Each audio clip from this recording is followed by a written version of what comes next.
fucking go.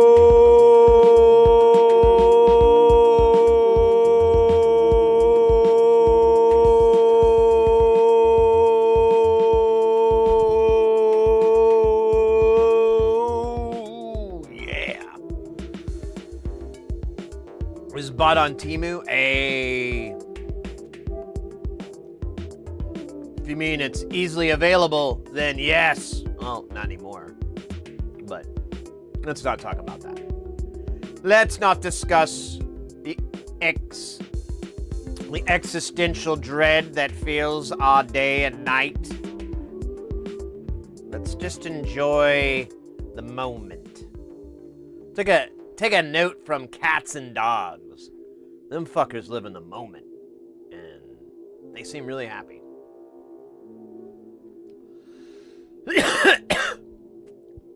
Sid, you again. Hey, nice to welcome in. So, Marza Panda, that already happened. And then it got reversed. So we don't really talk on this, but I did read that the post office was not accepting anything from China, and then for me, 20 minutes later, I read something that was reversed. So, I don't know, man. I'm trying not to think about it, because, look at that. That was, unnecessary stress. It was I don't know. That's how all this shit is these days. It's just unnecessary stress. My stress right now is if there's enough vape in here. It's brand new, so it better be. But God knows. Hey, over on YouTube, Devin, welcome in. Oh, good. I was worried I was having to watch Star Trek all day. Well, worse ways to say. Devin, which one? Which Star Trek? Just the new stuff, the 90s stuff like TNG and DS9, or OG Star Trek with the really cheesy sets. Which actually, I like kind of watching old Star Trek and old shows like that because they really didn't know. They like a lot of TV and film, you notice, borrows from theater a lot. And it's not until, I don't know, maybe the last 40, 50 years or so that they've been able to be more transformative and have these very believable environments. But, if you watch old Star Trek, my favorite thing is when they go to the planet and it's just fucking uplighting and stuff. There's some shitty props for the ground and whatever. And but it most of the time it's just lighting of, it's like cheesy lighting effects. Devin says, I have 90s, 2000 stuff on my shuffle right now. Voyager was playing before I switched over. I know it's really polarizing, but I'm a big Voyager fan. I attribute some of it because it's, when I first moved here, I was, when I first moved to Phoenix, I was it was pretty rough. I lived on a couch for a really long time, and it was my bandmate's couch, and he was I was really, really poor, but somehow he was poorer, or I don't know. We were fighting to see who was more poor, but we didn't have cable or anything. We just had rabbit ears, and on the local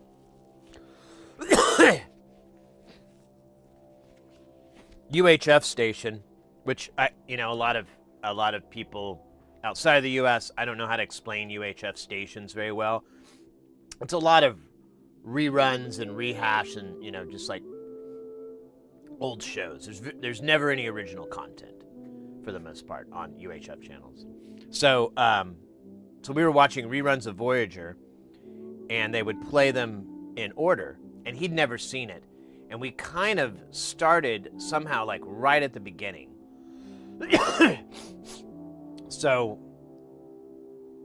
every night, I want to say, yeah, it was every night, Monday through Friday, maybe Sunday through Friday. I can't remember. It's been so long. Him and I would watch it religiously. And it became this whole thing with him and I. Because he'd never seen it. So he didn't understand a lot of Star Trek tropes and parts of it and so forth. So it was kind of cool. And then, Flynn, welcome in. Pardon me, I keep coughing. So it was fun explaining that. And then we both just, were in total agreement. Like we both hated Neelix. Like the joke that we had was, maybe this will be the episode they jettison Neelix. That would be great. I would watch that in slow motion. But yeah. Somehow he lived. I never got that one.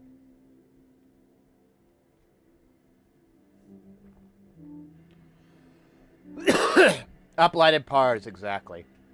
Exactly.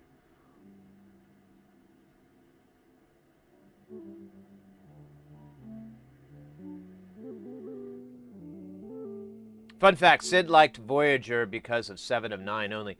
So, you bring up a funny thing, too. So, 7 and 9 didn't come until, like, season 4 or whatever. It was much later. And, we're both single guys, okay? I'm a happily married man now, but back then, not.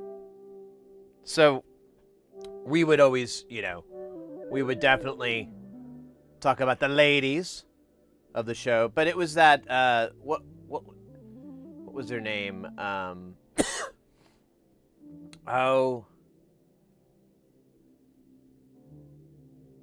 She was Neelix's. She came with Neelix, but she had like a really short lifespan. I can't remember. That was kind of it, and neither of us were really Captain Janeway. Cass, thank you. Yeah, it was Cass. Captain Janeway. We kind of defaulted to her. We were like, hey, you know what? She's an older lady, but you gotta admire a lady in power. It's kind of hot, kind of sexy. Anyways, I remember that was our slogan. We're like, well, maybe they'll jettison Neelix. Maybe they won't. But at least we'll have 7 of 9.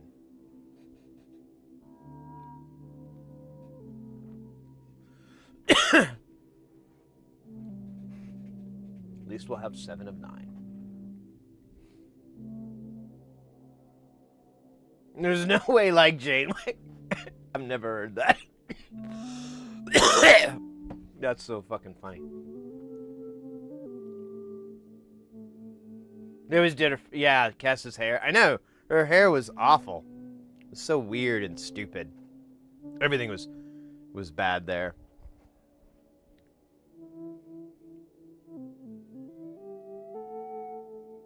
My brewing fermenter were all named after Star Trek captains. So you like complete canon or just like you, how many do you have? Do you have like what do you got? You've got your Kirk, you've got your Picard, you got your Janeway. How deep do you get into there? Do you have your Sulu? Because he was a captain. If you remember, Captain Sulu. Multiple instances of that. Solid canon. Captain Pike. Oh, okay. Oh. Deep cuts. Yep, you're right, Pike. I forget because it's now popular again.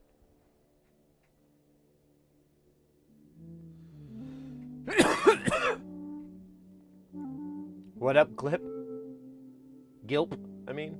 Man, I transposed those letters. Dude lived through all Voyagers. It was a good show. I remember it finally came to an end. And, pardon me, guys. I keep getting Scratchy, scratchy. And then I think they just started back over, and I think we watched it like a second time, but we never watched DS9. I didn't watch that till years and years later. I think he might have watched it, but I can't recall.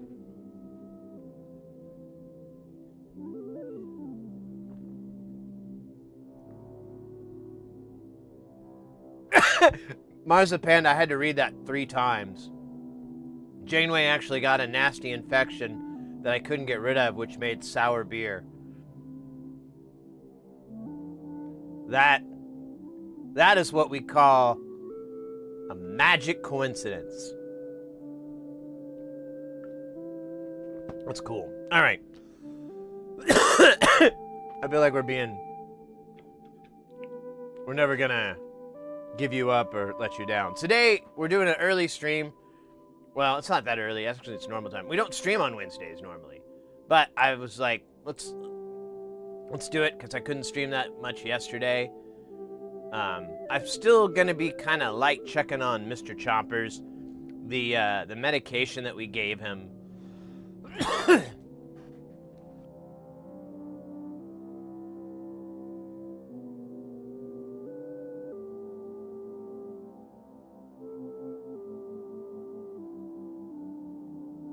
All right, sorry guys. I was like, let me try clearing my throat here.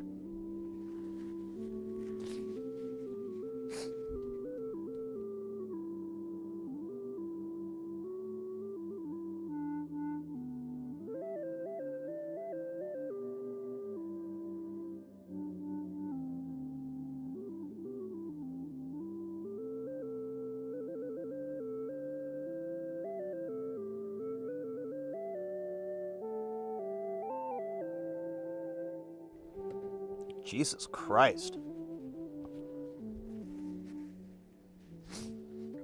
I might be dead. Might be dead. We don't know yet. Science will never know.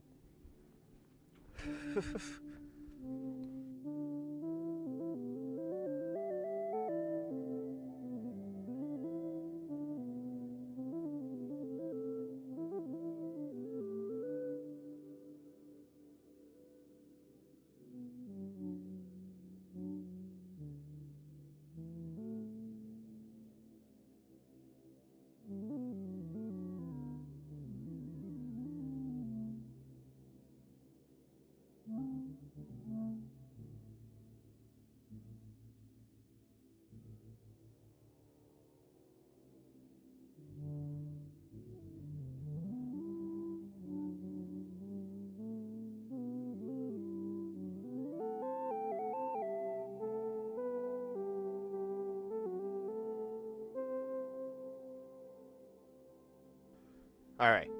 I think I'm okay. I had like kind of a sneeze, coughing fit. Like it all just. Hi, I'm Sid here, see, and I want to advocate against growing old. It's all in the mind, they say. Well, that might be true until your body finally crushes your mind from the outside. My recent sneezing coughing fit is a primary example of how this little reminder can bring existential dread, or internal dread. Dread nonetheless. And what do they say? Dreader than dread. Wait. Come, fellow rude boys, let us unite. Dean Dono Dread. Anyways.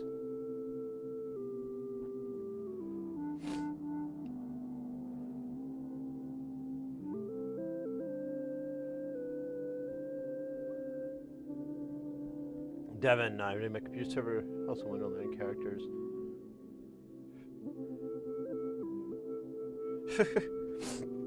I knew someone that all their passwords were references to things in characters and stories in the Silmarillion, which is like a Tolkien book.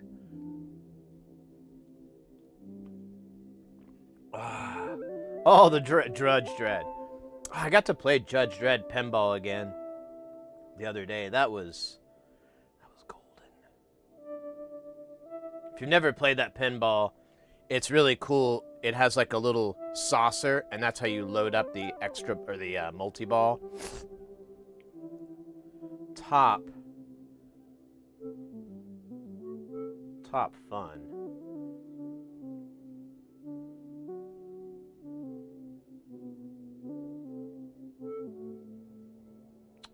Oh yeah, well we'll do this here in a minute when I get bored, but we have a couple of kind of cool videos I wanted to watch with y'all, but we'll do it later.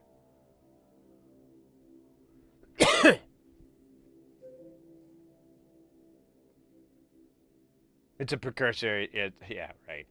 Cautionary tale.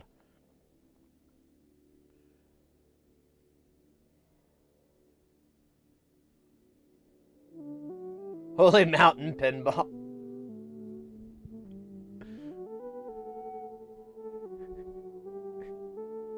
You're talking about Jordanowski. That'd be funny. All right, let me pull up the sheets. Let me get the sheets. So we did nearly all the resistors yesterday. We left out the 10K because I don't have a lot of 10Ks left. Kind of forgot to order those.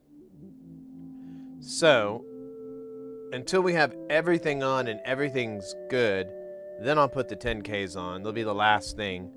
Otherwise, if I run into I don't have that, then we're going to shift over to another module that might need these 10Ks. So, you know.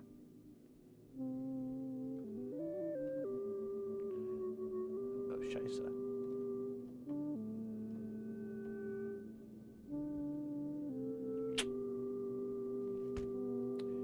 Hey, how you doing, by the way?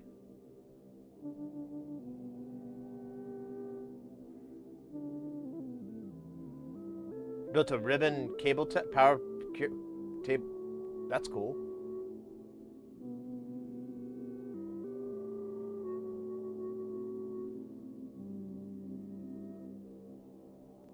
Only red and yellow lit up.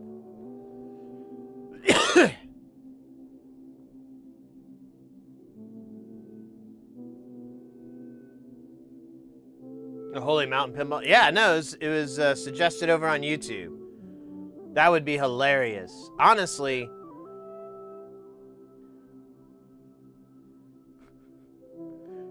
that would be kind of funny. Like it would cuz so if you've ever if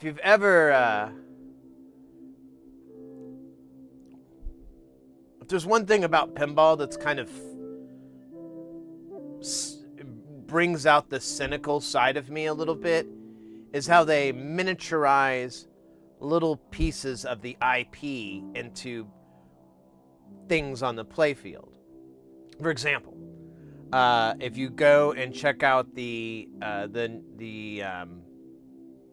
Pulp Fiction pinball game, really popular, really fun, I love it.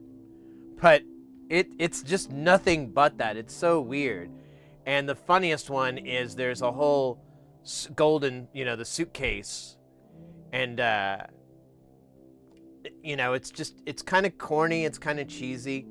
So if you were to take the whole if you were to take that and miniaturize it into pinball, I don't know.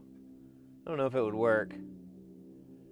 Unless you just focused on one symbol in the film or something like that. I guess you could. I don't know. Anyways, it's a great comedy.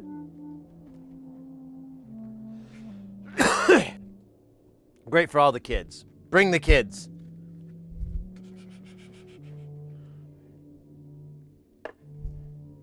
They'll laugh, they'll cry.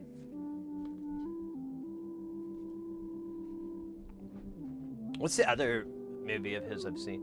Let me make sure this is right. I don't want to look like an idiot. I'm gonna look it up real quick. Pretty sure this is the same person.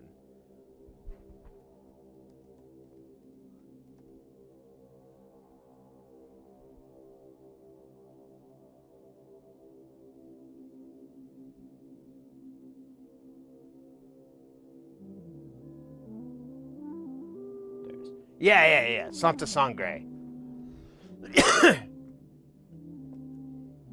that would make a great pinball. Baby elephant multi-ball. That would be awesome. You gotta. It has like a little. So the game. It'd be. I'm gonna die. I'm gonna die right here. So the game has like a screen. You know, like all the games now, they have a full color screen, like Jersey Jack. It's like this massive screen. Either way, you have. So in the movie, let me explain that. So if you haven't seen the movie, it's we're gonna skip over what it's about or any of that, and we're just gonna go to this weird scene that's in the movie. That now it takes place in a circus. So there's like a part where he walks up and there's this elephant. And the elephant looks very ill, and there's blood coming out. And the kid, he says, "Don't die, baby elephant." There's probably more dialogue in it, but that's all that stays in the brain. He just goes, "Don't die, baby elephant." And then like all this blood comes out, and it's just like insane amounts, just comical. And so you could have a multi-ball mode, in which you'd have like, you know, the blood fill up the screen at the display. I don't know. Actually, it was funnier when I was just thinking it. Now that I say it out loud, it's not as funny, but so subjective, right?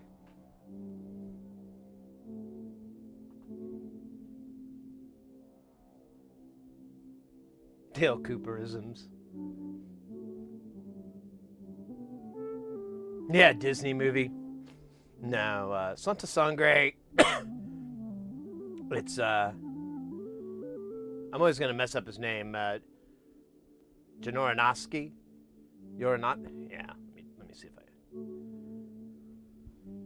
if I see it in print, I can do it better.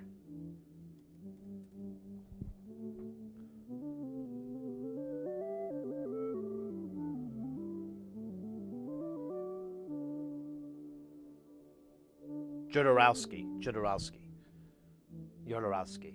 Whatever. I'm gonna butcher his name. It's not my fault. Well, it's kind of my fault. But that's not important. The important thing is, that's a good movie. It's a weird movie. Definitely a movie for the kids.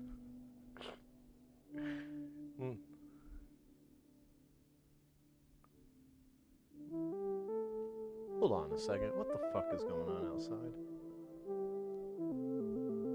Oh, Mr. X. By the way, we finally... I know we started the stream late, so I don't think you ever got a chance to stop by. We got in all our nonlinear circuits modules. There's so many, man. I don't even know. There's like 20 some. There's more than 20.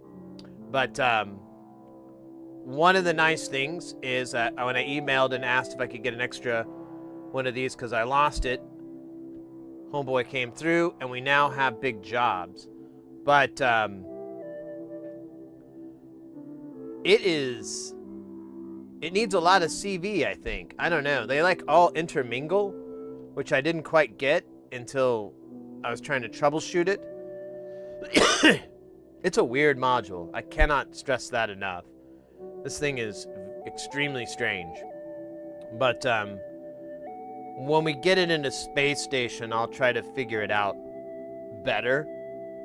But it's weird. It's a lot of the times it just makes sputtering noises, like like just popping and stuff. But then like the pulse modulation outputs have like a little bit more character to them. And then the CV almost never does anything. Doesn't change shit. But if you go to like another module or another output, it will affect it. But not a lot. You have to put something really wild into the CV in. And the range does have an effect, but it's like completely crazy. I was sending it like a triangle, and the only consistency that I got is that it would go into like supersonic, high frequency ranges, and then you could hear it dive back down into normal. But the way it got there was random every time. So I think it's, since they're all PLLs and they're all kind of feeding each other, I think what you have to do to break it to a better range is to feed all of these and get it up. But I don't know. Big time will tell. I did find I had one of the Vactrals in backwards, so it is possible there's things wrong on it. We didn't go through and like check every component again because I was like, nah, I think this is the way it's supposed to be. It's not the greatest. Yeah, exactly. Yeah, Ring of 3, phase locked. Here we can look at it here.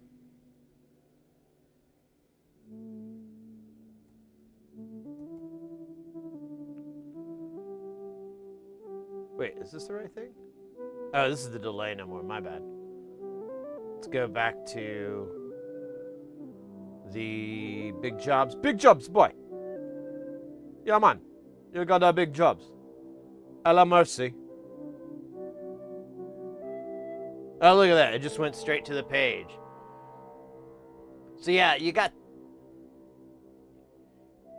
have the CV come in, and it feeds its deal, but it doesn't really make much of a difference. But it also goes in and feeds the inverting side into this one, which feeds that one, and it keeps doing this kind of weird pattern where it feeds the inverted, and at the same time that's tied to the non-inverting input of the other one, of the preceding one. See, it's this Ouroboros of a connection, and I mean it should make sense since it doesn't make sense. And these are not set up bipolar. These are set up single pole, which I think that's how we were able to get this, because normally if you're just going to use this as a buffer amp or something like that, you would tie this to ground or something you want to change the whatever to. You'd be able to, you'd have something going to that. But in this configuration, we have the negative leg going to ground, and then the positive leg, I think it's 8 is the positive one, is going to go to power, and the negative is going to go there. So it's really, and I didn't actually figure out, I can't remember if we figured out or not, if it's 5 volts or if it's 12. Probably 12.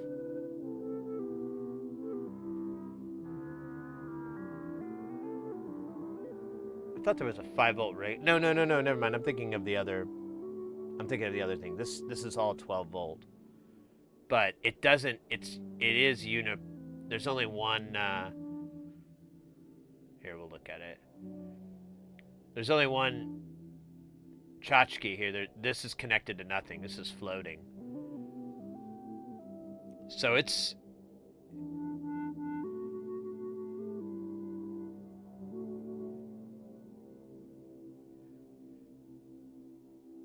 I guess what I'm getting at is its behavior is very weird, so I don't quite understand if maybe I made a mistake-ish. Mr. X wrote, is quoting, there are 6 inputs. The upper 2 inputs are connected to the switching pins of the lower 4. Yeah, we read through this. The lower 4 pins, lower 4 inputs. This does not mean the 6 outputs will be the same at each stage is phase modulating. The next, it means the outputs are all different, sometimes a little, sometimes a lot. Yeah. But the output is just plep, plep, plep, plep, plep, plep, or like subs, like hyper crazy. But I think I just need to feed it like a constant voltage and get a couple of those things going first, and then I'll sort it out. But we did get here. Let me pull up the. Well, here I'll just read off what we got. We got the triad, which is the we got the. Well, I'll skip that because we got the. I can actually just show it because that one's not put away. So we got one panel to convert a module from Jamtown to Space Station. And then we got these 4 panels a few weeks back from Magpie Modular. They're one of the viewers or whatever, he's brothers with the founder. So they were kind enough to send us a couple of these guys. And so I got a board for this, a board for this. This is the Triad. This is the ADSR 312, and then this Primal Hyper Chaos. Now I have a Timber, so I didn't get anything for this quite yet, but I will fill that in. And that, oops, just disconnected my headphones. And then we also got for Space Station, we needed a sloth DK. So we got a sloth DK. We also had to get it even more slothy with a triple sloth. Then we got a splish. I got the macrame, but oh my, I think I'm gonna redesign the panel. I don't like the panel. I don't like the asymmetry. I don't like the 1/4 inch jacks. So I think I'm gonna DIY it. But I wanted to see it just to see it. And maybe, you know, I'll use it for now. Who knows how soon I'm going to get around to making that panel. The big room, we got that. We actually started on that until I realized I need the RCA connectors to connect it to the spring tank.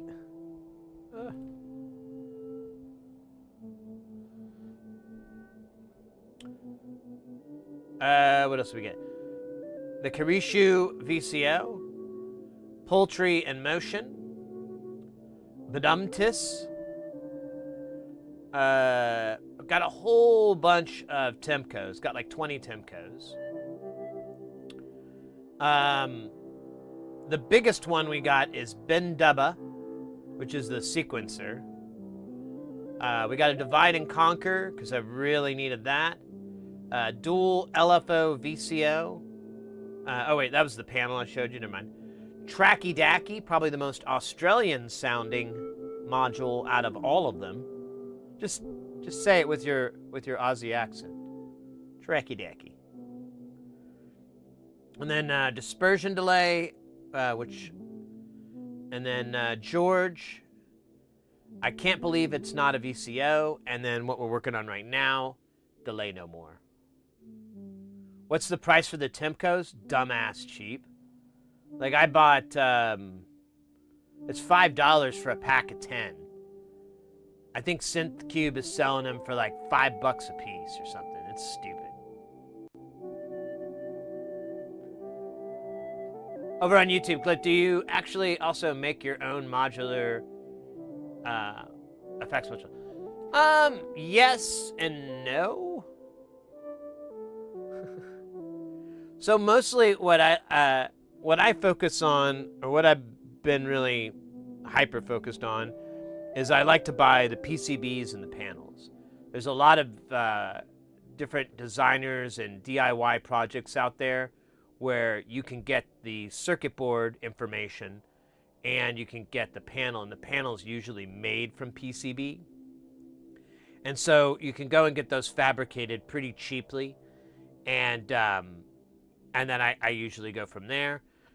With this, I order it directly from Nonlinear Circuits, who's out of Australia, and his prices are really very nice, so it's not really that big of a deal. Oh, hold on, guys. Vet's calling. I'll be right back, guys.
All right, mates. So sorry for the wait there. Thanks for waiting. That was the vet calling about Chompers. I had to take Chompers in yesterday because he's an old kitty. Old kitties, they get the kidney stuff going on. So we got his blood taken, everything, and the doctor, I was talking to her about treatment and all that good stuff. So thanks for putting up with it. He's in good shape. Things are good. They could be better, but they're good. As far as I can tell, he seems fine. I think there is a little bit of overreacting, but It's mostly just giving him different dietary stuff, like just food. The only thing that's a little bit intrusive, but I volunteered it because we had it with our other cat, and she really liked it. Was you can give them subdermal fluids. You just kind of pinch their back, their the hide, and you put a little needle in, and it's you just have a little IV bag, and you get the drip going, and you don't even you don't see blood or anything because you don't want it to actually get to that point. You just want it just in between, and when you pinch the skin, it makes it easier to happen. And then you just get the fluids, and they just kind of go in between the skin and the muscle and everything, and it's a nice way to hydrate them. And at the same time, like our other cat, she seemed to love it. I mean, like at first she's a little bit annoyed because you get wet, and you know how cats love wet. But then afterwards, she just like, you could tell she really liked it. So I'm optimistic about that treatment. But to be fair, you wouldn't even know there's anything wrong with the guy. So, I don't know. Part of me is like, is this even necessary with my little, with my kleine Panzer, my little tank? But, well, he's an old boy. He turned 19. This is his birthday month. I can't remember exactly what his birthday is because I lost, when I moved, somehow I lost the paper that I had that had his birthday on it. But it's in February. And so he's 19. He's an old kitty, you know.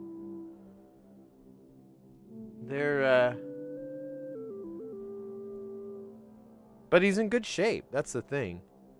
It was sad though. We had to take him in, we had to take him in yesterday, and we have to give him this stuff gabapentin, and it just hits him like the old stuff. It was kind of a problem. The old place we went to, it wasn't that much, or I don't know what it was. Like they watered it down or something. I don't know what was up, but this gabapentin hits him hard. And he was like, I was getting dressed this morning, and I see him out of the corner of my eye in the hallway, and he's just kind of walking, and I'm just like, but he kind of stops, and I'm like, why is he stopping? And he's just kind of staring, and then I'm like, whatever, cats are funny. And then I go into the bathroom, and then I come back out into the bedroom, and I can see in the hall again, and he's moved a little bit further onto like from the tile to the carpeted spot, but then he just plops, like full canoe mode, with his chin on the ground and his paws just like, bleh. And he just doesn't look happy. And I was like, oh, buddy. And I picked him up, and he's just like completely still like just lethargic. And I thought he wasn't feeling well, but Mrs. Heresy's like telling me, she's like, no, Sid, it's the medicine. He's still feeling the medicine. It's still messing with him. He's okay. Blah, blah, blah. So. Cats. They could only do your taxes. And do them well, not just regular taxes. Kleine Panzer, yeah. I think he's okay. Yeah, he's good. He's just old. All right.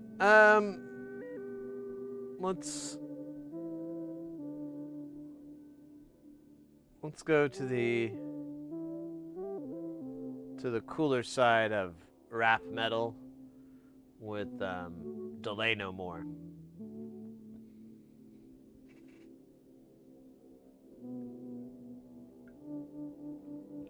I forgot what we were talking about before I got all distracted, though. Maybe I can catch back up.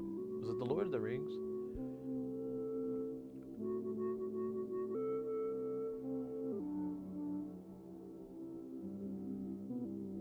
I'm halfway through my NLC snake joke build. Can't wait to try it out, but didn't want to rush through the build either.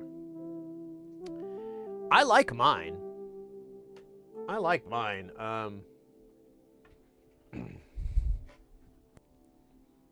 It's this duder here Here, let me see if I can get you better.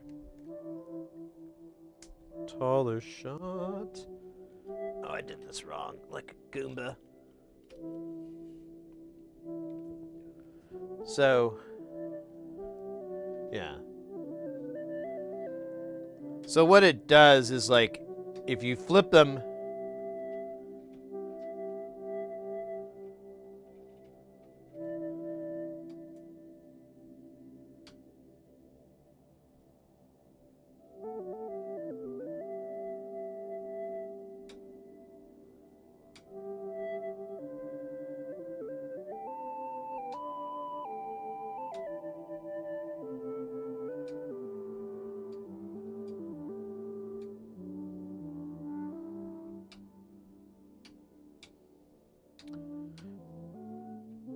So each one of these four will enact a different state on here.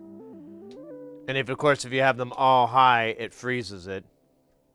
You can if you push through the reset, it'll punch through.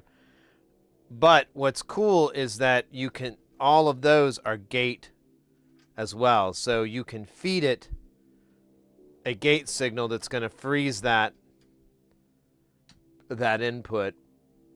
Otherwise, they're just all active. And then it does have a CV out, which I haven't fucked with that one. And aside from these 4 outs, you have these two: a hit gate and a hit trigger. So, not sure.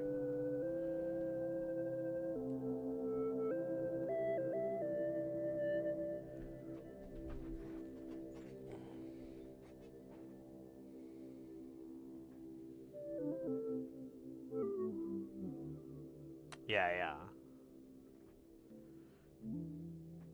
I don't remember how difficult that build was, to be honest with you. It didn't stick in my brain. Let me look at it really quick.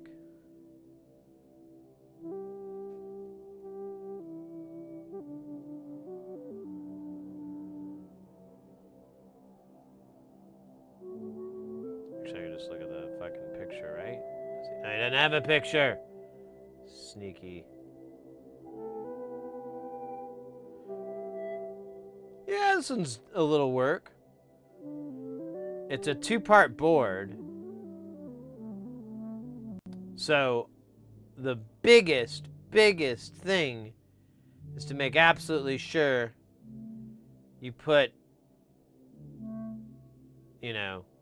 those parts on the right side. He's usually pretty good about it. And you can see there's markings here. So if you need to, you can line up 1-to-1, like, oh, well, that one's clock and that one's, clock's on that side, etc.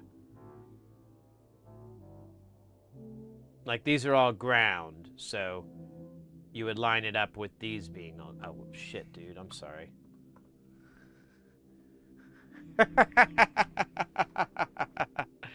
Oh, I'm sorry, that was dumb.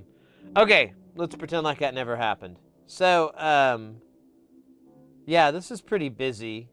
But what I was pointing out, the only issue is that it's a 2-sided board.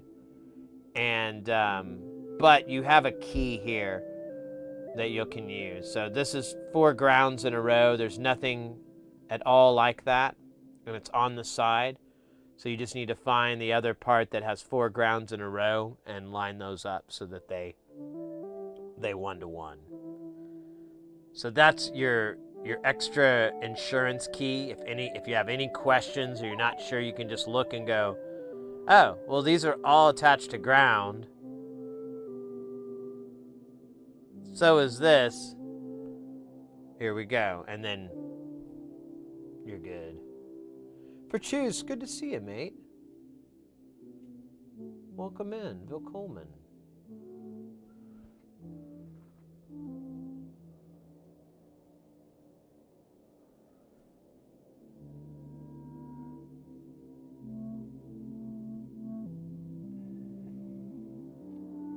Yeah, and as far as taking your time, I mean, some people say doing the dip chips first is better. I don't know. But yeah, when if you haven't already done them yet, when you go to do them, just make sure your pads are nice and clear. This is the easy way to do it. Clean. Solder one pin on there. Make sure it looks good. If you're not happy with it, heat it up and tap it back into place until you're good with it, and then go adjacent and get that one, and then start on this side and go across, and then you can do this side across however you want to do it. But that pattern of one pin, the one completely across from it, and then back to the side that you started with, but do the one across, as far away from it. That's a good way to go if that isn't painfully obvious. Yeah, all of NLC stuff is 2-layer boards.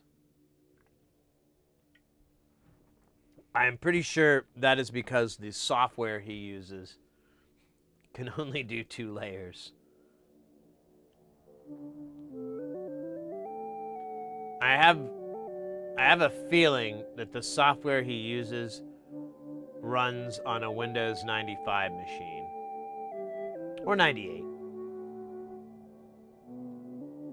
Something like that.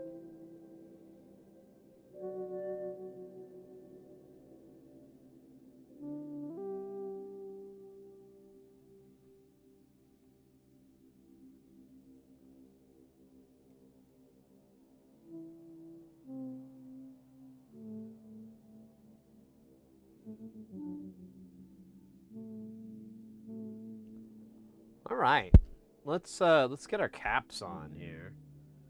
I like to do the 100 nanofarads first because there's always a boatload of them. Today's module has 16.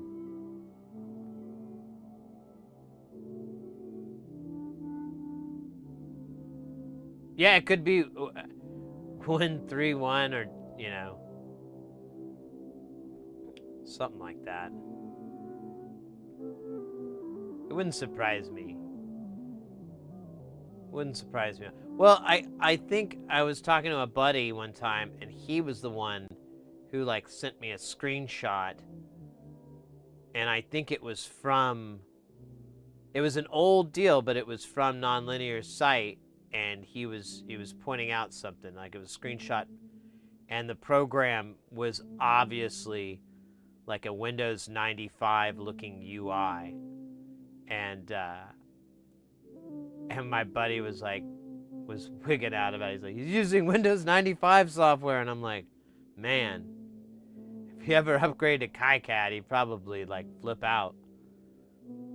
Probably be like information overload. Nah, he probably would just be like, oh, there it is. That was my Australian accent. Pretty good, huh? I'm available for events. Usually, I like to do adult events, so if you could hire me for that, that'd be great. I need 16, so 2, 4, well, whatever. There's 4, 5, 6, 7, 8, 9, 10, 11, 12, 13, 14, 15, 16. With 3 left.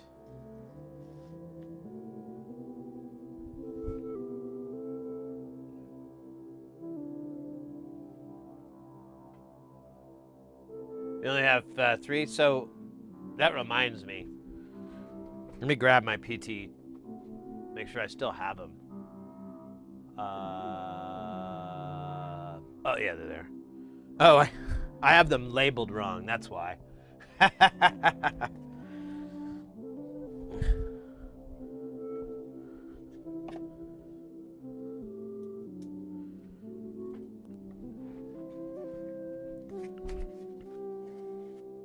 Behold.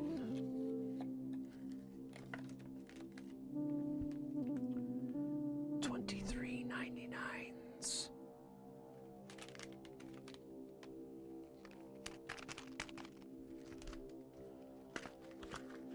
So yeah, I got plenty, bruh. I thought I had like 50. I'm glad I only have like what appears to be around 20. Only need 3 of them. That's fucking funny, bruh. Bruh, that is funny stuff. All right, let's get to the fun part.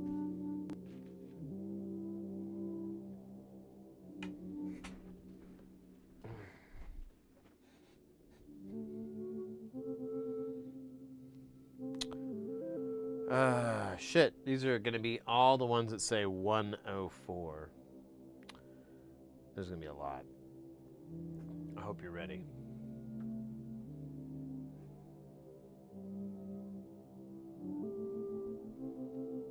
Windows about the first built-in pinball machine.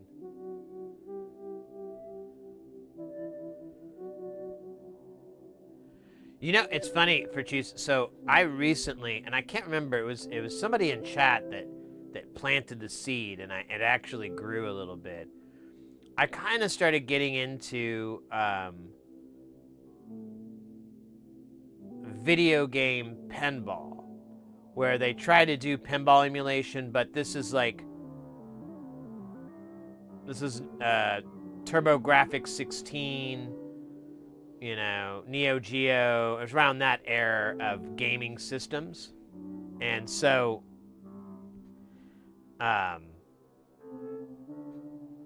it's a different game. It's not really pinball, but there's some actually pretty cool games out there that I really enjoy. I've gotten into playing. Was it Alien Crush and Devil's Crush are like probably. Well, they're currently my favorite. Like, I've played a couple of other ones, and they're all right. But both of these just, like, both of the crushes, particularly Devil's Crush, I think has the most enjoyable playing experience. And if you haven't played either of those games, you should. They are fun.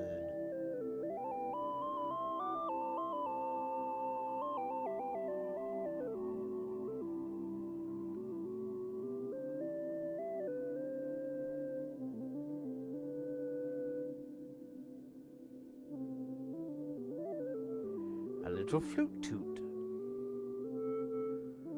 I need this to be my soundtrack for my day. Like, I get up out of bed and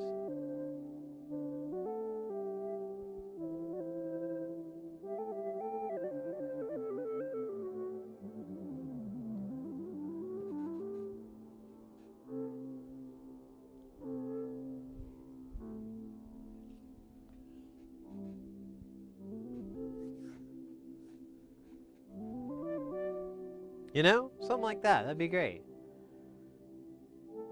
I was stretching my fingers, by the way. They're a little tender in the morning.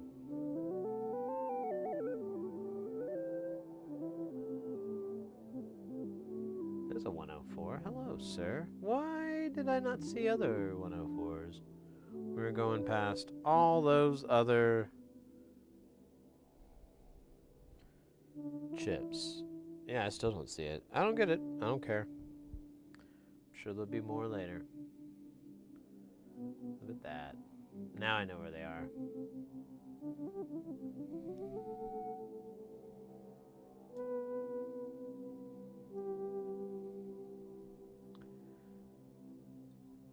Oh my god. I dropped one. I went to go, but I dropped it right down. It went down. I could hear it making it. Oh, damn it. Now I'm doing it twice.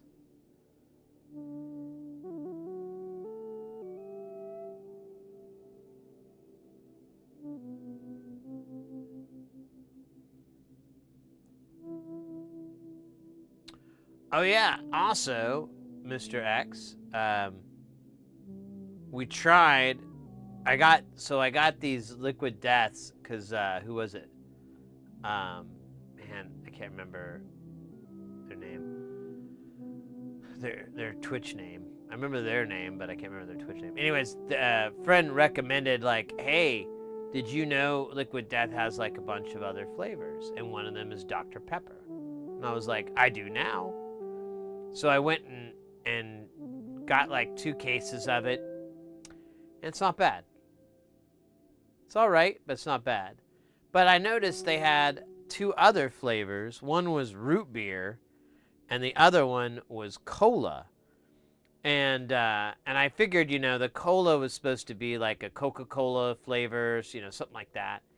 And the root beer, pretty obvious. So I got a case of each one of those. And those are actually amazing. Like really, really good. The root beer one tastes really good. It has like a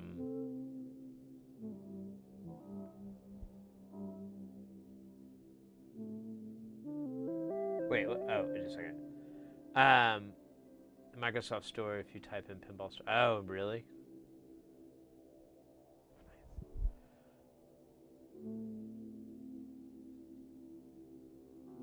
8 chips in series. No, nice stand-up. This is not. We're gonna have to redo that. But yeah, it had, so the root beer tasted like, it tasted like root beer without all the sugar. And it was actually really good. Like, there's another sweetness to it. So it was really good. But the cola was awesome. I don't know if this is just an American thing. I don't know if it really translates outside of the US. But if you got like plain old pink bubblegum, like Hubba Bubba or I don't know, just bubblegum in general. So it tastes like that. The cola has this really awesome little aftertaste hint of that flavor. And then all the other flavors in it are really good. It's amazing. And they're all like really low calorie. They're like 10 calories and it's agave. So agave.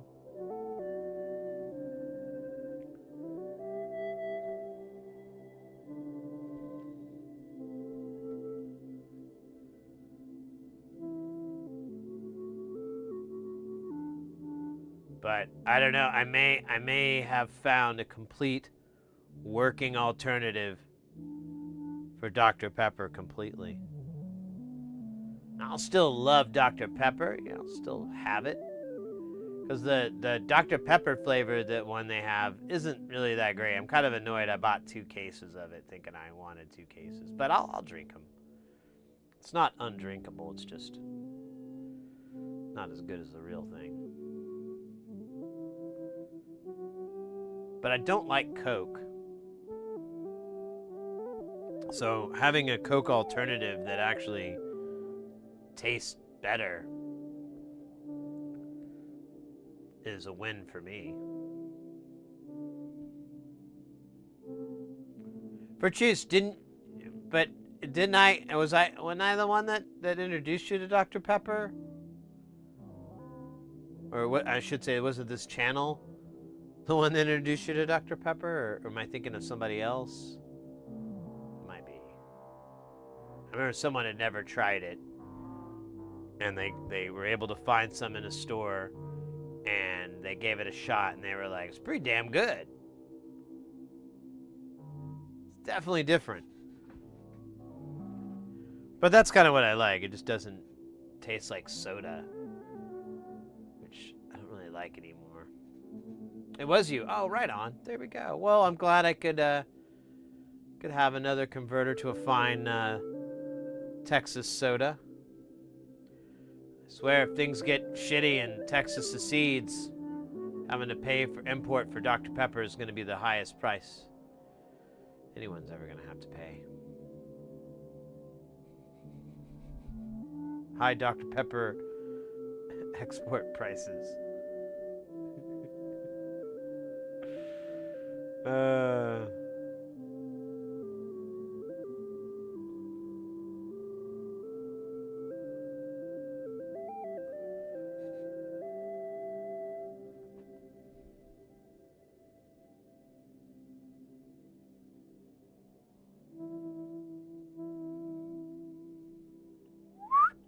All right, we're gonna start at the bottom here, do all these guys, and then we'll work our way to the top. It's kind of a Jay-Z approach.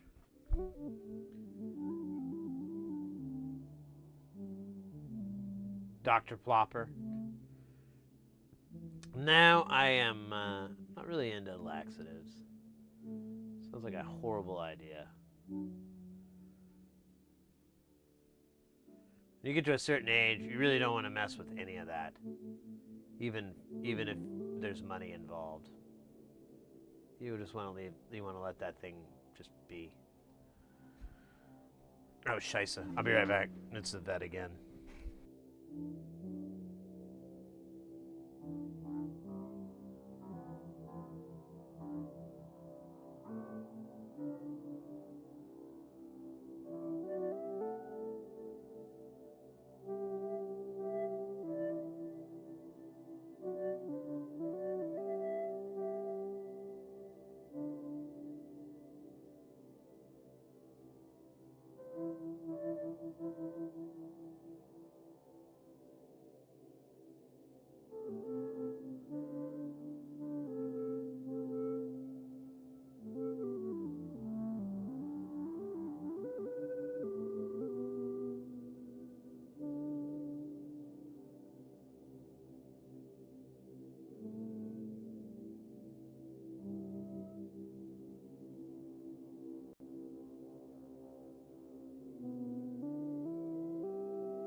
All right.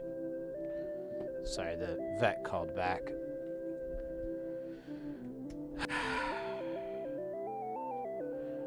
She had the wrong patient. No. No, the vet had to call back. The subdermal fluids, we actually can't give that to chompers. I was just talking about doing that to him, but it turns out you can't give that to him because he has a heart murmur. He has an enlarged heart. I know, right? He has a big old heart. And stuff like that will put strain on it. So we didn't want to do that. So we're going to give him an edible version of it. And hopefully he'll eat it and not hate it. Corey over on YouTube. Hey, yo, I will be watching chat. Hey, no worries, mate. If you got to lurk. Tried to, hey, what's up? Just found your channel. Hey, welcome in, mate. Sorry, I just had a phone call from took on my car, but, yeah, welcome in. We're an electronics channel. We focus on soldering, getting people into soldering, into making, into building. We're working on some Eurorack modules. Right now, they're synth modules. This is the one we just finished up. They mount into a case. You got all kinds of them here. Mount into a case. They just have the power connection in the back, and then all the plumbing is done on the front with little 1/8" cables. It's kind of like guitar pedals, but to this ridiculous level.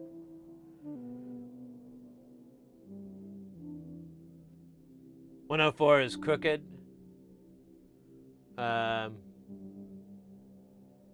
What, the font? The part's not in yet, so that's why it's crooked. We can decrooked it very quickly with the decrookinator. Oh, wait. Gotta turn the iron on.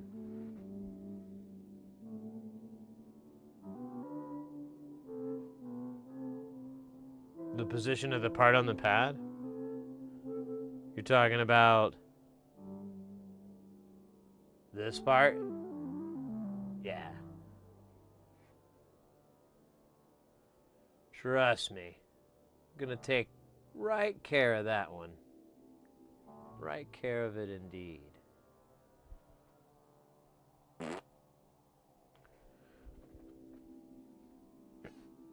And I gotta wait, I forgot the iron's not on. Because even though we're an hour and 30 minutes into the channel, that's all about streaming and solder, or it's all about soldering. I'll just now start it. You know what, well. So it's important to note, too, for anybody that just got in, that even though you can't see it because the board's white, it is covered in flux powder. So it,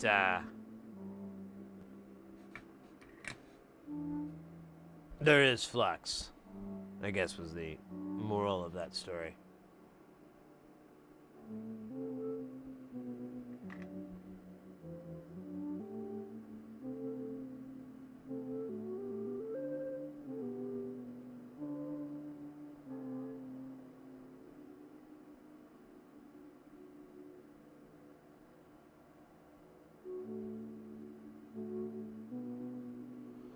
Ba ba ba ba ba ba ba.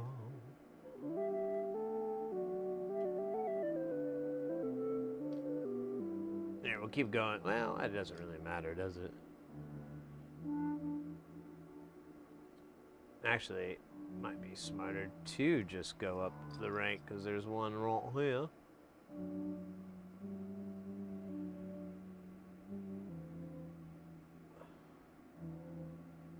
So it's not, I always say that. Well, here we go. So Dr. D, it's not actually a powder. So if you're wanting to get something like this, pick up some Kester 951. It's a liquid flux. And you put it on your board and blah, blah, blah, blah, blah, like that. I like to really take inspiration from like late rap videos. So I like to just kind of shake it and let it like, you know, skeet on it, you know, skeet. And either way, you got to get it on the board. And it's alcohol. So the flux is suspended in alcohol. The alcohol will evaporate because it is unwanted. And the flux powder is left behind. And I like to do this on this board at least, or for PCBs, for SMD, sorry, I like to do at least 3-ish like applications, but like more is better. Like as much as you can to where your tweezers are like covered in flux from just touching the board. Maybe that's a bit too much, but damn it, I don't care. Yeah. So you probably have, there's other brands too that are similar to that. That's my jam lately. It is not the recommended jam, like for people starting out soldering. I would not say, oh, this is a good idea. You should do what I'm doing. But it works great for me. I'm like, oh shit. Okay, and then I do this shit. Yeah, this is good. This is fine. Everything's fine.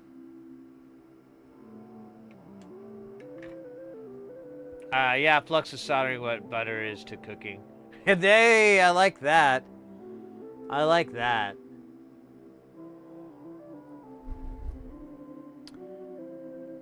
What butter is to cooking. Fuck yeah.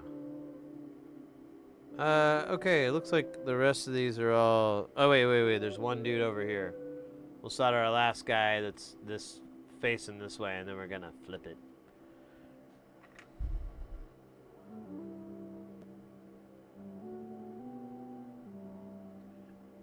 But yeah, we mostly work on audio stuff here, but...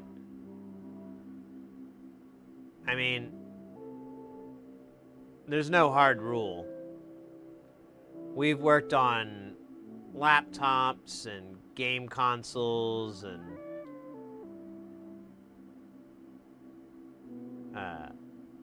just stuff, because it's kind of always the same issues with that equipment, so it's kind of easy to find the pattern.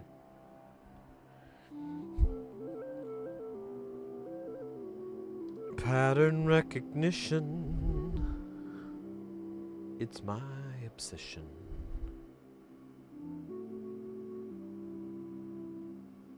But yeah, we're just a chill channel, you know, no wrong way to do something. And, I don't know. What do you think? Anything cool, anything? Oh! I'm a professional audio engineer by trade. Freelance. In fact, I won't be able to stream next week because I got a gig.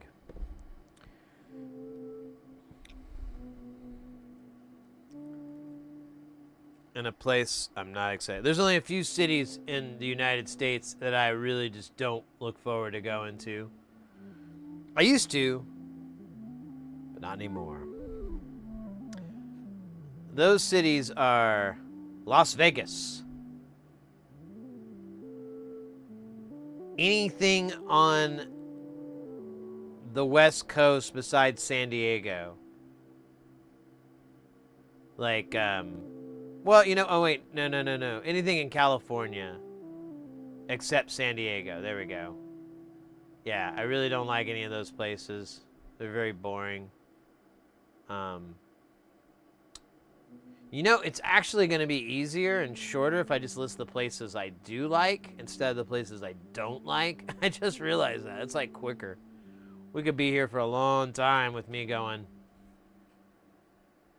Nashville, you know.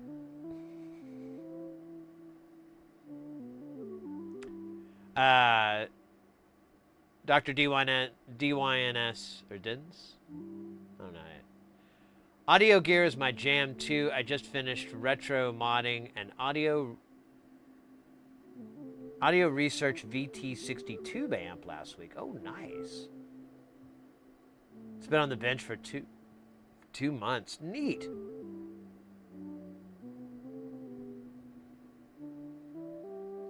Uncle Sam, why, over on YouTube, why is my data transfer rate only 11 megabytes to Synology NAS? Something's at T100 instead of gigabit. That's my best guess, because that's 100 speeds. Or you're copying a bunch of really teeny tiny files, and your packet size is too big, so it has to take them each individually.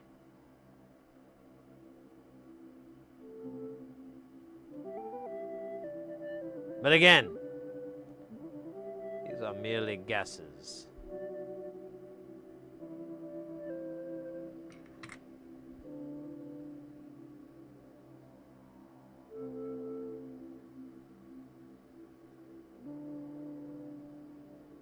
Well, something's slowing it down to 100. Something's dumping it to 100. But I don't know. I mean, I have a couple of Synology NASs, and I'm able to max them out, but they're like mechanical drives. I haven't switched over to, I don't have the money to switch over to a bunch of fucking SSDs right now. And with the price of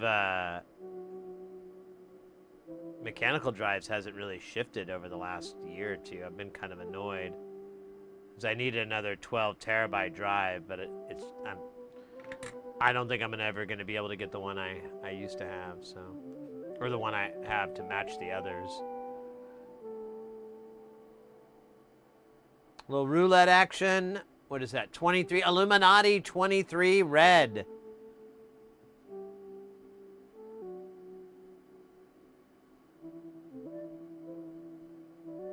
Well, that's what I'm wondering, Uncle Sam. I mean, just it's you. So you can obviously verify in the Synology dashboard that you're getting a 1G connection, and then I'm assuming that the trip to your router is pretty short. You may, I mean, if it's going through a switch, that could be your bottleneck. Maybe the switch is goofy. Maybe the cable's goofy. But I mean, you know, that's where I would start. If you've already troubleshot the hell out of that, then I don't know. That's a good one.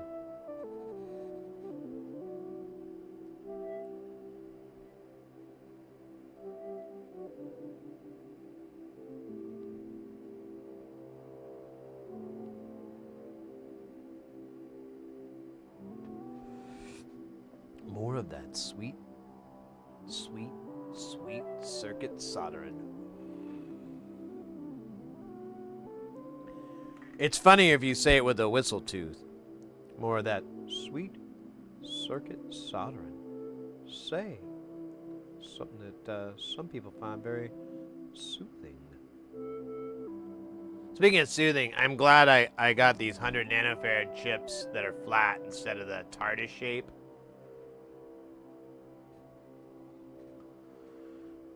Hate TARDIS shape. Sometimes you have to, because like price. You're like, I'll be damned, I'm paying $2 more for 40% less physical packaging.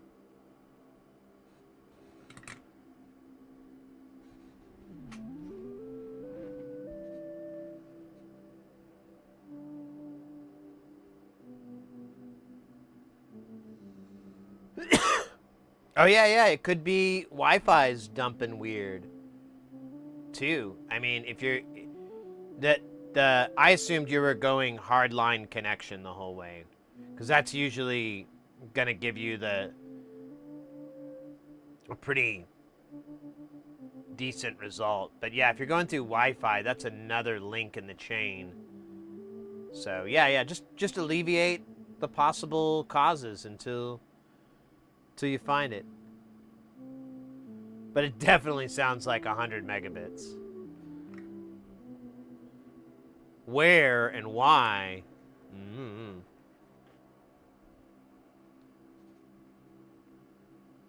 All right, I'm gonna switch it. Nice.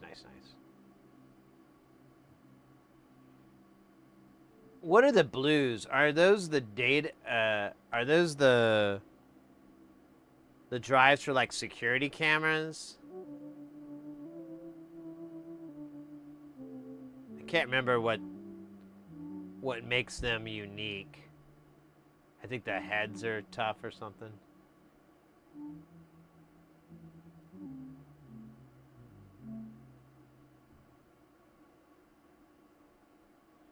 Dr. Yates, yeah, I have to try the 951. Looks like it works better than the off-brand paste. So there's two things that are playing that are at play here. One is the Kester 951 that's on here, and you can see it a little bit. It might show up on stream. I see it on my camera, but I don't know if it gets compressed out. But you can see this kind of texture, and when we heat up, you can see like it goes wet. So there's that, and then there's the rosin core solder that's here, which is a Kester 44. So the two working together seems to be good. Now I've learned the hard way. If I mix this flux with another brand, which this is Amtech 559 Tacky Flux, and it's if I mix it together and I really activate it all, like with a hot plate or hot air, it's a absolute fucking nightmare to clean. There's like a yellow crust that is. I think I could have maybe got it off, like either letting it soak for a really long time or a hypersonic cleaner, but I didn't have the patience, and I don't have a hypersonic cleaner, so I was like, all right, it's a little off color now. It's like a camo. It's, wait, where'd it go? Oh, there it is. Shut up.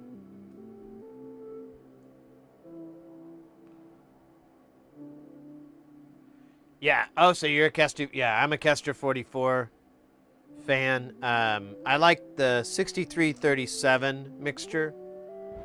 I recommend that to people, but if you're just starting out, you're not going to notice a fucking difference. And if you're trying to save money and the 6040's cheaper, you could do that. It'll be fine. But if you want to hit the ball rolling, 6337 is not a bad way to go.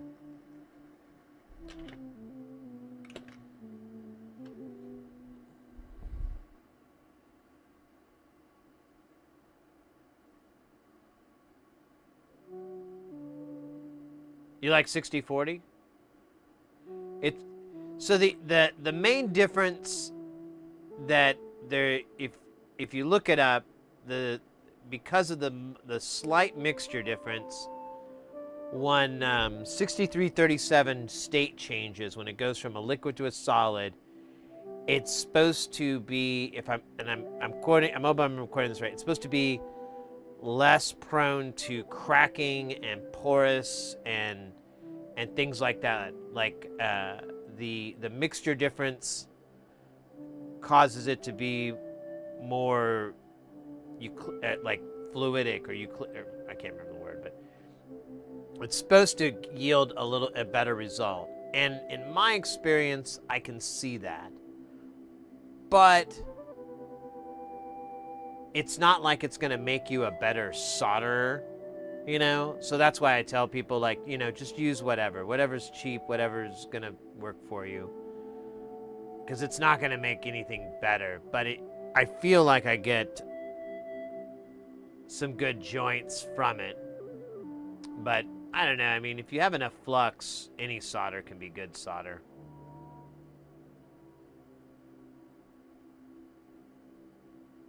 Uh-oh. I got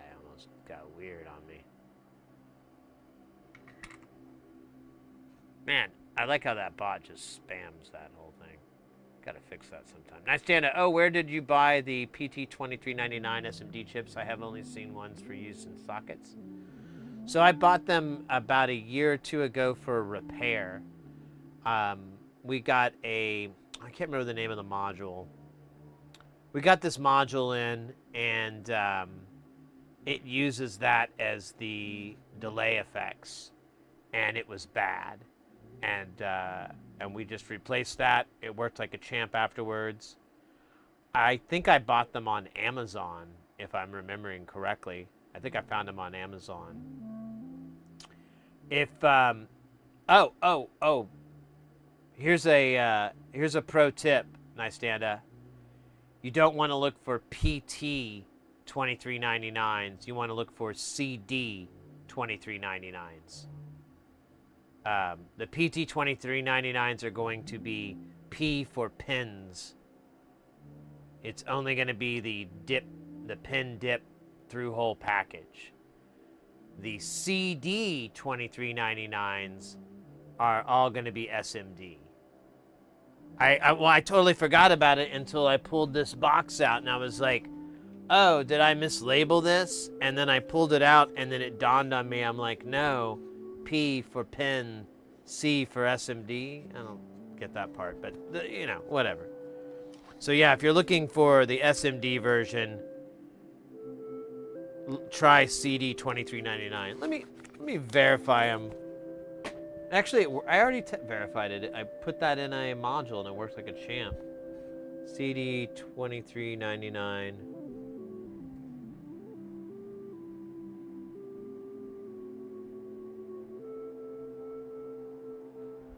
Oh, PT 2399.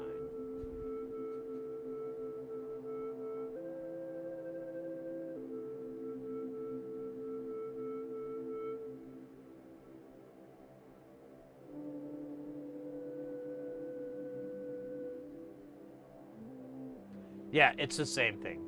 It's not gonna show up here.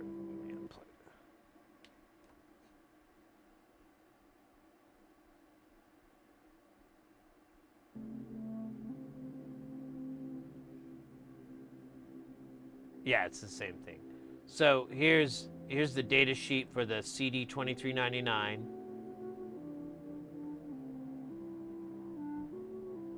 And then here's Electric Druid's write-up on the PT 2399. And if we go to the pinout, is there a pinout explanation here? Yeah, here we go. If we go to the pinout,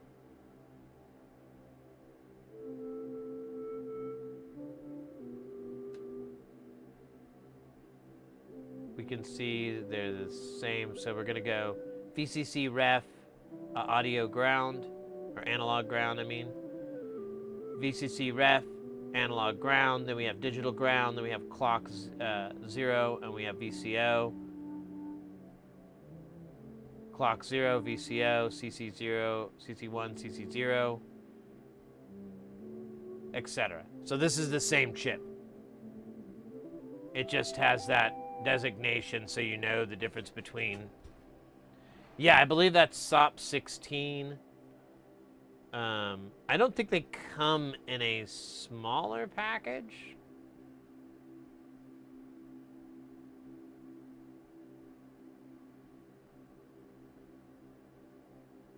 It doesn't have package info.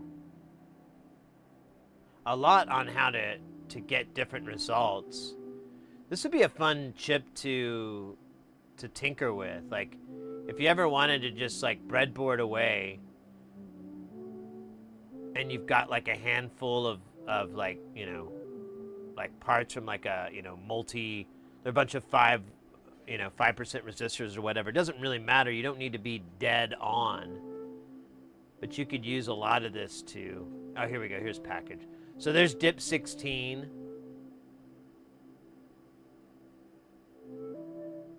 SOP 16. And that's it.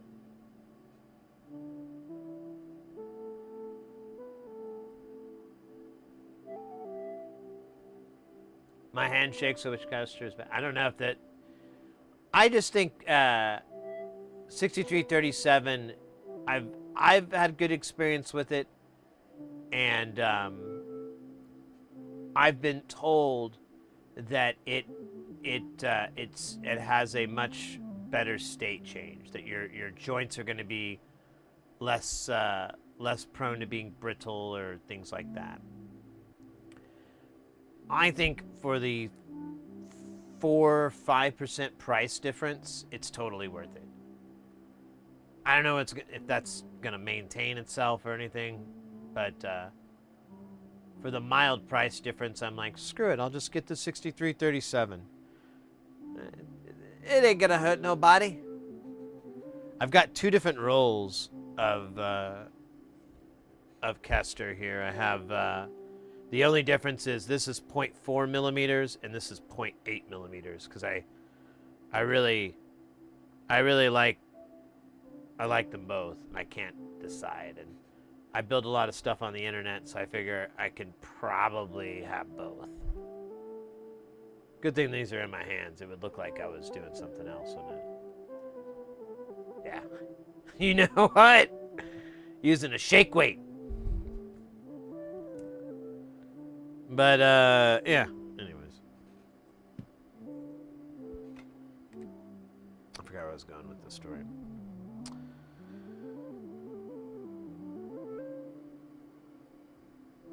There was no point to my story. That was the story. And as Led Zeppelin says, the story remains the same.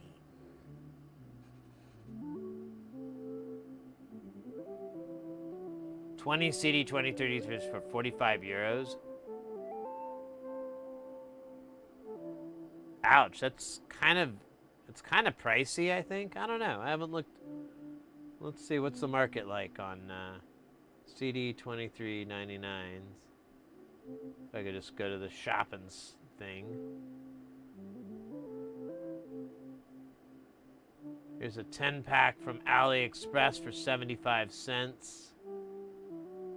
Let me see. There's a lot of AliExpress versions. Let me try the Zon real quick. So I think that's where I got mine. Amazon! Oh, god damn it, I gotta...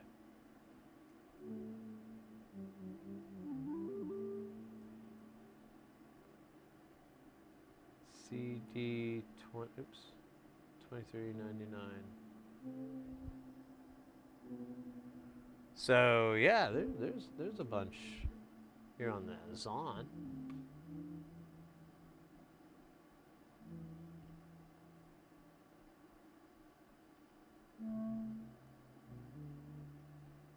Oh yeah, Tata. That's right. You're right. Tata carries them. And I think they have a decent price on them, too.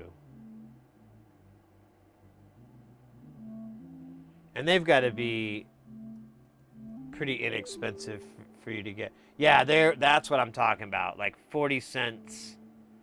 They should be pretty low. You know, they should be less than $1 or €1 or something like that.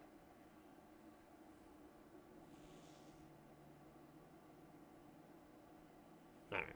Anyways, let's get these cuties soldered on so I can turn the damn white noise machine off that is the fume extractor.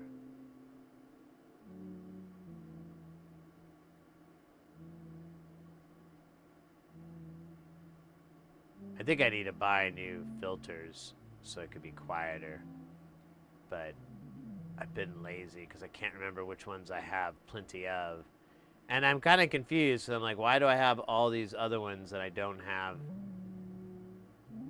the one I need? Oh my god, get the hell on there. Okay, this is fine. This is good. This is good. I like it. I call this modern art. Call this piece Locomotion. Atropius! See a drunken resistor. Hey, let's not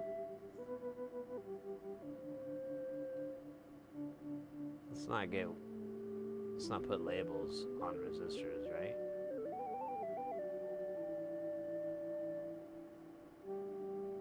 How you doing, mate? Good to see you.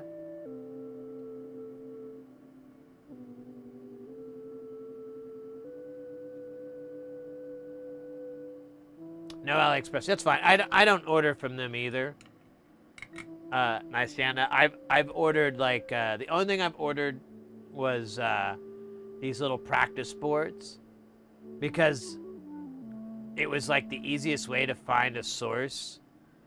And I knew that the boards were going to be the same as all the other ones. I mean, they're, you know, of course, if you ever get one and it doesn't work or it's crap, I'll just send you another one. It's not a fucking big deal. They're so inexpensive, and that was my plan. Is I was like, let me get these things as cheap as I can so I can sell them for like $1 or $2 or whatever.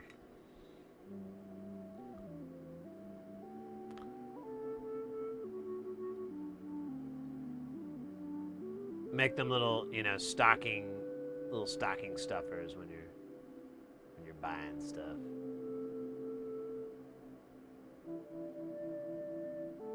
There we go. Amazon Simulator scary. Sometimes the tubes are even worse. Oh yeah, I don't think I've bought any tubes off there. I'd have to buy that kind of stuff from, like, you know, a reputable site.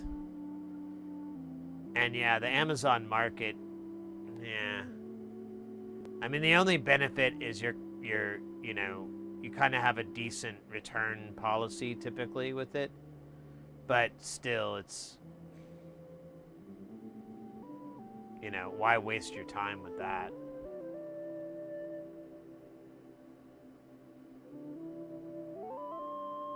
Oh yeah, Uncle Sam. Tata's a really good company. They used to be cheaper. Their prices kind of went up over the last, I don't know, last 5 years or so. But here's some killer things that Tata has that kind of stomp a mud hole, and that is Molex connectors. Like, if you have any Molex connecting shit, you need to build a Molex connecting kit. Like, you need a bunch of 10 pin, 8 pins, whatever. And, because, like, well, here. Oops.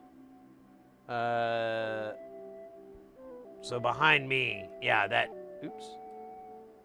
This yellow is almost, well, half of it's all Molex connectors. So if you're trying to build a Molex kit, check out Tata, because that's where my buddy put me onto it, and my jaw was hitting the ground. To give an example, to buy 1,000 of the little pins that you have to attach to the wires, and then those fit inside the Molex housings. To buy like 1,000 of those, it was going to be, and I'm just kind of roughly remembering what it was. It was going to be like $180. And I'm like, all right, you know, I mean, it's $180. It's a big price, but that's going to last me a long time. I'll make a lot of cables with it. It's you know, it's pennies a day. Then my buddy was like, oh, dude, just go to Tata. And I went there, and I think I bought 4,000 pens for like $30, $20, something like that. And then the housings were the same thing. They were like 1/20th, 1/30th of what Mauser, DigiKey, Arrow, all these others. And I thought, oh, well, these are probably knockoffs. If they are, they got it all the way down to writing Molex on there and everything, and they fit fine. I haven't had any issues with them. They've honestly been my favorite connectors. I've been meaning to go through the Nava, the 909 drum machine, and replace all the connectors on there with these Molex. Because the ones I have, I don't know what the fuck they are. I don't think they're real Molex. They're shit. And there's issues with it where parts will go loose. And I'm like, yeah, I should do this right. Smart enough now, I could probably do it. Hey, North Ontario. Man, we're getting all kinds of cool people dropping in. Tropius, I'm sorry I missed your question there. What are your opinions on solder paste in a heat gun? So the heat gun, I'm not as big of a fan of. If you're talking about like a hot air station, I'm not as big of a fan of as a way of soldering on a bunch of components. Just because you don't want to heat up and cool the board over and over and over. Like if you could have it warmed up to like 100 C or 100, something like that, and then you hit it with some heat to bring it up to melting, and you're doing something like that, maybe that's not too bad. But going all the way from room temperature to 200, 300 C, it's kind of mean to the board. But if you wanted to do that method, like you wanted to use solder paste and a stencil or anything, any of those methods, I would recommend you can get these hot plates for about $75 or so. And don't pay more than $100, because I don't know, that it's not worth it. But you can get them for about $75, and they're great. I've been nothing but happy with mine. And the only downside is one, that they're kind of tall, so you're kind of like oh, we got an ad. I'll wait for the ad to finish. I have a good idea on how to do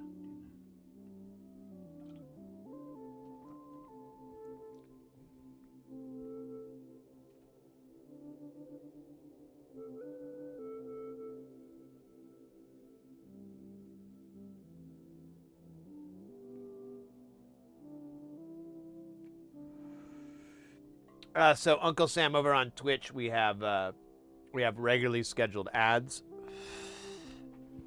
over there, and I try not to let those people out. It's kind of a necessary evil. I do enjoy a little bit of control over it, so it's kind of nice. But so while those are rolling, I try not to let those cats out. Try to be a bra, try to be a good bra,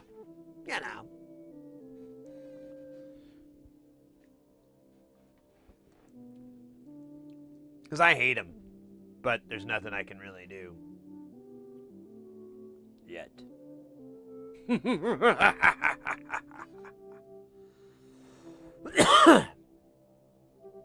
Not yet, but soon. Soon I will have. Well, I don't know what soon is.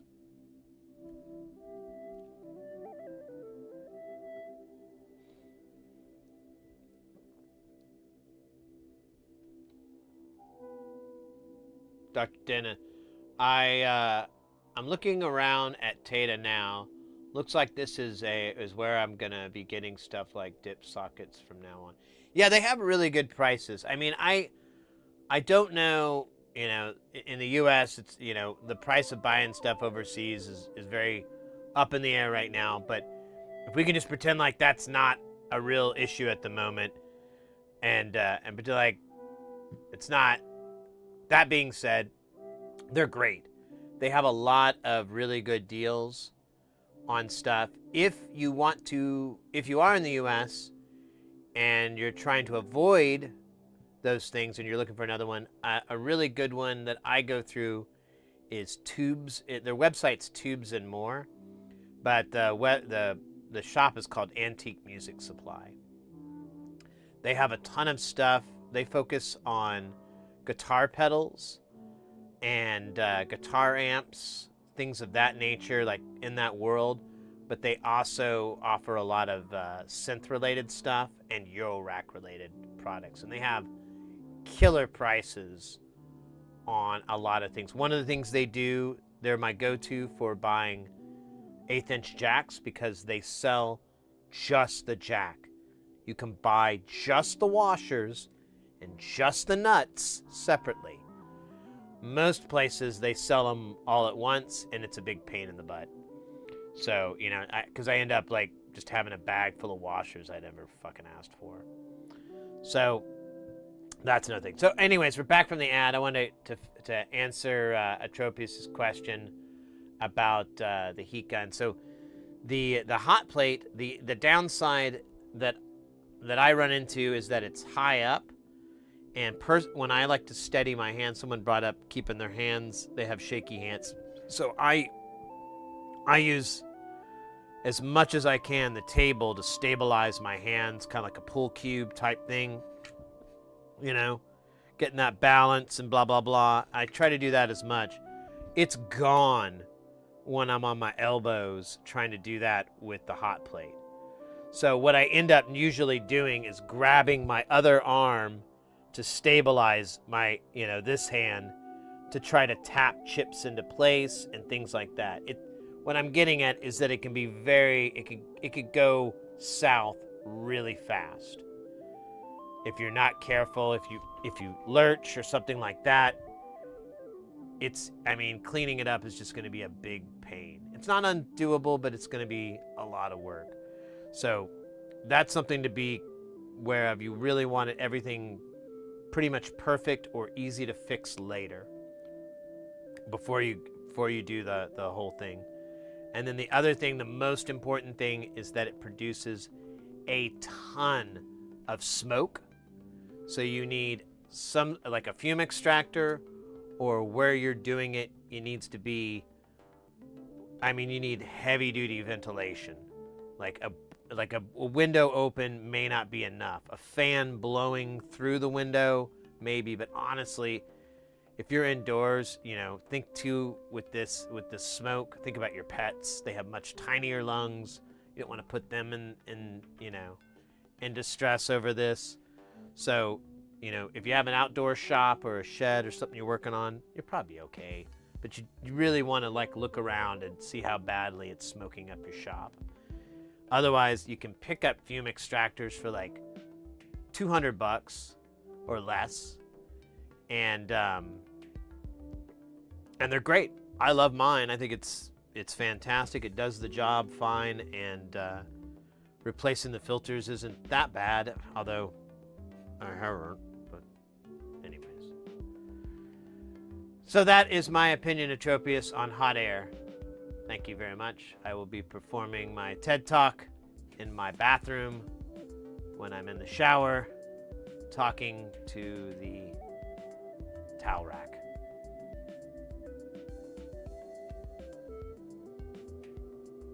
It's going to be a good one. She could be there, but the nude thing is weird. Anyways, Fast Snacks, how you doing, mate? Good to see ya. My dream is to open a synth shop, but apparently that's a tough industry. The one good synth shop in Seattle can barely stay open. Yeah, it's one of those businesses that is really fading. Because I think a lot of it has to do with online commerce. Because it's convenient to do that. Here's a business model, though, for you, Fast Snacks, that I've looked into. It kind of works, but the problem is cultivating the clientele. But one thing I've thought about and looked into more than once is cultivating a classic or unique synthesizer collection, and then renting that out, or having recording equipment. We never finished either, but having recording equipment so that they could track it and so forth. We thought about even trying to get some 1-inch tape, real 8/16 track recordings, so that they could have that as a source. But it never went through. We kind of got close. We had this guy who was kind of an agent, but he didn't have the right kind of clientele. All his clientele were like models, you know, and they wanted to make music part of their thing. But he was the one that gave the idea. He saw our synth collection and he's like, holy shit, you guys should rent this out. And we're like, there's a studio that does that. Of course, they have like 8 times what we have, but it's not the size of your collection, it's the motion of the ocean. So we looked into it for a bit, but eventually kind of shelved the plan because it was just... Also, the guy that we were working with, he was kind of, I don't know, I don't know if shady's the right word. That's kind of mean, but we did not feel like he was good at delivering information that wasn't positive. So he would just not talk to you.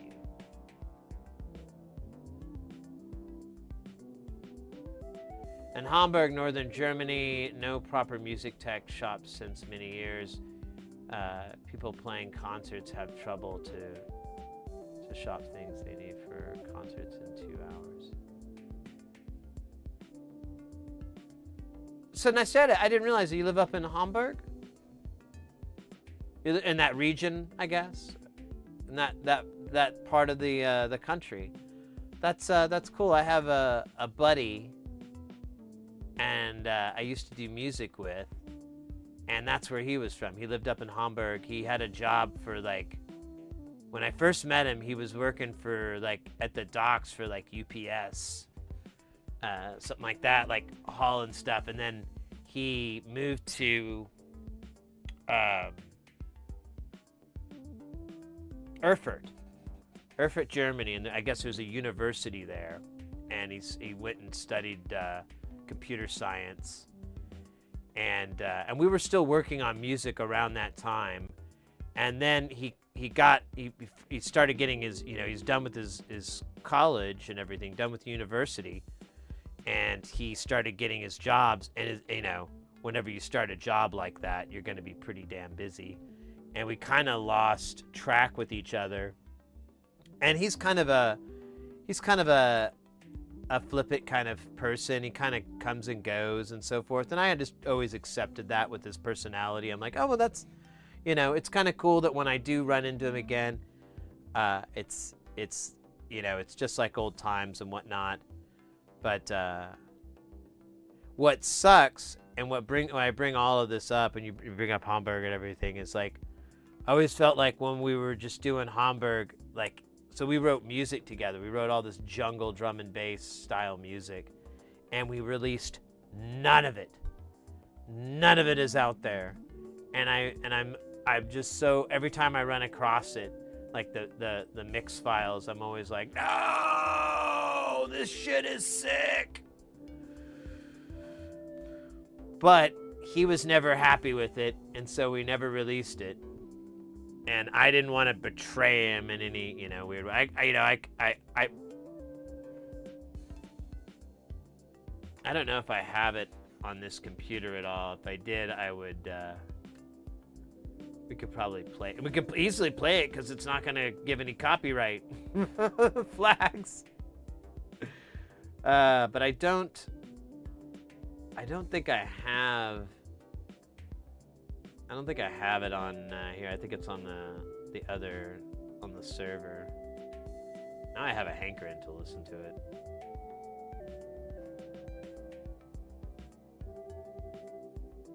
Stand by now. I gotta find it.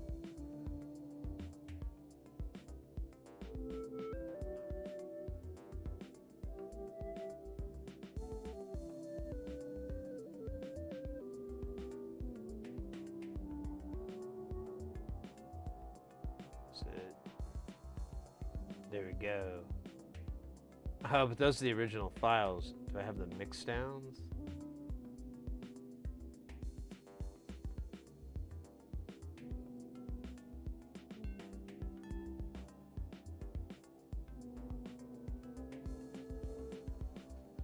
Yeah, I don't know. I'd have to look for them. I don't, they're not in the most logical place that they would they should be.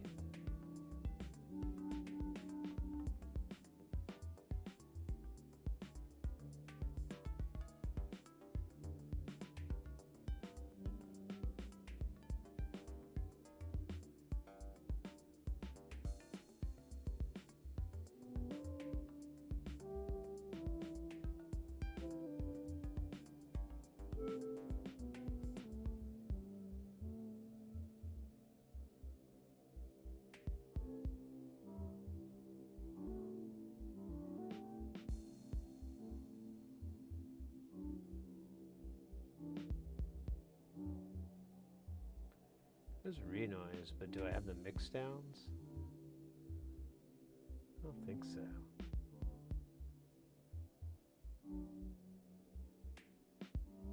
Yeah, and these are all the stuff I wrote. Oh, there's Ganjatron.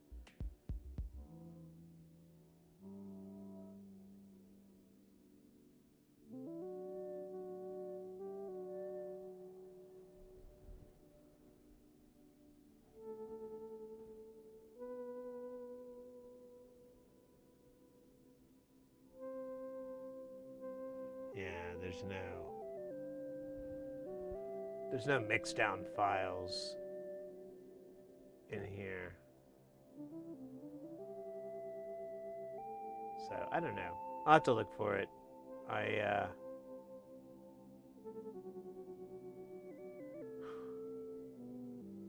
Dude, I wish they were here though. Oh wait. Ooh. I found one. All right.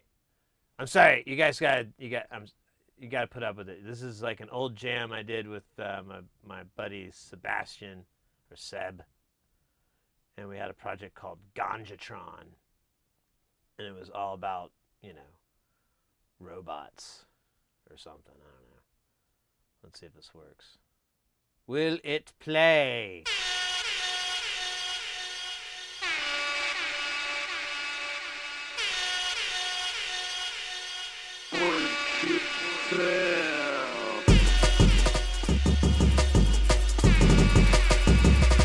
Alright, we got a little sound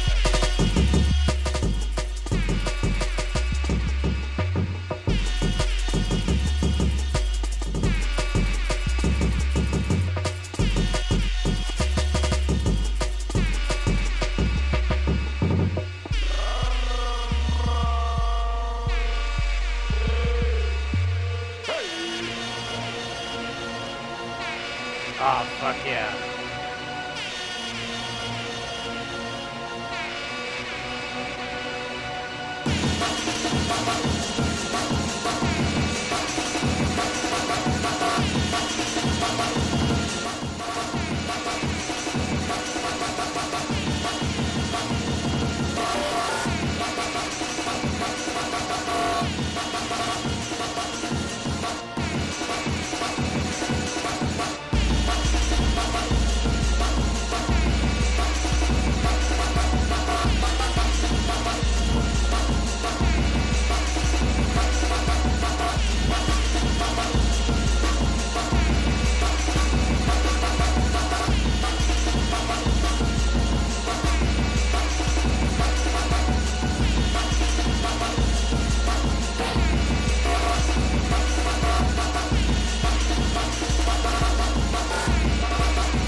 All right, that was we had the weirdest file names. Oops. So that one was called Snared SP or Snared DSP. It kind of, I don't know, it always changed weird, but the meaning was always the same.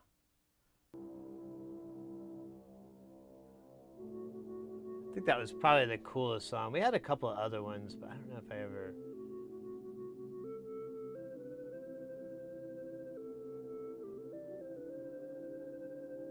Yeah, that one says log.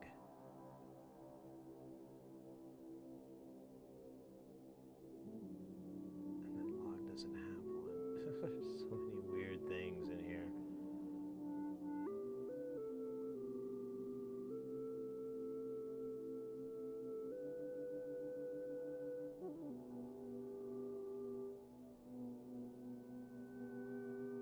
Here, let's see.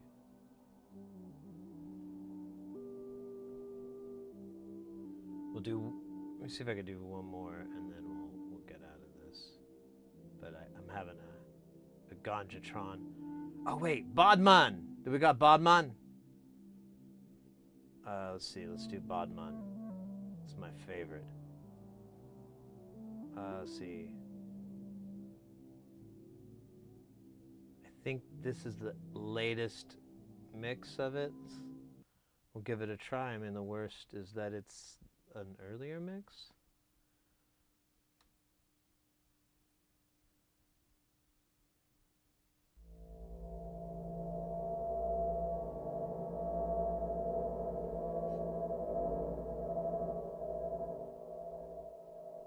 I think this is the first song that we ever did, so it's a little rocky. Doctor, thank you.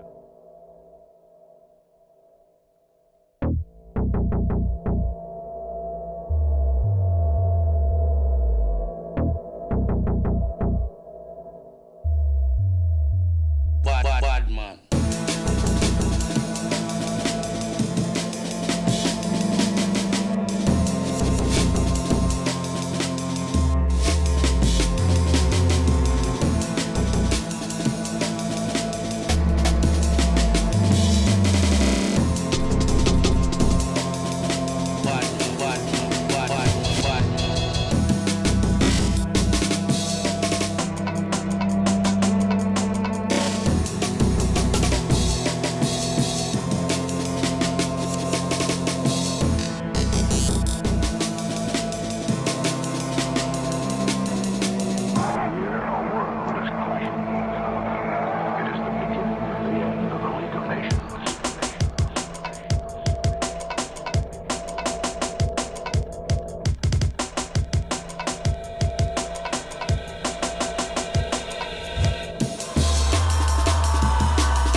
It's kind of all over the place.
a good break.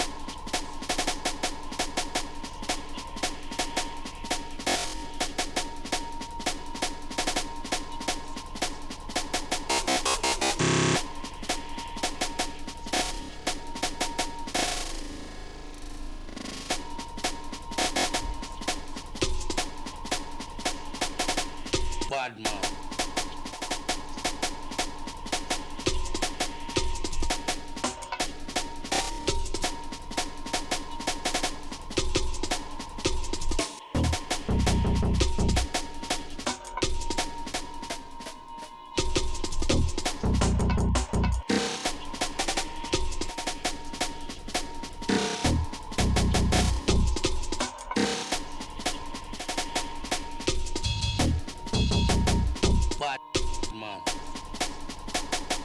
Bad man.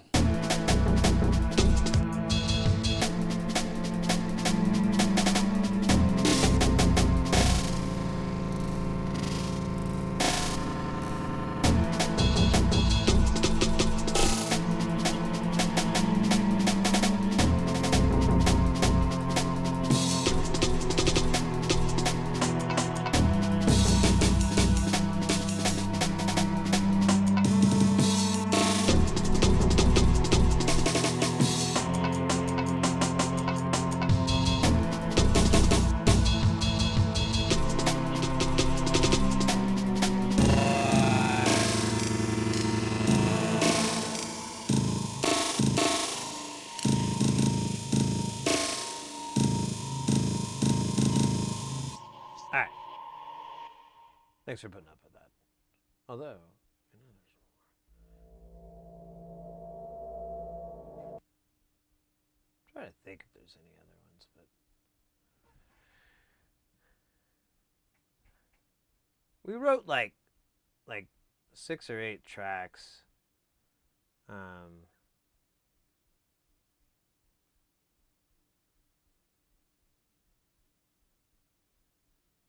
What was Ganja Saw? What the fuck was that? Oh, we never released it. Never mixed it.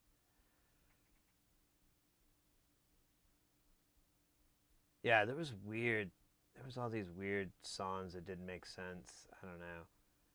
There was always this language barrier a little bit because he refused to let me practice my German. He always wanted to practice his English. So I never really... And I wasn't a good teacher of English. All right, I think there's one more song here. We're not gonna play it real hot. We'll just put it in there. Maybe. Oh, wait a minute. Oh yeah, it's down here for some weirdo reason. It's in UFO. But UFO's here too.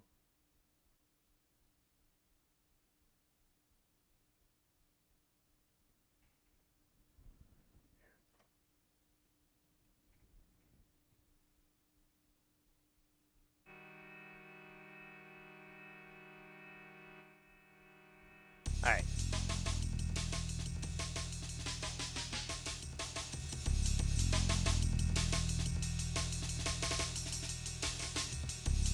The last song? So the last song, it was a bunch of tracks I did with this guy in Germany back in 2008, 2007, somewhere around there. We both used Renoise, which honestly, it makes writing like breakcore and jungle super fucking easy. Like all these tricks are all just fucking commands that you'll do in the program. And they're so easy to do. I forgot how much fun that is because you can do like effects send cuts, effects return cuts. So I would just program that in so it would do a stutter effect, and yeah. Those were good old days.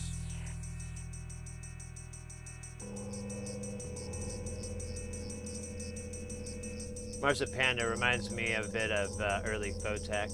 Yeah, there was a little bit of... so a lot of jungle breakcore, and my buddy even criticized me for it, but I'm just like, whatever.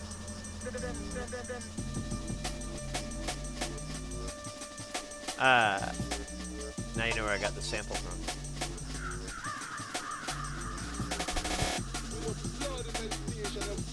He's like, dude, why do you do these really long drum breaks? And I'm like, I don't know. I think it's fun, and I kind of get lost.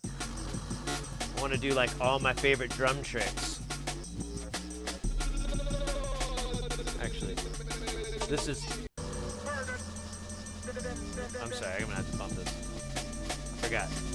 These are some slick cuts. Slick breaks.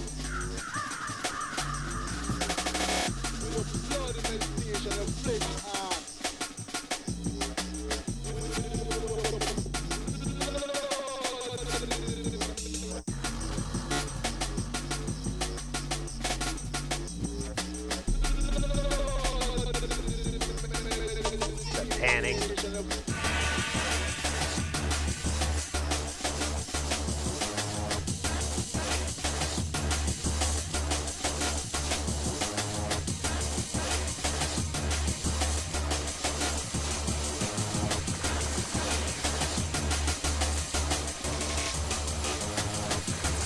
And it's all samples.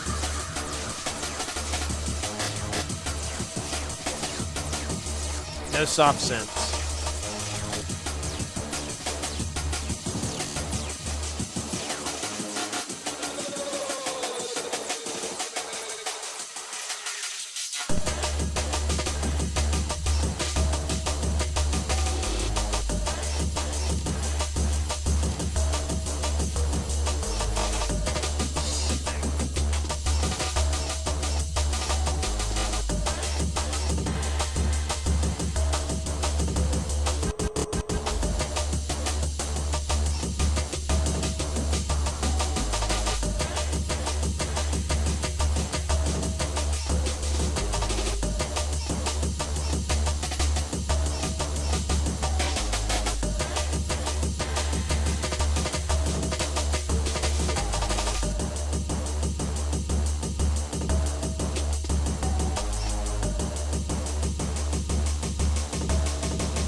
No soft synths all hard.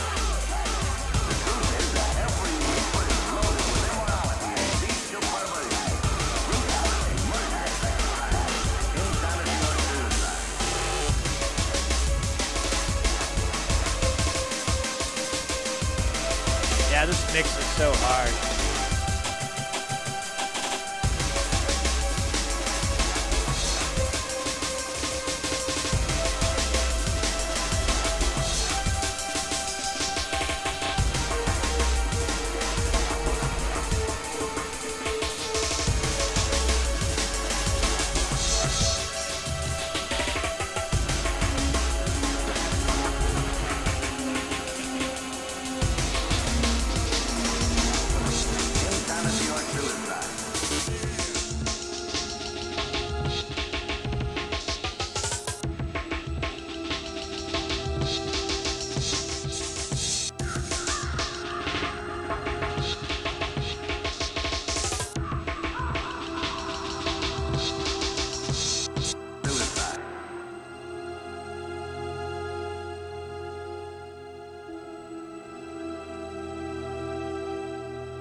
is like classic me.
Of the Ganjatron, the robot jungle.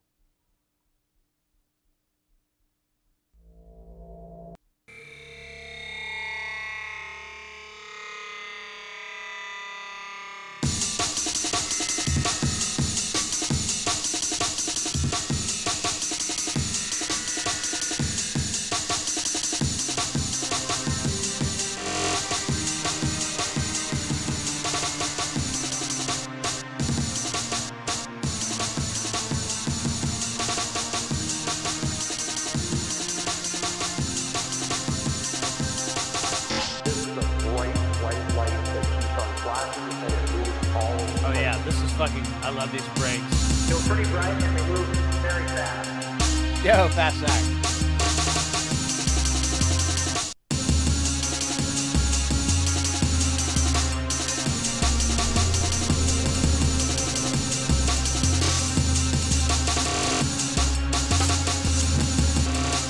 This is a bright white light that keeps on flashing and it moves all over the place.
Thanks for the clarification.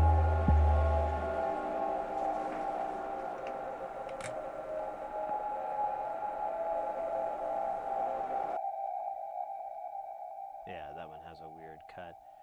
So yeah, all those tracks, we did those like a long time ago on Renoise. And if you, the cool thing about Renoise, oh, we're in an ad, so never mind, I'll tell later.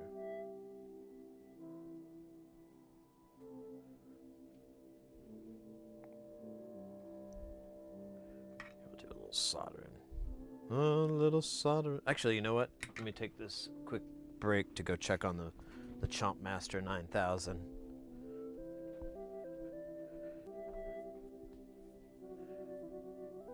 He's sleeping right now, right, bro? Are you? I think he's.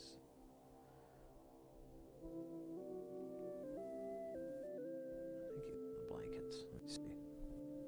We could determine where he is by determining where he is. Oh, he's right here. Hey, buddy, are you still not feeling good from the drugs? Oh, I'm sorry. I told the doctor we need to have a better reason. Poor guy.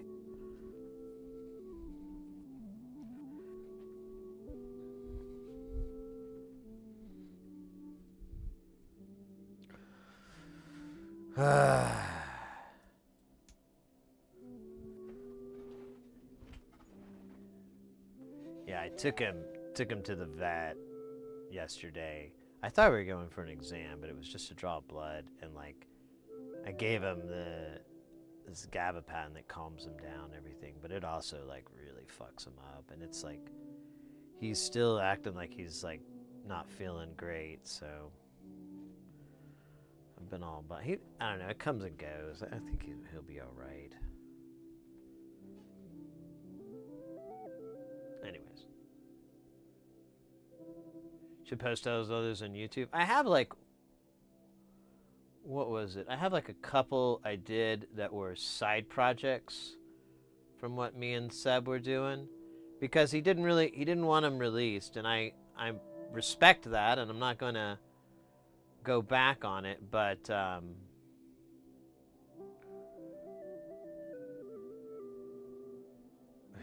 there's two on YouTube here. They're like really old videos from 2010, 2011.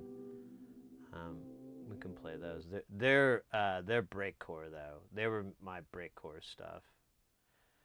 They're both remixes of pre-existing music. So let's see which one would be. I don't know which one to do. We'll do the Lady Saw. That's the funnest one.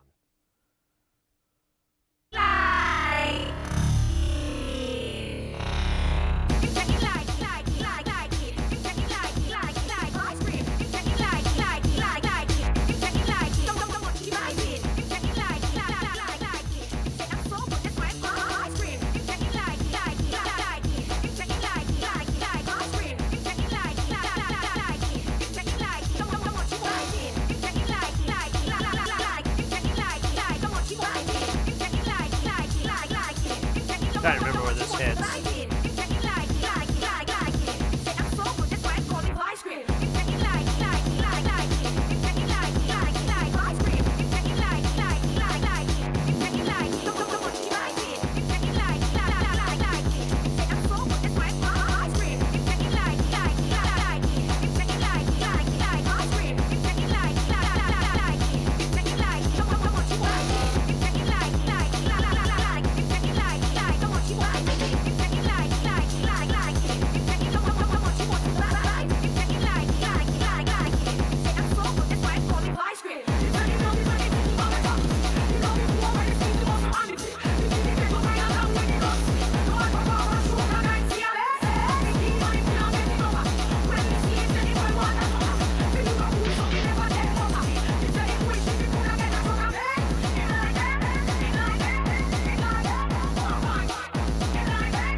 This is actually fun.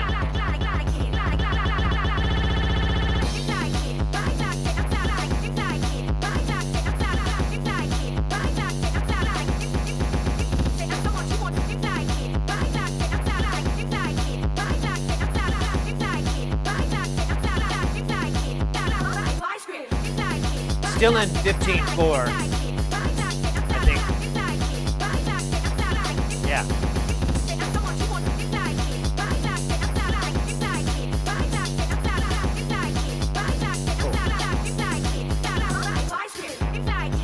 Or maybe it is. Seems like it's.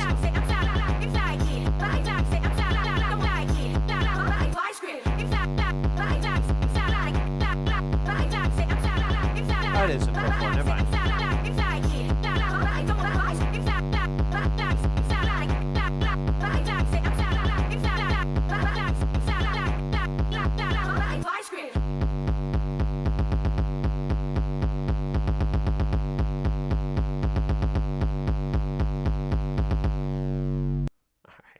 And then last song, I promise.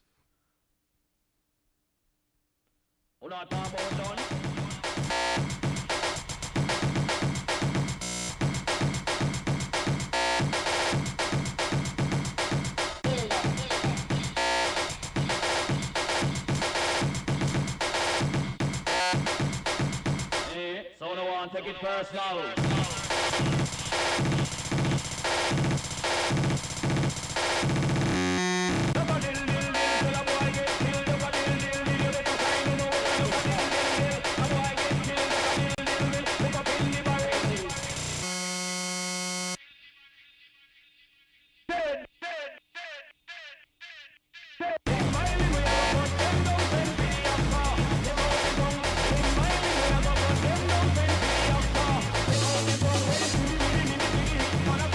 Yeah, there's like a different melody for each part. It's kind of dumb.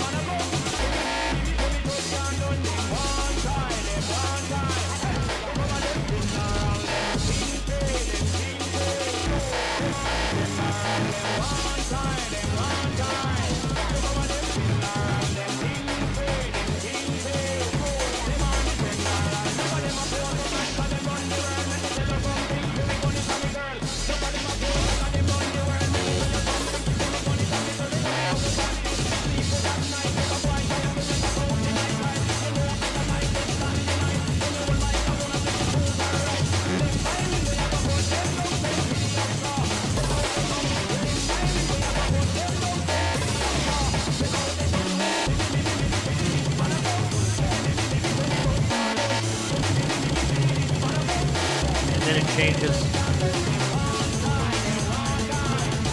to this arpeggio.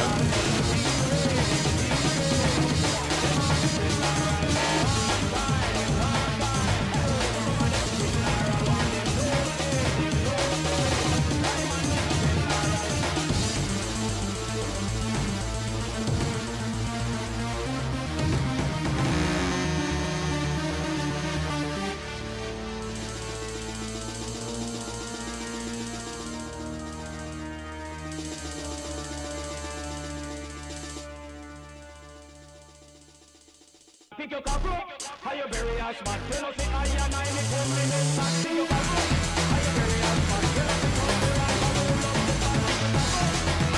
Tell us it, I and I, me come in, love the back. It'll change. Oh wait, not yet.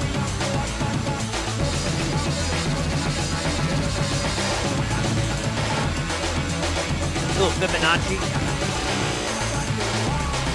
Here we go.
All right. That is songs that I wrote back in the aughts by Sid Heresy. Join me for another retrospective day when I finally get around to releasing the legal rights so I can play my other albums on the internet without getting copyright strikes from myself. It's a checkbox away, but I can't seem to find the time to check that stupid box. And then I imagine it waits a little. You have to wait a little bit. But anyways, here I should do the obligatory.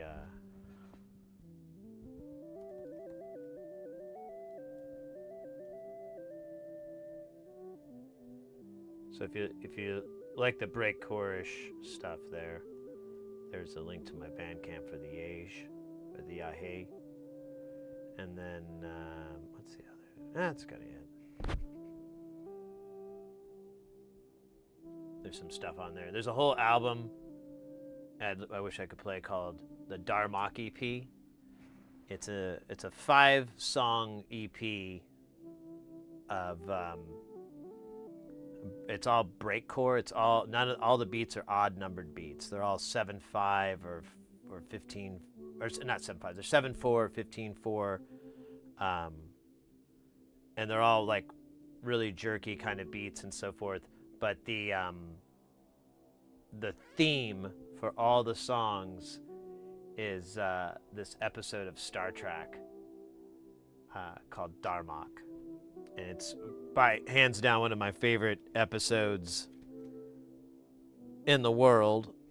And I actually made more than 5 songs. There's like a 6th song, but it's like I found it the other day. I found it like a few months back over the summer, I think, is when it was. But and I was like, oh yeah, why did I take this out? And I'm like, oh yeah, there's like one sample from Star Trek. The rest is just fucking breaks and shit. And I think that's why I took it out. It just seemed like a little tacked on, the sample. But yeah, the Darmok EP is one of my favorites. I kind of bummed I can't listen to it right now.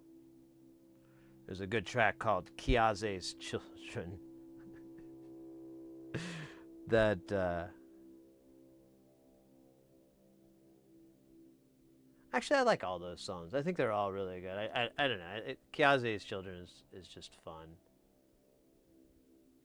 And it's kind of similar to what we just listened to with the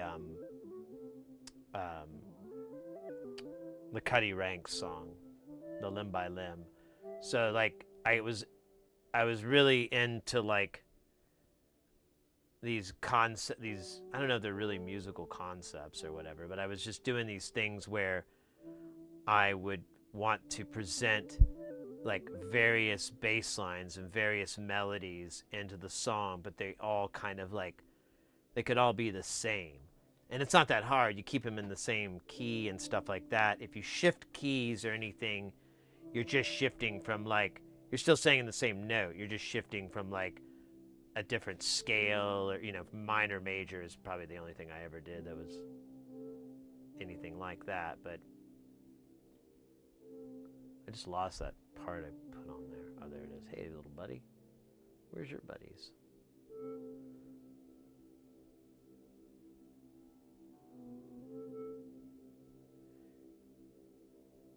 Yeah, I kind of miss writing breakcore. It's really fun. It's real intricate work. You know, it's kind of like doing an oil painting or something like that. You know, when you're working on it, you're really kind of up in the details, and you're kind of up in the business.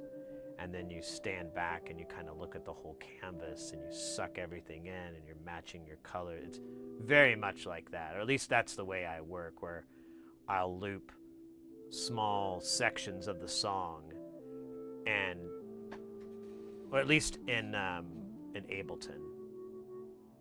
And that's where that stuff was written, was in Ableton. The stuff we heard earlier was all Renoise. But I can't find any tracks that I wrote in Renoise.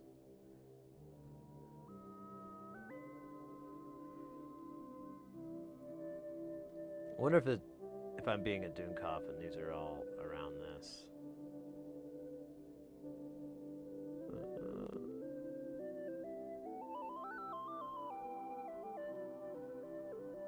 Wait a minute. 102 is 1 nanofarad. Stand by. I think I'm being a doofus. Is there? Oh, there is 1 nanofarad. All right, so I need 103, which was over here somewhere. Okay, I need that, not the other.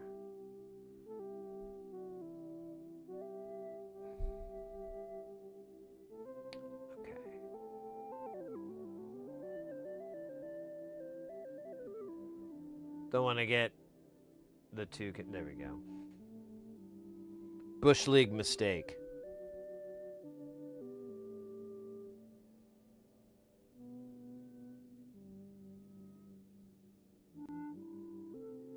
Yeah, back with the renoise stuff earlier, when Sebastian and I were working, like we kind of had these rules where it could only be sample based because he was on a PC, I was on a Mac, and like us both having the same plugins was too much work. And I was like, if you want to use one of those synths, write the phrase, record it as a sample, and then include it in the file. And if you've never used Renoise, there's a bunch of crazy things about it, but the thing that was nice is that you could save a file, and this is 15 plus years ago, so it's very novel then. Now it's kind of commonplace. And all the samples, everything that needed to be in there, minus plugins, was thrown into a single file. All the audio files were compressed into FLAC format, and it was all just one. And then you'd end up getting like the whole song for like, I was looking at them, they're like 70 meg, 80 meg files. And like I said earlier, he got into IT, so he already knew a lot of IT stuff. So we just ran FTP. I think I had an FTP server that I rented, and he would just log into, and we'd send the files back and forth. Man, the internet is dumpy. Keep seeing it like spiking.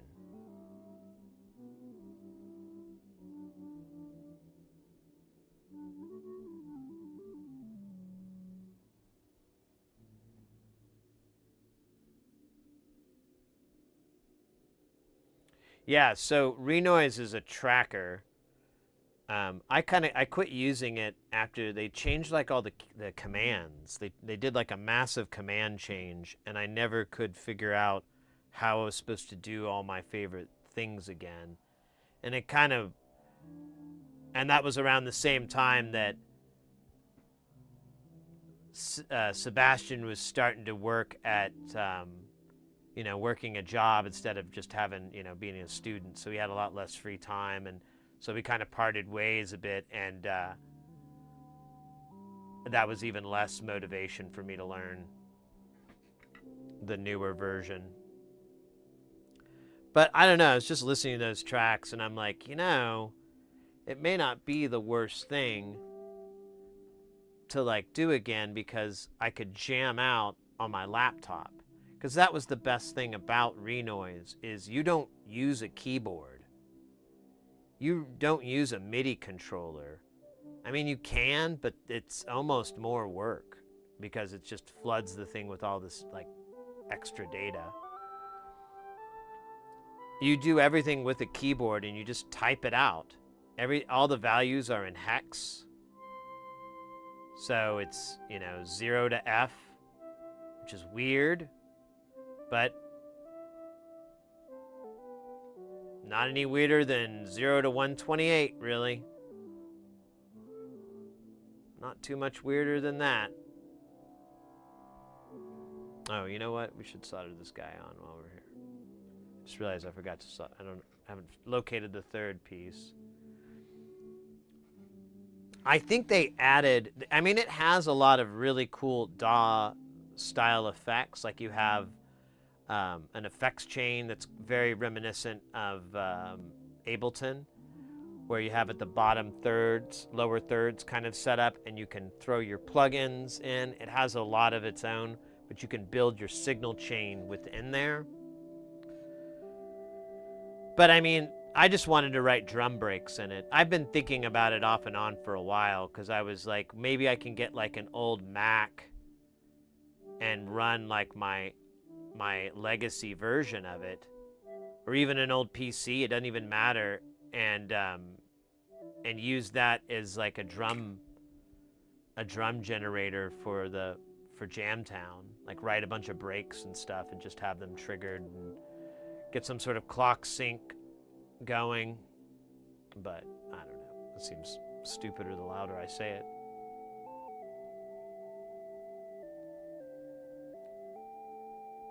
It's just fun writing breaks. It's just super relaxing and super rewarding. You just, once you get like a really slick break. I listen to it now, and a lot of them are just like, I remember them, and I remember all the hits and where things are gonna go. So I don't even know from a person's standpoint, like that's a new listener, if it's any good. Like to me, it's awesome because it's exactly what I've been working on for, ages or whatever, or however long. But I think from another person's point of view, it may just, like my mom does not like any of the breakcore stuff. She doesn't understand it. Do you use leaded solder? I do. I use and prefer the leaded solder.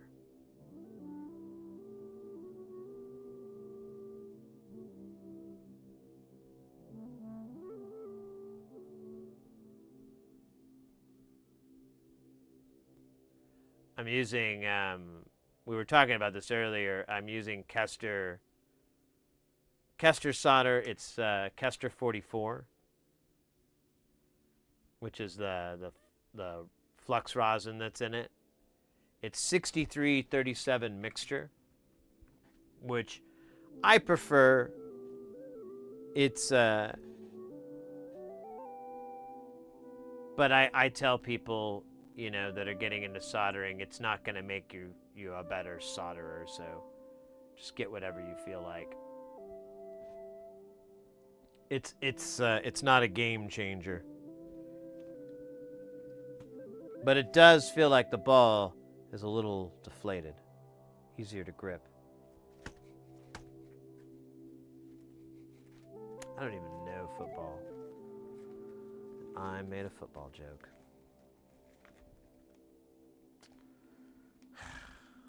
Look out. Wait, who is running? I was about to say Letterman, but he's retired. And then I was like, Leno, and I'm like, oh no, he quit too. So he could focus on gambling.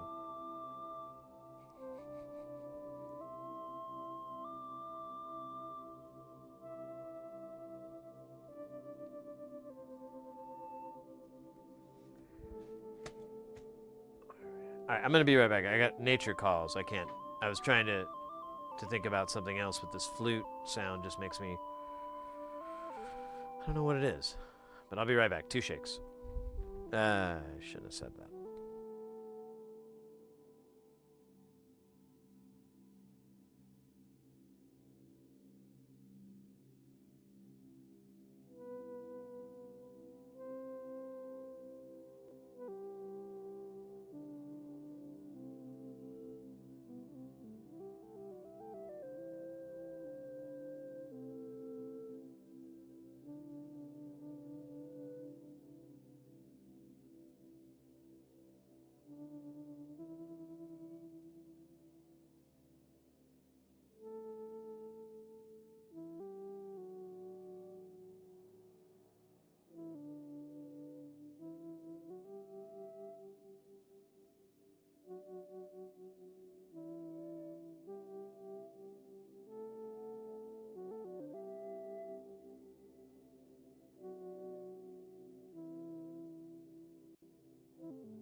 All right. Thanks for waiting. Oh, I wonder if I... Oh, you know what? Let me grab a fresh beverage here. Do I want anything sweet, or do I just want to go with the... Yeah, since I bought all these ones, I should try to drink some. Make the missus happy.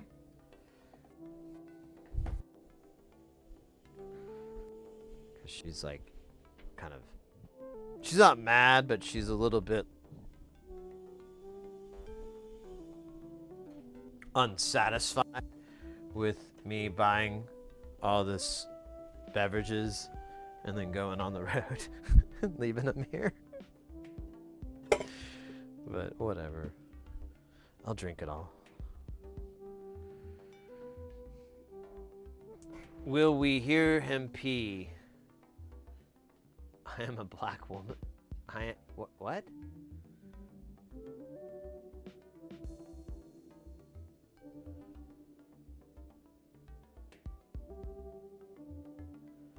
So I went ahead with the Dr. Death. We're gonna give that a try. The Avatar. So lost.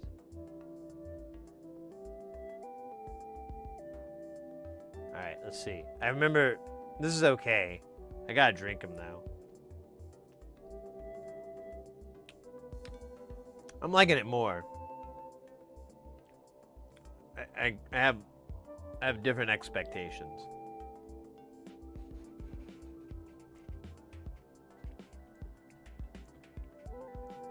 Yeah, I actually have a procedure. So when I go to the bath, so my microphone has an on-off switch. Flip it.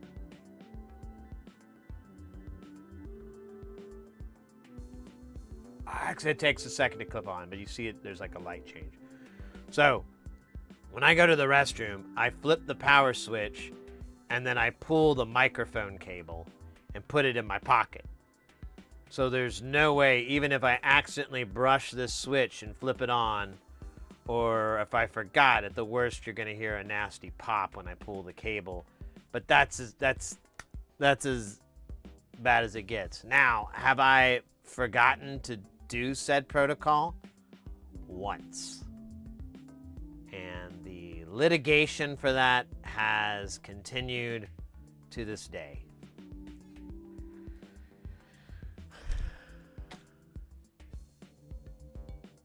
Massive litigation. All right, good news, guys. We are working on it. Now, we're getting it done. We got 1 nanofarads. After that, we'll have 3 of the 47 picofarads. And then that is it. We have 10 microfarad caps. I guess. We got those too. Okay, so never mind. We've got those as well. But we're just going to put regular chip caps. I'm not going to fuck with...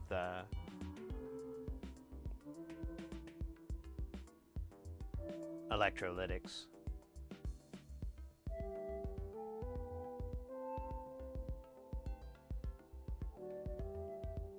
Oh, that avatar. Oh, now I understand. I don't know who the hell that is.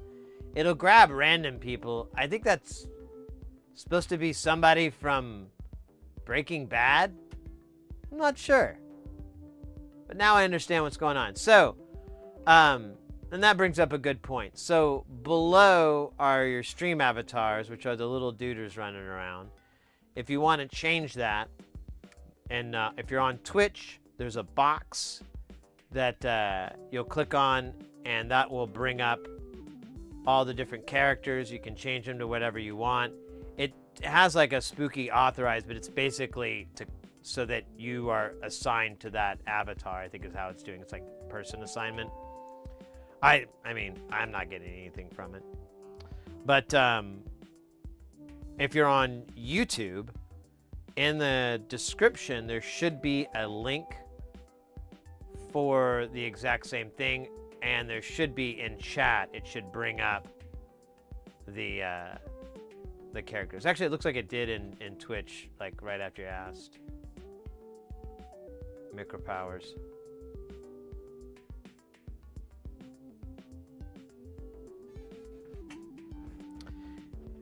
And remember, yeah, and unless I like,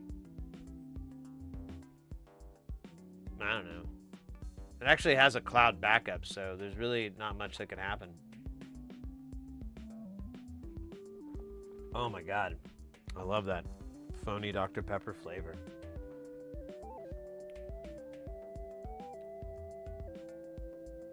All right, now we can fill these 102s up.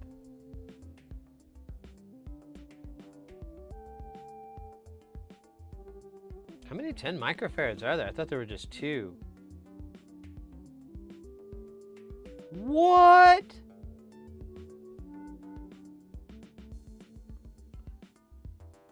Oh man, I thought I was just like, I thought I was reading bad. It's 14. It's 14.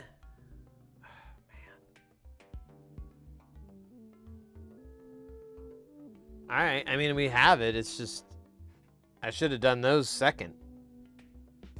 That's a lot of holes we could have plugged.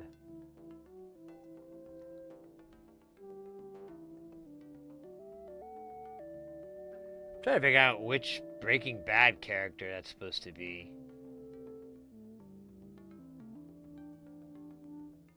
I mean, not that one, but the lady that you were.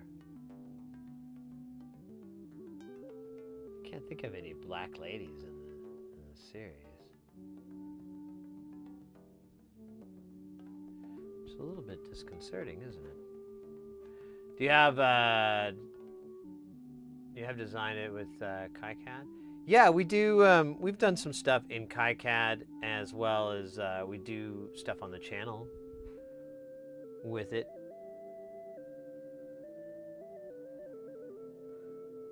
I don't know if we'll do it today. I'm trying to decide how late I want to go today.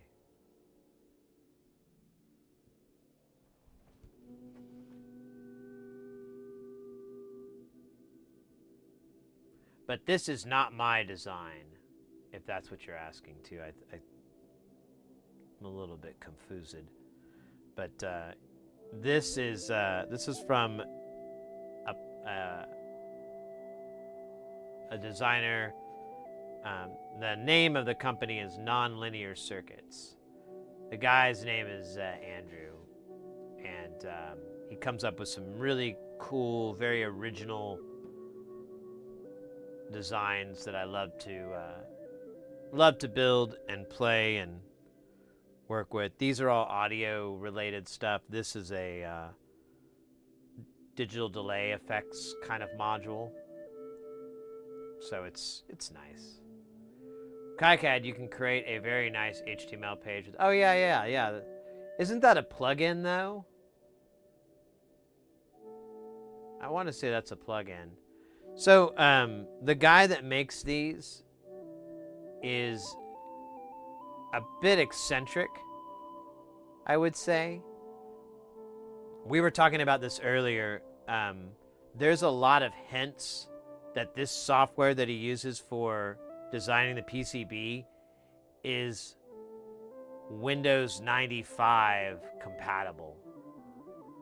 Like, he's got an old Windows 95 machine to do, and he's got all his designs doing it that way.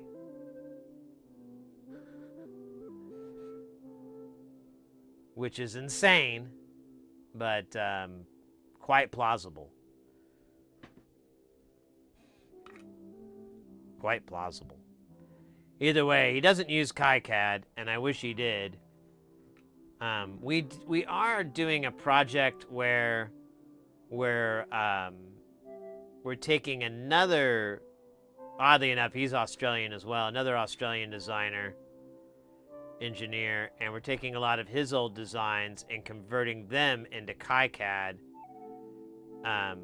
for a number of reasons. One is, like, he's just got pictures. He did convert his website over to a wiki, so it's a lot easier to work with, but it's still like, you know, tiny JPEGs of schematic drawings. You know, it's still that.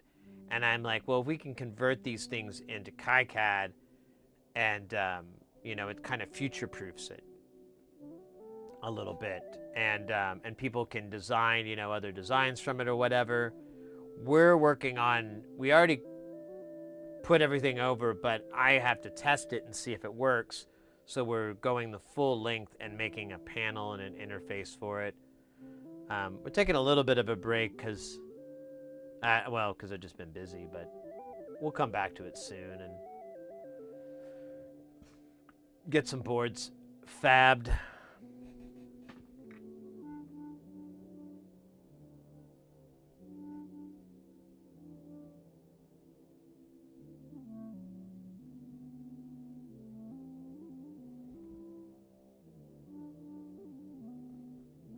But yeah, we're all about just getting people into soldering, into making, into building. There's a lot of different avenues, different ways, different techniques, different things you can do to get that solder life inside of you.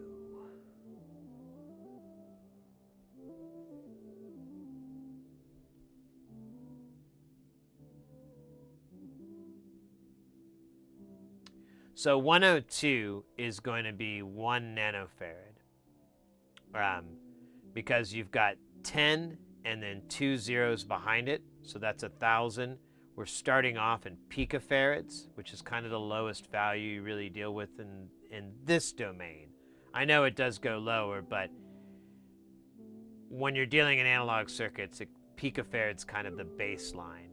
So this is 1,000 picofarads, which is 1 nanofarad, and that's what we're coming from. Now for 10 microfarads, it's just written out 10U,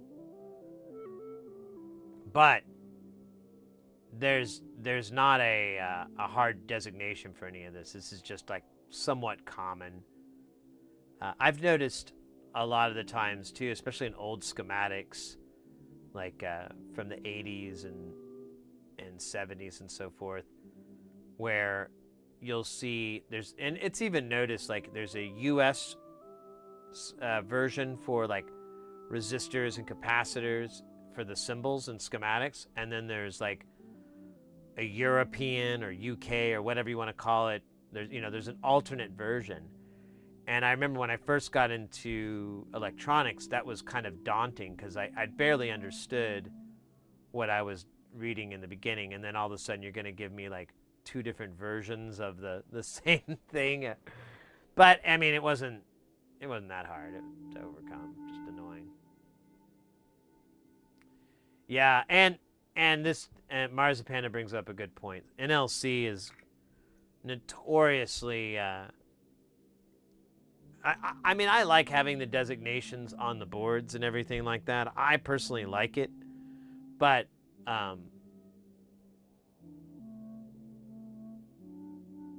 this one isn't bad either, but there are some that are super hard to read, and they're super frustrating for some people. I've gotten over it. I think I've just built so many things that I'm like, this isn't that bad. I've seen bad. This isn't that bad. Could be way worse. Oh, we got ads. Jesus Christ. Thanks, Safeway. Can we stop texting me on this shit?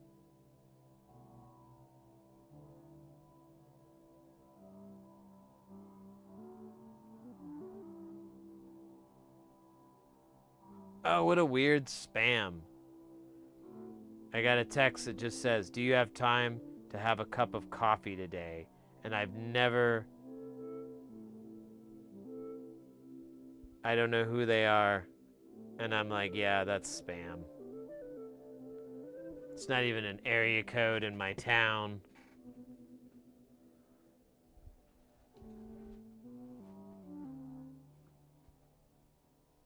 And they would have never texted me, so they would have said, hey, this is Mike or this is Karen, or this is whatever. That's a good one. But my true friends know I hate going out for coffee. I only drink it when I have to.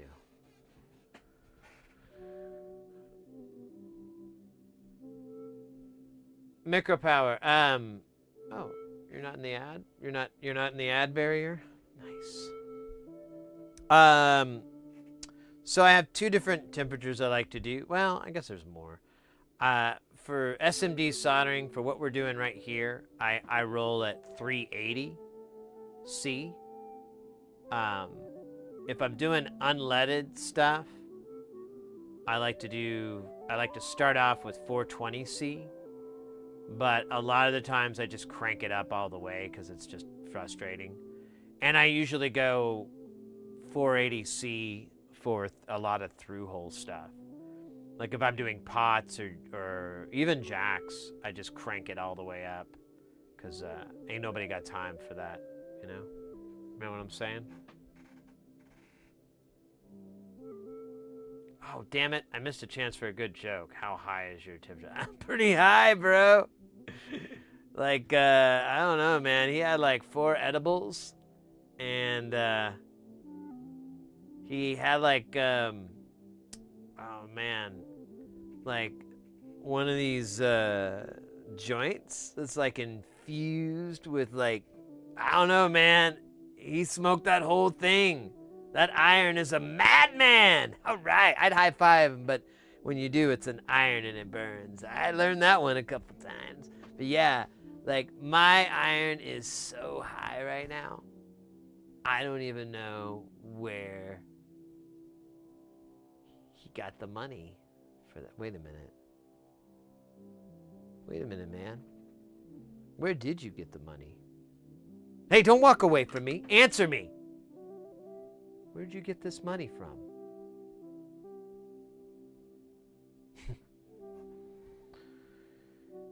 Have you been soldering other circuits for money? Why didn't you say something? You didn't have to do that. You know we could have worked something out soldering iron. You know how I feel about you. You don't need to do that to get money. You don't have to solder other circuits. Don't worry. If you quit soldering other circuits, we can let this live in the past where it belongs. We can move on if you're ready.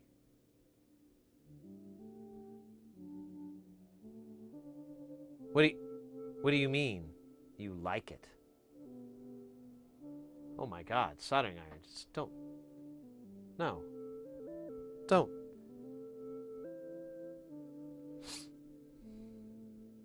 Fine. If that's how you feel, fine. There's plenty of Vellers out there that would love to be on my bench.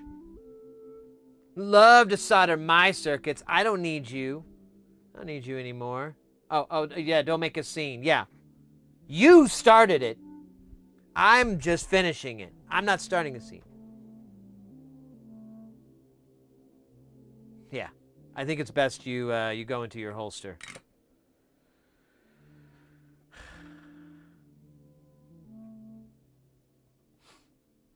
That was sorry you guys had to see that. That was not very professional of me. Give me just a moment here just to collect myself, if you don't mind.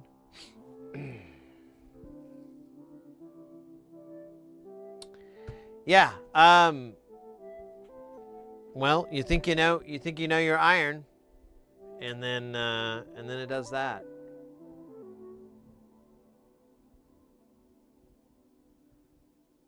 Pretty low. I think you're getting Fahrenheit and Celsius confused. Solder melts at like 182 C. So if I double it, and then put a little sweet tooth on of an extra 16 Fahrenheit or 16 Celsius. That's pretty good. I think that's really hot. But 480, that's too much for SMD. I was trying to solder earlier and I had it left on that and I noticed it. And I was like, that's not good.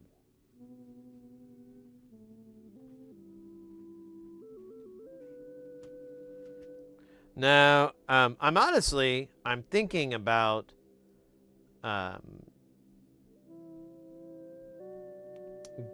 going Team Veller for a bit. I love my Hacko. I have absolutely zero complaints for the Hacko. But Veller makes a 2-channel that's like something like 1500 watts. And, or, you know, maybe not 1500, but it's pretty high wattage. It's at least $1,000. And I wanted to get I can't remember the model, but the really nice pencil and then some hot tweezers. Then we're talking, baby. Then I'm feeling good. But Veller does make a really cool kind of flagship station. And I've been really wanting that.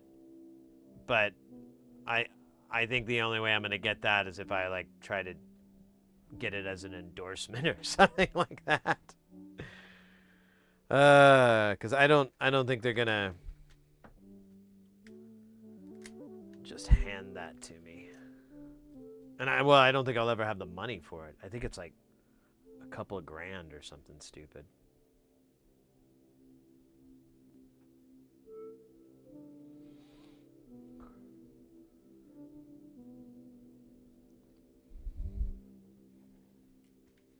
Anyways.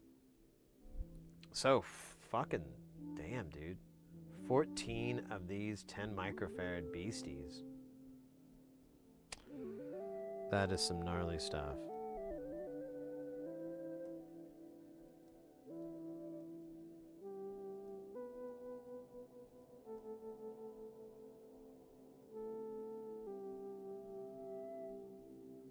Dude, now it's not working. Oh, there it goes. Just needed the light. What did I say again? 14? God, I don't even know if I can count that high.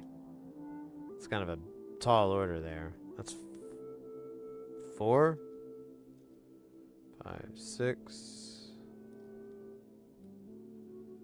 7, 8.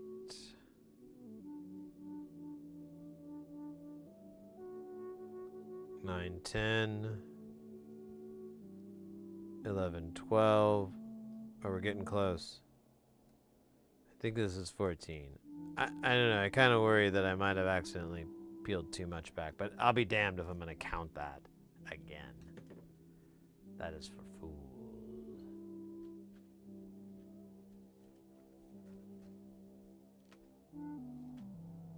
Wait a minute. Uncle Sam, where are you? Oh, yeah. Uncle Sam, that's not just any fat guy. That's Carl from Aquatine Hunger Force. You might know him from the, Adult Swim.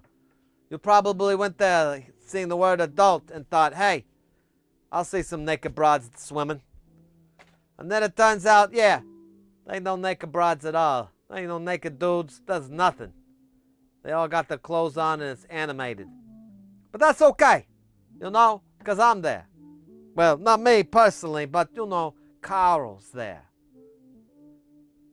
And when Carl's there, you're there, because you're next to the action, baby. That's real. Oh, Scheisse Helig. What's up? Did you ever experience a SMD component? Oh, no, then you try to search on the ground because you did not order. So, yes and no. I always order in bulk, but I've lost a few. I think the worst was 402, every time we have 402 here, it's just the worst. Like, I'll put my hand down, and then I'll pull my hand away, and I'll be gone. And I'll look on my arm, and I'll be like, oh, nope, they're gone. They're gone, gone, gone. But I always order, like, way more than I need. Because what's going to happen when I need it later? Am I going to look like a chump? Hell no.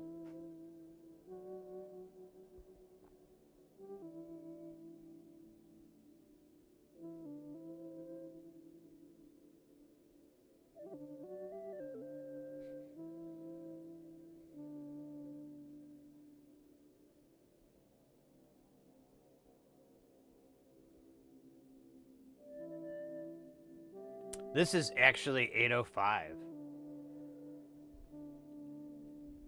Super, super doable. Not too horrible.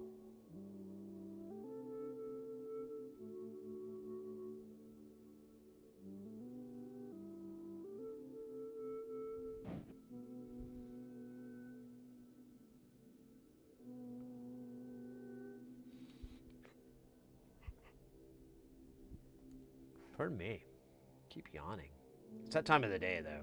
Yawning time.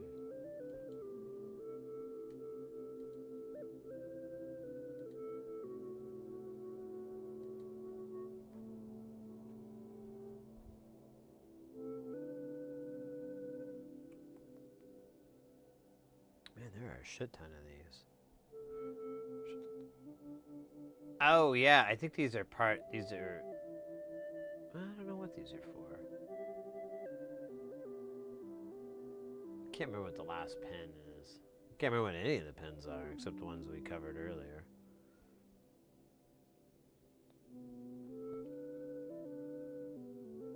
But nah, this is all 805. All this guy does is 805, which is nice. We do have some 603 stuff that we work on from time to time.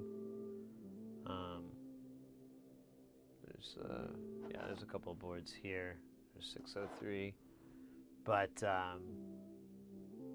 603 is kind of as small as I like to get. After that, I'm pretty defiant.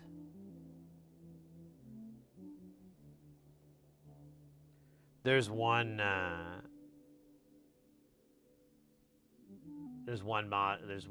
circuit we have, and for reasons I have no idea, they put these 603 diodes on there. But there's like plenty of room. There's no I'm sorry, not 603, 402. And there's no room, or there's no reason for it. There's plenty of room. It was like just a jerk move. And I bought some, but I had another project, and then it turned out, from going from having 2.5 times more than what I needed to not having enough. Or having just the right amount, that's right. So, but I ended up losing it, and now I don't have any for the module. So, I don't know, I'm trying to decide if I want to order more or just scrape it. It goes to ground. So I can just scrape the silk screen and solder whatever I want to ground. Doesn't really matter. It's fucking stupid. Jackass that did that. I don't know. That's not fair. That's probably accurate.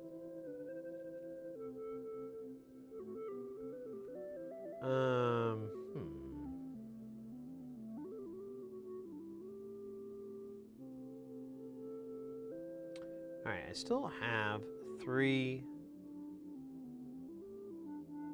Oh, I have a couple of mystery pieces. I just saw... Oh, that's right, because we dropped it... Alright.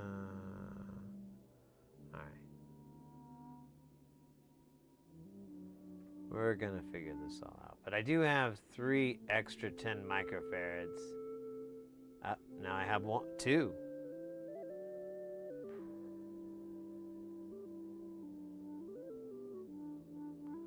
Probably gonna find Okay, so I found all those.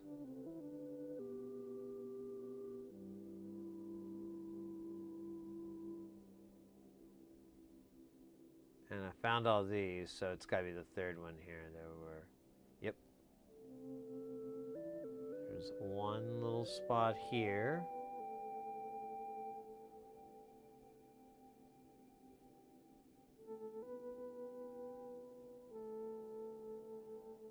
And another right there.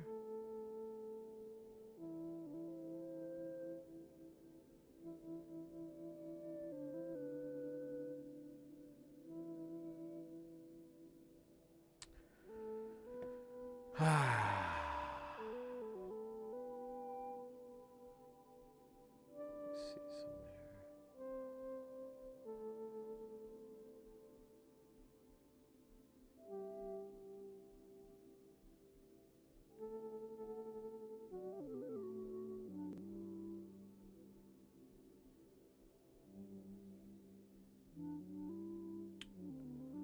What time are we at? Oh, 3:30. That's not too bad.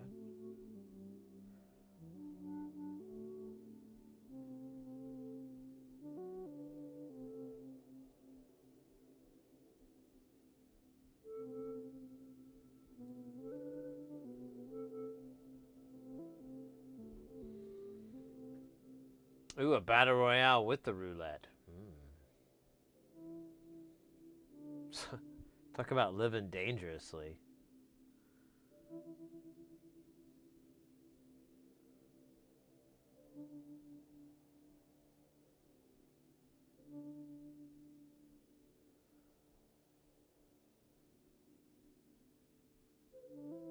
right.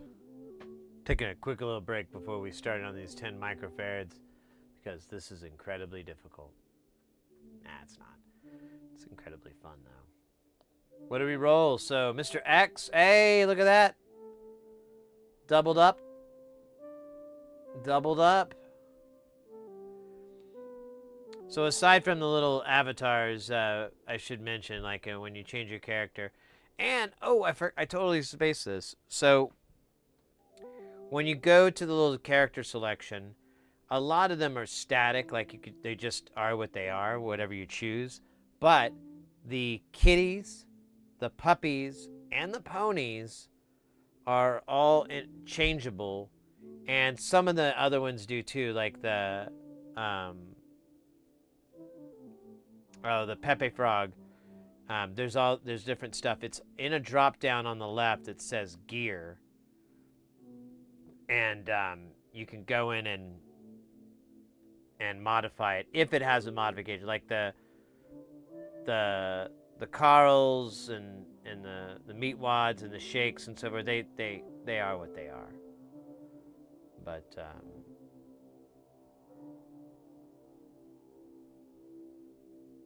the puppies and the ponies you can change.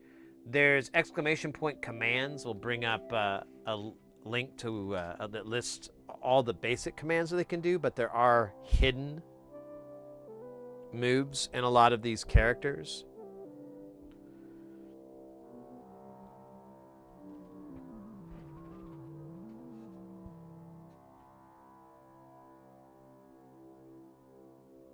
Do you have enough gold?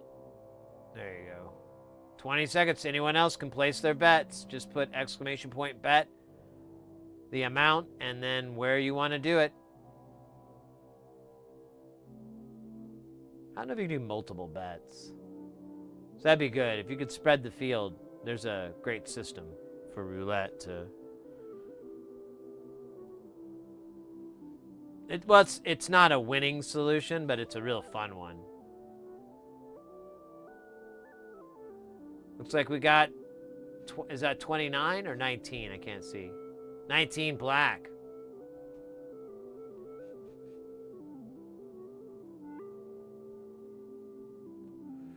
Fast snacks, doubling it. You're that, and you got a bunch of gold from the roulette game.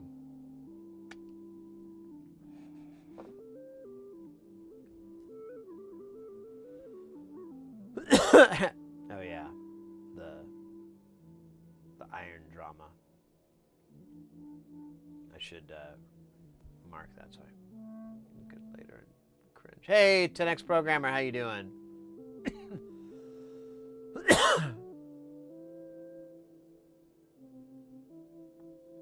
Yeah, for me, I don't recommend at all hand soldering 402 unless you have like really like a really tiny tip, and you can't really get that cheaply.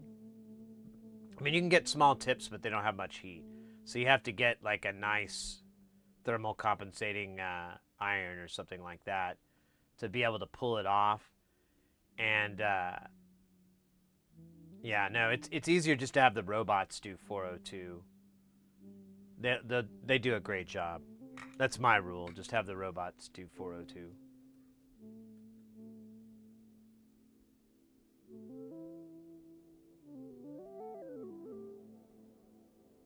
Oh, wait, let me see what you're talking about. You're donating what?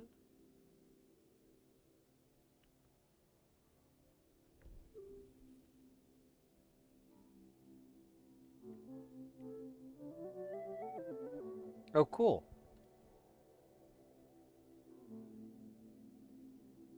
Oh, wow.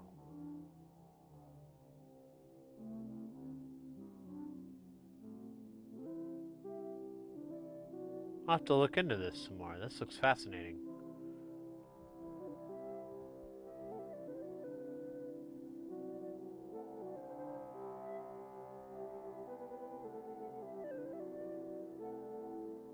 I have a small tip. Well, iron tip.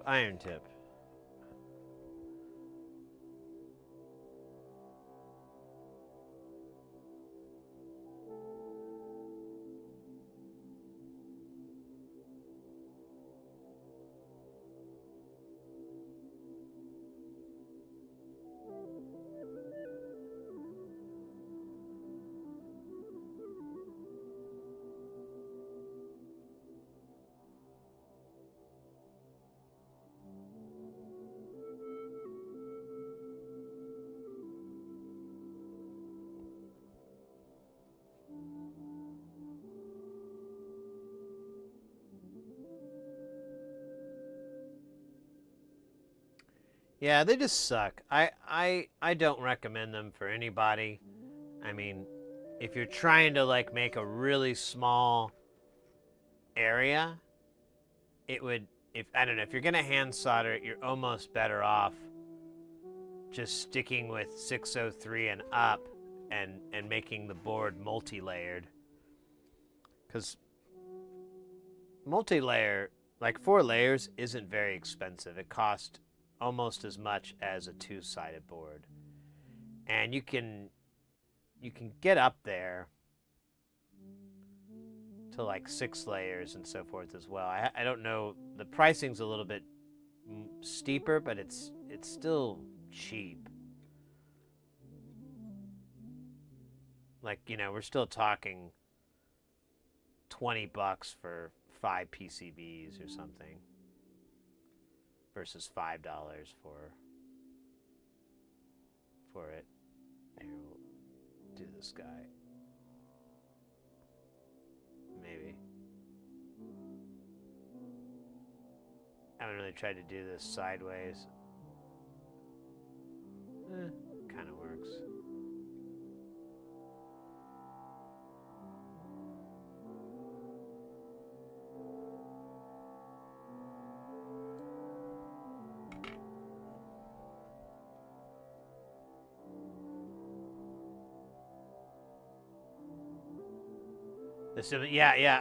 I was doing a bunch of prototypes, and it just, we were in a hurry, and I just was like, I don't have time to solder this and then troubleshoot it.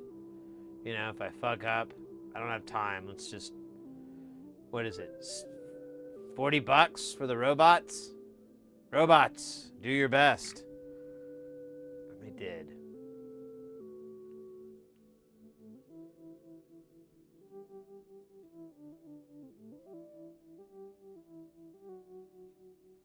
That guy's on there good. He's got a big booty. Okay, we gotta take that booty away. That's too big of a booty. You give those caps a big booty.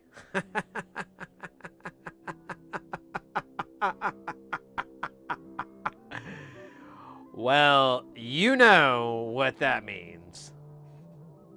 And if you do, call 9768 and let us know, because we want to hear what a big booty cap means to you. And now, George Clinton and the Funkadelic Parliament's Big Booty Capacitor. Big booty cap, girl. Doot-doot-doot. Big booty cap, girl. Doot-doot-doot. Gonna get my soda hot for you. Doot-doot-doot. Big booty cap. Boom. It's all about that. I don't know. It's probably not a very good song now.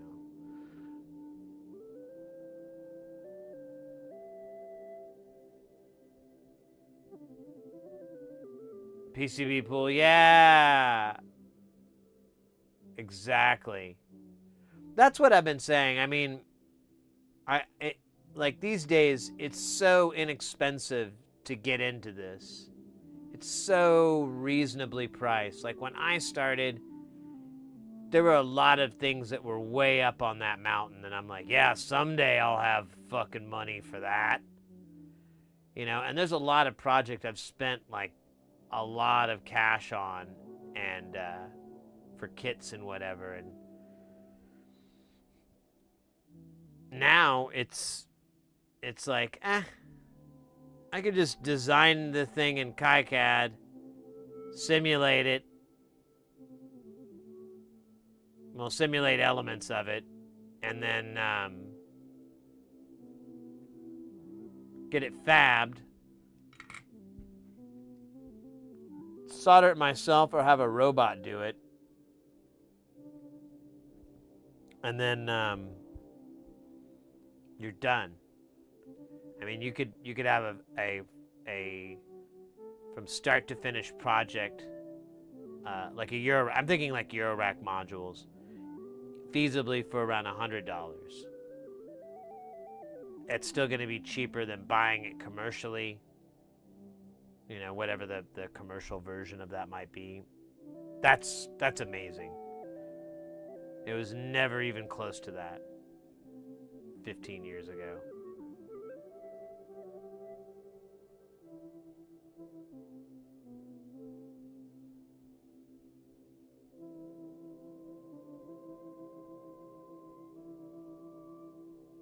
Go for, oh yeah. With the, I don't know how much it is. I don't want to look at the internet right now at the price of stuff from over there.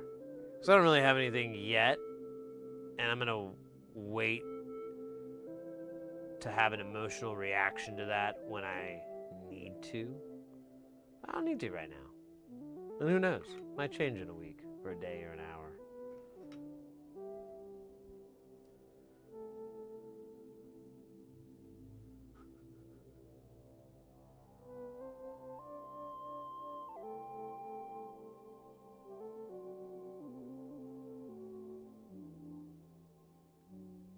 But I would like to, I don't know, I've done several 4-layer boards for this prototype that I've been working on.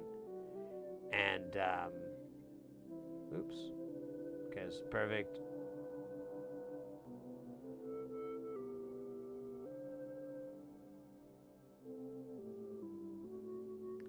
And, they weren't very expensive at all. Oh, man. Yeah. I wish the graphic designer would get fucking done so I can show you guys at least the prototype. I don't know. Whenever these guys announce this thing, I'll be able to show it off. Really? And that's after shipping, and that's like, you know, what's the size? Like 100mm max? Or maybe not 100mm. No, my bad. Oh no, yeah, 100. Yeah, no, I'm looking at the thing wrong.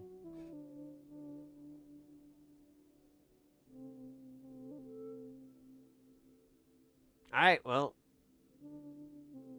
let's hope that stays, because it's a big part of my fun. is there is Osh Park or Osh Park, and I'm almost positive they're a U.S. company, but they're not as cheap. They're actually kind of a lot more sometimes. It depends on the size of your project and stuff, but the benefit to them is typically shipping, because shipping isn't as expensive, and you can get them really fast.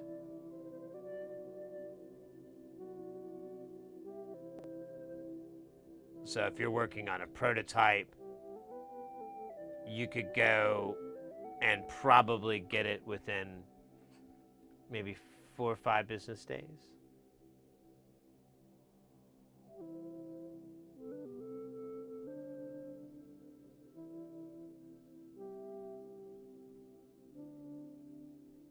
Yeah, 10 centimeters. Yeah. Well, that's kind of as big as a Eurorack board's gonna get until you get into some goofy territory. But generally speaking, the max is gonna be the height, which is usually around 100 millimeters. Sometimes it goes a little bit over, and I think they're, at least in the past, they've been flexible. PCB way not so flexible. JLC oddly has a little bit more flexibility, and I don't think I've tried Osh Park with any of it. I think I tried a while back, and I was like, I'm good.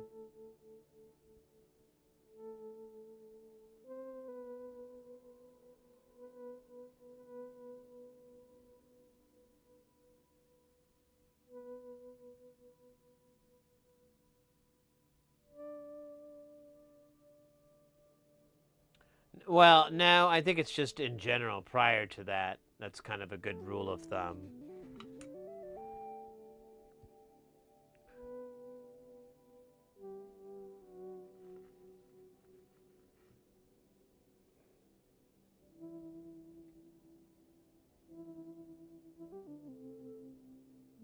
Because whenever you order from JLC or PCBWay, the cost of shipping is almost always going to be greater than the cost of your project.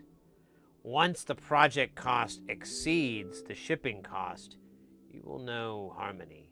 But unfortunately, the shipping cost grows. Try to catch up.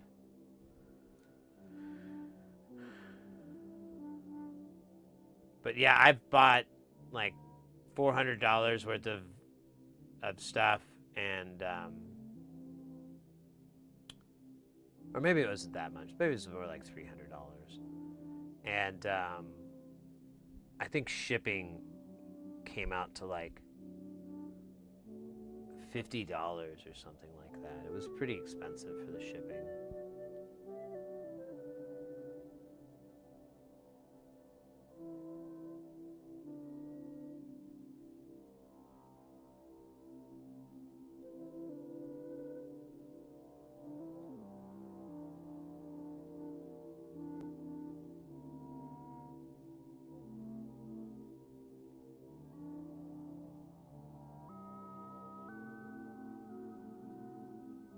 This guy looks weird, doesn't he?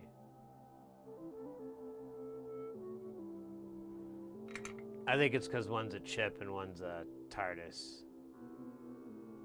You got the TARDIS-shaped ones.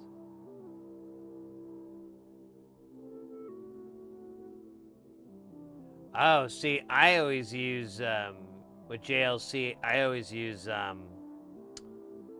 DHL. Because they seem to get through customs really fast.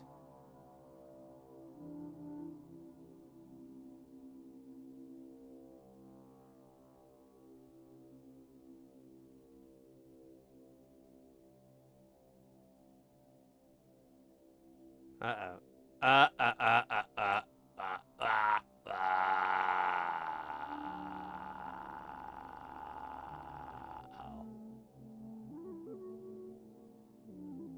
It's like a bull in a china shop here. There we go.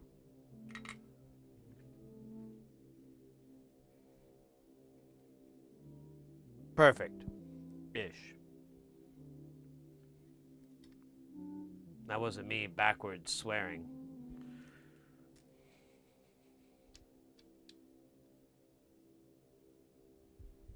DIY Electronics over on the YouTube. Welcome in, mate. Good to see ya.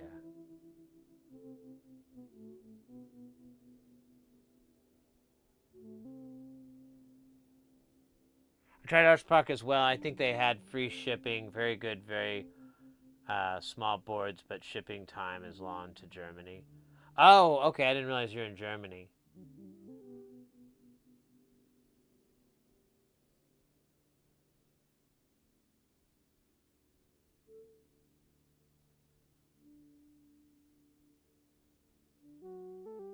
Yeah, oh, well, 30 bucks, that's good. Hayes, you crashed out? The sleep demons? I did that last night. I had like a big meal, and then I just like fell asleep. Woke up, I wasn't even that hungry, and I'm still not that hungry. I'm like, man, I'm only having one meal today. I can't have... I ate too much yesterday. I had two big, nasty meals, and... Can't keep doing that. That man is gone.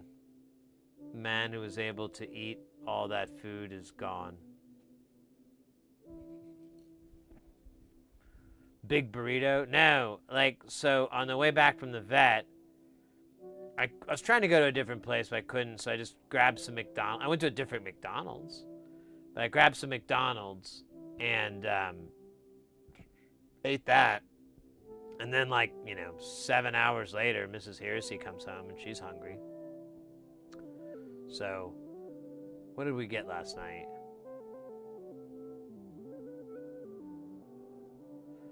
Oh, yeah. Hawaiian barbecue, which is just rice with, like, really yummy bits of meat and stuff. It's good. It's really fucking good. And, so that was kind of healthy-ish, but I ate it all. Like, she ate half hers, I ate the whole damn thing. So, I don't know.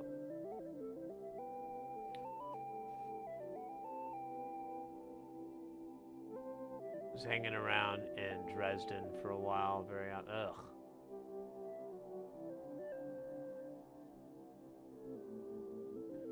You're impressed?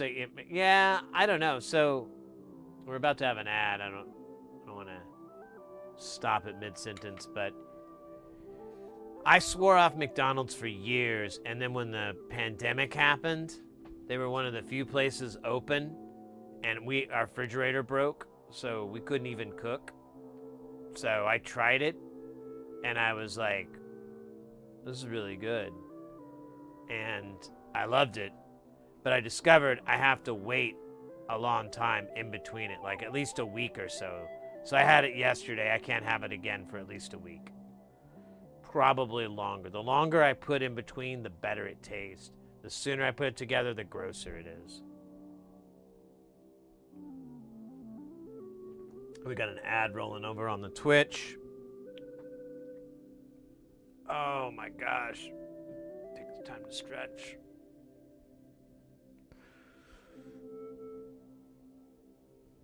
I think tomorrow's stream, we'll try to have a little bit of Space Station in, We'll put, I'll plug in the audio for it. We can kind of tinker around. We've got some new modules here. If we can get this dispersion delay built, we'll play with it. And what better way than to just walk over and do that? That's pretty slick. Hey, Ekin, what's up?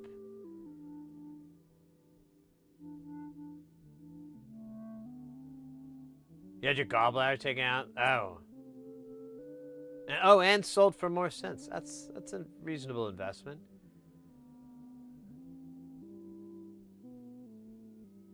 Yeah, I get it. It's not the greatest of food. I don't know. I call them sugar burgers to the missus. I'm like, I'll bring up McDonald's, and she's like, I don't know. And I was like, what, you don't want a sugar burger? They're so good.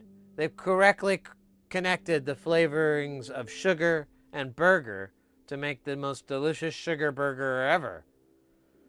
She's like, I like their Big Macs. Oh, have you tried the sugar fries? I don't know how, but I'm pretty sure there's sugar in them fries.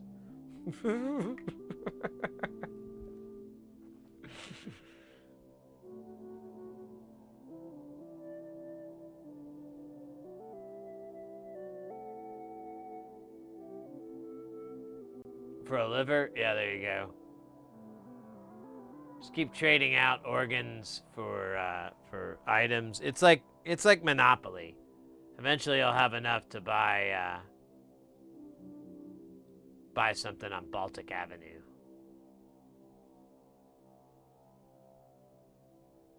I need to remember to rest my damn shoulders. I keep hunching. I can already feel my shoulders yelling at me.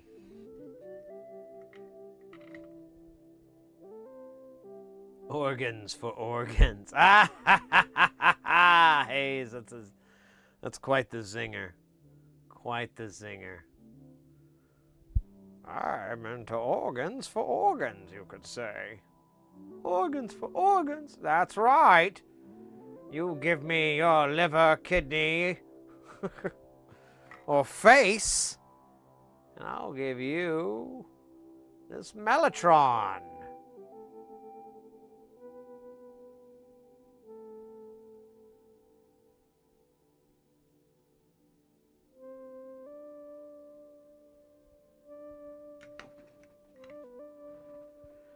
Man, I came so close to buying a Fairlight. And not even like a whole system, just part of it. But I kind of just wanted it to have it. And I'm like, oh, you know, maybe over time I can get the rest of the bits for it. Or maybe I can make my own. And I keep thinking about it. I don't know why. The Fairlight's like a terrible, it's crap. Like, any sampler is better. It's like the S1000 is a better sampler. And that thing is a pain in the butt to use. The Fairlight, well, okay, it does have the light pin. Light pin's kind of cool. But if I remember, like, the most sample you can get is like maybe a megabyte. I think it's 512 though. And the polyphony is kind of bullshit. Actually, let's find out what it is.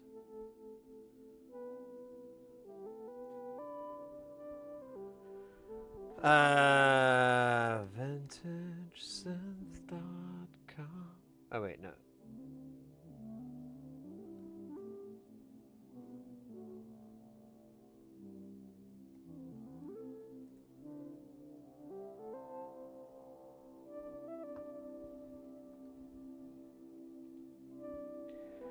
So Fairlight was CMI. Or is it the other way around? I always forget.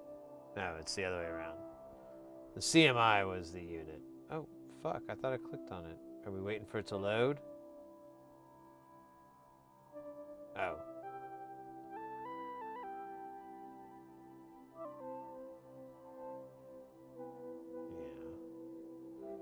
So what's the 16 voices? So you could get it up to 16.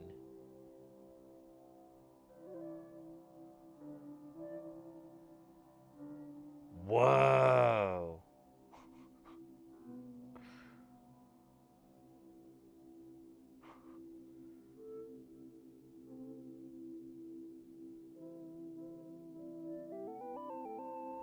Why the fuck was it 100 kilohertz?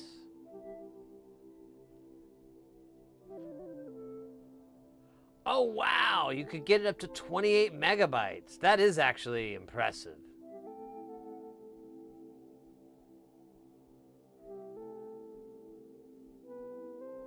So I'm more interested in how these functions work, like the FFT.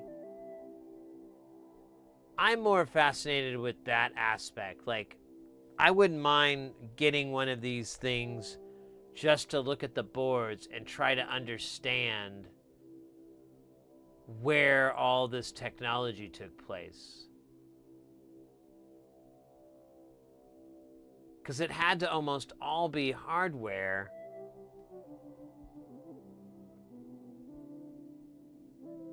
I mean, there's definitely some CPU stuff, but I don't know, man.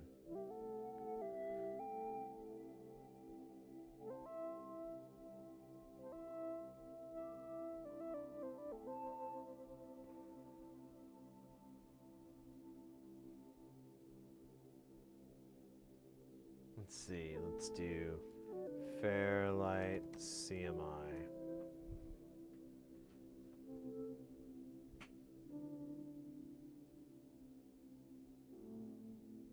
Yeah, I saw one of these at a deal. That was kind of cool. Oh, guys, get ready because things are about to get heavy. Jump up because we're gonna bump up and get down because there ain't no clown in this here town. We got none other than Technic Tooftler coming in with that piping hot, won't stop, skilly bob. Oh my God, freaking hot!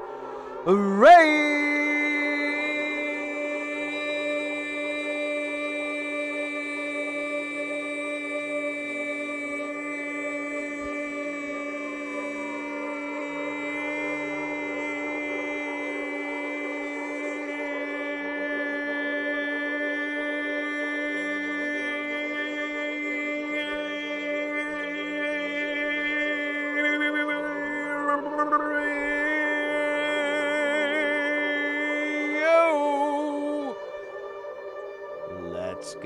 Let's go. Welcome in, Raiders. Welcome in, Technic. How was the stream? Let me pull up, let's see here. Do we have a call on? No shout out. Let me fix that.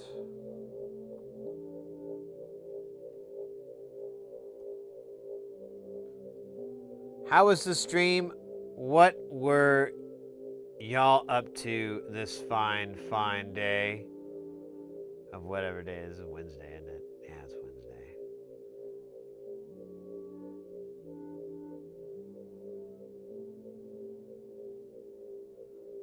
Doesn't show.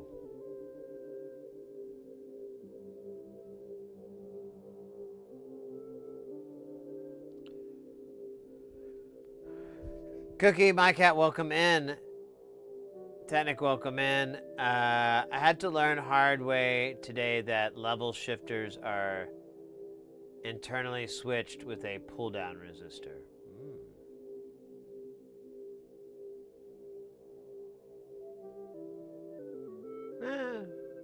But then the next evening is going to be way better because now you know. Yo, Joe. Well, you caught us in the middle of a tangent here. Oh, I didn't mean to have two of me. You caught us in the middle of a tangent. I was looking at, we were soldering. By the way, we're a soldering channel. We're all about soldering here and making stuff. But like out of nowhere, I started thinking about, there was this Facebook post where this person was like, they had like, not the little one too, like the big rack, like it was a giant rack of it. And they're like, gonna send this to e-waste. And I commented, I'm like, oh, this is a troll post. Haha, this is so funny. I hope lightning hits you. Funny. I was like, what the hell? And I wasn't that mean, but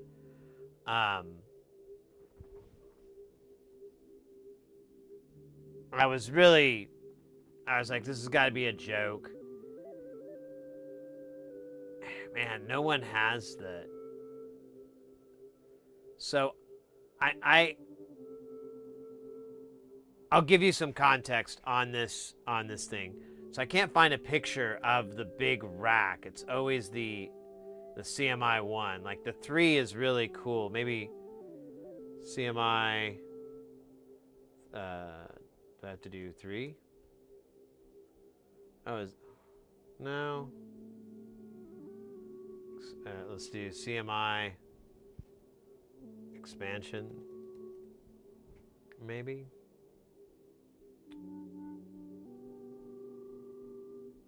Yeah, there really isn't any footage of it. I can't find a quick picture of it, but it's a big, like this is a rack, but it sits with a bunch of other cards, and it's pretty good size. But no one has a fucking photo of it. I'll put it on here.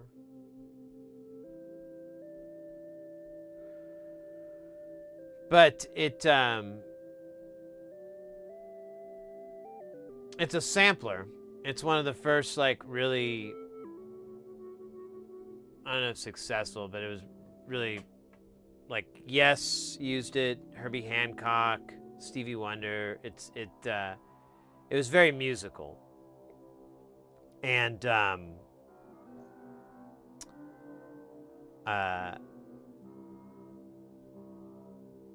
one time, so there was a studio here.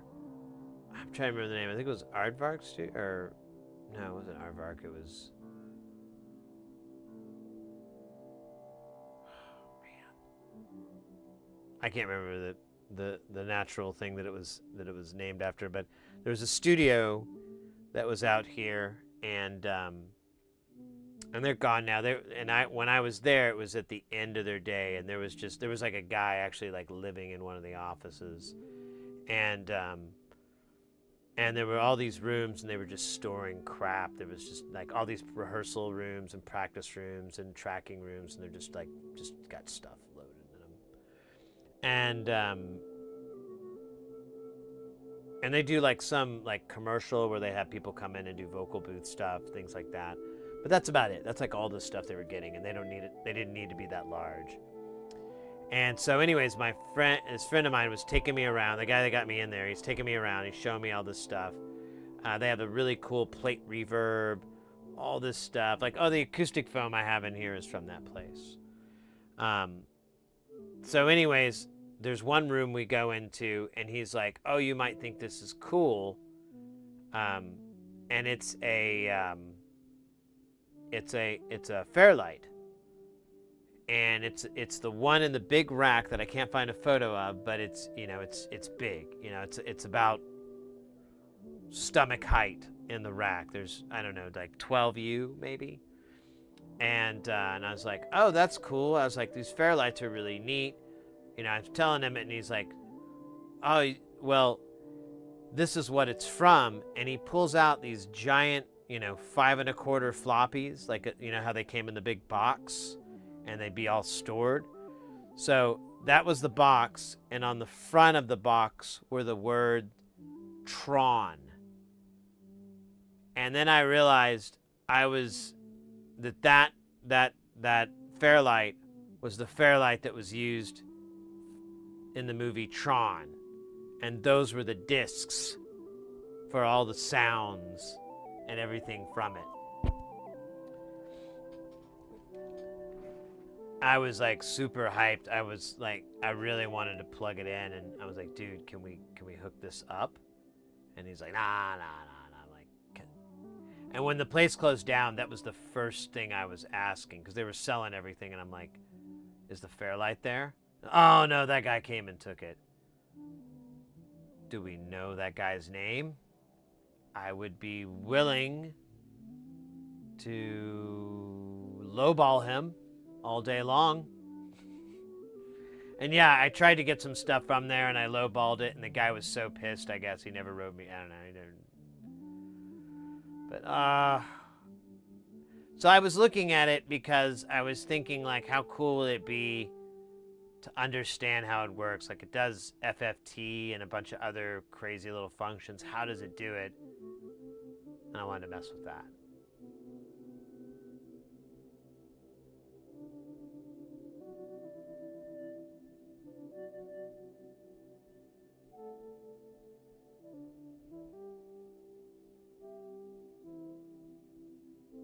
The discs. Well, that, and it made sense too. When he told me that, I was like, the sound effects, a lot of those made sense. I'm like, oh, it's just a sped up sound. It's just something sped up. I bet if I slowed it down, I could figure out what that was from. But, alas. Alas. All right. Good news, everyone. That's my best Professor Farnsworth impression. Good news, everyone. There we go. That's better. I have allocated more of these precious 47 picofarad caps for our discovery. That didn't make sense. We're gonna solve it. I can't do it anymore. You have to say like terrible things to really have a decent. Oh, there you go. Decent Farnsworth impression. Hubert Farnsworth. Oh wait. Let's go to this. Do up. I think we're gonna have to put these 10Ks on, because I think we have all the parts for this, and they're kind of loud. Oh yeah, that 100 nanofarad. Let's take care of that guy. Oh yeah.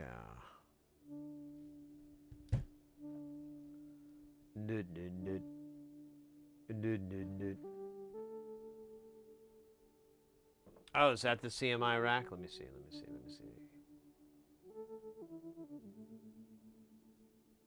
Copy link. Post over here, big boy.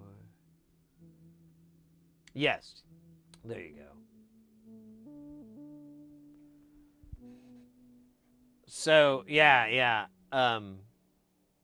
Is this Yellows?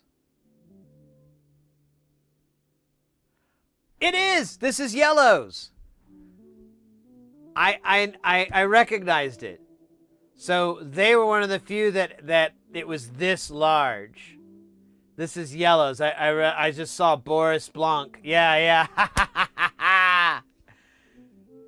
Yeah, and this is the, I think this is in, is it Swiss? No, it's an Australian company that had this.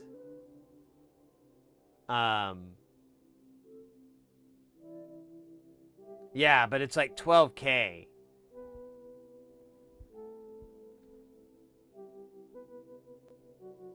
But it's pretty awesome, right?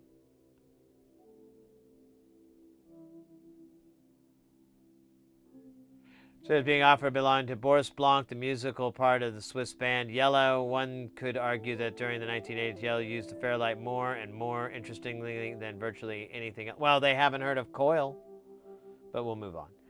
Everything Hits single had, there was quite a few, used the Fairlight CMI extensively. So if you ever lusted after one of these legendary instruments, here's a chance to acquire one with some serious street cred. Yellow's Fairlight 3 signed front panel. Oh, that's cool. There will be Boris's sounds included. Now that's worth it. If you could have the original. Oh yeah, beautiful. You could have that. I think it's kind of worth 12 grand. It's a little expensive, on the expensive side. But if you could be like, do. You have that on a keyboard. I mean, come on. What are you, dead? You dead inside? That would be great. Even if you are dead inside, that's still great. Bow.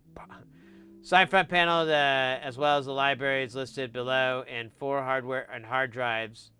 Boris is on holiday at the moment. However, this assistant has promised some more photos and goodies. Yeah, whatever. Offered for sale is a very rare vintage classic Fairlight 3 computer musical instrument workstation in excellent condition. The system is a late model in 3 rack units, which are 8U, 8U, and 5U for the hard drive enclosure. It has the latest and best in technical innovation, whilst still retaining the classic legendary sounds of CMI. The system is switchable for 110, 220, 240, so will work anywhere in the world. The system has the latest 9.34, wow, Has 16 voices, mono graphics card, and a monitor and 24 output router. Instead of the usual 14 megabytes of RAM memory fitted as standard from the factory, this unit has the brand new 32, which is the maximum possible in these systems. It also has a digital sampler module, and the Turbo SCSI card is therefore fully optioned with the latest and best revisions of both hardware and software. There is no music keyboard. However, any MIDI keyboard or external computer sequencer will work brilliantly. I could supply a color graphics with an additional cost if desired. Or name of the cost. There are 4 hard drives installed. 3 are original with Boris's sounds, and the 4th is my collection of libraries I normally include with my systems for sale.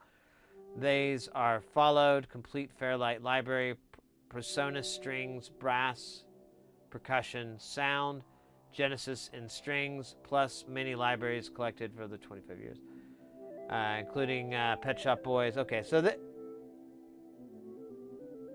I remember this coming out. Yeah, there we go. 2013. So I hope it sold. I mean, it would be sad if it didn't. I feel bad for the guy. Like, man, all that work and you didn't get your 12K back. I wonder how much of that went to Boris. Yeah, it used to be 100 grand. Oh, easily. I wonder how much they did run. Oh, I already closed the page. Oh, well.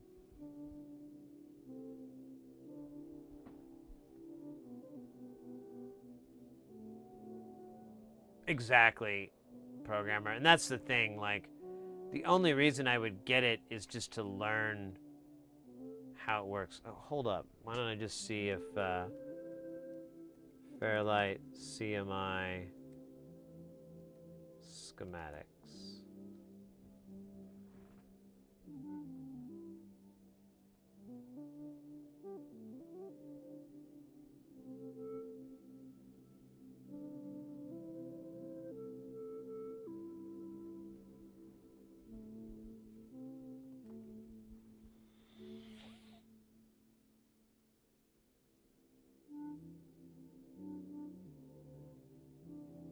Troubleshooting, signal list.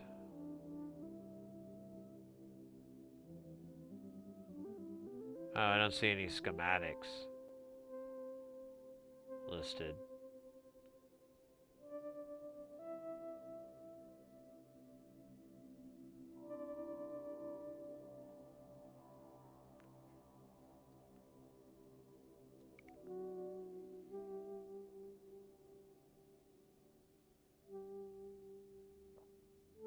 It's just an appendix, isn't it? Or what is this? I know it's parts listing.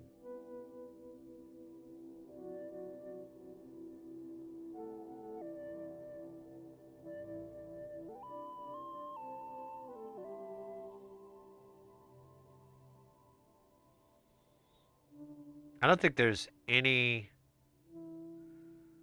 Oh wait, I did see some symbols here. I don't think there's any schematics in this 379-page service manual.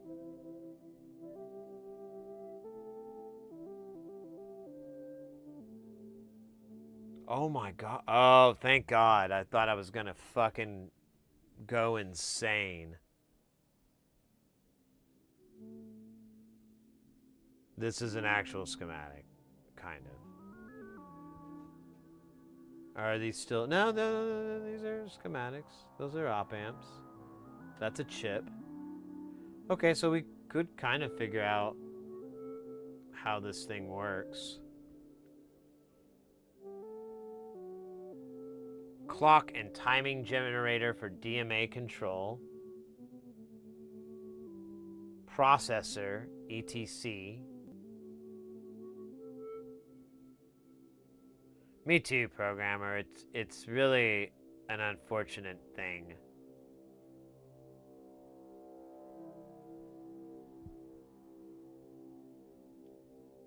Map switch interrupt control. Bus interface. Oh, wow. Address decoder. ROM, RAM, real-time clock. CPU control card. Oh, wow.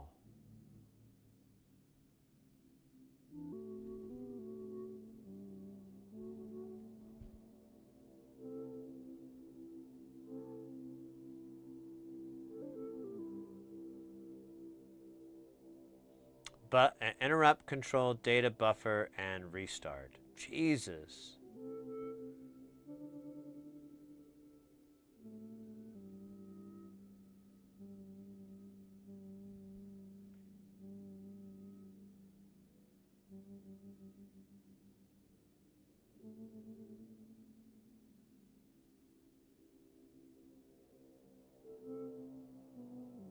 Map selection logic. Oh, it's the RAM. Oh, interesting. Dude, that's insane. This is so fucking complicated.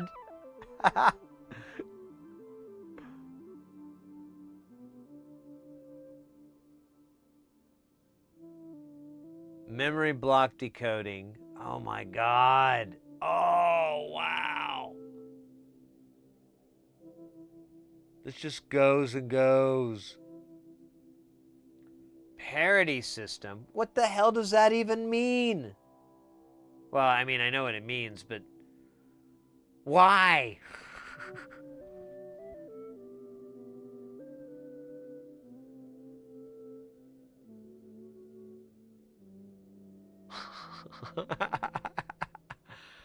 There's our RAM.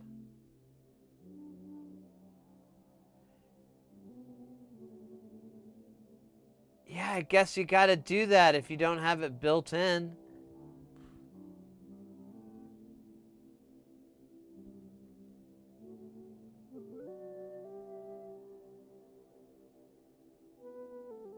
Address control, buffer, device driver, ROM. Jesus Christ. DMA address control. Oh my god. Look at this. Is just.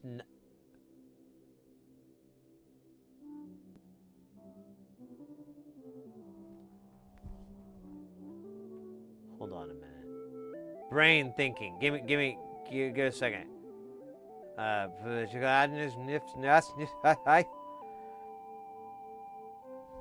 This is like nothing but logics. You know what I recently got interested in that is literally nothing but logics? FPGA.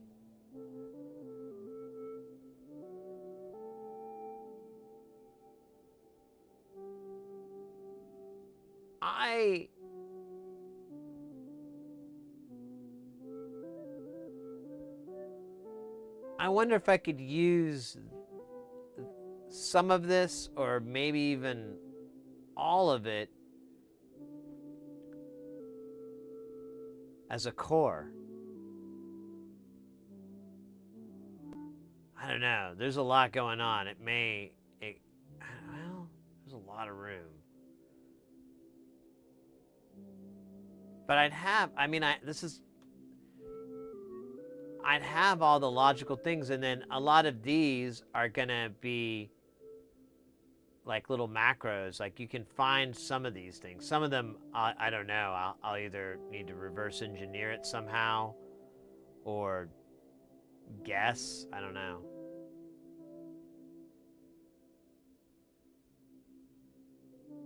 Pac-Man, there you go.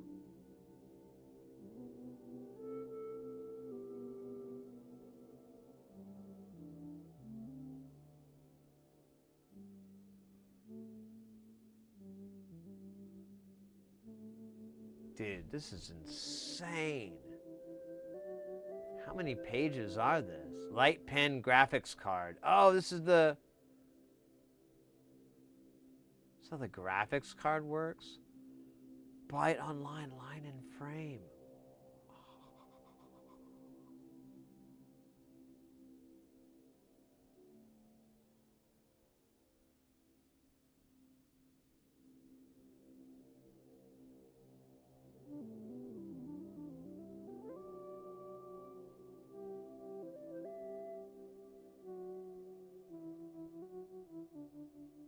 Wow. VRAM address. So this is the logic for the light pen, I think.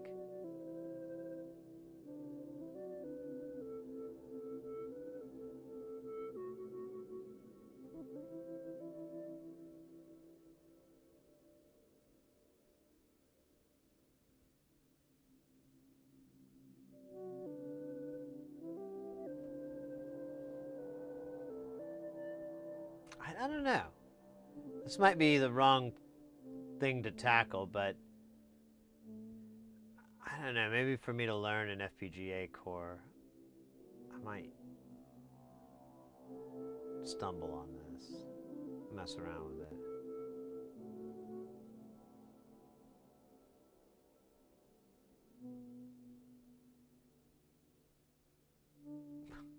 This is insane. Like, everything is broken out. There is not a single real chip for anything.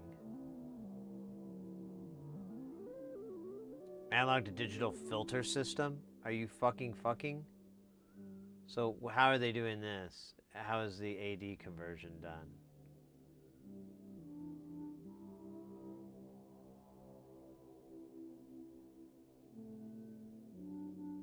And this is just the filter.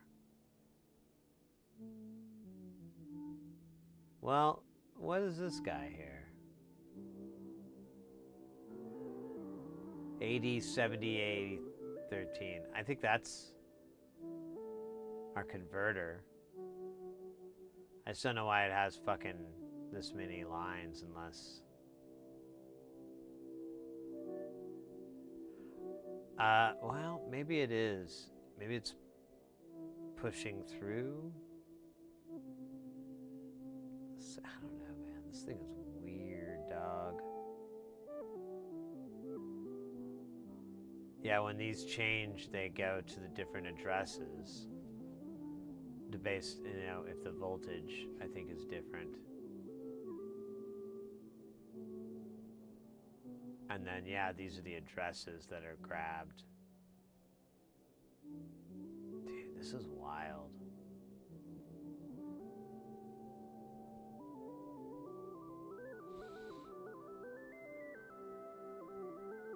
What the fuck does this even say? Channel card. Oh my god. We were on the main board. I think the second, some of the stuff we were looking at was on another board, but... Oh, this is power. Well, that's, yeah, that's power. That is not. That is CM 1 through 9 console.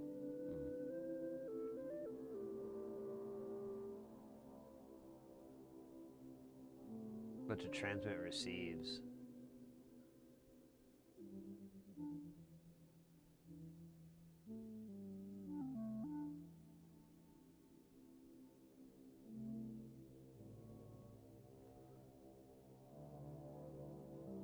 All right, I didn't think this was going to be this much. I had no idea this was going to be this large. Dude, this thing is huge. We'll go back to the soldering. I apologize. I just... The hell is this? This is it's a 68K processor. That's what I was waiting on. A part I recognized. Yeah. So it's using a 68K CPU to run the interface alone. Whoa. I wonder where else the 68K is being used. I kind of never really got into it, but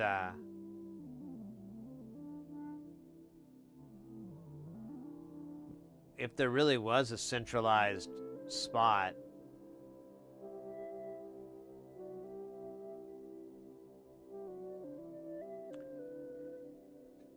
well, that's what I'm thinking. This looks like this would be something I could compartmentalize a little bit of it into an FPGA. I mean, all this stuff is talking to each other so much, so why not? But I mean, but that would be an example, like on these FPGAs, a lot of the times you can get pre-made code, and it'll be like a little 68K, and you can interface with that. I don't know if it's a full-on chip, but well, yeah, because I've seen the deal I'm working on. It has RISC-based processors that you can do. I have to get a little snack here. The snack monster is screaming demon.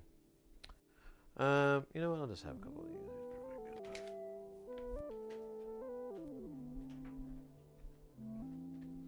You know, while I'm up real quick, let me check on the little monster.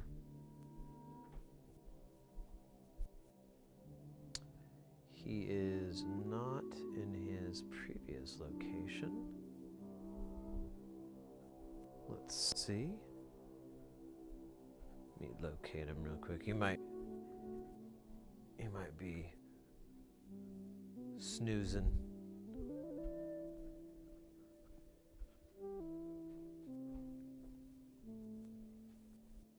Does look like him shape. Yeah. Okay.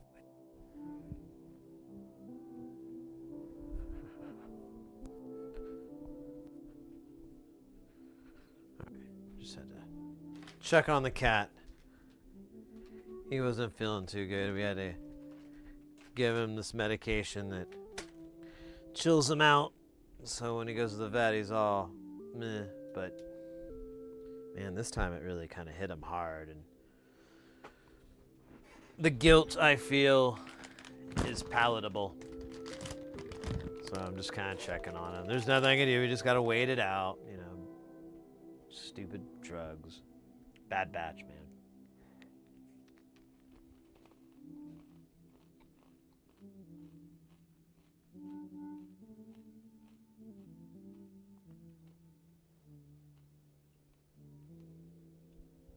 A couple of, okay, cool. Let me pull that one up. I'll put that off to the side.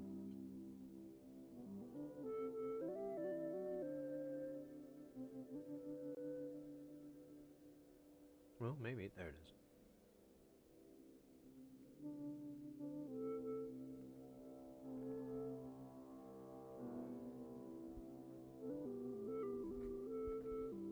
Oh, damn. These snacks are good.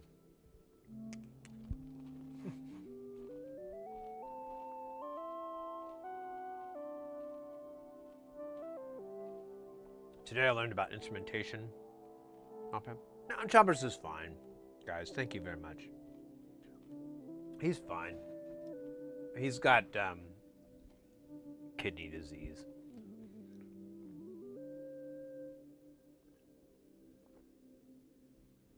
Which is just part of being an old kitty. We're going to treat it. We're going to change his diet to help lower the burden on his kidneys, so that he can go back to doing rails and sleeping with sex workers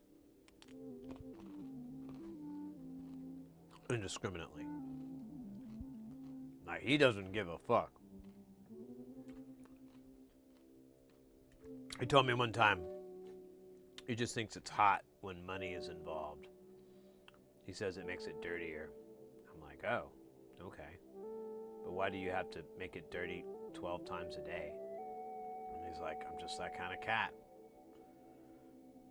And then he took a big drag off his joint. He stared at me and he said, what the fuck are you doing here still? So I had to leave. That's my cat. Criminally insane. Oh, shit. These are the 47 picofarads. I think that's all that's left. Or what do we have left? I think that's it. I forgot. All these random tangents have the unforeseeable consequence of me forgetting what I was doing in the first place. Completely unforeseeable.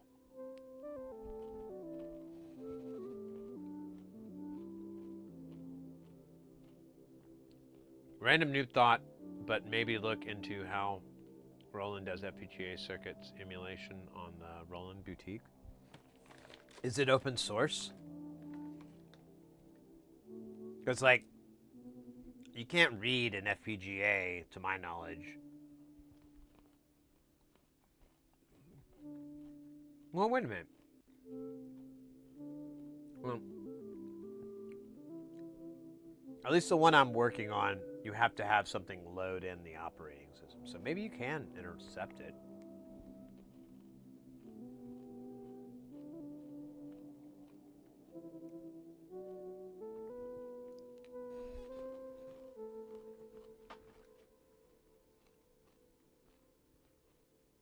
But you bring up a good thing. That's actually part of my inspiration for FPGA and trying to learn more about it is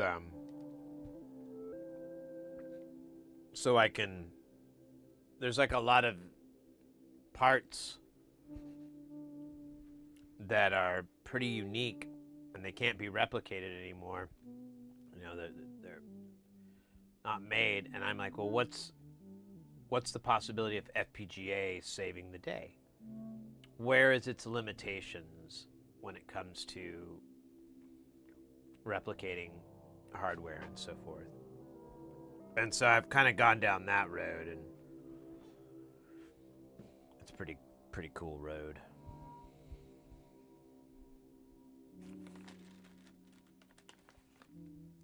Man, peanut M&Ms, good stuff.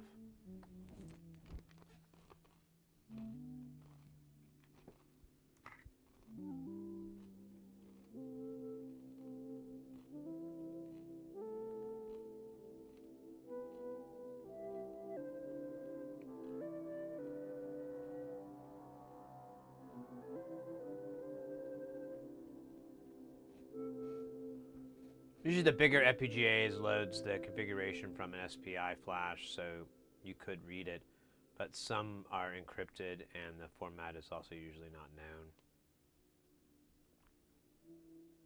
Yeah, that's what I was understanding. You'd only get the net list, so it would, yeah, it'd be like having the traces to a circuit board but not really knowing what all the parts are.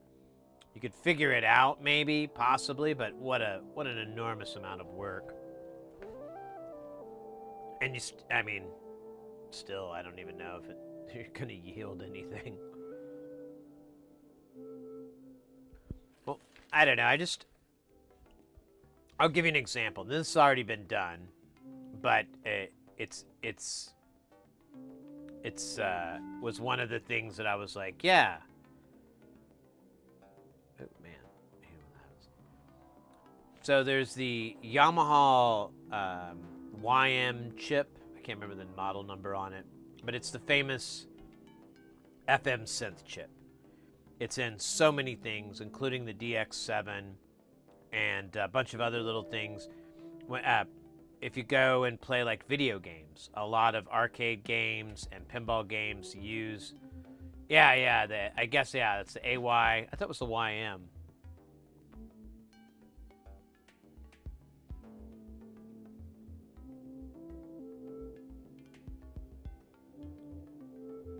Am I remembering this all wrong?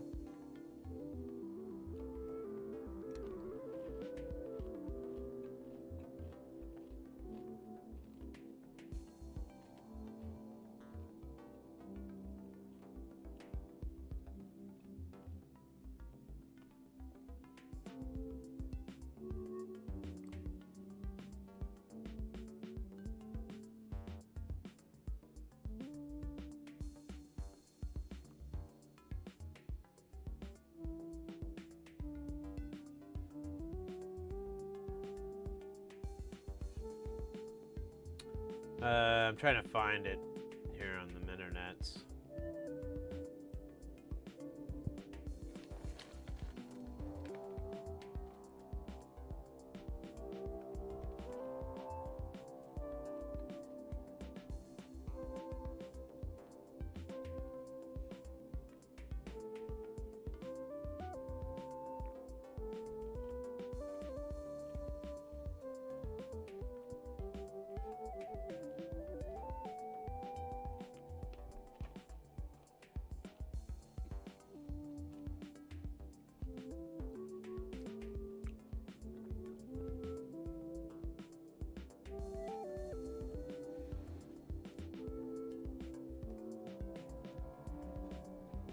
Yeah. This is what I'm looking at.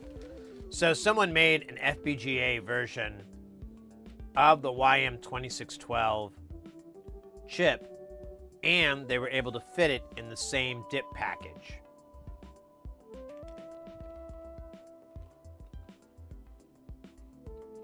Sega Genesis, that has it. That's right.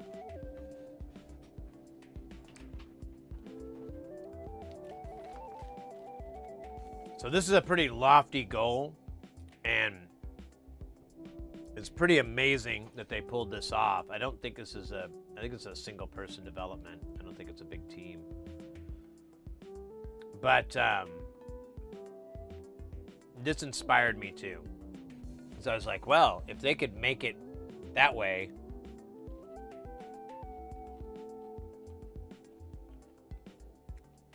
the SID chip? Yeah, I think I saw you mention that. Yeah. This is awesome.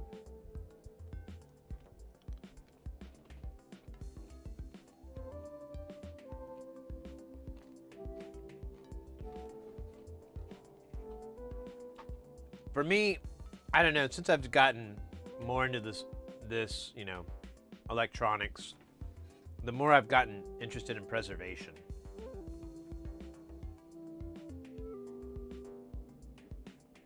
There's so much, like, for me, as learning, I find it really useful if I look at old stuff. Like all those pages and pages of schematics we were looking at, all I kept thinking was, you know, there's like a chip for this.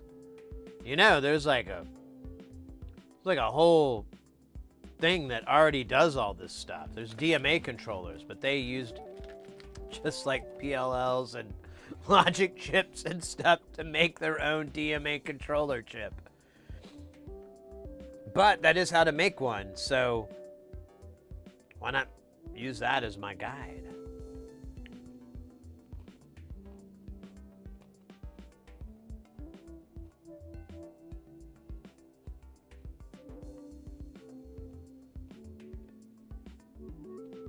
Is it 34? Does it have more voices?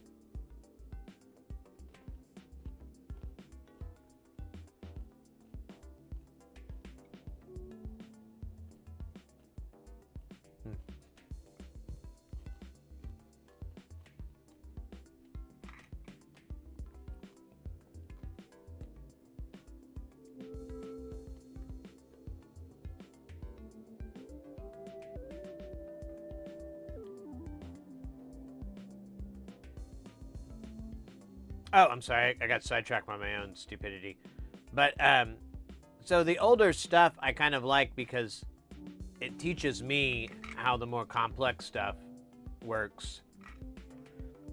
So I always feel like preservation is kind of useful for learning. I don't know. Probably people now, they don't give a shit.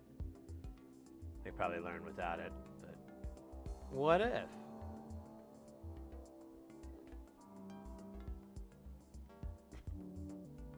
Well, I mean, I think if you were to do an FPGA project and you were to copy those schematics,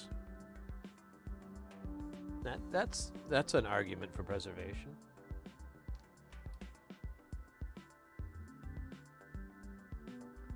All right, that is all of the caps. We still have these 10Ks left over. I kind of feel like just soldering them on and saying, screw it.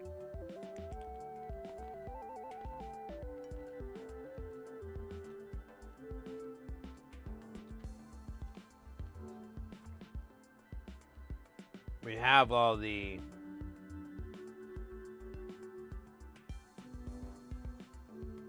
well, I thought I did. We have all the rest of the parts.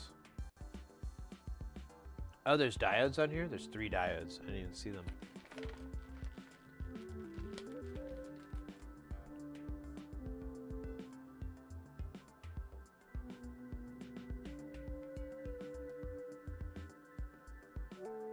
Oh, the sandwich, those are cool.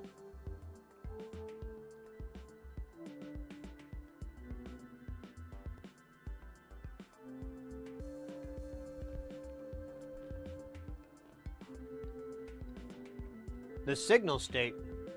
Hold on a minute. I think I have that.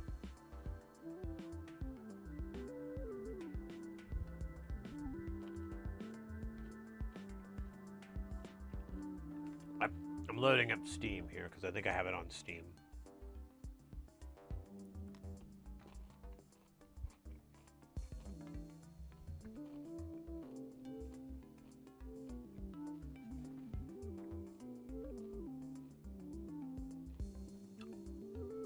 I do. Will this let me install this on Mac? I don't think it supports Mac.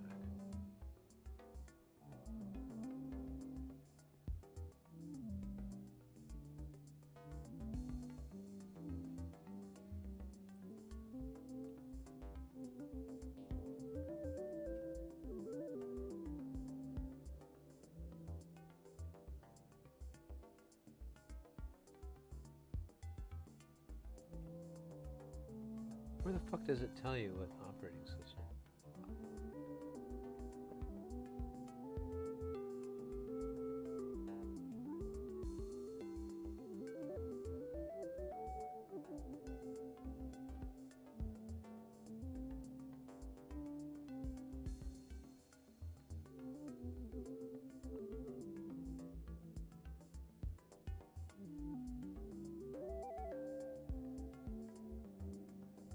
I'll be damned, it does run on Mac OS. I'll have to give it a try, it might be fun. I bought it a long time ago because it was like $2.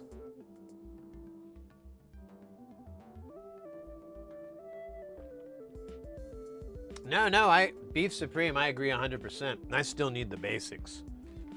I'm just connecting the round pegs into the round holes and so forth. I'm not really, I don't know what the hell I'm doing.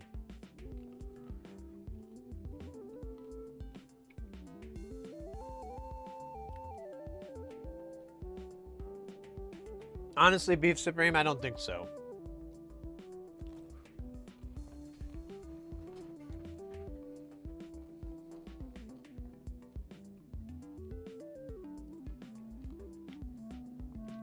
I consider myself enough of a noob that that would probably be nice.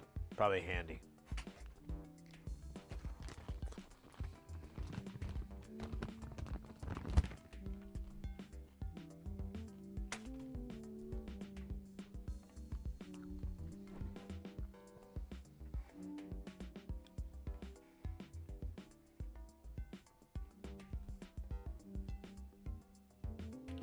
No, you know, there's another one too. I already closed out Steam.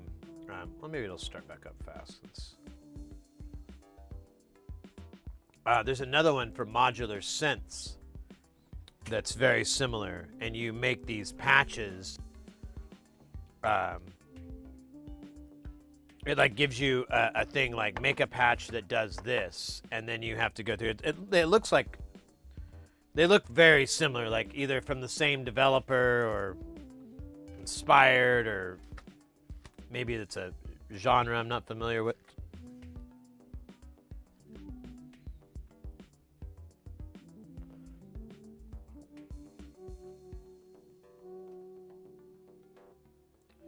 Oh yeah, so Signals, okay, I'm pulling it up now. So yeah, Signal State is a VCV rack. Modular, that's the one I'm talking about. I thought there was a, oh, I'm thinking of Electronic Puzzle Lab. Here. Okay, full screen, there we go. So,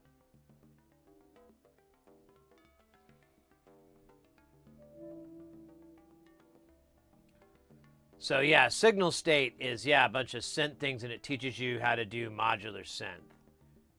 And yeah, I have it. I'm kind of gonna play with it, but this is what I thought you were talking about: Electronic Puzzle Lab, where you're basically you're doing electronics dev stuff, but you know it's lightly spoon feeding it to you, and it doesn't really get too thick in the weeds. And I'm like, perfect. I hate weeds. Like weed though, right? All right. Oh yeah, right. You guys on the internet. Right, I'm not. Yeah, it's a really cheap. It's usually really cheap on Steam, like under $5. I haven't played it yet though, so.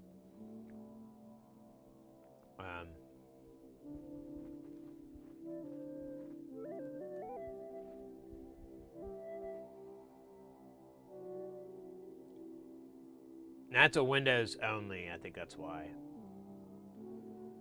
But yeah, you're building little circuits, and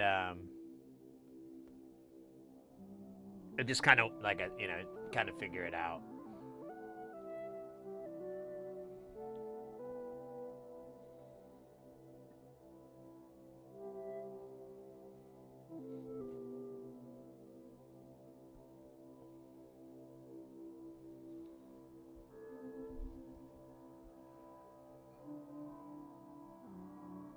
Right, exactly. It's really inexpensive. I didn't even see what the price was because it doesn't show you if you already bought it.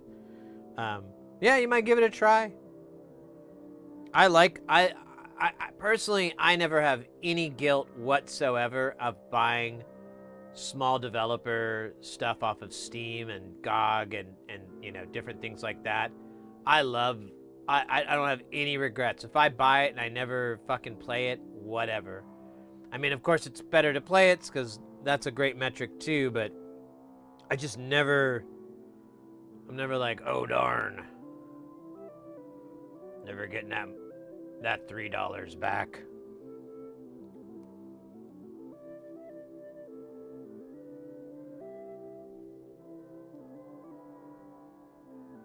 Dude, I have...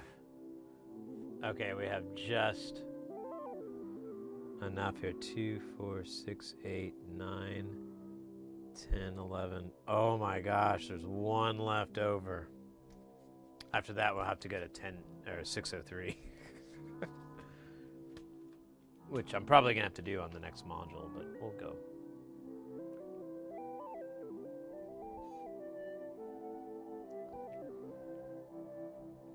Yeah, someone, I think chat or somebody, I can't remember, recommended that game to me, both of those, and I was like, they look really fun, and I think I could learn something from them.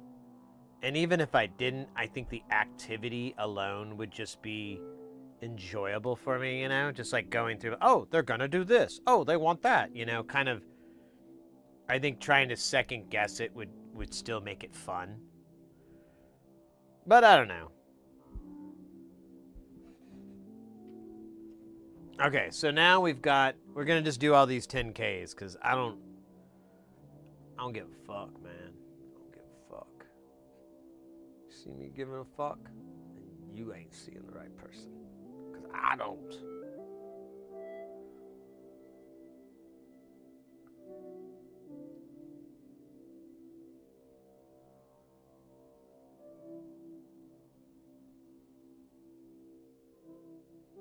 Oh shit, that's right. I need to burn through these. They're gonna start stinking.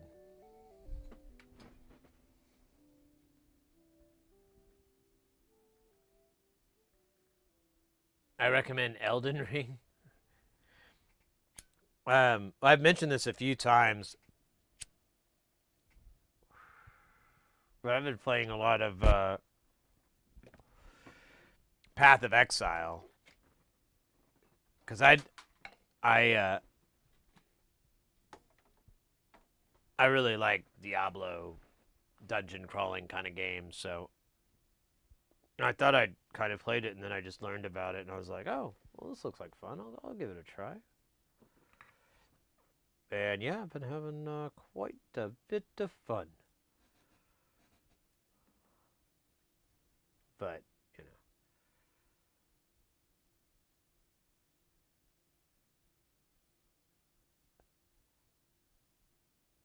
the main thing is that it runs on my Mac, so.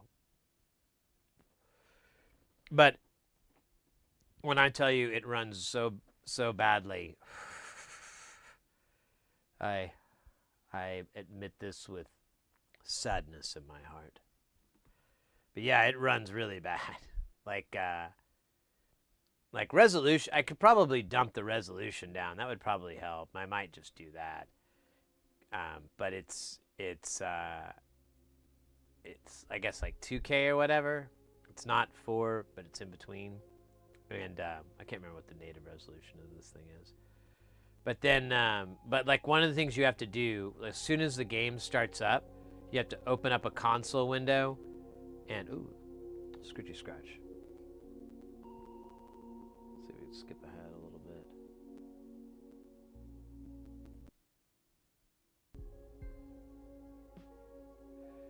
bit. The first thing you do when you load is you'll open up a console window and enable Do Not Disturb, and it will stop people from chatting, because if someone chats at you, it crashes the game. 1440, yeah. Well, the native. I was trying to stay native with the computer. Does it tell you your resolution on here? Let's see.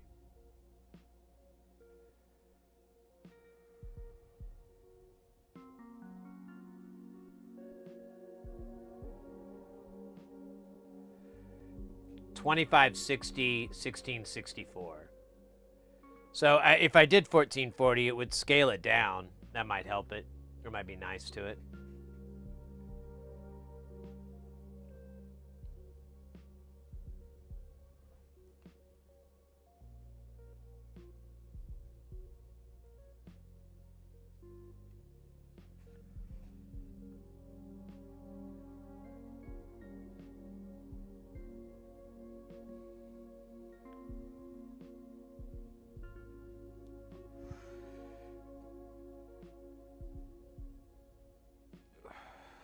I don't know. I closed Steam again. It'd be interesting to look down the rabbit hole and see if they reference their assets.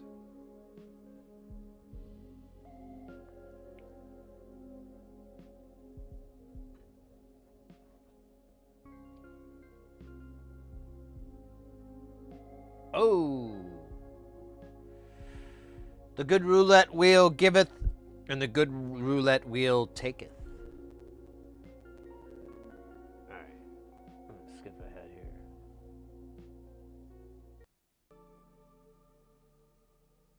Oh, it's the night patch. Let's skip.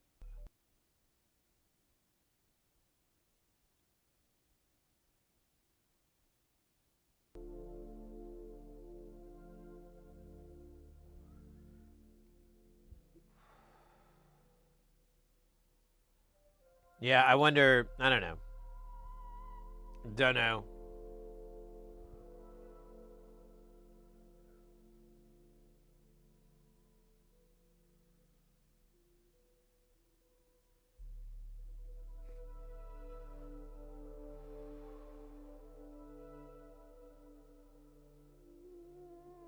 The Void.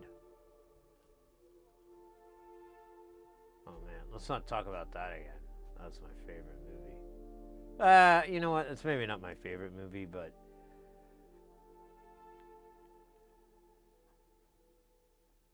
cinematically,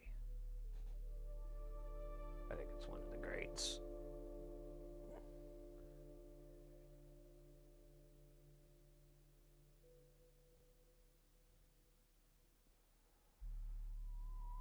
How you doing, Doey? I was, man, I was thinking about you earlier. I was trying to remember. Hey, Doey, what was, now I remember, what was that SID chip-based synth that you had that was like, it was like polystereophonic? I remember you made it, and I'd never seen it before, and you're like the only person I know that's ever made one. And I still kind of want one. It's just, you know, the expense.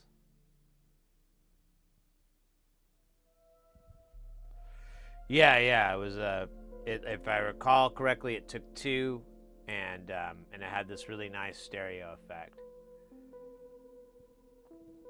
Well, we could just use FPGA.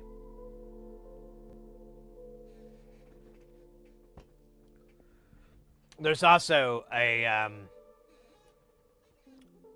There is a replica of those chips that can't too bad.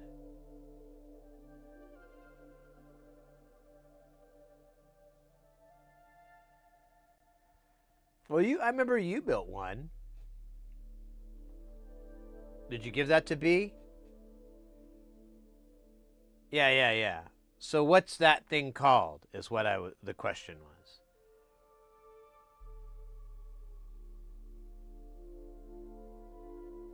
Is it a sandwich?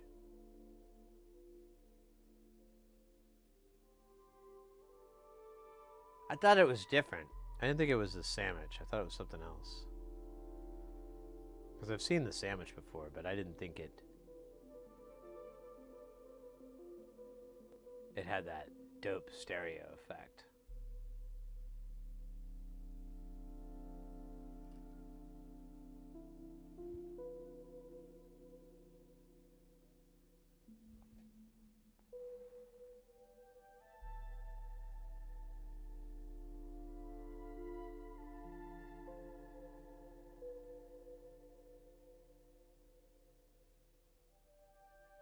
Swin Sid, that's it.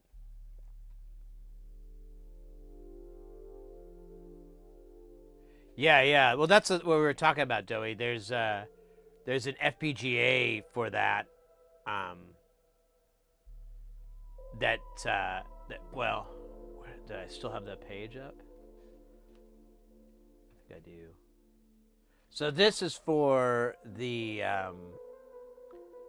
this is for a YM2612, but there's the same thing out there. So what they'll do is they'll have an FPGA and they'll get one with a small enough fucking footprint, and then it'll fit in a goddamn dip socket, and then you can just drop it in as a replacement. Super hot, super badass. So I would be okay with having a SID sandwich thing that did that. Right? Like if I had a couple of FPGA chips in there, even if it costs a little more than it should, it'd still be kind of dope.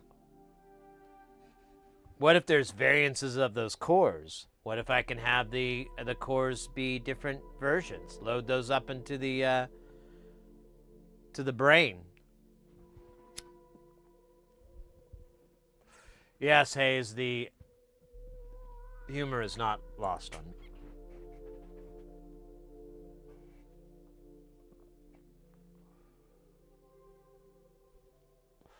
Right, Doey. So what if I could I would be able to replicate that difference. All I need to do is just change a little tiny parameter between FPGA 1 and or what if I just put them all together? I don't know. Either way.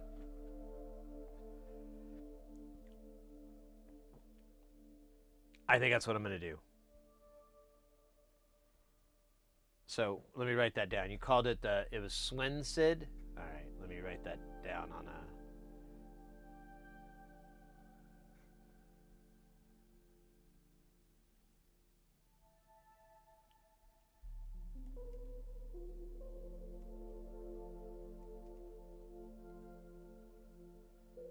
Sid synth. All right.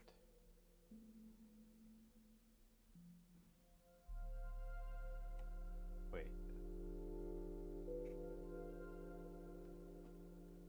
I think it tried to auto-correct me.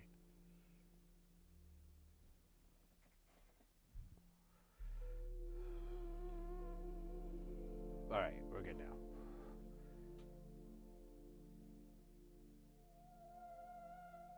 Oh, it has the PCB? I didn't even notice that. Let me look.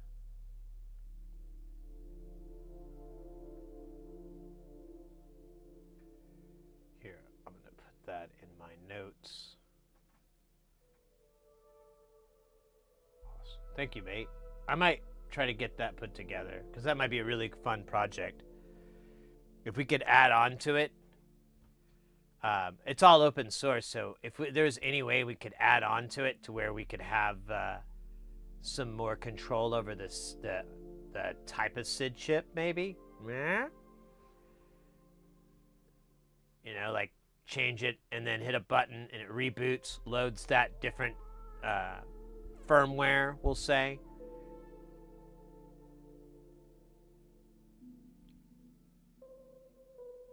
Oh, there is an FPGA version? Oh, wow, mate. Kudos.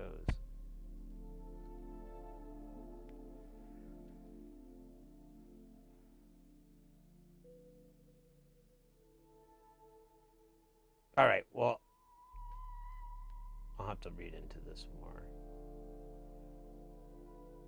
Spreche Deutsch.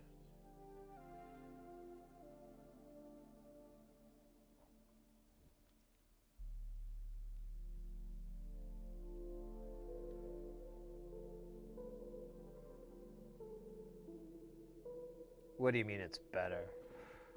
Oh, this is all Deutsch. It asked me if I wanted to translate it. Now it's not going to ask me again.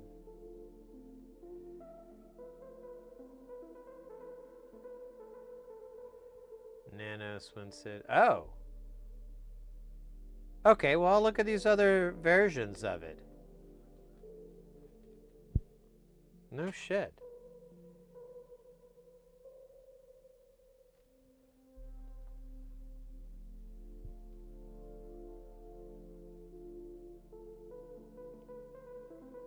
Micro Swinsid by 2, Nano Swinsid, the ultimate version, Krypton Nano. Alright, this is good to know.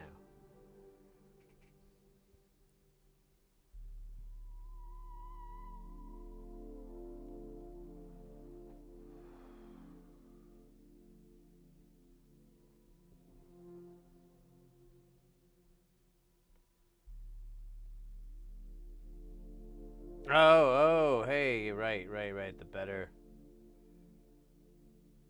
Yeah, here we go. Okay, well, I'm just gonna throw this all in my bucket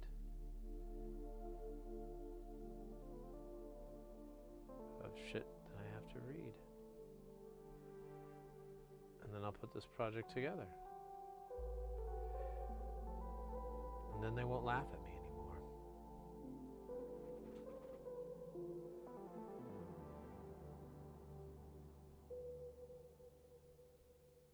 Oh, Adrian did? Oh, cool. I'd be interested in his take, because he's more of a computer-oriented guy and not so much an audiophile music kind of cat. But that being said, he's still really, really, really knowledgeable about a lot of, like, you know, little bookshelf, little coffee table facts, so who knows?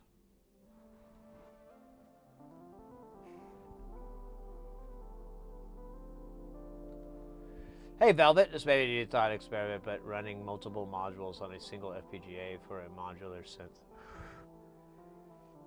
synth. You can. So you have, so the FPGA can't do everything.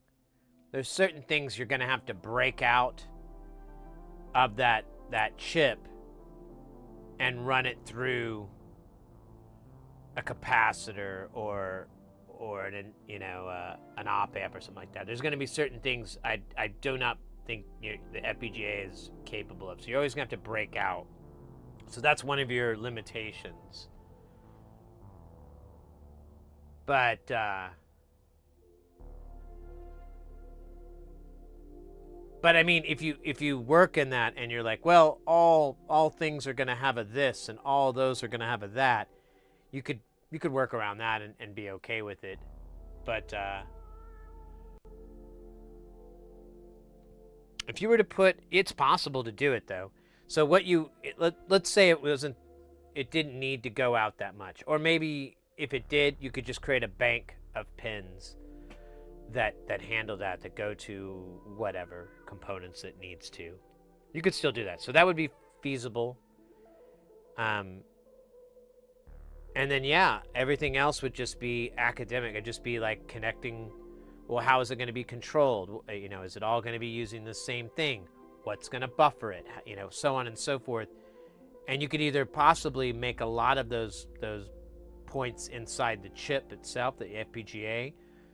But yeah, it's totally doable. So you could, I think what you're getting at, or what I'm getting from what you're getting, is what if you had like a,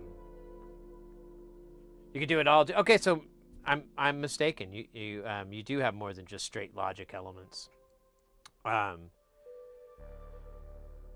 So if you had a chip that was like a polyphonic chip, let's say, like you either had a chase circuit built in, or each one of the voices was individually triggered, and you had like a SID chip, you had the full voice. You had the oscillator, the filter, a VCA control, and then you had elements like LFOs and envelopes and things like that that are all built into that chip, a full-on synthesizer on a chip.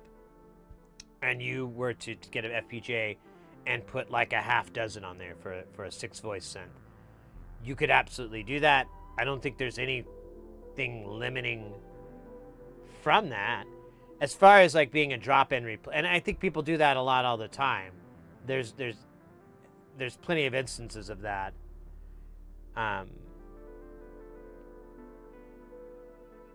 I think the only limitation sometimes might be cost. Like, it might be cheaper to do it this way than it is to do it that way. But if you're just working on a classic car kind of thing, and, you know, money's an object, but it's not a really big one, you know, you can always move past it, then it would totally be worth it to, like, I would think, to build like a chip like that. That would be fun, like a SID chip just with a crazy amount of polyphony.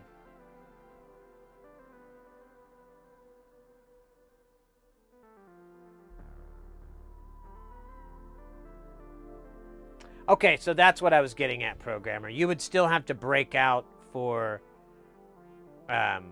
capacitance. You can't do any type of capacitor on an FPGA, right? Or are there any elements that, because from my understanding, you just have logic, and you can go really far with logic, but there is always that limitation of, well, you can't like logic your way into a capacitor. Oh, Mr. X, thank you so much, mate, for hanging out. Thank you for staying, Guile. So nice to see you again.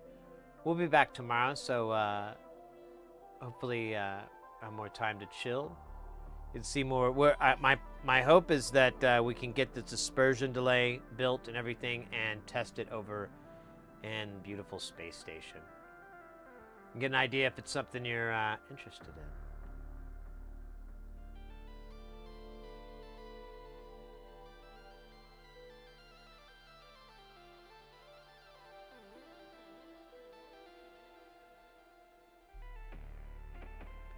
Oh, with FIR and IIR, but it wouldn't be the real thing.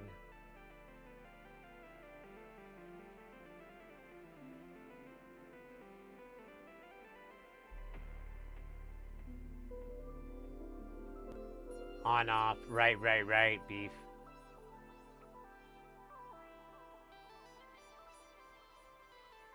Yeah, there's external components in that photo.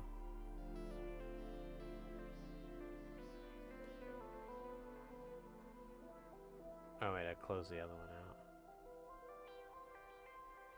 Well, the YM actually doesn't look like it has shit, but I don't think the YM is the same. Get this one.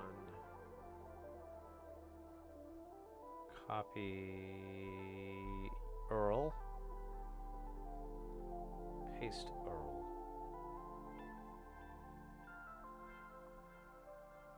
Yeah. It's not a lot of components on that thing, though.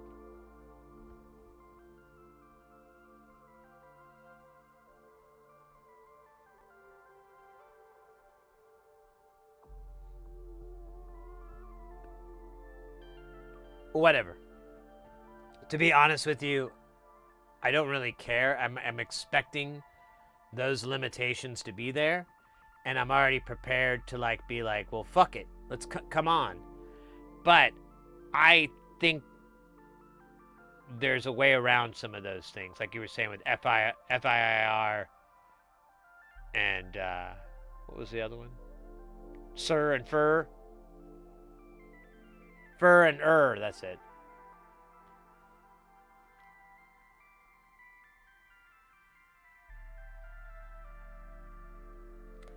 Time-coded YouTube link. Man, I have so much shit in my fucking thing.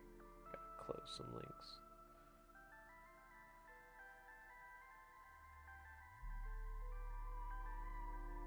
Alright.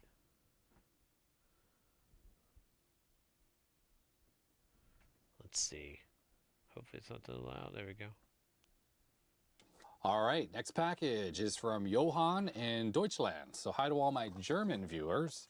All right, what do we got here? I got a note, and we definitely have some snacks as well. I love it. So many snacks lately. These things have all been just hanging out in the basement here. To the black man, okay. And, oh, there's the Bella sticks. So I was just talking about the Picabellas, which I think are these, chopped up into little pieces.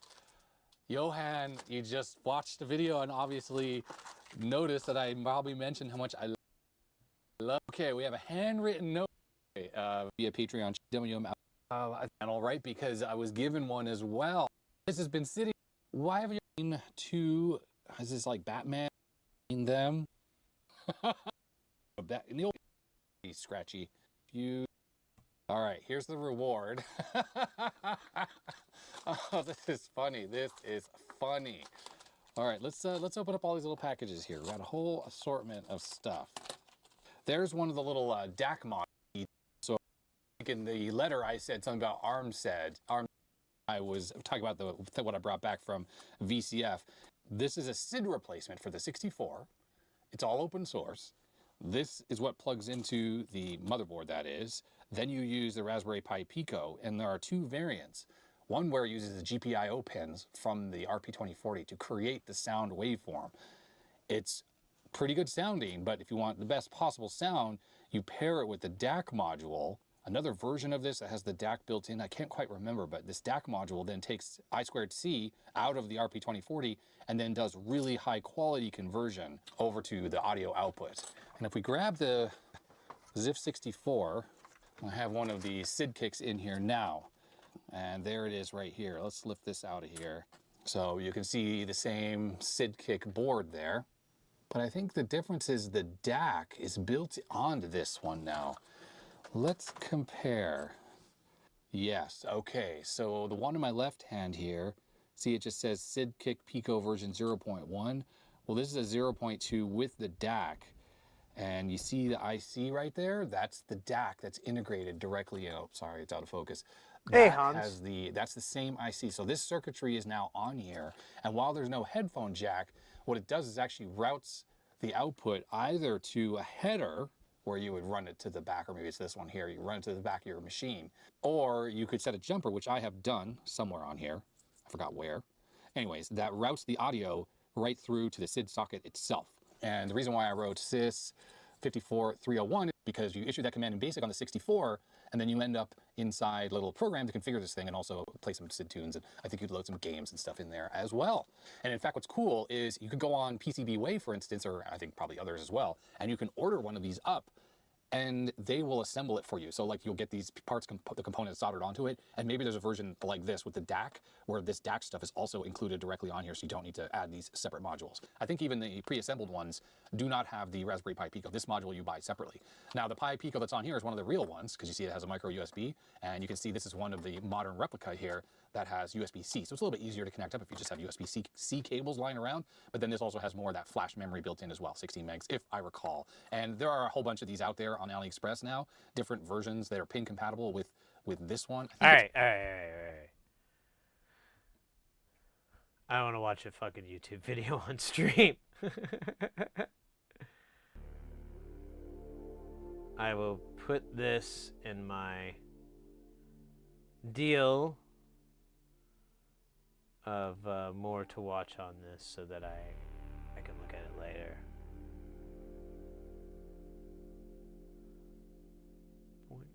Point.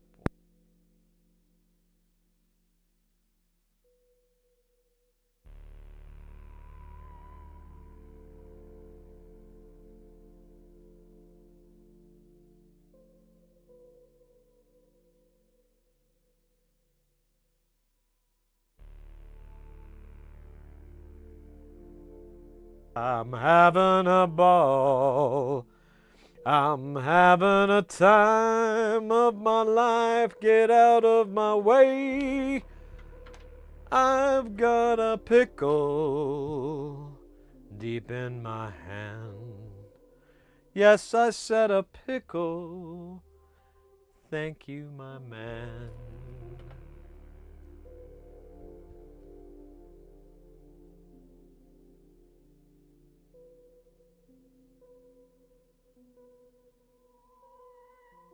Yeah, well, the one I was looking at was smaller.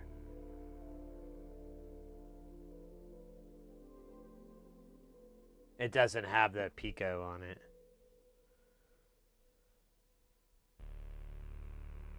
Or at least I didn't think it did. I don't know. I'll figure it out. It is a project to project.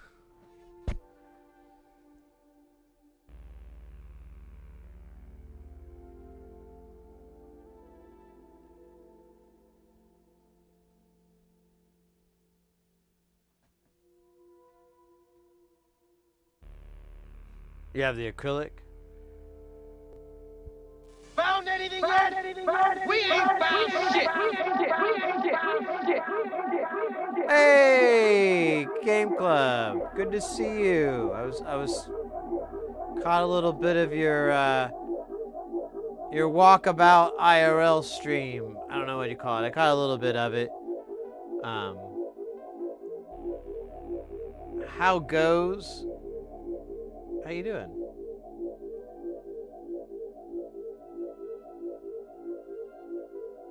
Oh, archery. I did not catch that part. When I was there, you were walking around, and I think you were trying to find, like, a trail where this, you know, where the beaten path was for, like, a trail. And then I had to go answer the damn phone. I can't remember what it was. Something came up. Life. That surly, surly Mistress Life. Looking at me. Bloodshot red eyes. Drooling disposition. And then Life said, "Get over here. It's time." And when Life says it's time, you take your time. Well, actually, don't take your time, because then Life gets annoyed and is like, "What's wrong?" And that makes you, like, take even longer time than you want. So you try to emphasize the time to not bring that up. Like, if they bring that up, it's only going to exacerbate it. But time doesn't get it. So time will just bring it up, or they'll forget, and then you're like, ah. So you're trying to not think about. Well, you know what? Never mind. What are we talking about, Doey? What's going for stupid money? I just keep seeing misspellings of my name. That's about what I thought they would run.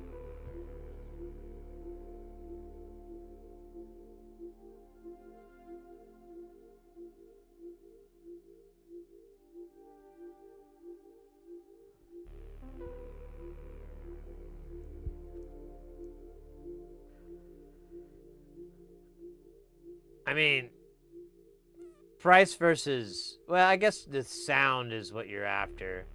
I don't know. I still think the Shruthi is the best bang for the buck. The best buck bang. Did I grab 2 extras here? That would really be annoying. Oh, no. I see at least one I missed.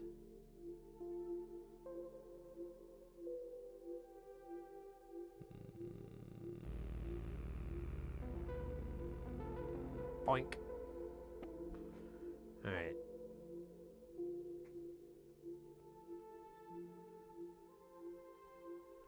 So I might have missed another one, but I don't see it yet. And I'm kind of low-key wondering if I grabbed an extra one by mistake. My rage was no bounds. Sometimes it causes me to grab too many components when I only need exactly this specific amount because I can't lose any. Rawr. All right, that looks good. We'll put this 10K off to the side. We'll call him Roger. Roger, you're gonna be over here for now? What? No. Okay. And, what? No, Roger. Jesus Christ, no, Roger. You can't do that. That's not only illegal, it's immoral. No. Please stop. Sorry, guys. I don't know if you can hear Roger like I can. But those things and views do not reflect that of the channel. What? No, Roger, don't. No. What he just said is not true either. Okay, none of that stuff's true. Sorry, I thought Roger was... Hey, nope. Okay. Moving on. We might have to just put Roger in the case. Yeah. Oh, you shut up now, don't you? All right, well, now we know. No one's half the battle. Yo-Joe. All right, the question that comes to my mind, as it does to many of you, should I try to just solder him sideways, or should I just flip the board? Is Santa Claus real? Are time machines the natural progression towards scientific destruction? Do rabbits really have tricks? And if so, why do they hide it? Tricks are for kids, not rabbits. These questions and more will be answered today. Or tomorrow. But soon.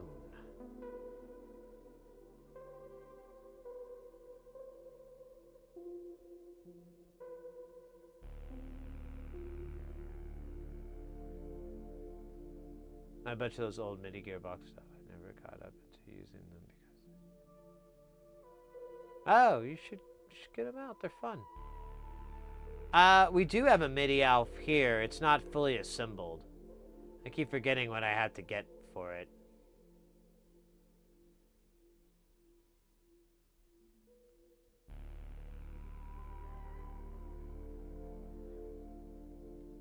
I'm surprised that guy still has hasn't gotten like in trouble for calling it the MIDI ALF and then having a logo, a photo of the 80s character Alf.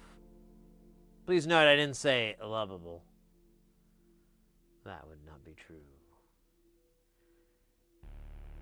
Yeah, my buddy has a MIDI Alf that he wanted us to build for him, and he already built some of it, but he hadn't finished it. And there was just lots of bits missing, and I couldn't quite figure out what the fuck I was supposed to do. I think is what keeps happening with it. And honestly, I'm like, he kind of has. I think he's got his work area back. So I'm like, bro, you should be doing this. I shouldn't be taking these joys away from you. Ah, damn it.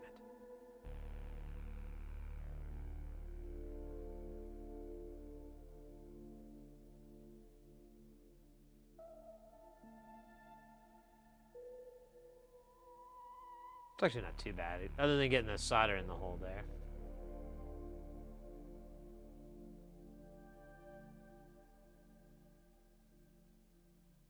Oh yeah, I spent my. I seem to remember a little bit of purchaser's remorse.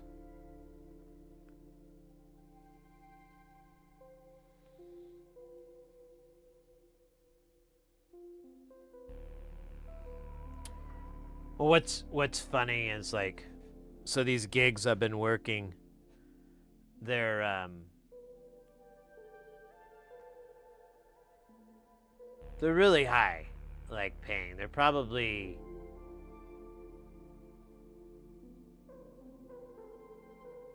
the most I've gotten with anything.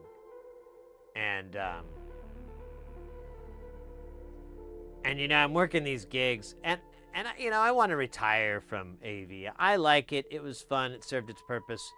But now I want to move on, and I want to do something different. This is a good start, streaming, but I kind of have other ideas too. Nonetheless, while I'm at work daydreaming, I'll buy a whole bunch of NLC modules. Because I'm like, dude, I made the money for this, like, on the way here. I'm good. So, I did that, but then I'm like, you know, man, you should get some other cool stuff.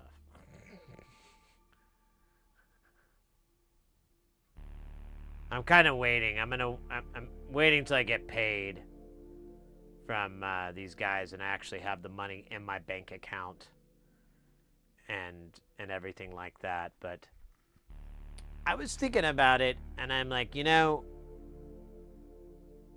I should spend a little bit on the stream. Maybe get a nicer camera. I've been talking about it for a while, of getting a nicer overhead camera.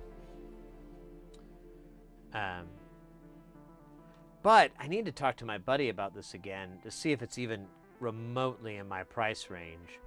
But he has this really awesome desk. It is the coolest desk I've ever seen, and it would be perfect, absolutely perfect for the stream.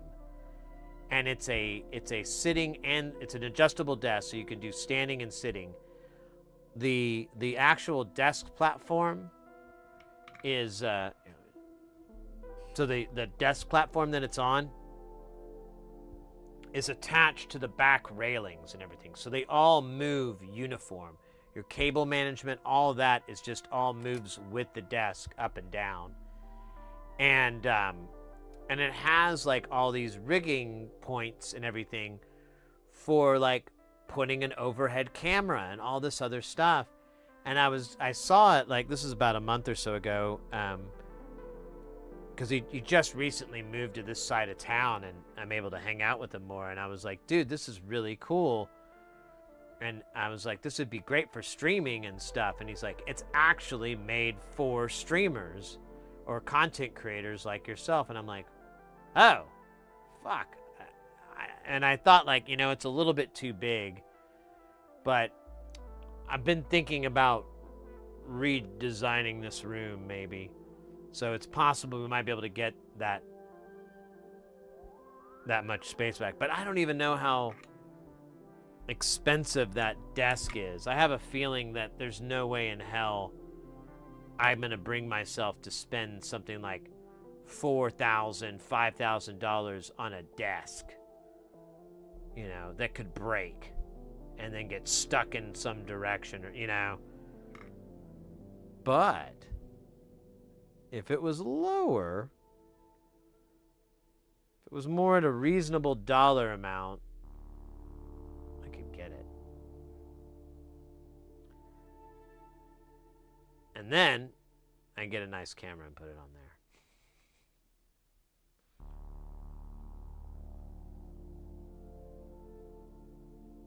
Because I'd like to get a Blackmagic camera, because that's the system that I use. All my video switching, everything like that is Blackmagic design.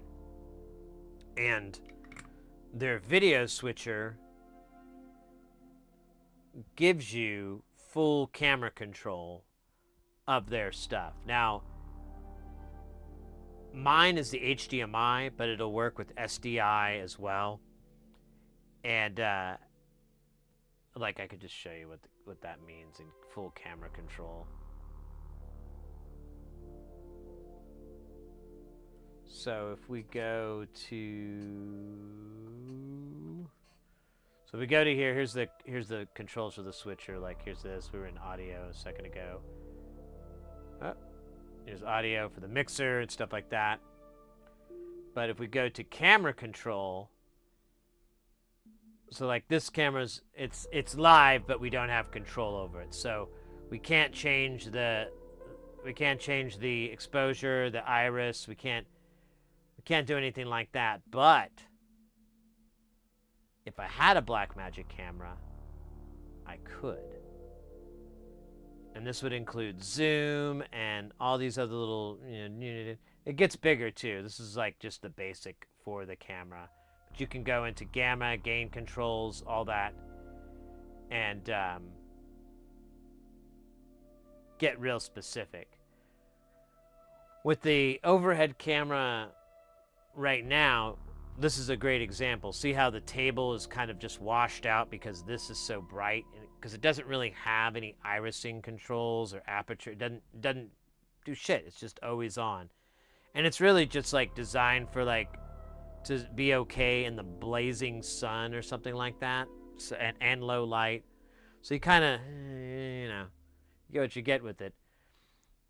If I were to have a BMD camera, I could set up an aperture setting that would work so that all this would be nice and visible. It would all be pretty even. I mean, this is always going to be a little bit of a washout, but I could get the camera well enough. I could also have it zoom, so we could have a much more close-up shot. I could program all of those as macros and just hit buttons.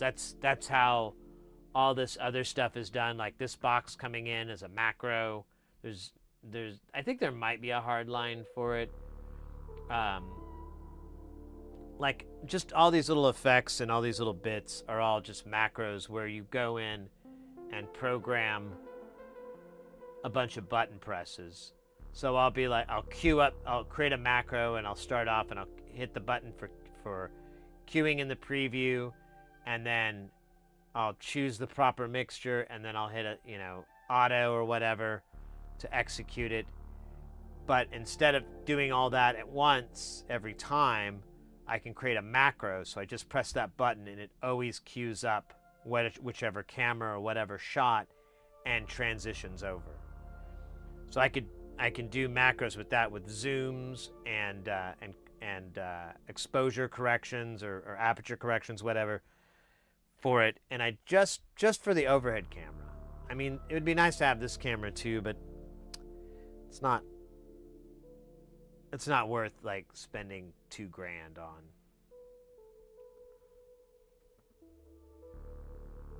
Not yet. But the cameras themselves are, about, I mean, if I'm lucky, I can maybe find one for around $600. The lenses, again, if I'm lucky, I can find it for around $600, but $1,000 is much more common for the lenses. And I still have to talk with a camera operator and verify, like, hey, are these lenses going to do what I need? Because I may be wrong and I may need a much more expensive lens. I may need something that's closer to $2,000 or something like that, because the glass always costs so much more. I did a show not too long ago, and they misjudged the room depth and all this silly crap. So they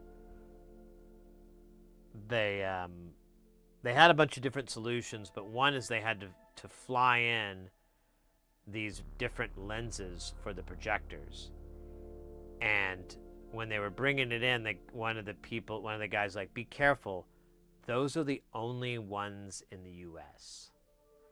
And I remembered being told that the reason that a lot of those lenses are so expensive is that the fabrication process is not fast.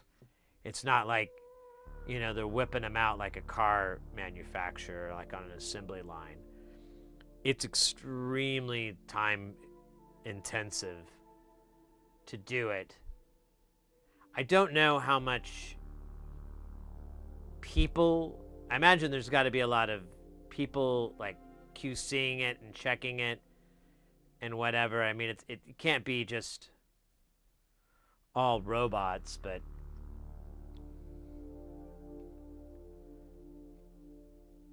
still, it's very time consuming, and thus the scarcity. And that's why, like, there's plenty of lenses out there that cost over $100 grand.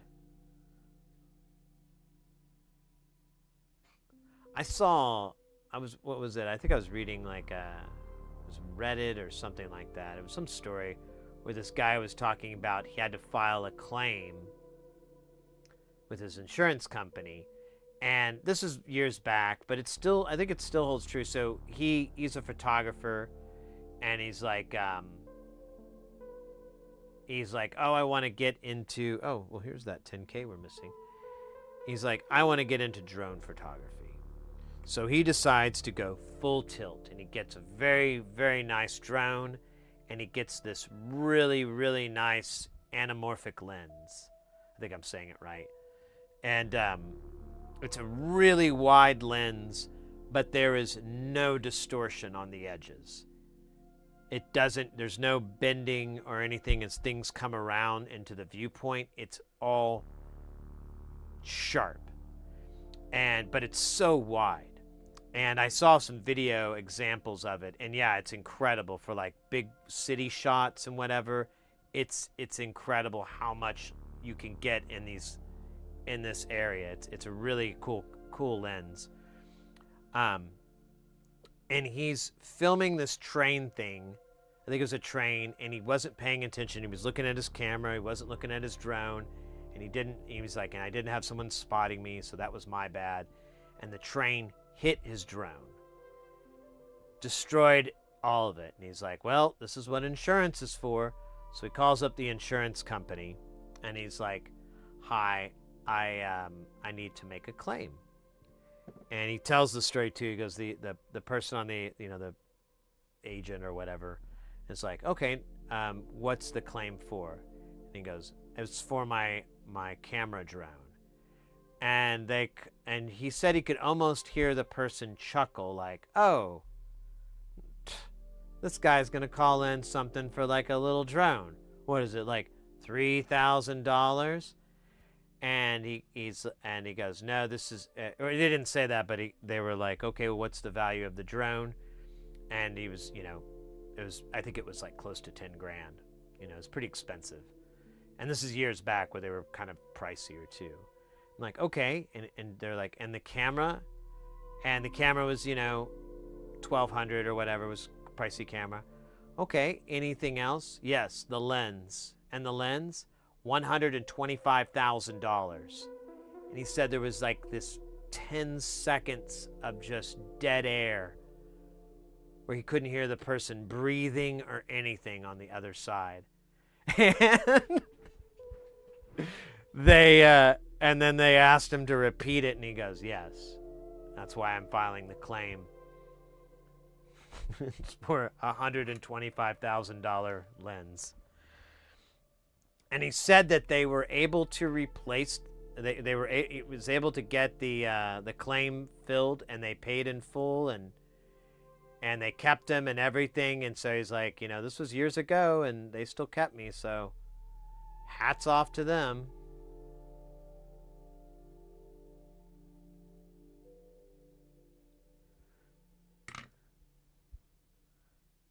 But when I was reading that, I'm like, yeah, that sounds about right. They get really expensive. 100 grand for a lens sounds about right. All right, let's clean off these pads here, and we'll put the diodes on, and then we'll put the dip packages on, and then we'll decide what we'll do next. I think we just have. I thought there was like LM4148s on here, but I could be wrong.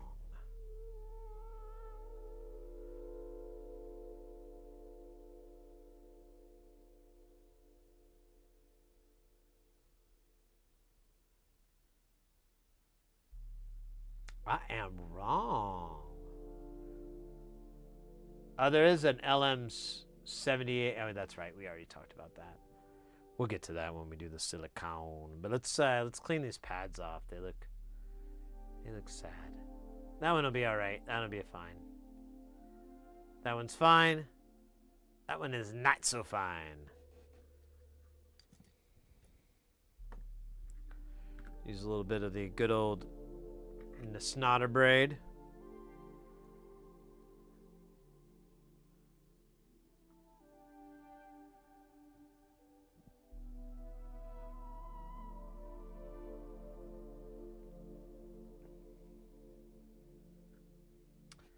Ouch.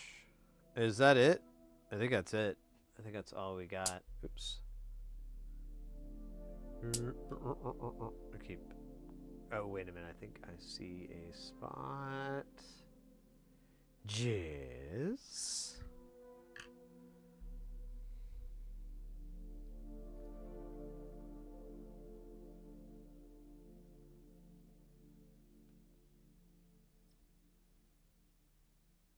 Here, go ahead and clean that via up.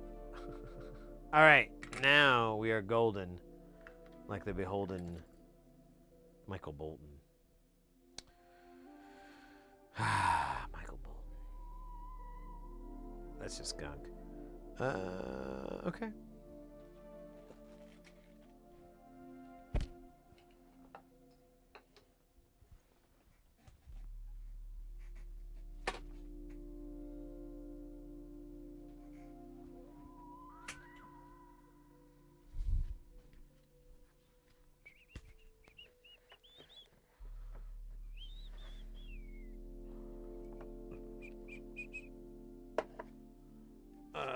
Let's see.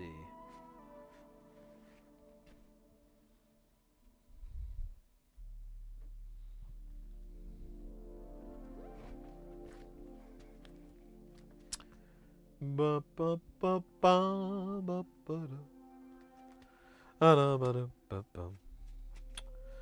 Alright, so we need a couple of diodes on this guy, and then somewhere, I don't know where that is though, I haven't seen it. We're supposed to put a 5-volt regulator on here. Oh no, I see it. Oh shit. I don't know if we have this. It's an 8-pin.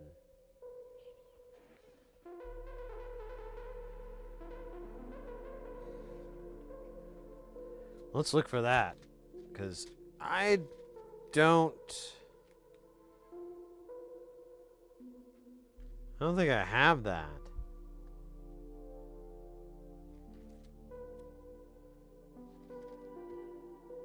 Oh yeah, I do.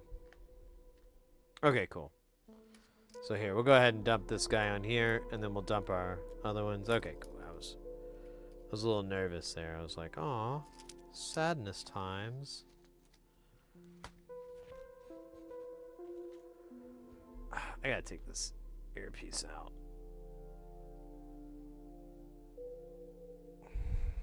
Okay. Oh, no. We also need the 2 tchotchkes there for the Chacharino. Muchacho. Can these fit on here, or are they too big? I think these guys are too big.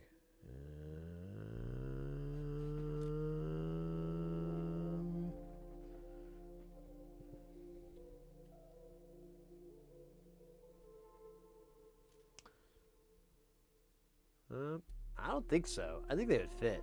I'm gonna put them on. Can't stop me. I mean, you could, but why? Oh shit. 3. No, that's too many. It's against the law.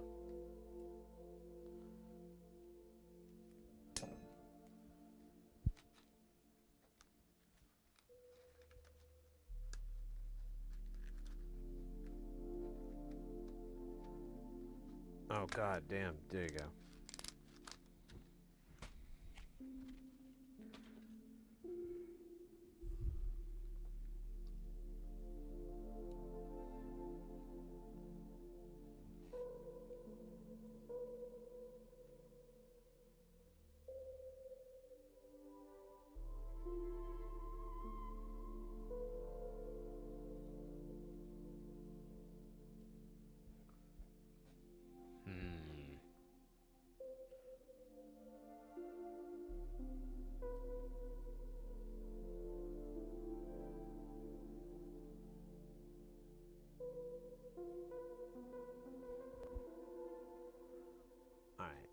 Let's give this guy a snotter. Hold on. Ah, side of my head itched like it was alive.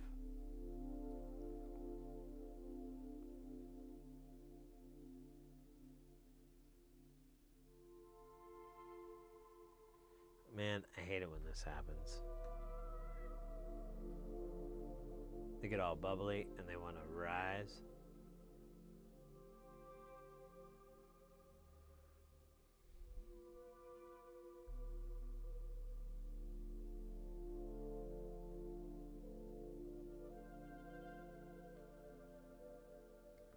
It's a little crooked, but I'll get over it day by day.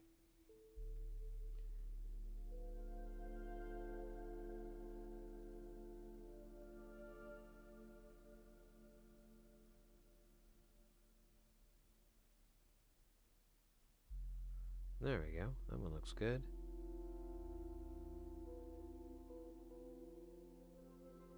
Yes. All right, now the exciting part. The dips. All right.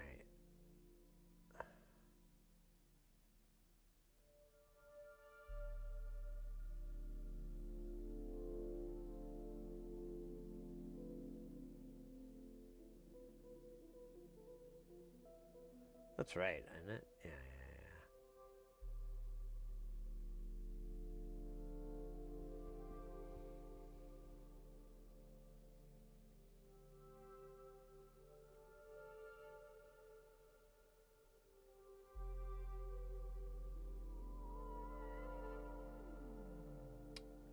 Hey, thanks, Ekin. Well, so this camera I'm very happy with. The microscope camera I'm happy with. I wouldn't mind seeing if Northridge could sell me the newer sensor, but I don't need it. This functions excellent. But this camera, this overhead one, I'd really like to have a nicer camera. I just would like it to be better. I feel like you guys miss out on a lot of the details and stuff because it's just not, there's not a lot of detail. With something like this, it doesn't matter, you know, the little stuff doesn't really matter, but the overhead, when it's not really, you're not able to really see what I'm doing here because the light blows it out. Those are all like little things I could fix, but I need something better than a bunch of GoPros, which is what the stream runs on. It's all GoPros. They made a GoPro called the Hero 5 Black that has a mini HDMI out and 4 lenses. The regular ones just have 3, and it's normal, wide, ultra wide. No, the wide, they're pretty useless. Sometimes it's fun for like music stuff, but the normal's okay. Or it's linear, I think it's what it calls it. But then there's another lens on the Hero 5 that's called narrow, and that is awesome. That allows me to use the overhead camera, this camera, all of them. If I switch to the other one, it's this wide shit, and I would have to mask it out or crop it out or something, which I'm not really into. So, no. I'm with you, and I appreciate the compliment. I'm glad I'm glad the quality is there for y'all, that it's not like watching a potato or anything like that. But I mean, we were just watching Adrian's Digital Basement, and I was just like thinking, damn it, bro has a really nice little overhead camera. Can really tell what's going on. The light is nice and even.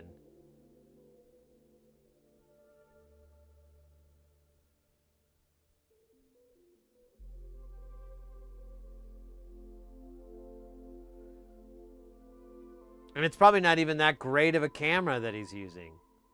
You know, it's probably one of those little $300 cameras you can buy at Best Buy, you know? Those little handy cams. I know Bald Engineer used something along those lines. And I would be against that. It's just...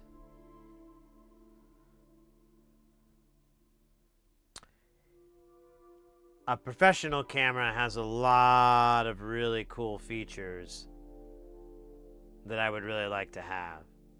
Like these GoPros are a great example of like, God, I hate prosumer, or not even prosumer.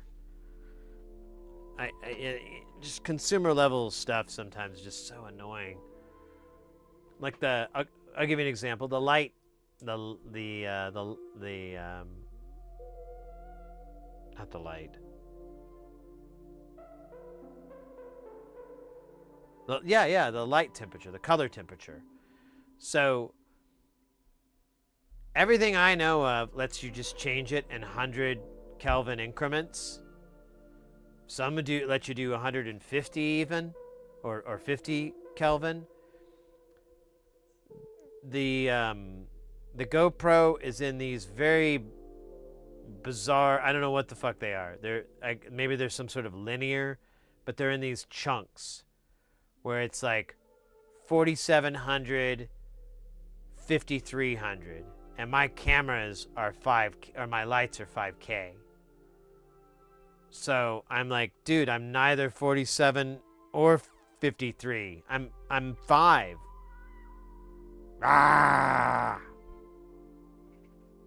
Stupid shit like that. So every time I have to color correct it in like any YouTube videos, and sometimes I even forget. I need to make just a palette to do it automatically.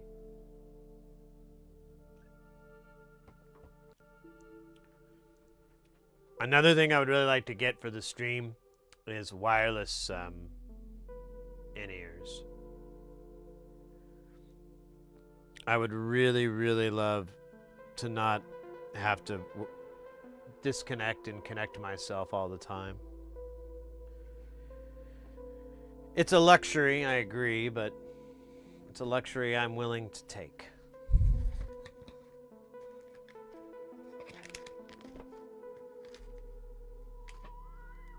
Wait a minute, there's 2 LMs? Bro. There's 3 of these. There's 1 for each. Why did he do a dedicated here and he didn't? Well, I guess it'd be 9. That'd be expensive. But you could still, you could divvy it up. That's funny. So there's 3 of these things. Damn, son. Let a play a play.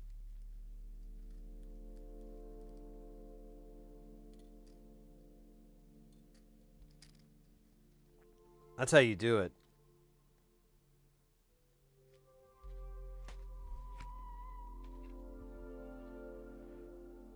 Hey, Boki, over on YouTube.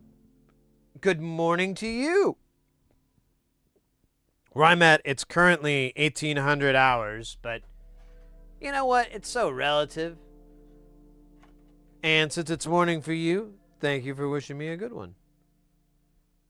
How you doing? We're doing a little soldering here. I'm lamenting about wishing I had like a newer camera, or not a newer, a nicer camera.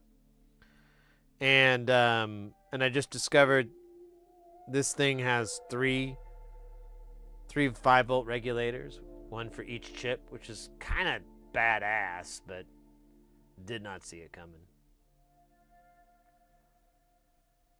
It's 2 in the morning there. Okay, well that makes more sense.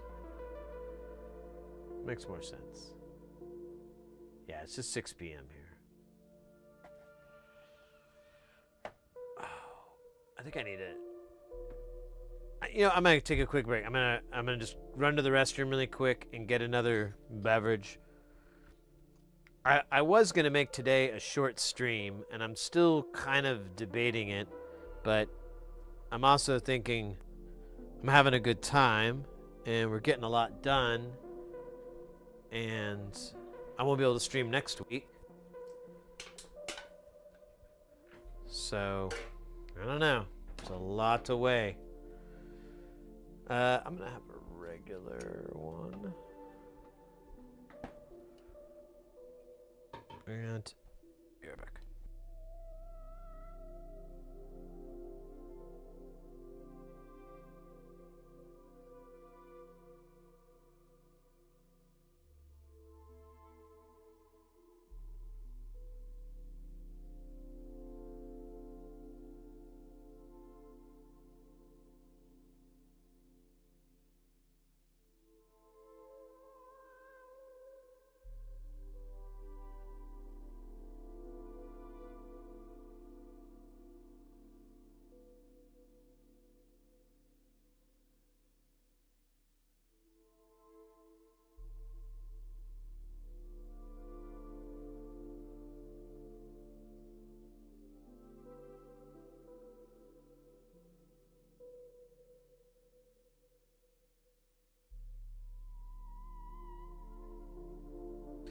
Skidididididoo, bididibidibop.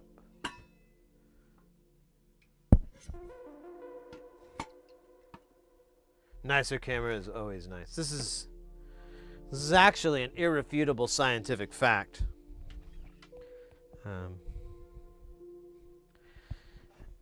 Many think tanks have challenged it and have all tanked out. No, I just this camera overhead, I'd like it to be a nicer one. And I do freelance work, and I've got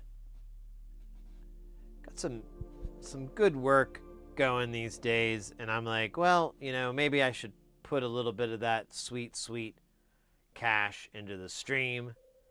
And I'm like, what if I could find a good deal on a camera, on a Blackmagic camera for overhead, and a lens for it,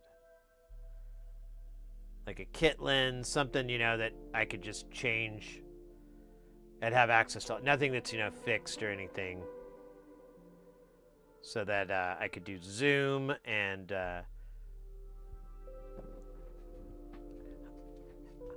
I guess I don't need a lens with a back glass. I can stand it being out of focus when it zooms in and out. I don't need it to be that fancy, but I'm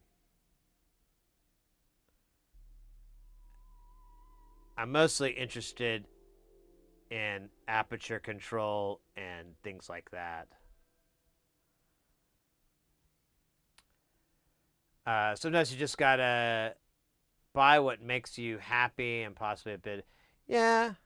Well, I look at it this way. I've been streaming for 5 years. We're coming up on 5 years here in May. I really don't have any intent of quitting. I've really started to enjoy the whole content making and just kind of feeling my way through it. I'm still very much a noob. Still got a lot to learn, kind of stuff, but I find all of it very fun, and I don't know. I think I kind of laugh that it's just the weird introverted way I am, but I kind of like having an electronics soldering community this way than I would going to try to join one. It's much more comfortable for me. I'll give you an example. There's more than one forums on Facebook's probably actually Facebook's the one. I've tried to be a little bit more tolerant and join a couple of electronics or help with electronics kind of stuff. And oh my God, the level of pretentiousness it's palatable. Sometimes I read some of those things and I don't have to eat for like 3 days. They nourish me. So much fucking annoying, pretentious garbage. It's not good for me though. Raises my cholesterol.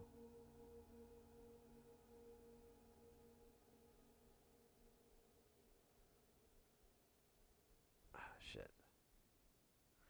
Okay. Let's get this kid in here. He's a little north.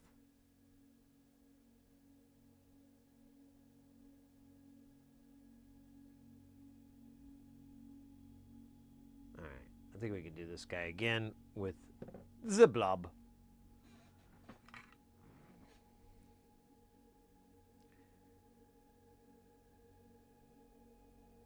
But yeah, I figure I should invest a little bit more money in the stream.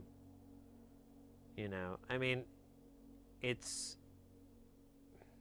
I work in the AV industry, so, you know, if I end up changing my mind completely, I can sell most of this and maybe not get like a crazy price, but I could get rid of it pretty quickly. So I don't have to, you know, try to eBay it or anything like that. I could just sell it to my buddy Mike for, you know, a couple grand or something.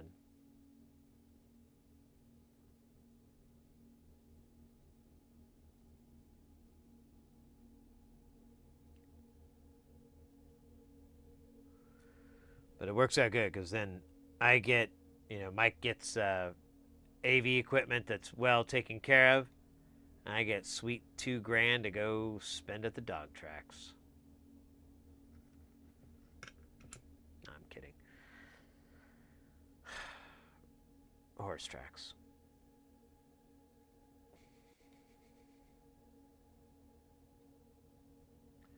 I feel like it's getting bigger each time I try to wipe it. Not sure how this is playing out. Might have to put some more goo on here.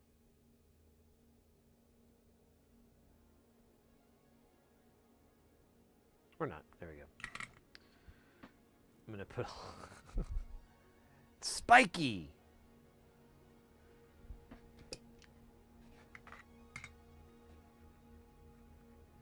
You know anyone with the base model Black Magic? Which base model are you referring to? Are you talking about the ATEM series? Oh my God, I put it back to being stupid, didn't I? Where did the flux go? I had it and it went away. Let's put it back.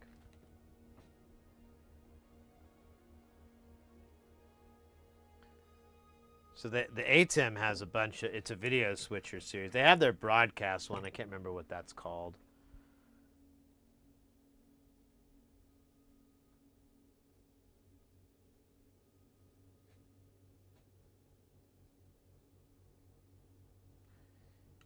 Yeah, ATEM. So ATEM makes, or Blackmagic has their ATEM series, which is the video switcher that I use.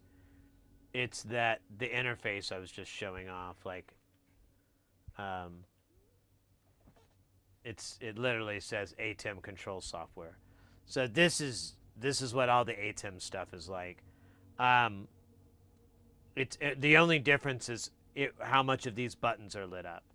Like if you were to have an ME, there's actually another bank, because you can have like 32 inputs or something silly with it. But the base unit, like the one that I started out with was 4 ins and 1 out.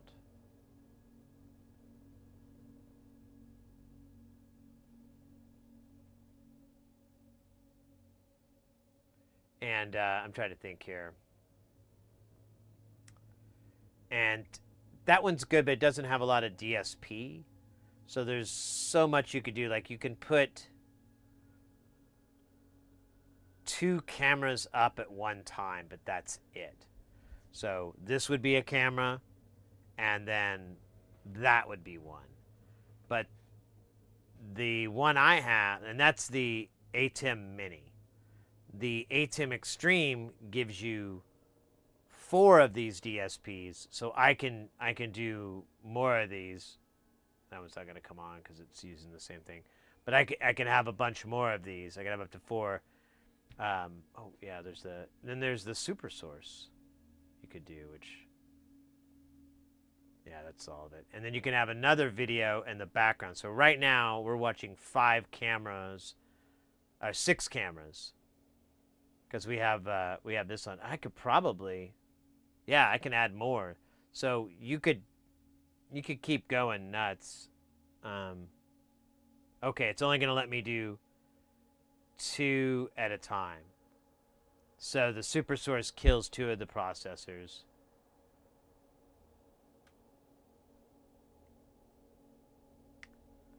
But that's really nice. The other thing with it is there's the regular one, and then there's the ISO one, and that's the one that I have. So the ISO one gives you an extra feature where if you connect a hard drive to it, and you go into, if there's a setting in here and you choose records, it will record to the hard drive, which all of them do that. But the ISO one will give you program as well as all the individual camera feeds. They'll all be timecode striped the same, so they'll sync up just fine when you go to throw them in whatever editing software. They all have their audio tracks. They all have program audio tracks, so you can use the audio to sync them all up. And then there's a separate folder with all their individual tracks that are just audio files, as well as a program cut. It basically just gives you individual files of everything you would need from it. And it does eat up space pretty bad, but, what doesn't? What doesn't? It's just 1080p. So that's the other thing with I think that's true with all the, well, yeah, I don't know if the ATEM can do 4K. I think that's the Constellation series. The Constellation, yeah, I think Constellation does 4K and shit like that, but I think the ME is 1080. I don't know.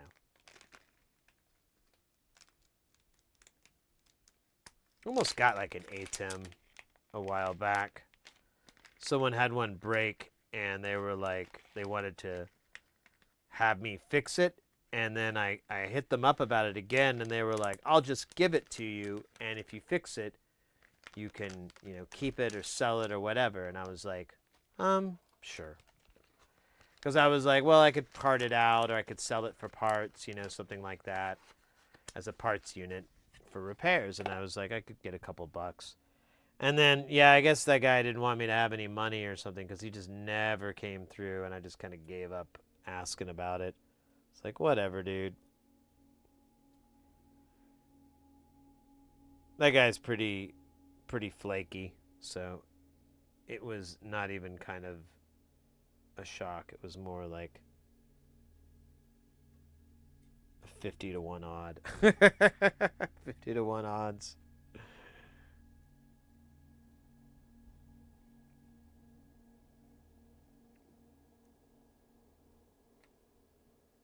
Yeah, I mean, to be honest, it's probably easier to do all this on a computer with OBS. The reason I do it all on hardware is there's no lag. There is a little bit of latency, but it's very, like, I basically have to look at a camera and look at a monitor and blink, and eventually I can get a speed where I see myself with my eyes closed. But I gotta blink pretty quick. That's the only way I can really tell. Otherwise, it looks like I'm talking at a backwards mirror all the time. Boki over on YouTube, when I joined your stream and you switched to the microscope, cam. At the moment, I was like, what are those particles floating across the camera of the snow? Yeah, it's the snow. We've got, I guess we're gonna have one more month of snow, and then I guess we'll kill it. Helps me festively know when the videos were taken. Festively, damn it. So funny. All right, these are really fun chips. These are the PT2399s. These are the CD2399s, which are the SMD versions, which I forgot about because someone was asking, like they couldn't find it, and they kept searching for PT, and I'm like, oh, P is for pens, pencils, and porcupines.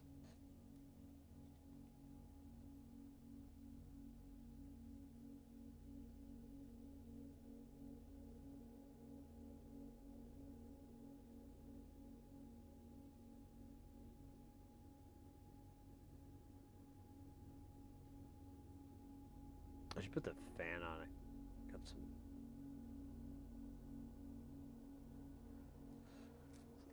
Solder is really trying to go out my schnoz, my schnoz, my schnuzzle, my snarple.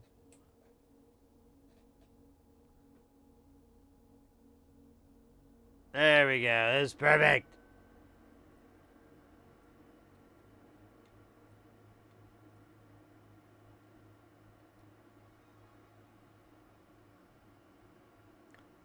Gotta make like a brushing teeth action. Like you're just scraping the plaque.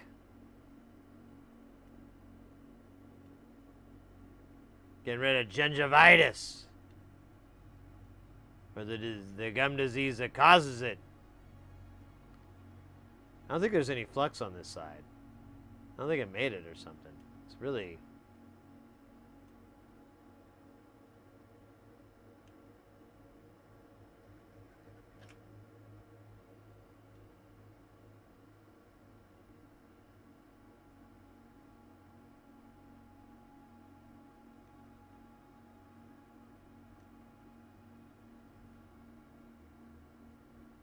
Alright, that's good enough.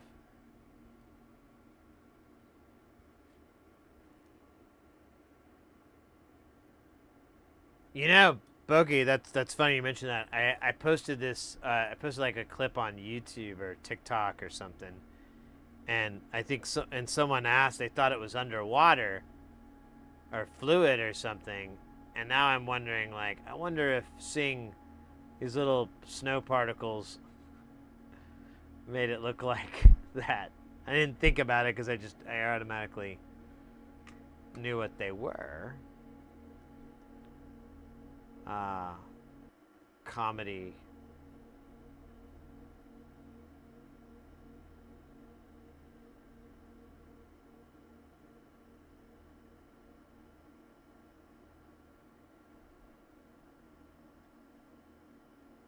Oops, that was not soldered down. Now it is. Sweet.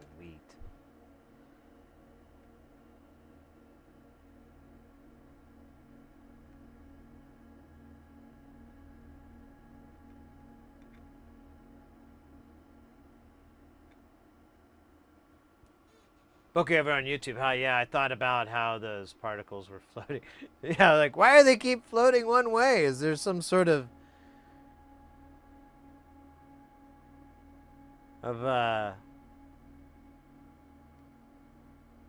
undertow, a tide?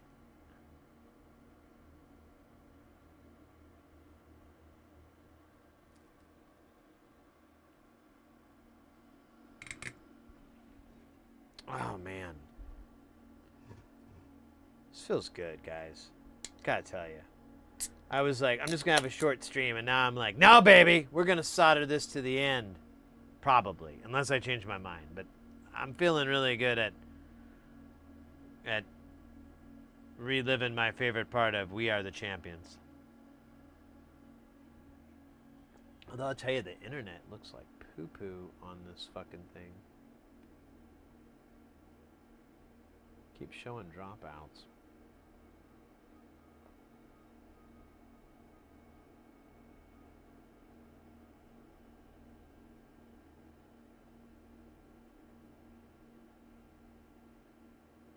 Let me see something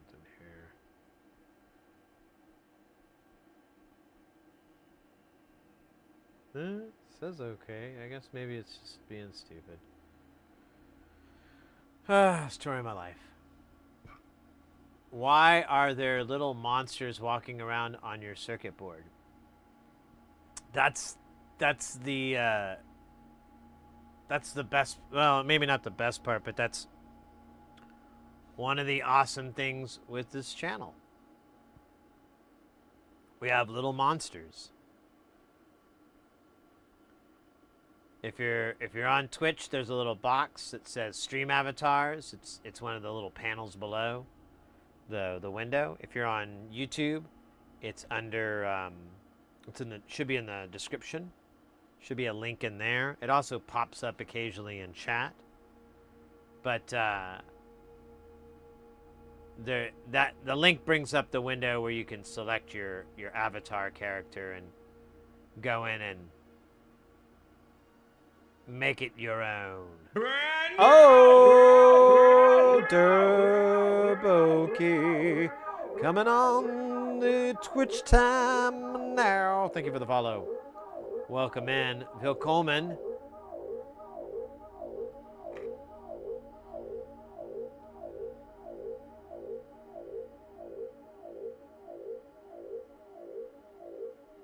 We're doing a little bit of that Solderin. It's super popular. Fug. Okay, this is going south. And northernly bound we are. It's a little crooked, but if you don't tell, I won't tell. I said if you...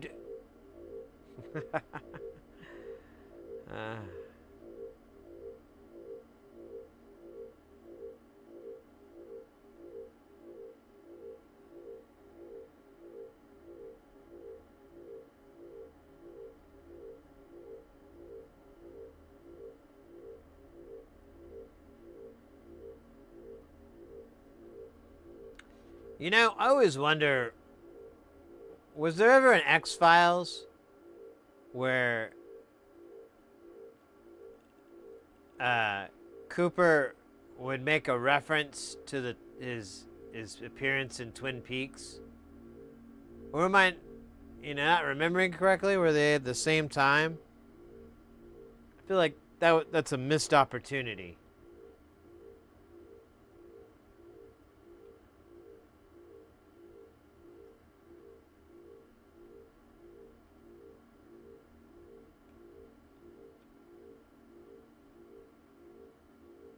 A lot of really stupid shit goes on inside my head. When my mouth cracks open like that, I'm like, yeah, that lets all the stupid thoughts into my head. Well, not all of them are stupid. Some of them are just asinine. But that's okay.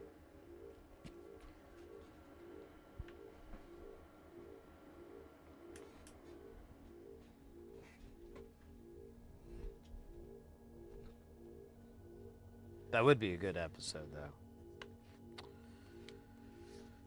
David Duchovny's still alive.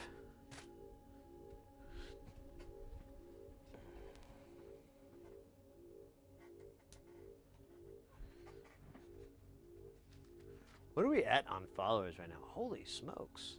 So over on the Twitch, y'all, we got it up to 5,067. So on the front page, it should say 5.1K. That is impressive, and you should be proud. And then, oh, cool, on YouTube, we are at the cool palindrome of 696. Pretty hot, y'all. Pretty hot. That's one of the more erotic. I'm gonna screenshot that. Save it for later.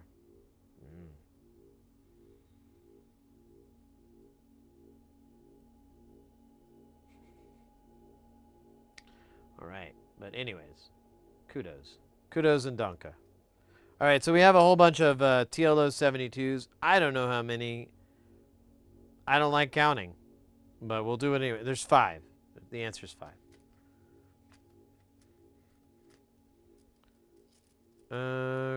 Okay. So one of these, like, I thought it was open. Yeah, it's this one. So we'll use this one first. 5 TLO 72s. There's 3, there's 4, there's 5.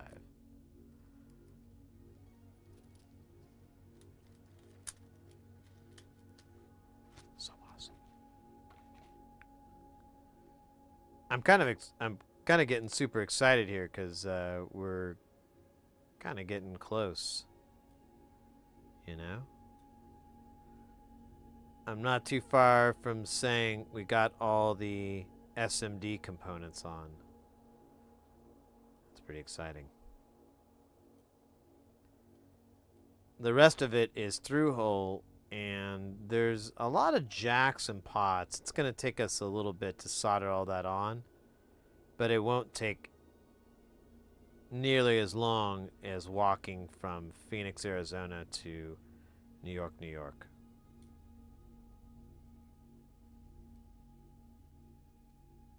So, oh, dude.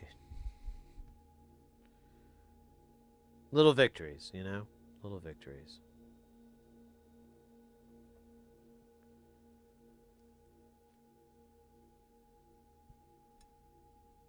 Oh my gosh.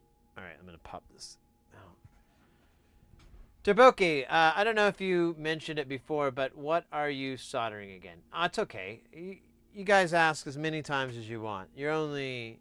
It's never a problem. It allows me to practice explaining. So this particular thing is a delay module. It does a lot of delay, like audio delay effects, like echo and so forth.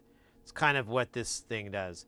Now, this particular thing is a Eurorack module, which is a system of synthesis that uses all these little individual parts, kind of like guitar pedals.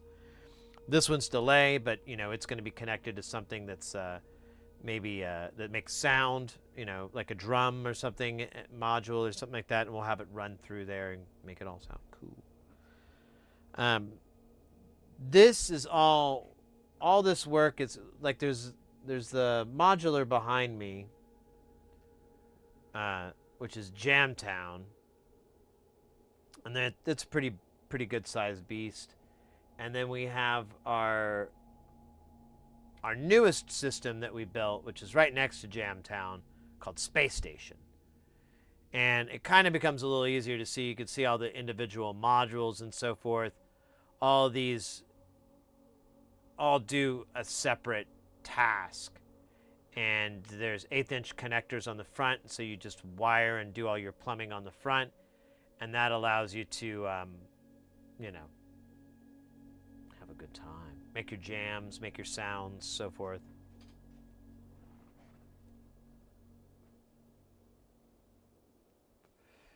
Does that answer? Do you have more questions? I love questions, so if something's not even teeny tiny kind of clear, we can fix it. Hey guys, get ready to get heavy because things are about to get up and get down because there ain't no clown in this here town. We've got none other than Het Tannis coming in with that piping hot, won't stop, skiddly bop. Oh my God, hooray!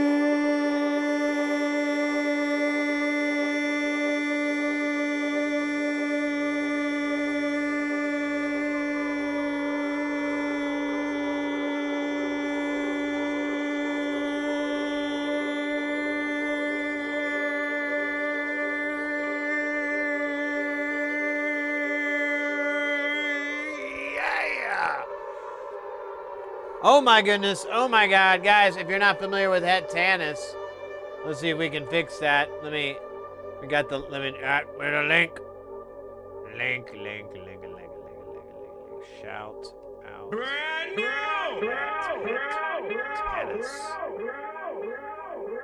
There we go.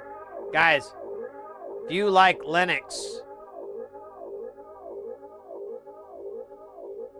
you're going to like Heptanus. You're going to like it a lot. How was the stream? Did you guys work on any particular project today? By the way, who was that? Jmones92020. Thank you so much for the follow. Welcome into the channel. That can't be healthy? Oh, no, it's fine. Doctors say, get out of my office. I don't know if they really have an opinion about anything. We worked on network administration. Yeah, nice. Nice. No play. Oh, you bet, mate. Yeah, absolutely. Heptanus is a great vibes. I didn't even talk about it's a great channel. It's a great channel, great vibes. So glad you guys came over and rated us. It's always a pleasure. Always, just good stuff. If you're new to the channel, you've never been here before, or whatever, I don't know how this is happening, but I will say welcome in.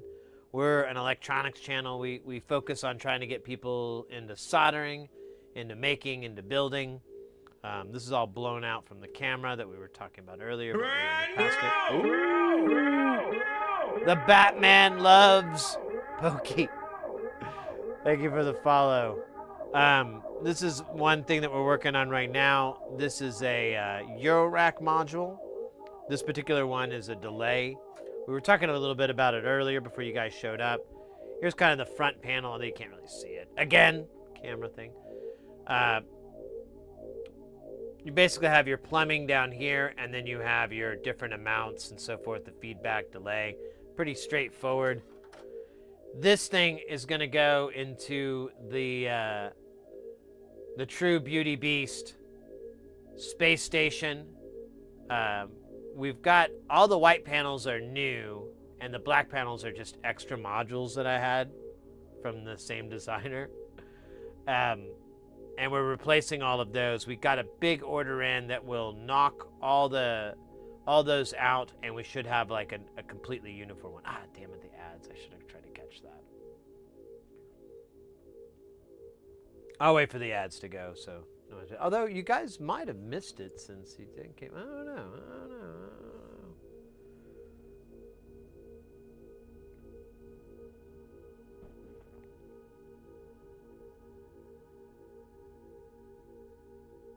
All right, well, we'll wait a bit while we're... Anybody that is able to see through the ads, thanks to Magic. We're listening to the great jams of Jay Nothing. They're, there should be listed up at the top. Let me see, let me refresh it. It might have gotten knocked out because it's been so long. No, there it is. It's just my browser is poopy. Yeah, we're listening to Jams of Jay Nothing. You can go follow them as well. And they do modular synth, same thing as what this is, but they use the software version of it primarily called VCV Rack. If you're not familiar with VCV Rack, that is Victor Charlie Victor Rack. And it's an open source, free to download program that emulates this stuff. And it's huge. It's very popular, very powerful, and it's a great way to learn. There's a lot of resources out there on the internets if you want to get gooder at it. Become the greatest of all time. Oh, it looks like I have 15 seconds to...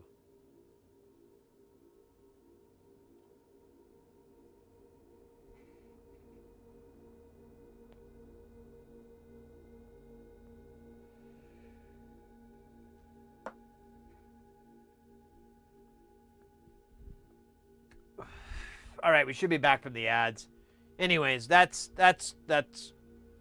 one of the... We're working on a little thing to fit inside that thing to make great, cool sounds. As I was mentioning when we were doing our ad break, the jams we're listening to... Oh, I think I have to... Yeah, no,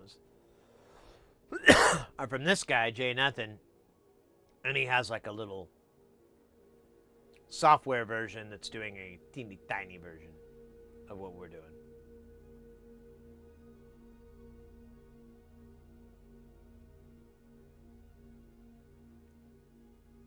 Anyways, welcome in, guys. We are about to solder on our TLO 72s. These are all our dual op amps. And I think that is the last of the SMD components. Then we're going to flip it over, put all the through-hole stuff in, the knobs and the pots, solder that in.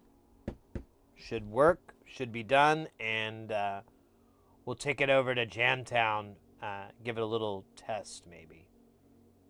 Yeah, I think I can do that. I have to, well, not Jamtown, Space Station. We'll take it over to the Space Station and give it a test. Pardon me. Pardon me. Here, let me get the camera.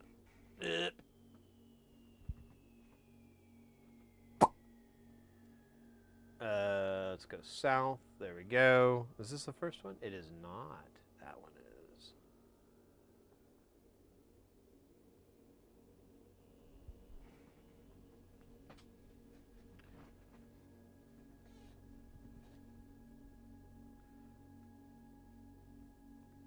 What? Do what now?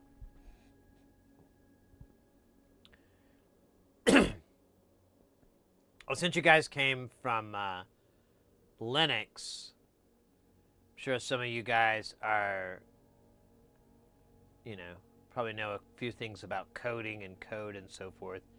And just to put in your pipe, put in your hat, put in your bowl, put in your cap, put in your cup. I'm gonna stop. I have recently become fascinated with FPGAs. And I'm basically on the sidelines trying to learn a little bit, get gooder at it, make sure it's not out of my wheelhouse. Because it is pretty complicated stuff.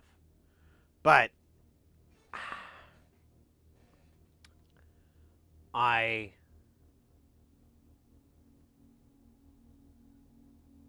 find the concept absolutely fascinating, and then I'm a big fan. Like, doing all this analog synth stuff has kind of made me a fan of preservation. And there's a lot of things that you know, there's no way to buy one of those. They're not on the shelf anymore. And the only option is to replicate it through, you know, various means. And FPGA is kind of one of the more ideal ways to do it, both quality-wise and price-wise. Ouch, shit. The thing splattered flux. And we were looking at different projects earlier in the stream. There's ones that like replicate the Yamaha YM synth chip. There's ones that replicate the C64, the Commodore 64's SID chip, and just so on and so forth. Those are kind of the inspiration. I'm like, yeah, you know, there's filters and digital oscillators and so forth. There's all these different things out there that are in these synths, these classic synths, that could be replicated in FPGA. And it wouldn't be like kind of like it. It would be effectively a one-to-one. I'm sure there's some eccentricities and whatnot that are gonna not make it the same, but I don't know. Might be worth it. And so I'm just fascinated with it. I want to learn more and get good at it. So once I've kind of gotten my head wrapped around the core concept. I've been watching DigiKey, the manufacturing company, or not manufacturing, the store, electronics store. They have some they have videos on the topic, and they're fairly well produced. And I've been watching those at 2x speed, but I've been watching those and enjoying that content, like really feeling confident that this isn't going to be, there's going to be a learning curve for sure, but it's not going to be like I have to learn in, calculus or something like that. Because things like that are, honestly, those are the barriers when I have to learn an entire form of math. And when I went to school, I was pretty decent at math, but my teacher, I pissed this teacher off. It's a long story. I basically was like held back in math classes and stuff, and I never got a chance to really do any of the higher level math. So anytime that comes up with coding or electronics or anything like that, I'm always like, shit. There's no easy way. There's no fun way to learn this, is it? Maybe there is. Maybe there's a video game where I can learn calculus. We found one for learning electronics and one for learning modular synths, so I think it's just a matter of hunting through Steam long enough.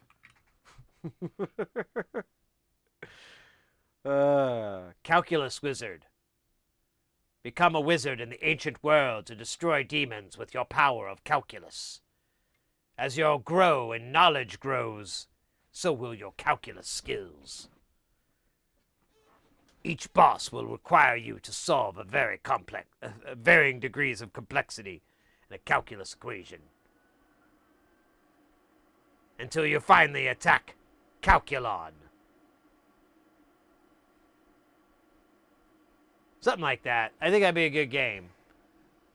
It probably would not do well at all, because I'd be the only person that would get it, because everyone else took calculus. They can get stuck in remedial math. You know what? My sister didn't, but my sister is not good at math, so maybe it does run in the family, and I never knew.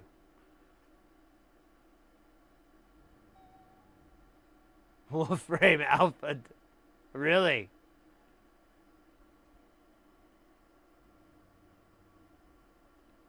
Fuck, maybe that's what it's gonna take for me. I've been playing a lot of video games, or like kind of hunting for video games. I think I just wanna,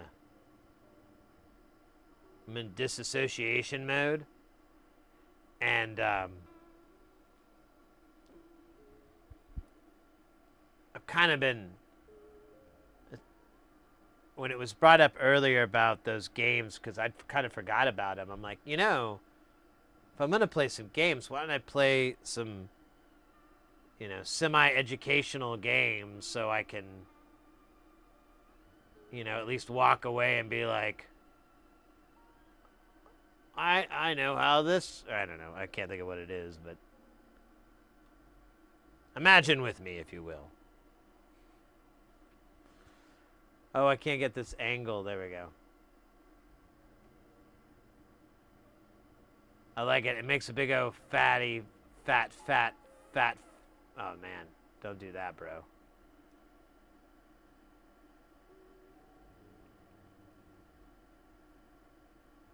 Man, Game Club was here, and it feels like they just disappeared.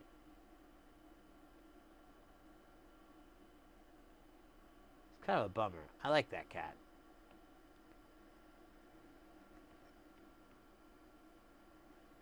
Maybe we can, when I was wanting to do a podcast, I was like,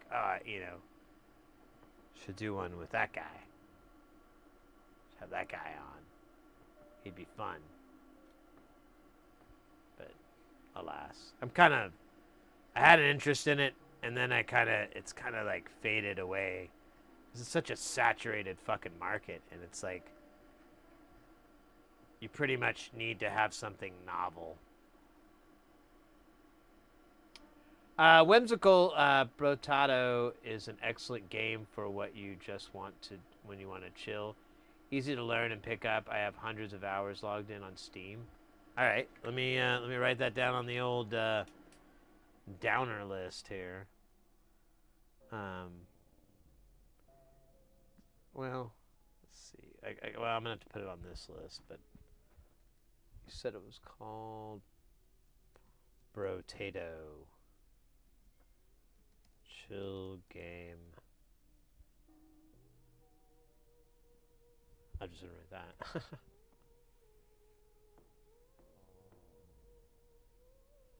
I would watch you play through Signal State and explain it further. Show your modular. Alright, I'm gonna put that down on my Let's Play list.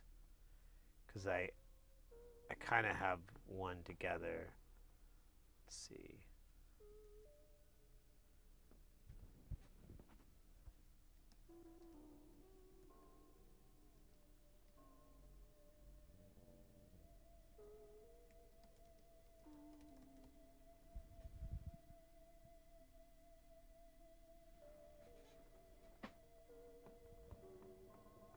There are the Zachtronic games which start off with a simplified assembly language puzzle to more abstract logic games. Ooh. What's that one called? Zachtronics? Thank you. Let me see.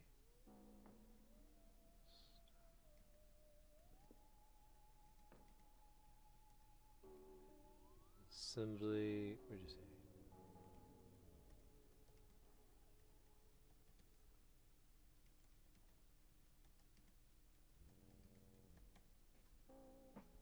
Oops. Fucking hit the wrong button there.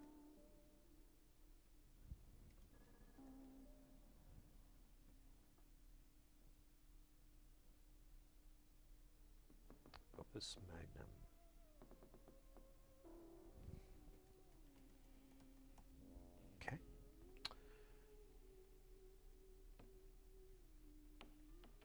Yeah, you know what? That's actually an interesting idea, Ekin.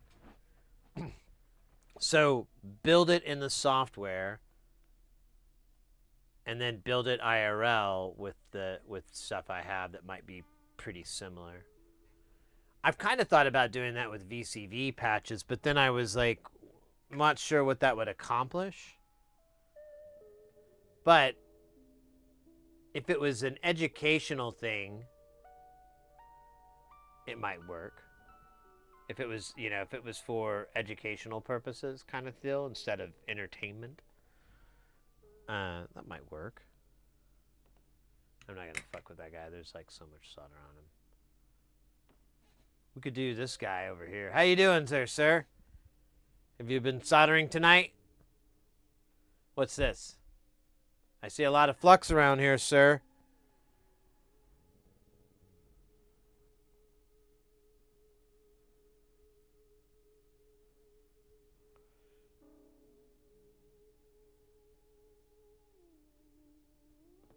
Oh, velvet, yes. I have a couple of daisy seeds.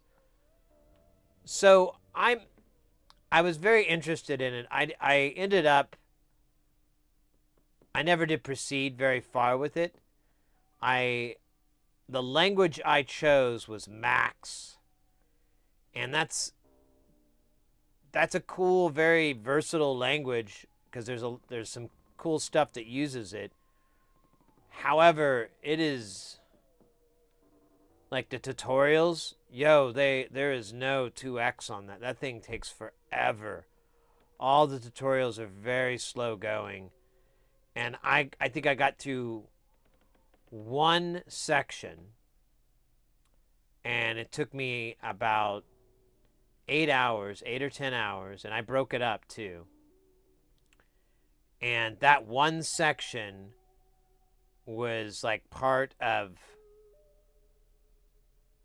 27 chapters, 27 sections that covered basic. Then there was another 27 or some odd sections that covered advance. And then there was another section that I don't remember how big it was. It was smaller, but it was all applicational stuff, like taking what you learned from standard and advance and building stuff with it. And I was like, Jesus Christ. Let's go. There might be a better way to learn Max, but I don't know. I've also heard how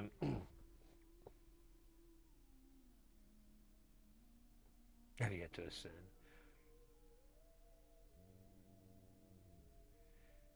Yeah, and C. So that was one thing that was pointed out to me. If I were to code it, with just a regular, regular coding format or what, hand code, whatever, I don't know.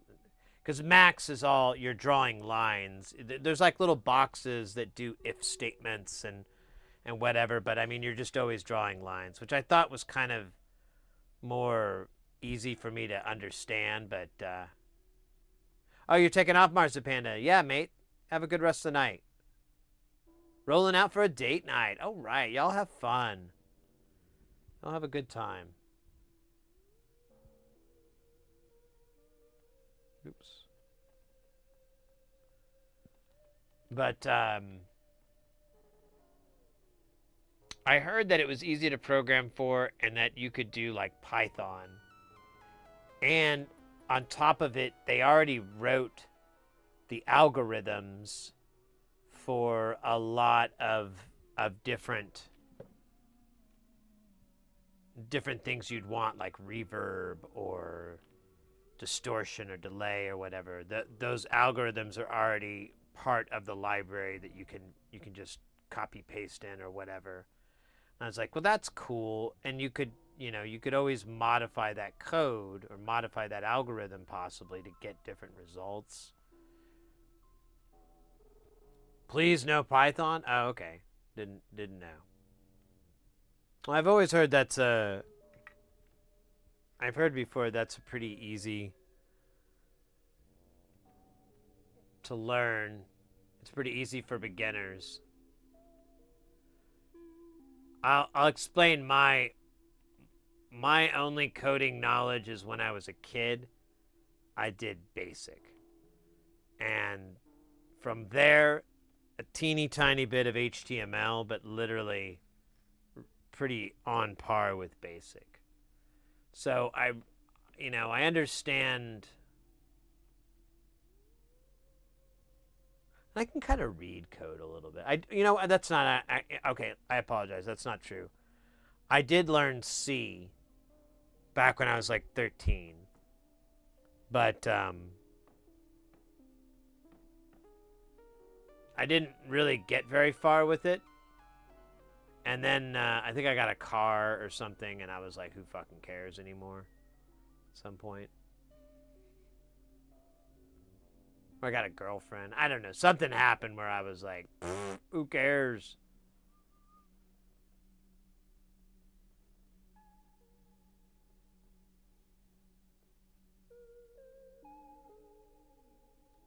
Yeah. The DSP on it is cool.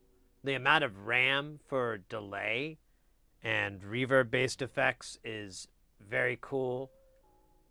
And there's it's very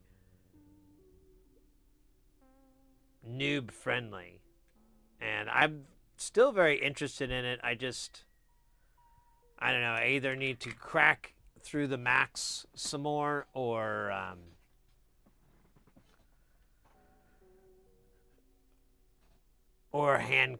just use Visual Studio or something else. I wouldn't mind just finding something to to code with. Just do regular shit. I don't care what language it's in per se, because they're, as much as they're different, they're also the same. And I don't know. I always felt like the seed stuff might be, the Daisy anyways, might be a good project. Oh yeah, Pure Data. I was telling somebody about that recently. Pure Data, C Sound. What I was, let me look this up because I was like, oh yeah, bro, I could have sworn I brought this up. Super Collider.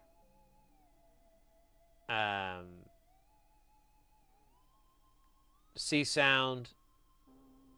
Chuck K.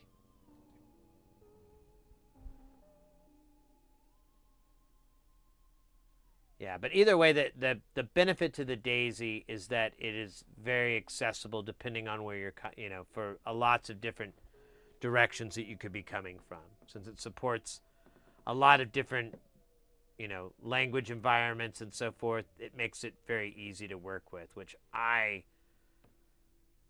think is awesome. It's stupid cheap. I can't remember. They're less than $20 or something. I think I paid like, I don't remember. Maybe $16. I bought like multiple ones, so I got a little bit of a discount, but they're still just very inexpensive for what they are.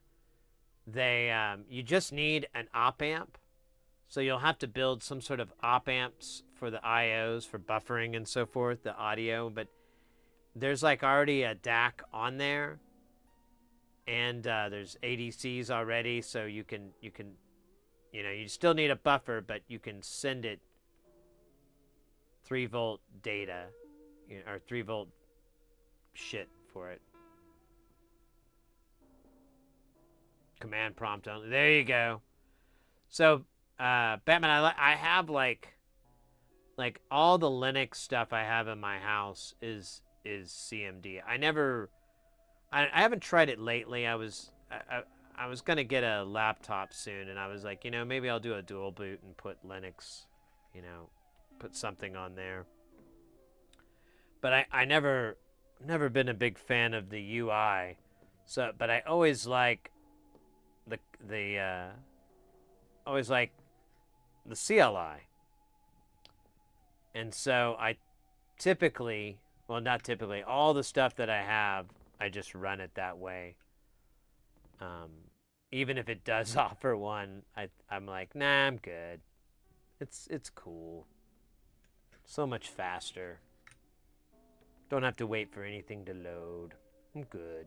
You're an old box. It's okay. You save your cycles for the tasks at hand. That's much more important to me.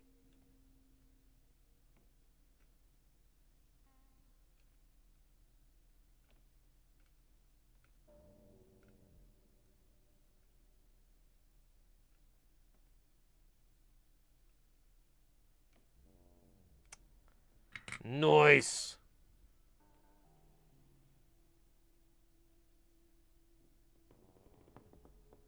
I don't like VI. I don't know what DLM. I'm not sure what that is.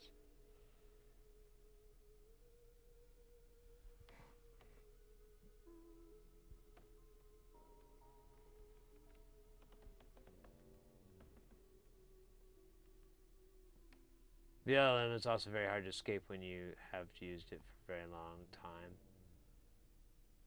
Oh, okay, the editor. Okay, yeah. Yeah, I don't care for any of that. That's a downside for sure. 'Cause it is pretty raw. I agree 100% with that, but I don't know. I somehow I managed to escape it. I think I just edit everything on something else and then send it over. I think that's cheating for sure. Ah, damn it, I keep hitting that camera. You paid to find out about it? That hurts. That hurts. All right, I believe this is our last component. That's SMD anyways. We still got the through-hole stuff, but I don't know if they're really components so much as parts. Oh, we do have a little bit of cleaning to do. I just see some solder that got in some holes, but we're in the stretcher for home. And it's not how the saying goes. But it's funnier that way. Alright, I don't think this guy's gonna drop. You do like there you go.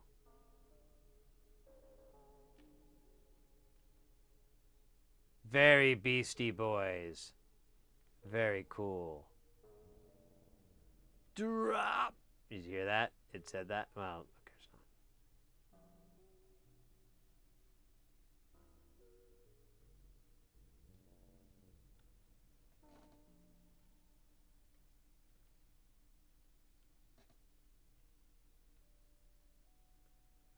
All right.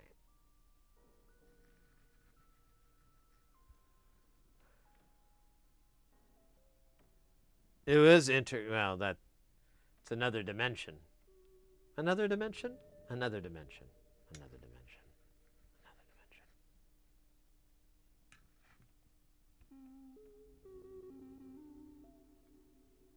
Oh, dude. Oh, wait, that's a Via. I don't care. But that was pretty dirty. I really should just clean the brass brush.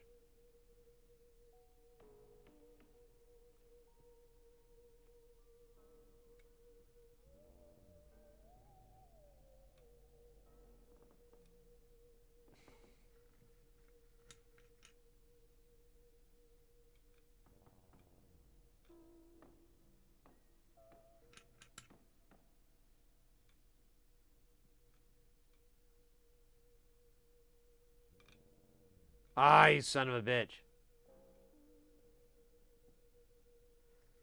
It was a chunk on the iron, but luckily it just grabbed back over. God. I really should just buckle down.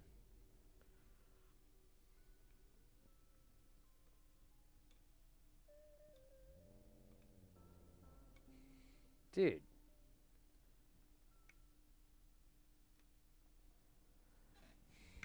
Alright, where's the goo? The goo is truth. The goo is life. He who opposes the goo opposes all and will get gooed out. Goodbye.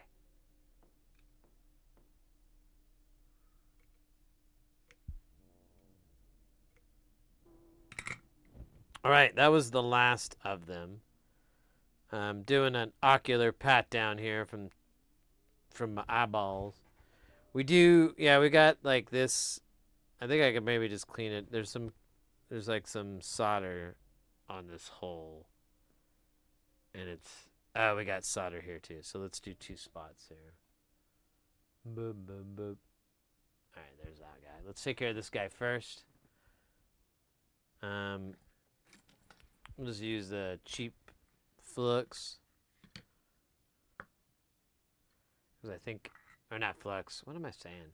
We're going to use the desoldering braid. It has flux inside it. So maybe that's what I was talking about? I don't know. I don't even understand half of what I'm doing half the time. All I know is that my iron's only at 380, and we probably should bump it up if we're going to be doing this. Yep. And I wonder where the music went. It's the day the music died. Bye-bye, Miss American Pie. Took my Chevy to the levee. Yeah, I don't know what's going on. Let's see if we can do DJ level arm changing here.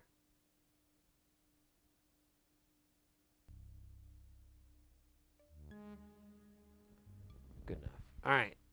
Hopefully that cleared the hole, but I feel doubt deep, deep within my heart. Doubt was right. I don't know. I could try shoving this down there and threatening it.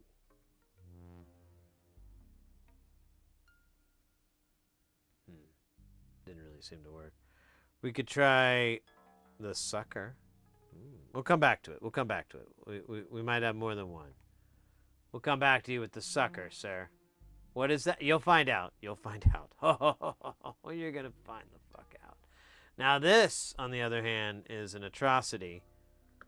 And I would like to see the mayor. What do you mean the mayor's busy?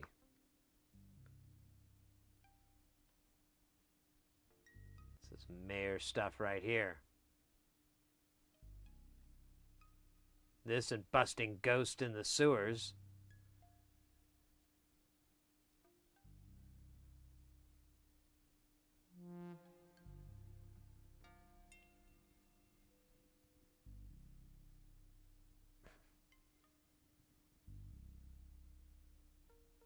All right. That is pretty clean, and it's also very filthy, which is kind of hot. I think that's all the mistakes that I made. So let's do the old Paparino. La noche es bella.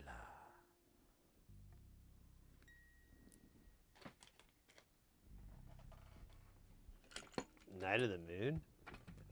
Moon night?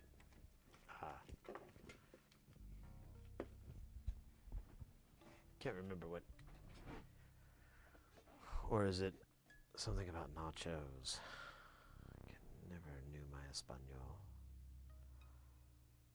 Only Portuguese. No.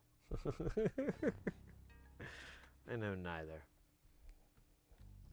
But I don't have an excuse. I live in Arizona. We have a lot of Spanish-speaking people. Grew up their whole damn lives speaking it. All right, I'm just gonna slurp this thing out. It's hard for me to do it, so I'm just gonna explain it in like a montage. All right, so I'm gonna put the iron in the tip, and I'm gonna put the thing underneath. I'm gonna hit the pop, and I think I missed. Or did I rip something off here? Yeah, it didn't work.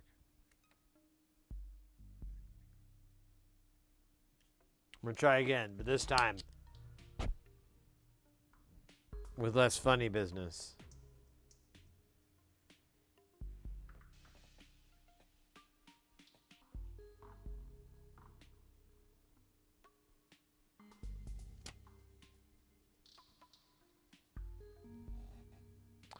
I don't know if I can line this damn thing up properly. I think that's my problem. Let me try it the old idiot way.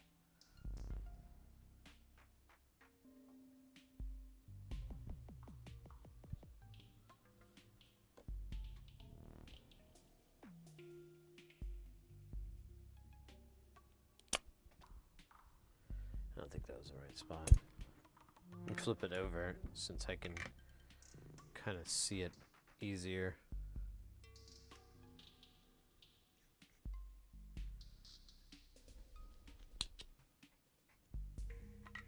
All right.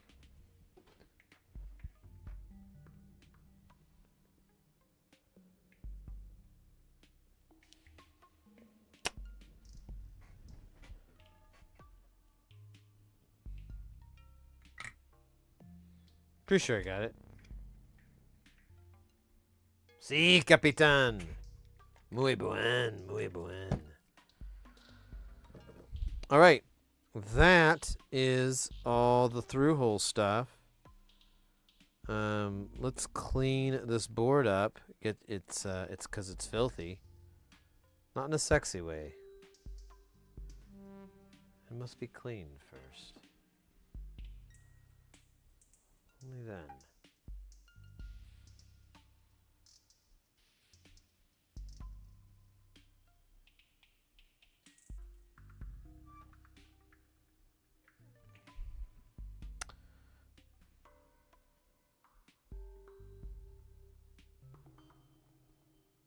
All right, let's see here.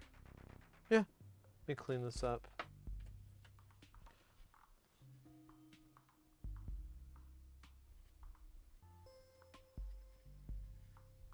Shall soak it in the waters of I-P-A. The waters of isopropic. Brewed of the finest alcohol. That's probably enough for now.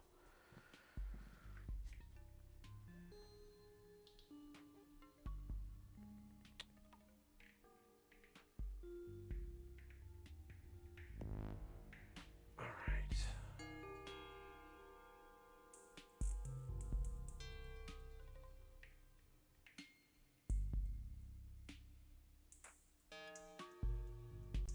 Let's pull up.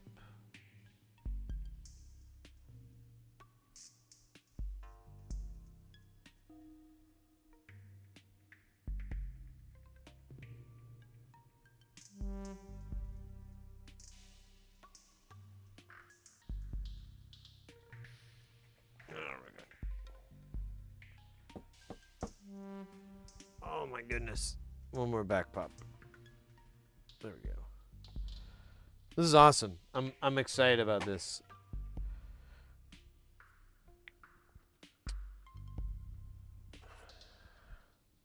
Looks like we're gonna need, I don't know, wait a minute. 12 jacks?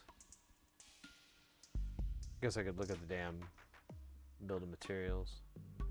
12 jacks, 12 pots. Now, do we want to do... Oh, stand by, I gotta restart this.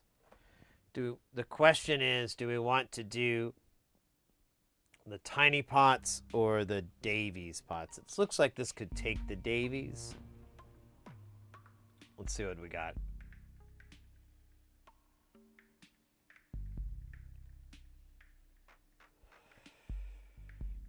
I think we're gonna go with the Davies.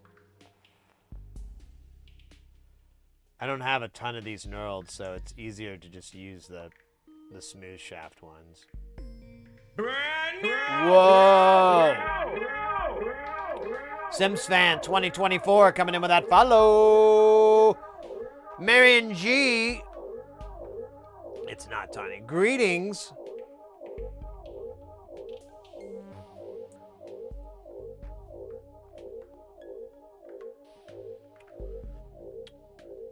We are working on this module here. We're in the final parts of it, pretty much. We just need to attach these 12 knobs and these 12 jacks, and then we will finally know. Freedom. Delay freedom.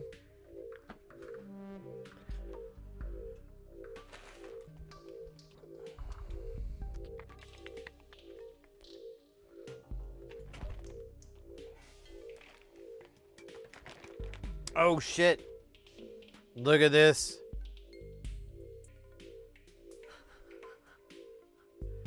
I don't know if you, hopefully you guys can read that. I'll read it out to you just in case. It says, don't think too much about spontaneous human combustion. Of course not. Who would think?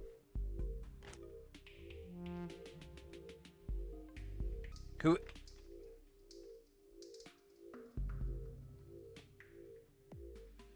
I mean, why?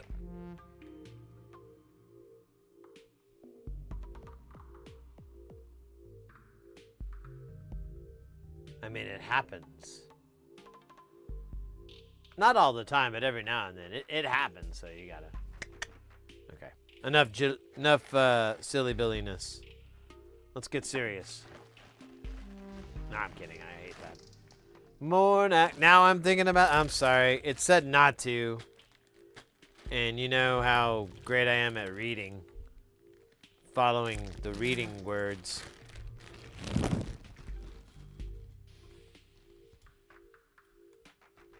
Because of Mythbusters.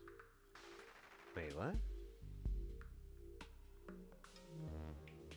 Did they do spontaneous human combustion? I don't remember that. 2, 4, 6, 8, 9,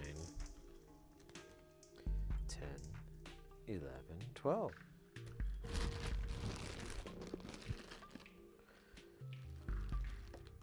I remember they did something on it. I didn't know if they tackled the whole thing or...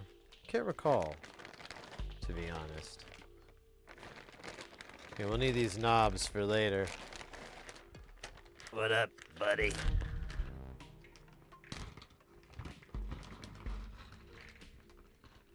Is this I don't think this is 12. I don't know if it's over or under. I think it's under. It's way under. 2, 4, 6, 8. Oh, look at that. Just need to grab 4. Oh, that's 4, I think. 2, 4, 6. Oh, shit. 2, 4, 6, 8, 10. Motherfucker. Is that right? 1, 2, 3, 4, 5, 6, 7, 8, 9, 10, 11. Oh, yeah, that's right. Just didn't count the one flipped up.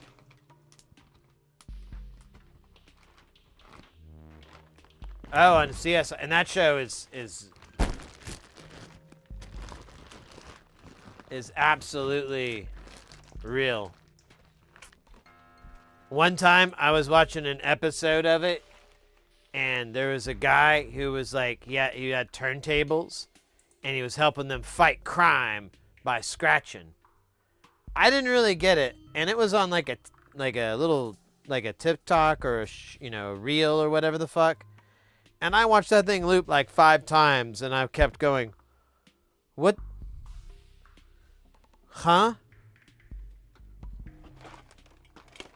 How much drugs, what kind of drugs does it take to write such a thing?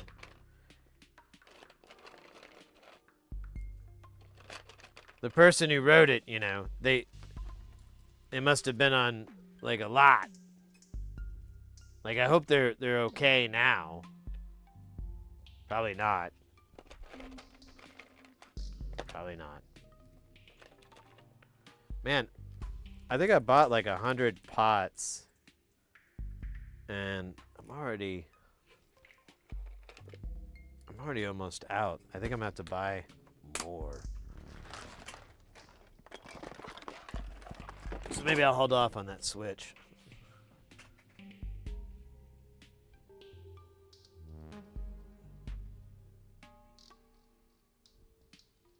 Columbo. Well, there's another one.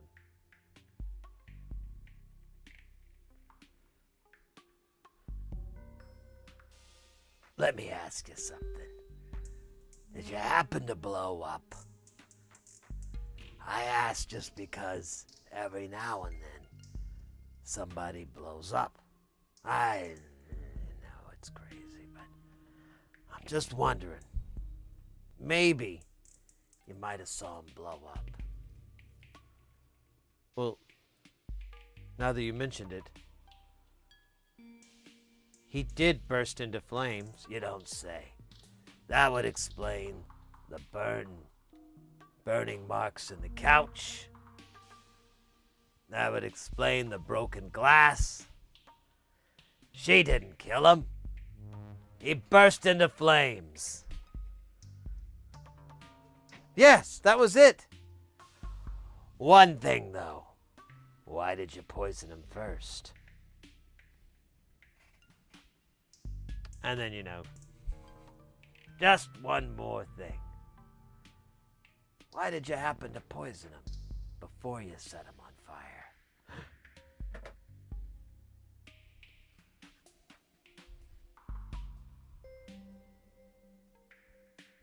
Yeah, I know. I'm trying to do the, lazy eye thing, but it doesn't really work. I got these fucking glasses on. You gotta...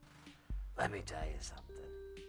But then I can't see, so I kind of act like a fucking animatronic doll or something. I don't know. I'll be honest with you.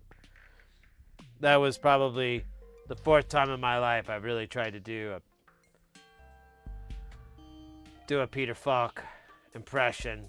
I know it was rough, but I also knew that it's been so long that really, I'm just competing with a memory.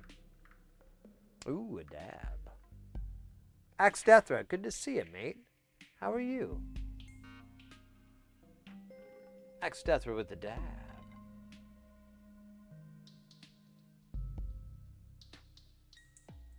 First name, Lieutenant. Oh yeah, the trench coat.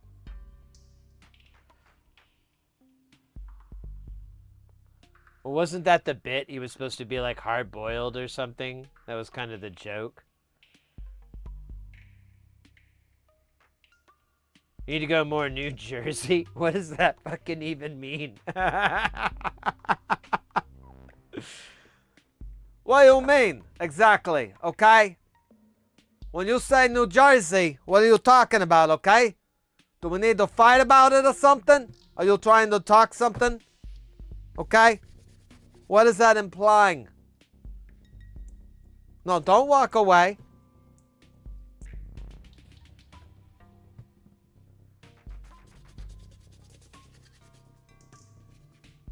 I await your response. You might be trapped in, I don't know, ads or something. I'm British. Oh. Well then, that's a New Jersey accent. That is my impression of Carl from Aqua Teen Hunger Force, who resides from from New Jersey.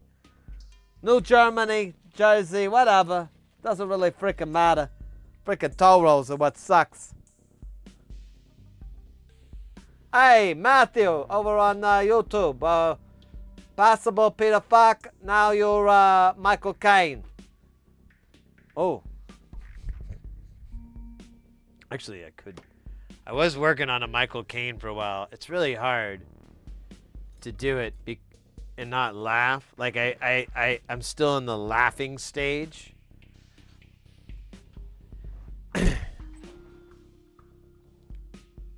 Nah, I don't think I can. I can't. It's so fucking... I just want to laugh. What is it? You're only supposed to blow the bloody dozer. Yeah. Michael Caine gets really, really slow in what he talks. Yeah. I'm just ripping off I can't remember their names. They're two really, really funny comedians, and they're both battling their Michael Caine impressions back and forth. Michael Caine talks through his nose like this. Now, earlier, yeah, like the difference of he spoke very quickly. But now, in the days with the Batman, he speaks very, very slowly.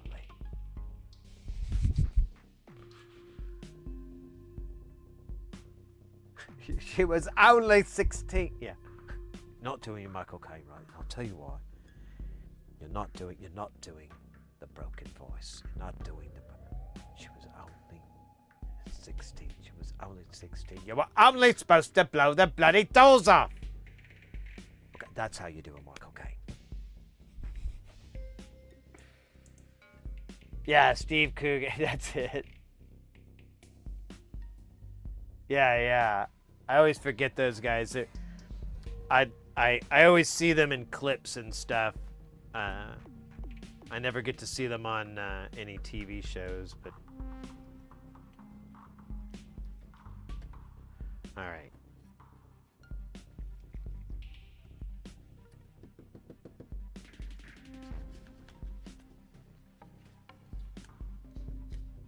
All right, this board needs to be sucked off. Well, the alcohol needs to be sucked off it. So we'll get it sucked off. We'll use this opportunity to do a little cleaning. Rob Brydon. Yeah, that's it. I think that's who we're talking about. I think we're talking about the same person.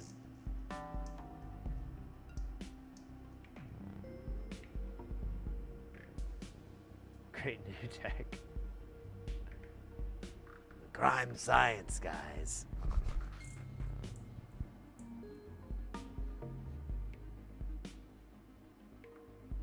Oh, really? I didn't realize that, Marion. That's interesting.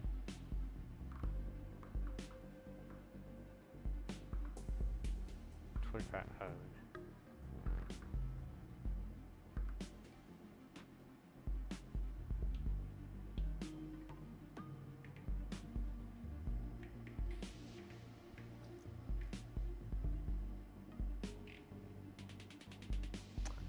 All right. Probably get the jacks too. Let me get the jacks out so we can just. That was trippy. I thought the jacks were revolting against me again for a third time.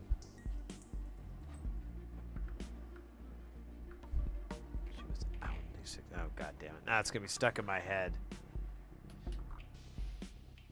Don't do the broken voice. So there's the board. It's pretty straight. I mean, it's all hand soldered. If we were to reflow it, we'd probably get a little bit more tightness, but I don't care. This is for me. My standards are fucking low. So low. All right, so one thing we got to put on here first is the power connector, and then after that, it's bedlam. It's madness.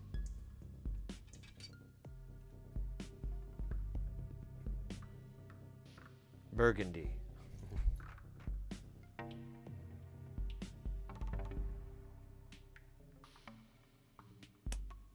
Hopefully I cut this right. I can never remember. Yeah! Oh yeah! Alright, I'm just gonna solder this in real fast.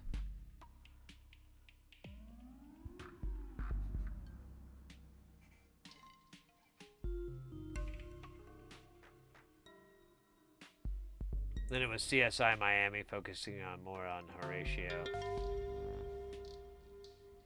Right. My mom was a big fan of it, and I'm a big crime drama fan, but that show was a little silly. A lot of them are, though, to be fair. We were watching Dexter, and I was like, what the hell? And it's not like I'm an expert at all on any of this stuff. It's just like common sense. Like, why would that be that way? Why would they allow these conflicts of interest? That's a bad idea.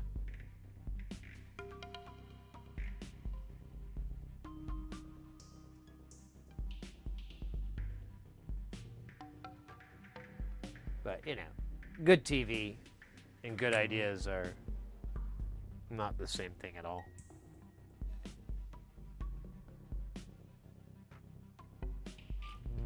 Yeah, right. The enhancer.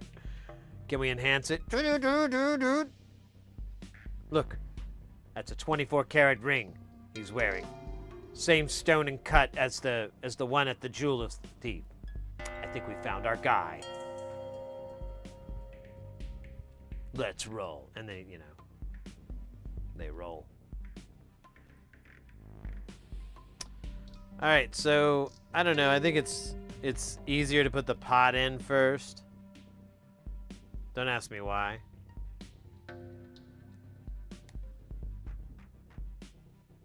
I mean, I don't really have Oh man, maybe I should wash this board a little more. It's a little...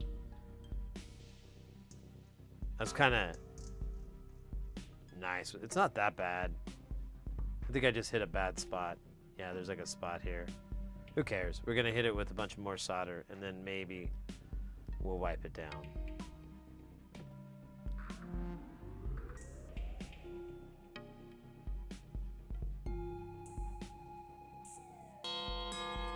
Actually, I might, because I do take pictures of these. Never wearing pants when I'm taking pictures of them, but you know. It's not important. Was it?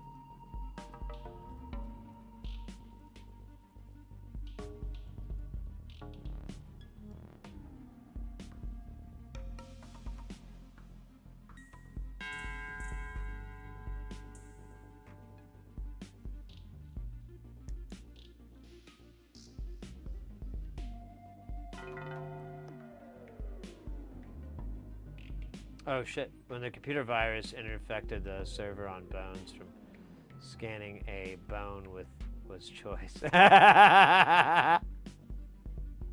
Can you imagine being the scriptwriter for that and you get that spec and you're like, what? What do you mean? And you're like looking through all the notes like, how do I fucking make this a reality? Getting on, you know, you're like, pulling out books, trying to find some way to like to make this work. It's probably worthy of an Emmy just because of how insanely difficult it is.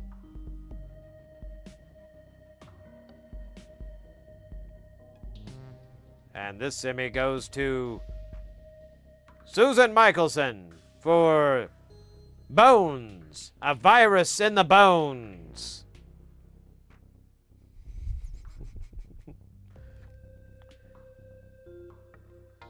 In this episode, she was tasked with the impossible. Make absolute gibberish into a story.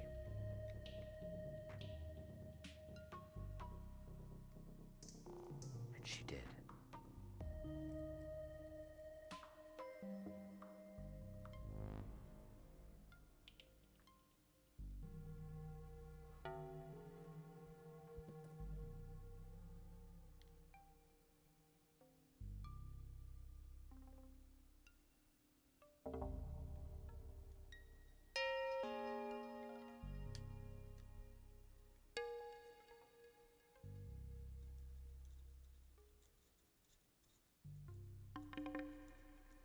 Laser engrave? Oh.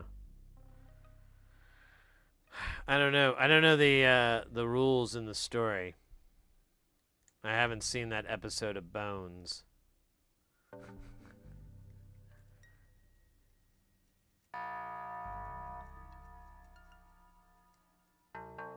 The worst was CSI in New York, where a jacket was the virus and heated up. That's like an episode of fucking X-Files. That's where all the X-Files writers went.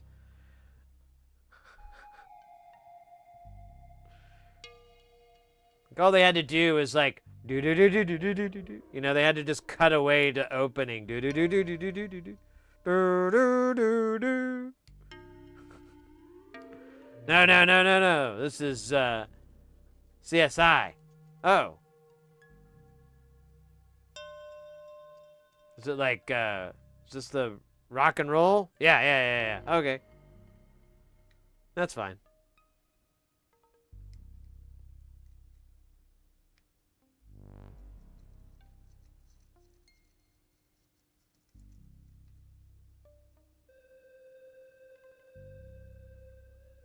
Oh, this is an X-Files. No, wait, there was an X-Files?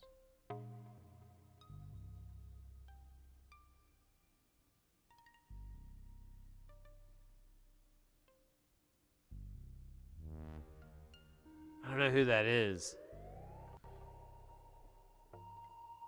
So, I believe it.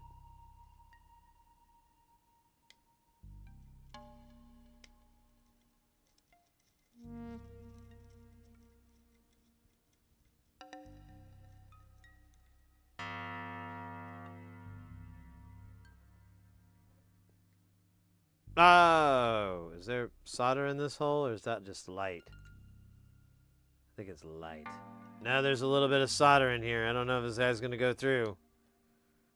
We might have to convince it with heat. Oh, that was easy.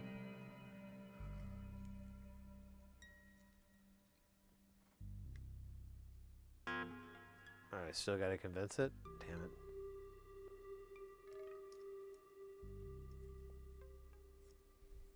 Dude.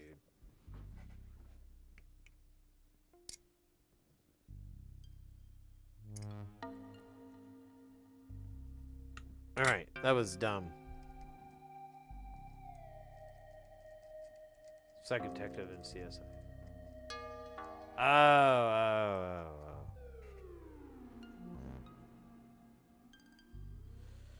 I see.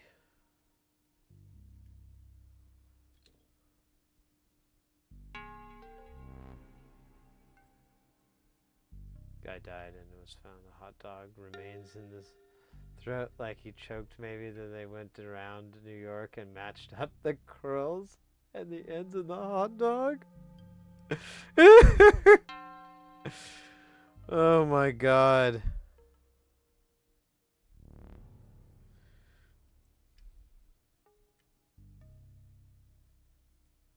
I mean, you're a working actor. I'm sure that's what they keep saying.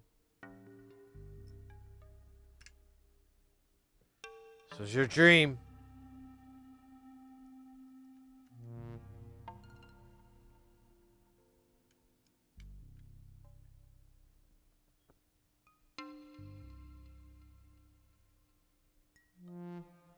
Advice question for my daisy seed project. I have a multiple pots and buttons on the breadboard.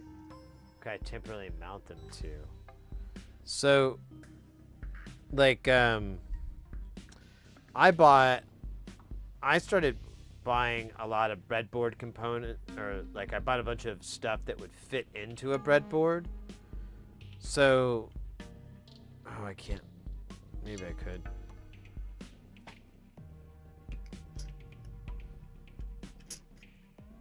I'll show you. I get these trimmers that I use for, well, I have some nicer ones. Where's the cool ones? Might have ate them or something. Yeah, I don't see them.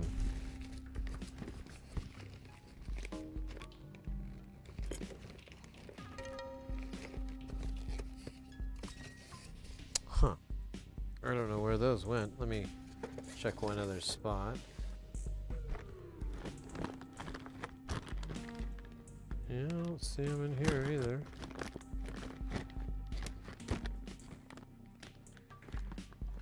Well, I'll give you an example anyways. They're not the cool ones, because I don't know where they put them.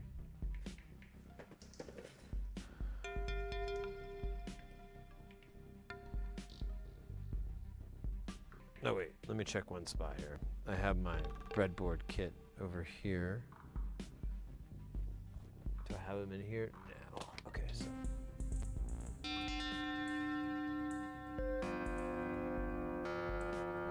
So I get trimmers kind of like this. That basically they have a footprint that's a three-legged footprint.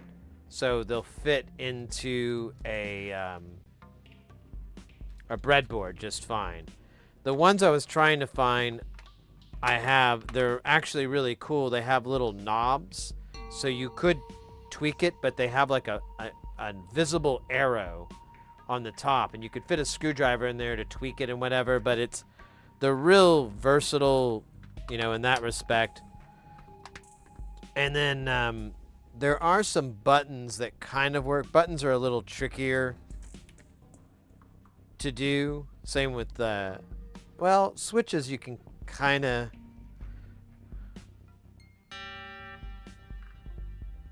What is that link there? Is that like a whole kit with. Yeah, you could do that. If you're wanting to do more perma stuff.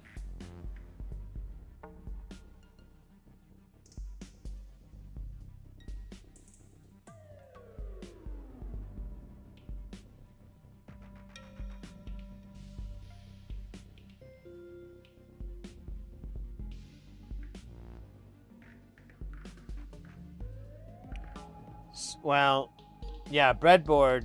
That's the way to go. That perf board that Hayes links, those are all going to have to be soldered in. So it's going to be as easy as it would be to desolder whatever you're needing to take out.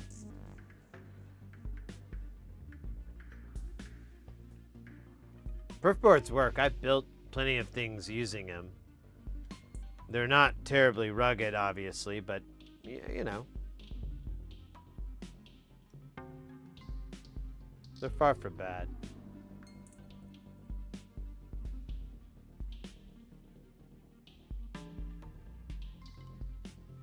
So you're not, okay, I'm sorry, I misread. You don't want the perf board. Then that might be the way to go. Or with the breadboard, you might be the way to go.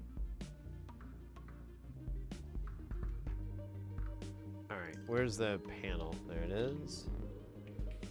I don't know why I put that thing away, I need it.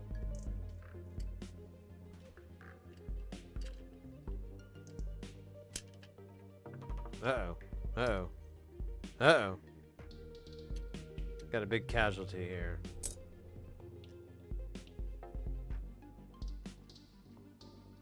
I don't know what happened. Tornado?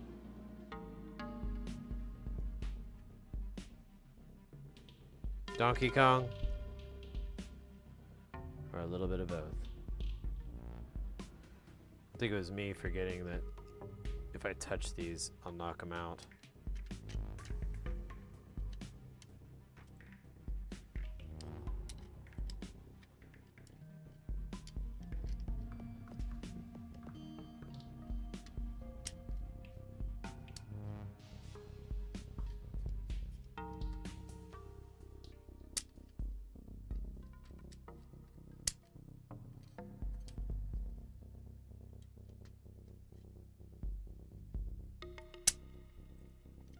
We are in.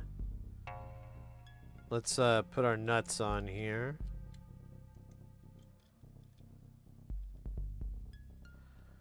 I'm kind of optimistic, so I'm gonna go ahead and tighten these nuts. Just gonna go ahead and put them all on and tighten them. We don't have to put the knobs on just yet. We can. That'll tempt Murphy's Law too much.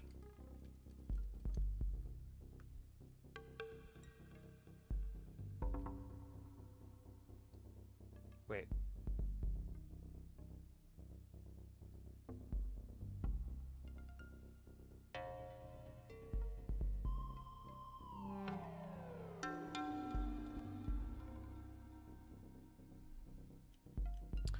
Yeah, if you're looking for a pot, but you don't want to have a whole giant alpha pot type footprint, those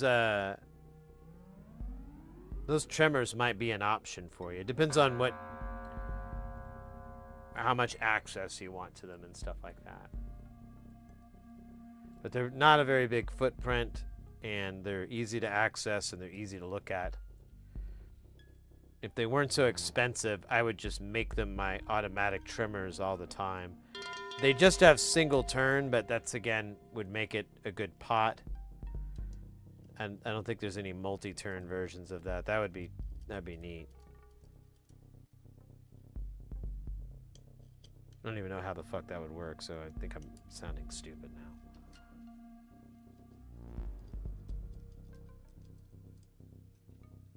The package foam.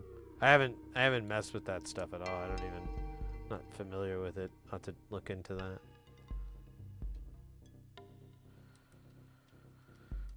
All right. We'll do the jacks for the pots last. It's best just to let them roll loose.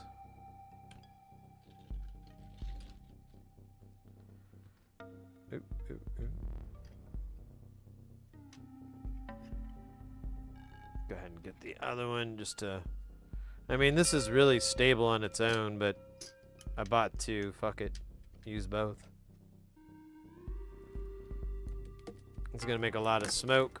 So we'll put Mr. Snuffleupagus on here. Here, let's put him right up on it. So it's just like slurp. Actually, I could use a little tiny bit of elevation. There we go. It's kind of messy here. Okay. There we go. Perfect. Yeah, we can see everything. Awesome. Let's get it started in here.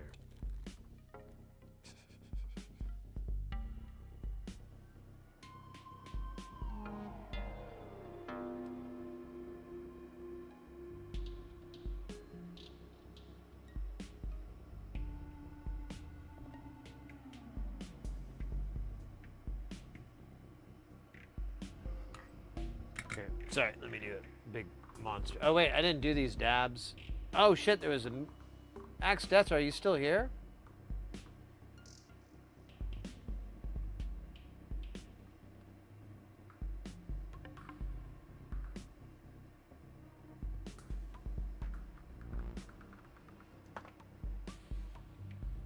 Totally a dunk up and...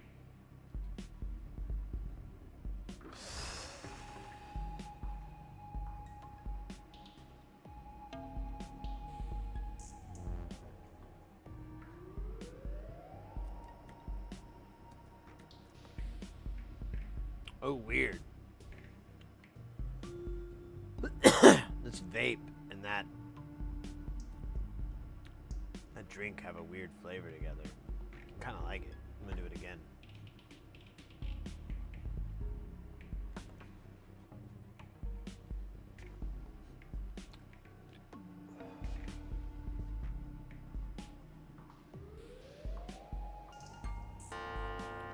This is fire. All right. Time for the Megatron Funk Phenomenon. So, I don't know. I don't do these lugs. I probably should. I feel like I'm tempting fate a lot. But I don't want to do them again later. And if anything's wrong, the likelihood of it being a pot is kind of low. And really, if I just mechanically connect it, I don't have to go nuts. Everything's connected on the front with the,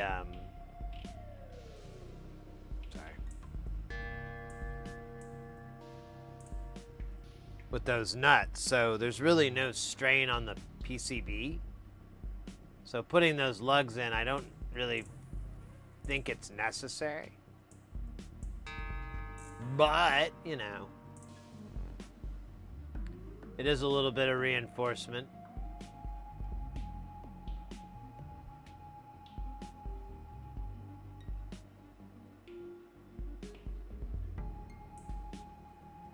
Reinforcements are good for bridges.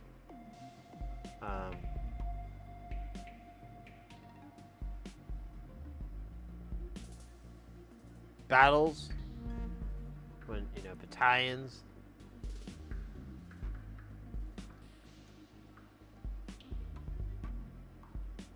Steel, reinforced steel.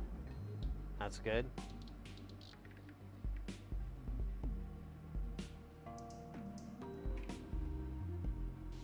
My twist knob's like I'm driving an old jalopy.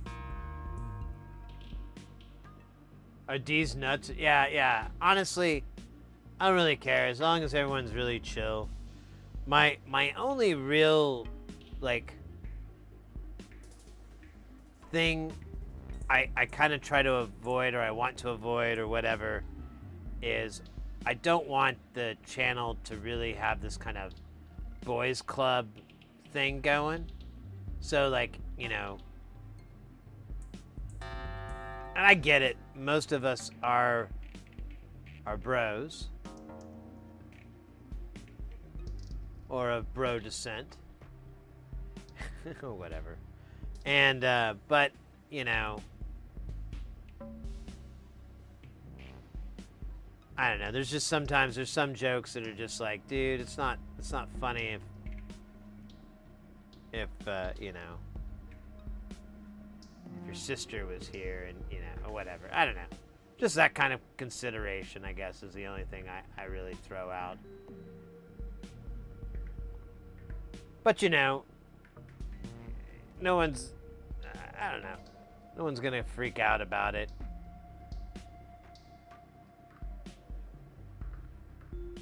It's just a thing I ask people just in general is like, hey, you know, I get it. There's a lot of guys here, but there might be a couple ladies, couple women. Try not to make, you know, try to be thoughtful of that.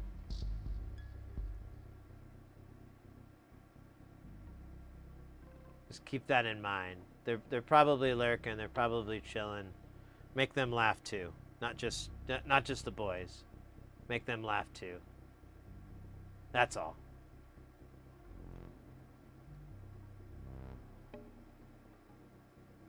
If it's funny, you ain't got nothing to worry about. If it's got a good funniness, then, you know, who cares? Well, that's all. Anyways, pretty sure I let all the air out of the room.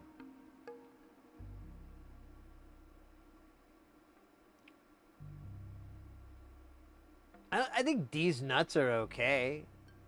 I think that's pretty much a meme now. It's like how bullshit doesn't literally mean shit from a bull. You know? It's just kind of become its own thing. But, you know, I guess that's up for debate. But either way, yes. D's nuts I'm cool with.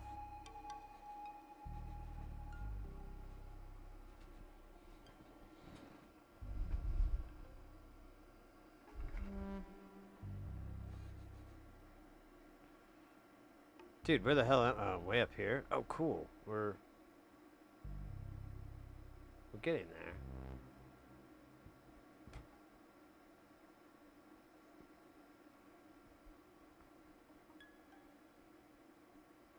there. I freak out. It's random. Well, you know what I'm trying to say, mate. I'm just, you know, the way I put it last is the best. Just make sure it makes them laugh too. Ladies that might be lurking in the chat, or, you know, might be in the chat. I don't know. I can't tell. Can't really tell unless you make real obvious comments or statements that.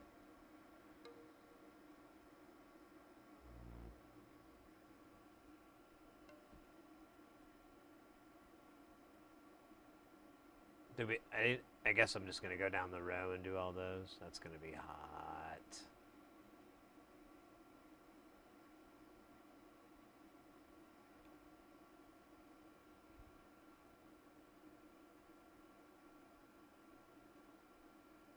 Permagun stream.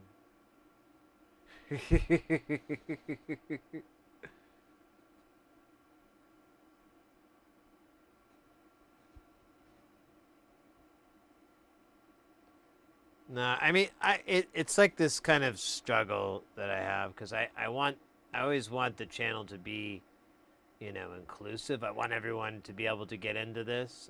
I don't really care. And it's a pretty broad one, you know? It's literally like, I don't really care as long as you're like nice to other people and respectful and everything. I mean, you might disagree or whatever, but as long as you're polite and you act the way you would if you were in an elevator with them, we're good.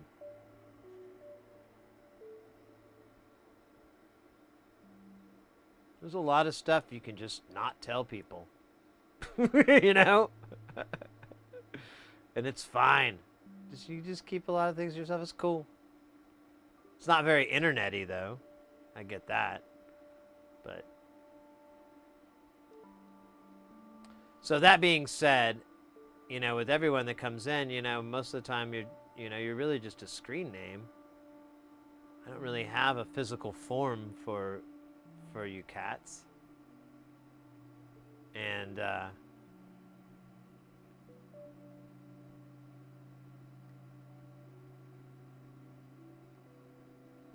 so I have no idea. I do get demographic data off of YouTube, and it just says it's all bros.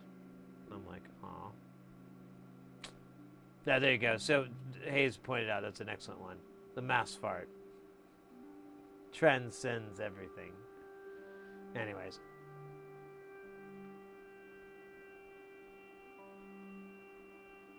Wield a hot iron. Yeah, there's some true danger here. Nah, it's cool. I mean, I was explaining to someone that time. I was like, I don't know, we're pretty chill. I just, you know, just be nice.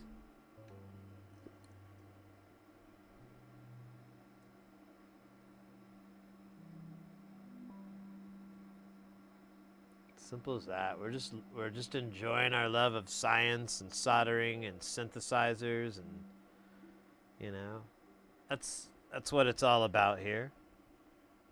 Everything else is ancillary stuff. Well, actually, there's some really good stuff on the side. I don't know, but either way, there's a lot that's ancillary and unimportant when it comes to sci-fi, soldering, and science. Sci-fi, soldering, science, and synthesizers. Damn. That's something else. It'd be really bad if there was a tooth that whistled some. You said sci-fi, soldering, synthesizer. Okay.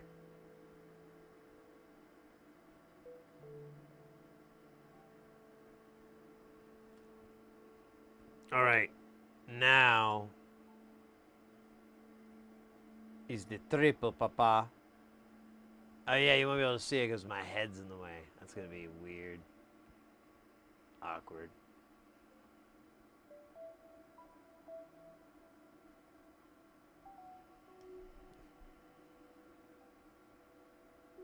That's it, man. Game over, game over, game over, game over, game over, game over, game over, game over, game over, game over.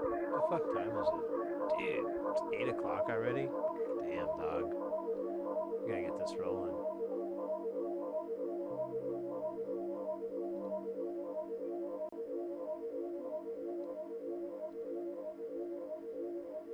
Whatever. It's gonna be a little bit crooked. Look! Look, I swear it isn't me! I swear it is! I know it is! I know who the monster is! I know it is! It doesn't belong among us! I swear I know who it is!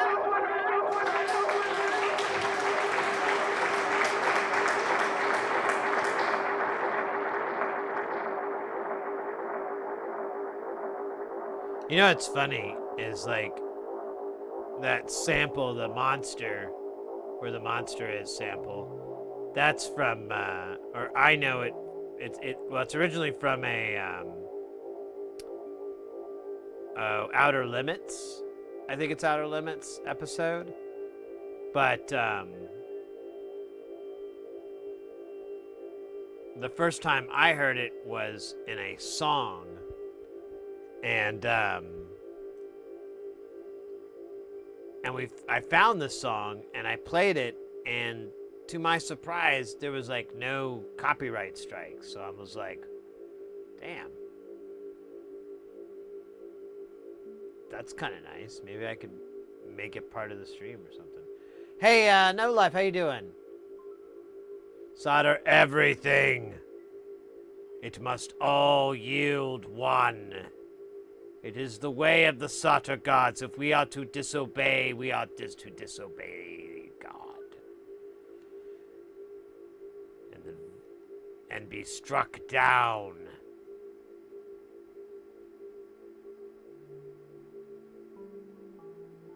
Like cattle.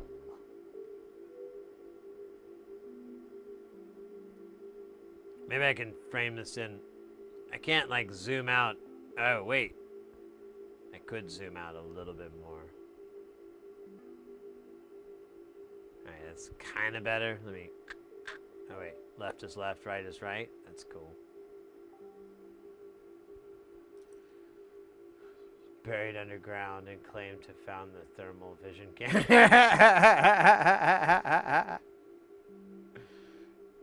Yeah, there's not the brightest writers for that show.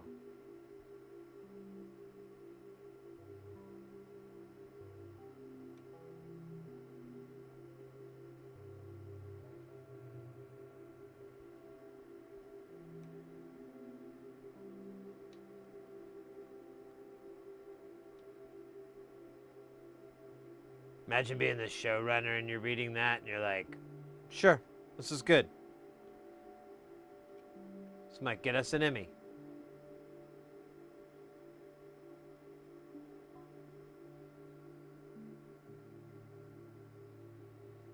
Predator.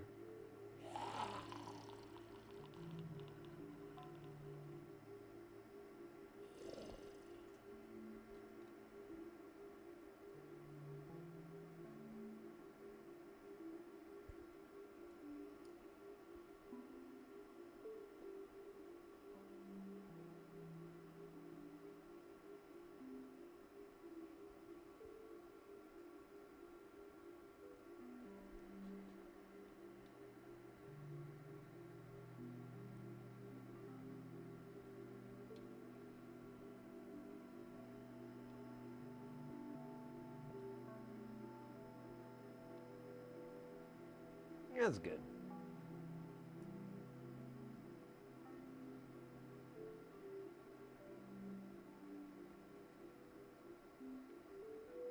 Nah, whatever. These guys are all crazy. Crazy, these jacks. I don't know where they end to begin. Just wild jacks from Jacksonville, Florida. Go Jackals. Somewhere where the things progressed until the words rose to the screen. Oh, shit. Was that Citizen Kane?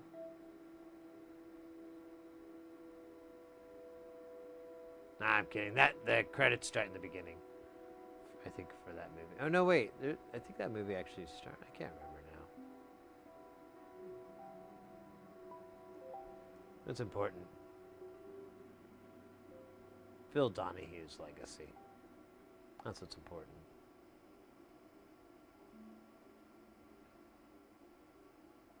Oh my God, you son of a bitch. There, you bastard.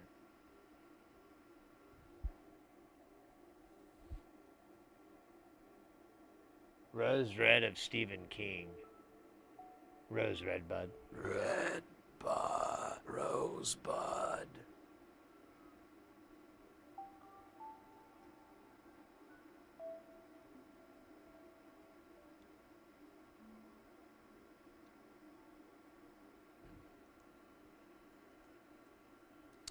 Mates, we are minutes away from testing this.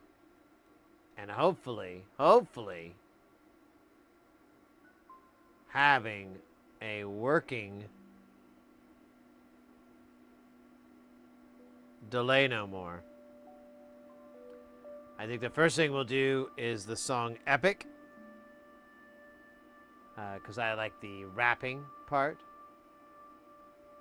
And then maybe we'll go with some of the more classic stuff like War Pig and their rendition and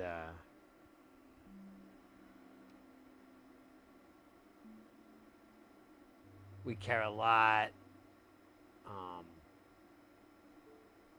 You know, I like Angel Dust a bit, so you know you can put a little Angel Dust on there.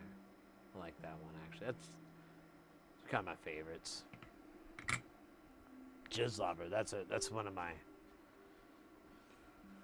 Oh, I love that song. I can listen to that all day. Well, for a long day. Okay, let's bring out our prayer books here and pray that this is gonna work. Whoa, Mr. Jazzman. Whoa. Seriously. Seriously. Who is that guy? All right, we're gonna take out the Module Tester 9000 XL Extended Cab Limited Edition. We're gonna plug in the audio cable to it, and we're gonna plug the power into it. And this will be our first test. I want to do really fast. Let me just make sure. Let me do the quick eyeball check here.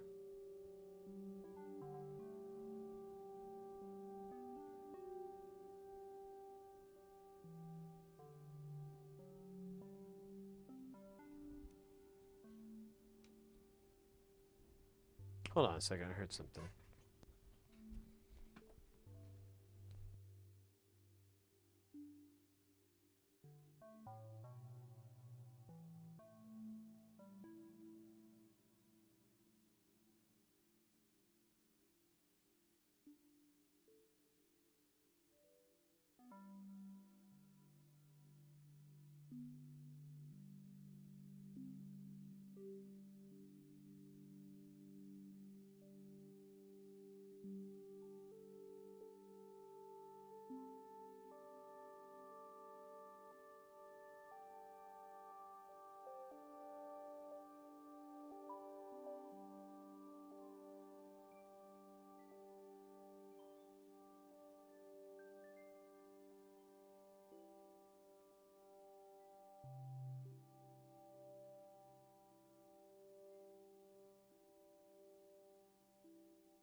All right.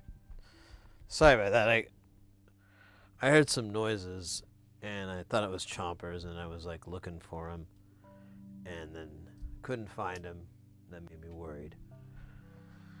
So I had to keep looking for him, and I found him.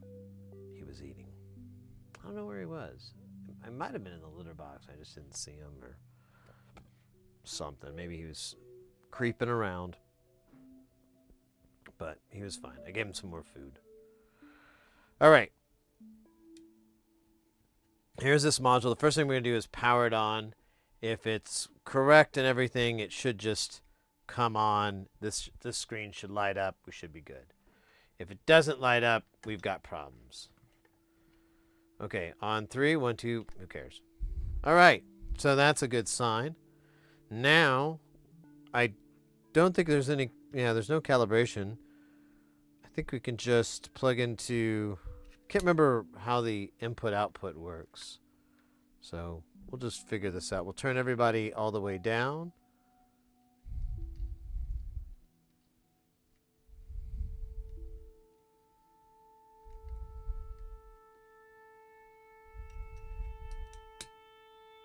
I'm going to kill the jam. Let's make sure the audio is working really quick. Okay, so it is working. So I'm plugging in. I don't quite get what the other input is. It's like n divided by 3.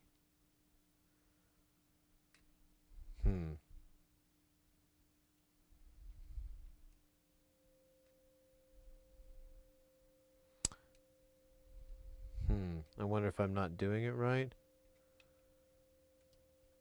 I had to turn feedback way up. Let me try the other outputs. No. All right, let me try another input.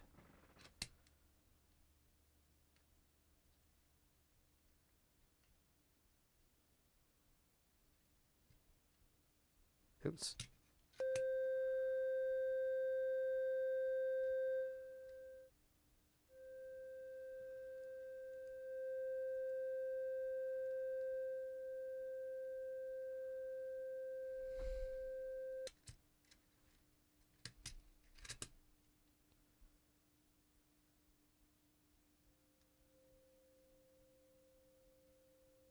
Huh. Okay, so what are these other inputs then?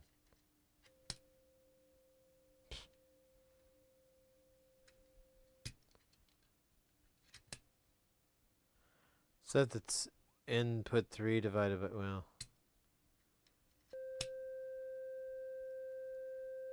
Huh.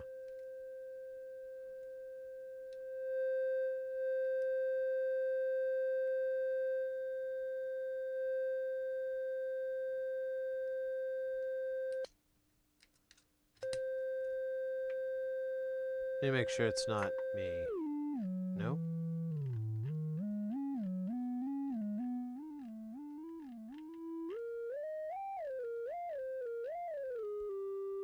Yeah, it should get a delay effect. So I did something wrong.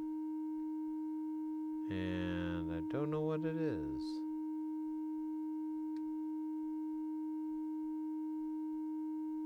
Oh, I see something weird.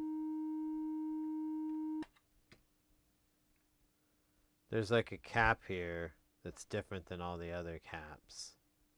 Oh wait, it's supposed to be. Never mind.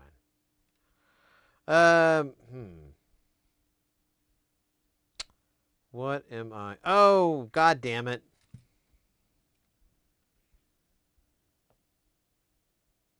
Ah, this is going to be fun too. I forgot to attach the Vactrals. There's a bunch of Vactrals on here. Oh wait, this may not be that horrible. They are in between where the pots and the jacks are. Okay, this isn't the worst thing in the world. It's pretty sad, really. You've seen remember those stories about the kids that get stuck in wells? It's kind of like that. Now we don't have wells anymore. Problem solved. Got rid of the wells. No more kids. No more welling. Now they're talking about bringing wells back, putting kids in it. I don't think so. Just can't take that kind of news cycle.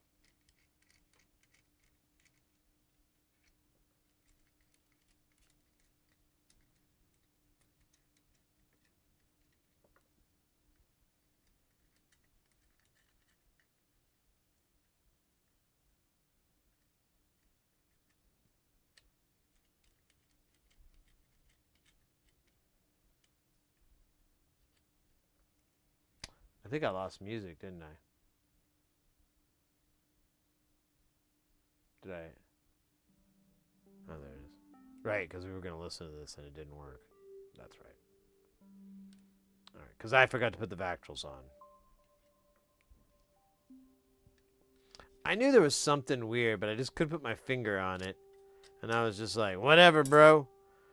Live the life that God gave you and ride the lightning. That's what the voice inside my head is constantly yelling at me. Just keeps screaming, ride the lightning.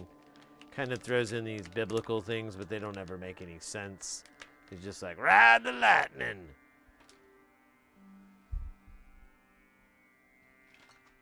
All right. I'm going to solve which side is the dotted really quick. Dotted is the cathode, so I'm not going to waste time trying to figure that out. Oh, there it goes.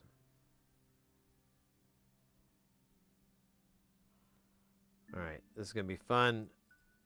Said no one ever. Oh, wait, did I put it on wrong? No, that's right, that's right.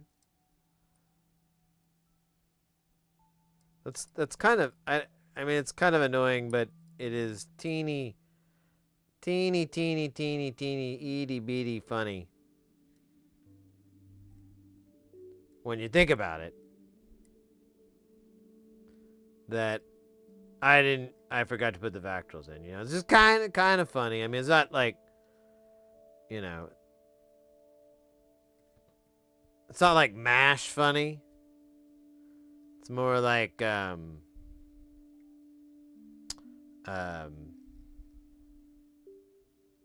Belvedere funny.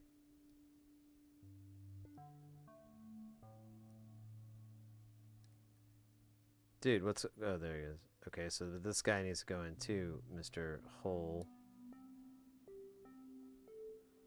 I may need the guiding light of the bright light. There we go. I got one in. We will call him Benjamin, and we will train him to fight in the wars that we have given him. Now, this guy is actually going to be fun because he is dumbass short. And I don't know, man. It's going to be interesting. This guy was cut out too, so he may not even work. I'm kind of freaked out though that like one of the jacks passed audio and the other ones didn't really. I didn't know what to make of that. Didn't feel like a positive thing when that happened.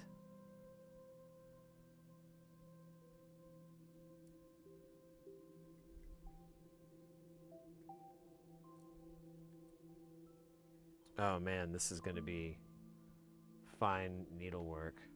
God damn it. I should have I thought I had more in SL32s, but I can't find them. Alright, let's just get this over with.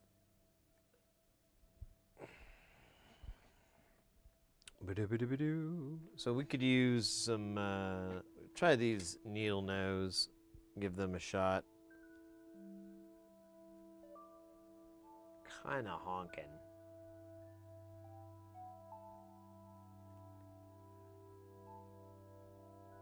That one did not bend at all. I just realized that.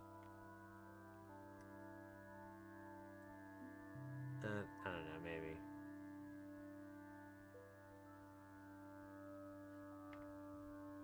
Okay. So, let me see if I can put these in here.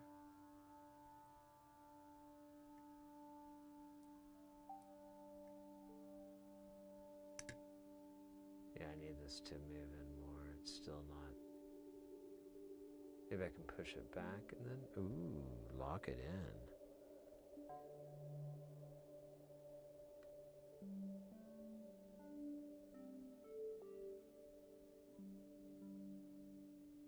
Just need you to go in a little bit, just both of you, just a teeny tiny bit. Not a lot, just a little bit. Wiggle it just a little bit. Yeah, there you go. No. Fuck it. I'm just gonna solder it so it's there. Let's squish it over a little bit. I put this in right, didn't I?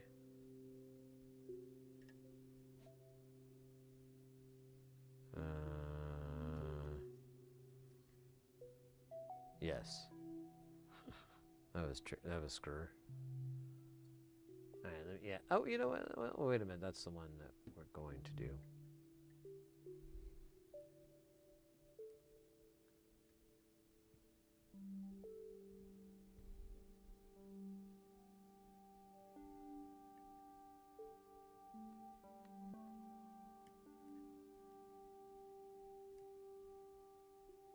It's so close. I just want it to go in, but it won't because it's not really hooking.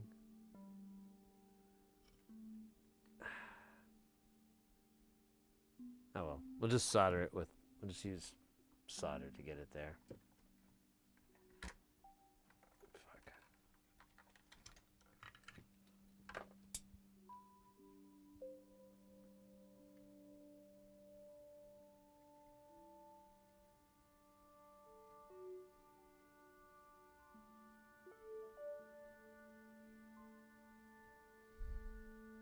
Nope, it still didn't connect it, did it? Here, let me grab my tweezers.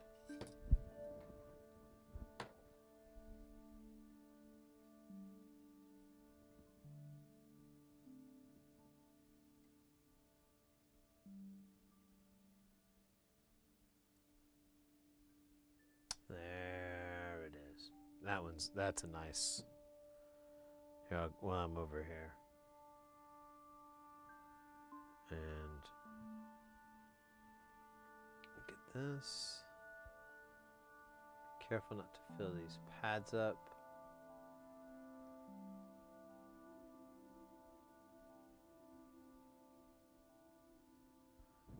Nice.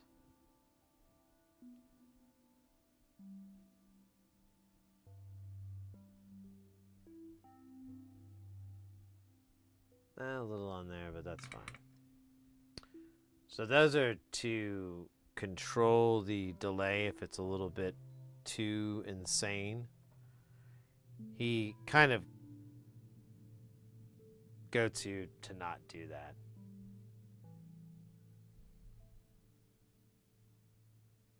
If I remember correctly.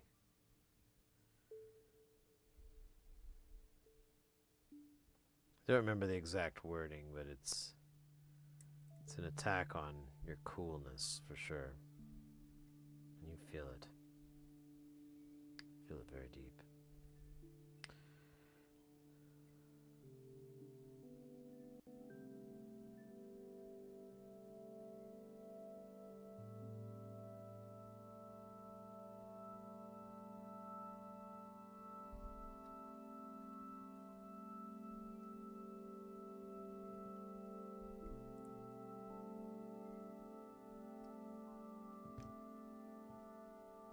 Dude, why is it like when I bend these, it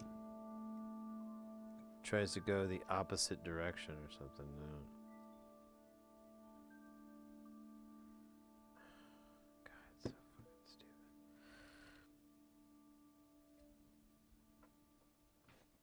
Ba-doop-a-doo, ba-doop-a-doop-boop.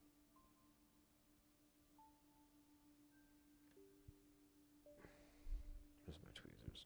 It's gonna be easier with tweezers. Honestly, I just need to get this started. It's gonna move over. This one's a little beat up, so I guess I gotta be a little more careful with it.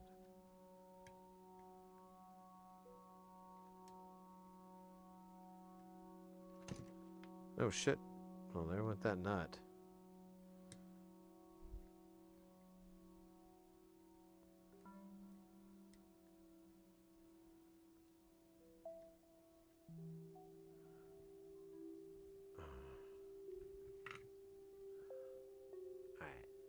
I don't know why I'm soldering from top down, but fuck it, man.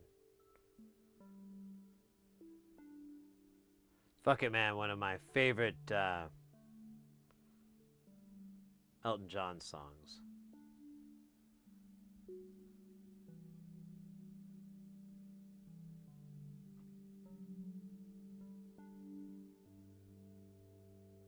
Oh, fuck it, man.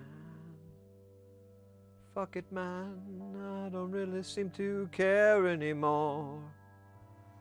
Fuck it, man, it doesn't really matter to me anymore. Oh, fuck it, man.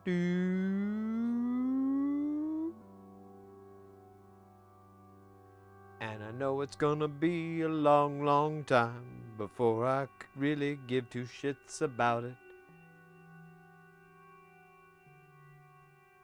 Don't really matter to me anymore. No, I said, fuck it, man.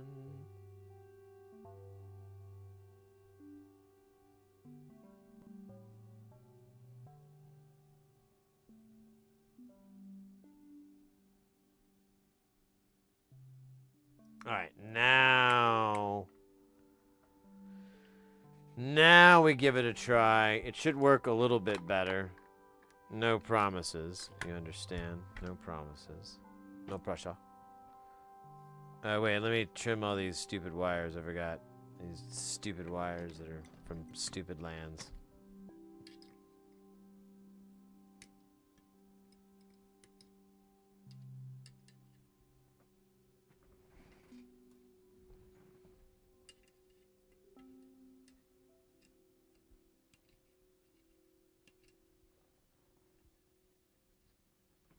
And I guess I could trim these little short ones here. These suck.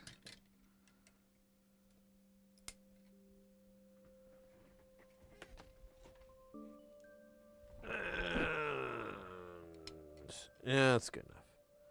All right. Without the panel on so that we can,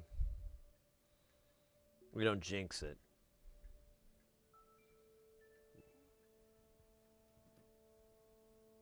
In honor of Murphy's Law, we'll leave the panel off and we'll test it this time. So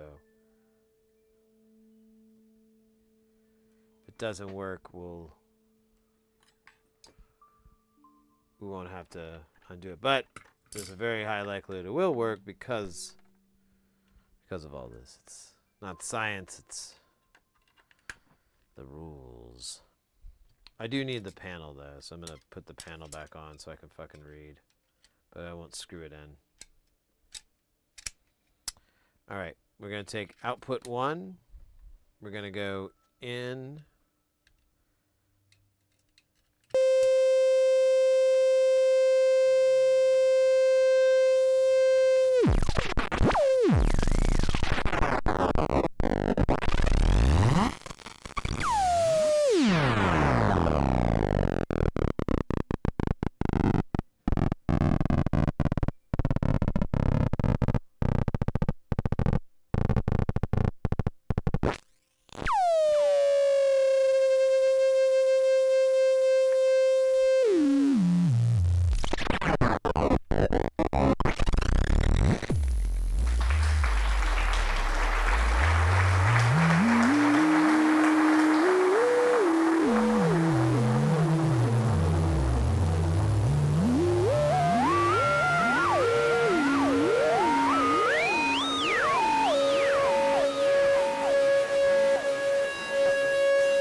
Channel 1 works.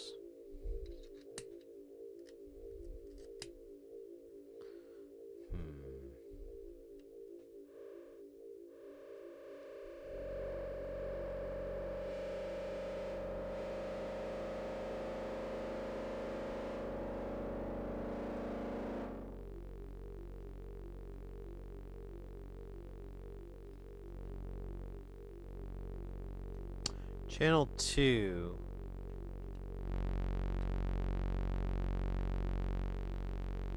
Isn't working. Now that was the bad Vactral. So I might have a bad Vactral.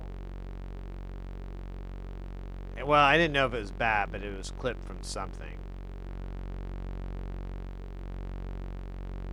All right, let's go to 3, see if it follows the same issue. No.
Whoa!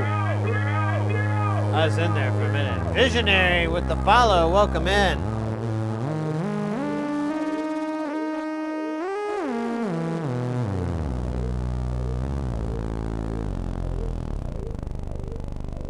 Alright. So everybody works except this center Vactral. And I don't think I put it in wrong. I think it's just busted. I swear I have another Vactral somewhere, but I don't know where the fug they are. It's real fast. If you'll bear with me, let me just check this bunch of shit really fast. Box O stuff.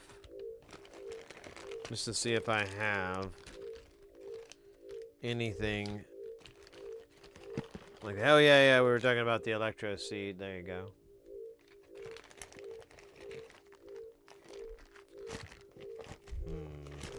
That would be a real bummer. I know I have a vac. Found anything yet? We ain't found shit. I do have other Vactrals here. They're the X vibes though. They may not work because they're kind of their resistance is different than the NSL 32s. But dude, I do not have any more NSL 32s anywhere. That's so weird. All right, let's check. Well, we've got one other bin. We can check real quick, and then I guess I'm gonna have to cry or something. I don't know. I'm trying to think if I could snag one off of something that doesn't need it, but you know that would be wrong.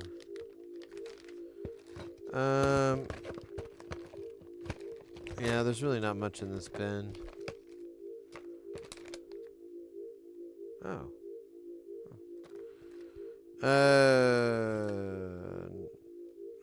Oh, that's cool. But no fucking NSL 32. Darn it.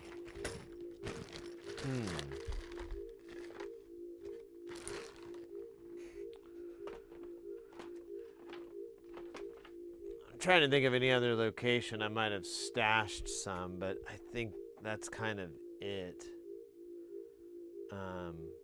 Because they're Vactrals, they're kind of chunky and in the way-ish. I don't know, I could look around on this pile of crud here.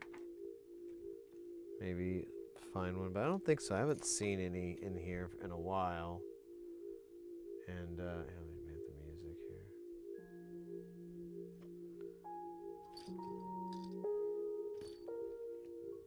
Yeah, I don't see any in here. Well, that's kind of a bummer.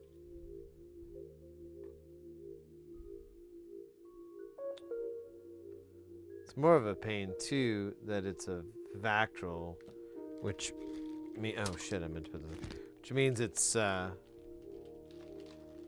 we can't really put the front panel on because we'll have to get to the other side.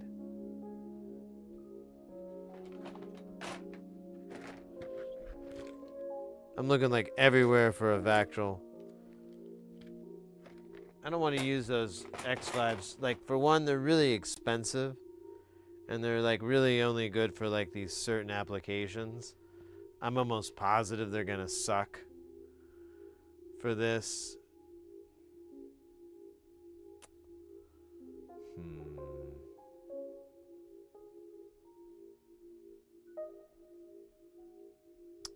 Hold on a second. Might have an SL32. Let me think. I had it on the prototype tray. What did I do with the prototype tray? Oh, there it is. Prototype tray.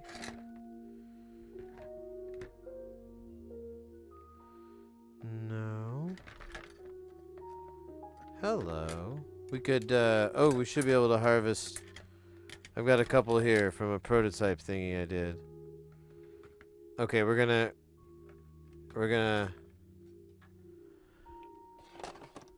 do a quick component removal. Which one's the easiest? They're literally the exact same component, are they? No? Yeah? Let's do this one because there's not a bunch of other crap in the way. Alright. Because I want to have a little jam town with this tomorrow, so in order to make that happen, Captain, we got to put this this part right. Oh, that's why I put it on the other side. I remember this thing. This thing is a nightmare. It didn't work fucking at all. I'm gonna take the component out with love and hate. Just like the preacher. See these hands. Fingers on the left hand. Spell love. Fingers on the right hand. Hate.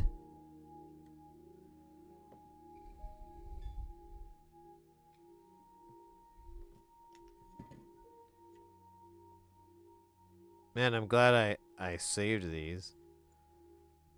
Oh, this is actually a really nice component there. Oh shit, there's a bunch of parts on this. Fuck. I'll have to rob from this in the future.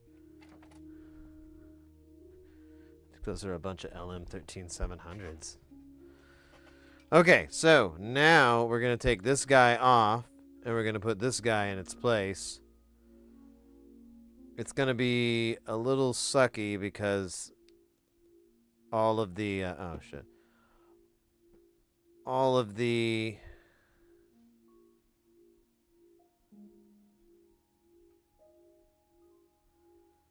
solder holes are going to be filled to the brim. And I don't know how excited I am at desoldering all these and what would be the best way. Blah, blah, blah, blah, blah. So, ooh, shit!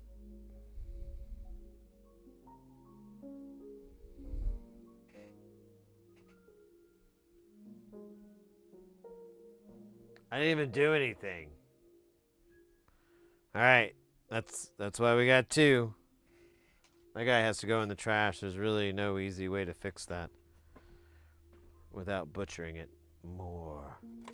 Alright, where's the other guy? I had another board that had one of these. This time I'll be more careful, I guess.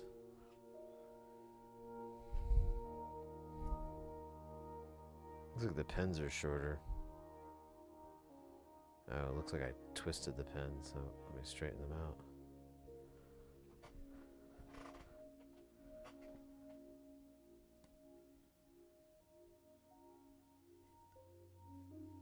Wait, what? Oh, no, I'm not even on the right thing. That's so dumb. Alright, let's get this thing out since it's broke.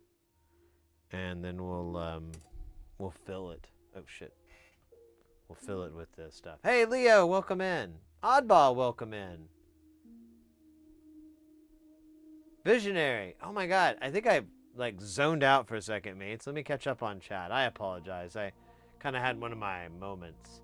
Over on YouTube, Matthew sounds like I talk real nice with pig chops, yeah. Visionary, welcome in. Yes, we do synthesizers. Working on a Eurorack module at the moment. We've got, it's all for this thing. Well, these that we're working on. This is our second modular system. We have the other one, which is behind me here, called Jamtown. This is Space Station. Space Station all has modules from one designer, and it's good stuff. I don't know.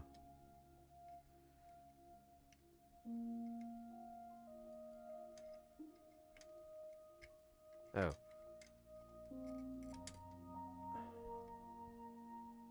I don't really need any of these pins, so I don't really care about this guy. I think I'll throw him. Well, you know what?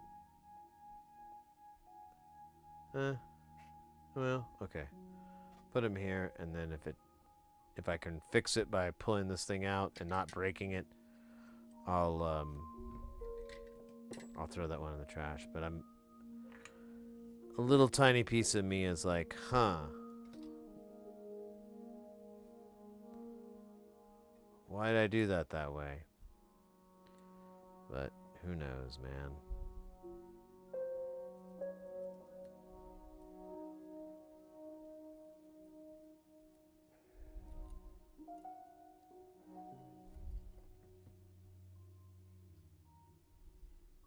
Here. Well, I think I can do it this way.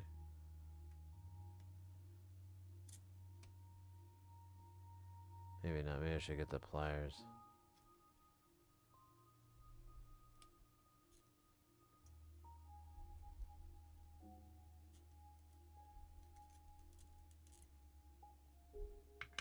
Alright.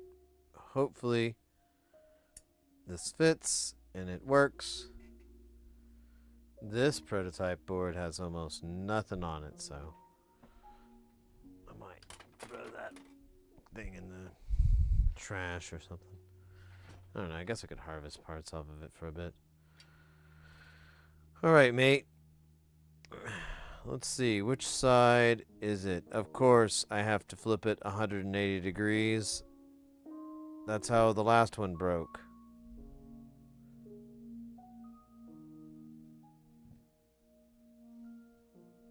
I think I'm gonna be gentle here with this soldering. I'm not gonna bother to clean these holes. I'm just gonna tack everything in because I don't really know. Yeah, like it barely makes it, so.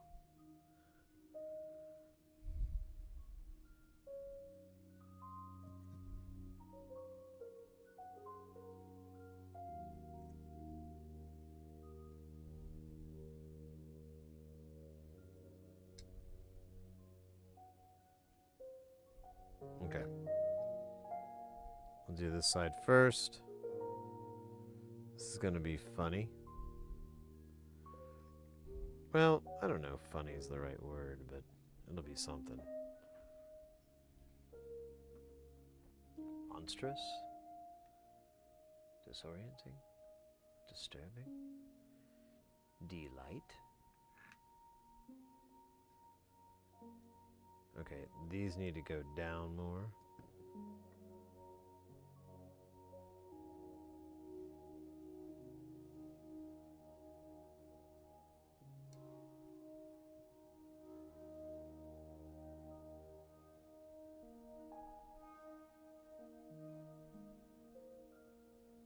Doesn't help that they're two different lengths.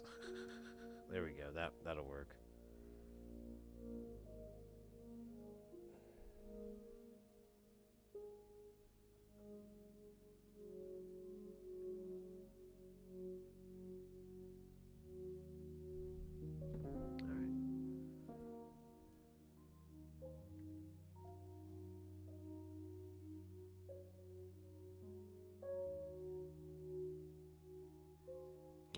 that part's done. Now, oh. Damn, dog. Can I scooch this over to get a little bit of length without breaking it? I don't think I can. Might just have to deal with that. Can we make a solder bridge? Can we make a bridge of solder for my connector? Alright, let me get a little bit of heat here.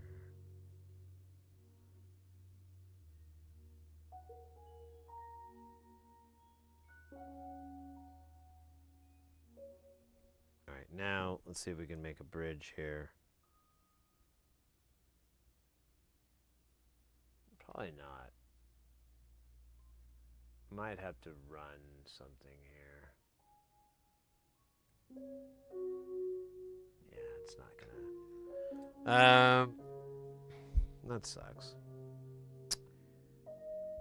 I don't think the trace. I don't think there's enough room.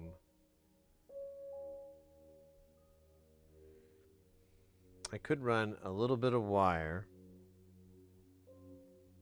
I have it.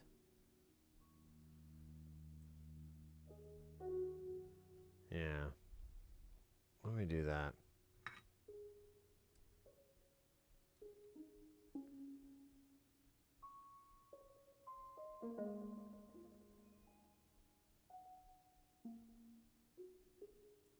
Okay.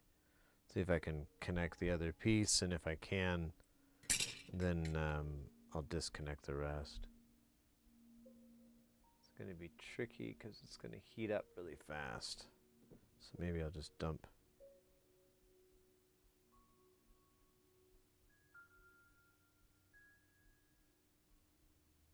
Is that on? Nope.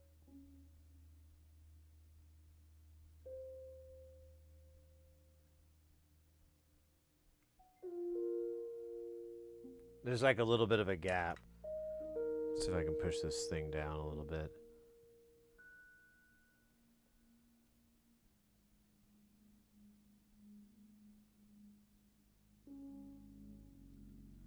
There isn't one now. It's like rubbing against that.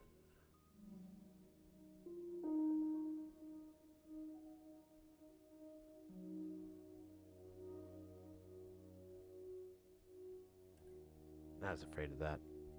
All right.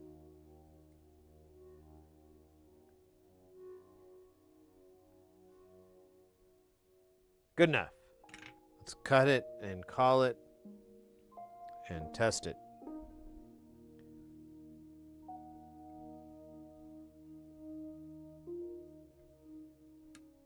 I have some tinier snips. I might just use that. Let me grab those.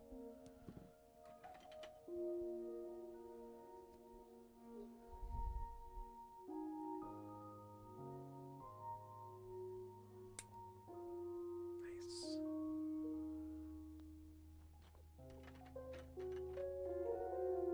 Okay, so I believe we're connected there.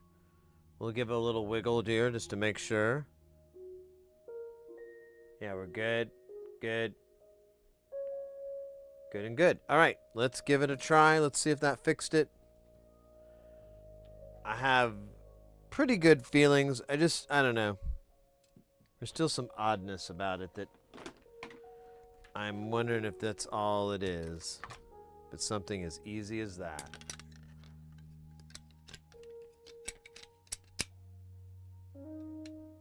You're starting to give, right? So, honestly, Oddball, I've been thinking about redesigning this room, or the missus and I are talking about, like, we need a bigger house because we've kind of outgrown this place. It was kind of small to begin with. And I was thinking a lot about how I could get more room for modular. All right, let's test this middle one, because this is the one that wasn't working earlier. We're going to turn all the settings down. I'm going to mute our jams. Cross my fingers, and hello. Oh. Oh. Still not working.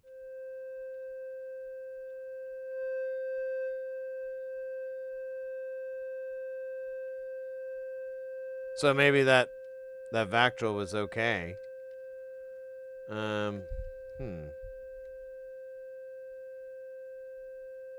wonder, did I forget something in the middle one? I don't.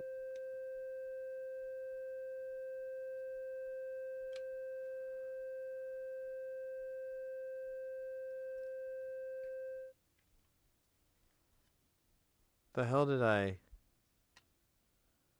get wrong here? That the middle one's not working.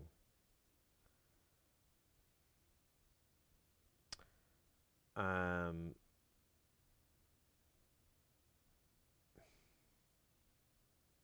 don't see anything missing. I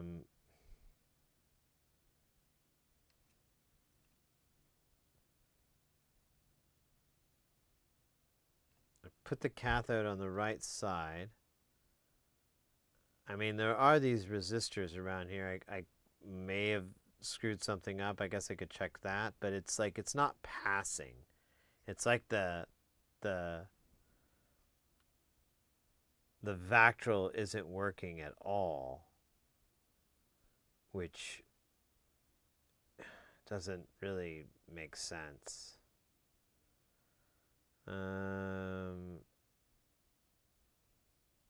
Yeah. It just doesn't quite jive.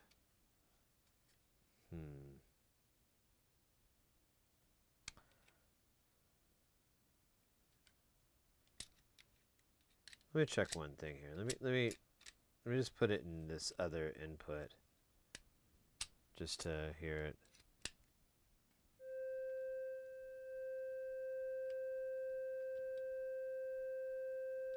Yeah, that doesn't change it.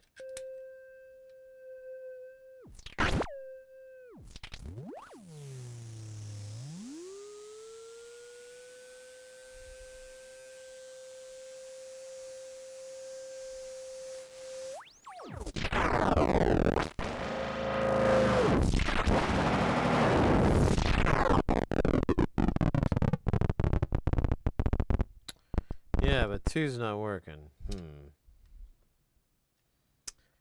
I wonder what it is. I guess we could look on this. We could look on the. Let's look at the board really fast. We'll just make sure it's not anything silly, like something didn't get soldered in, or I don't know. There's one part on here that doesn't quite make sense. Why it's dark.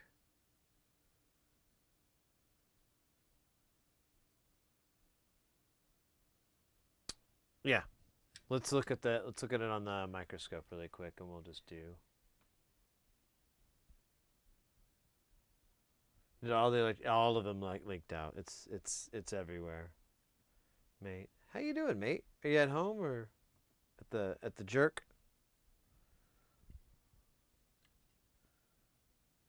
We're working on that delay no more, in case it wasn't obvious, but it delay no work, which is delay so sad.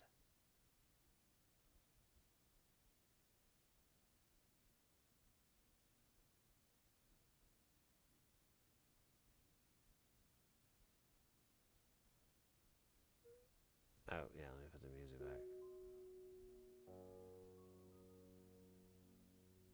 What the fuck was that 1034 though? I like that 10 nanofarad. Okay, there's one. So there's one there, there's one over here. So there's got to be one around here, maybe? Everything was in threes.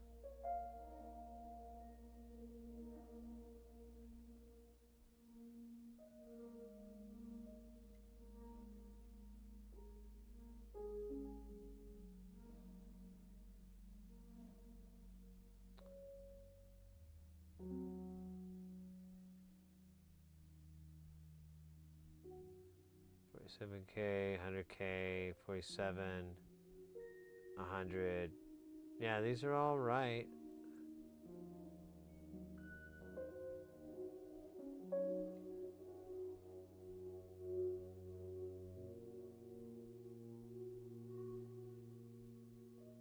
Go back.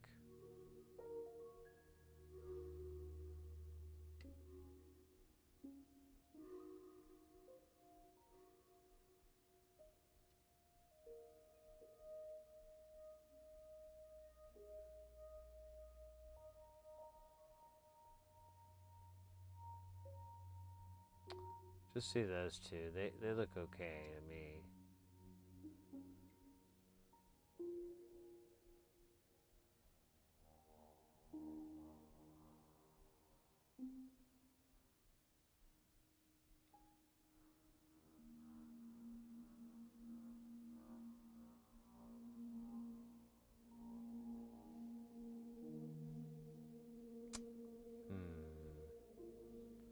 Alright, let's look up here. That's a 1K.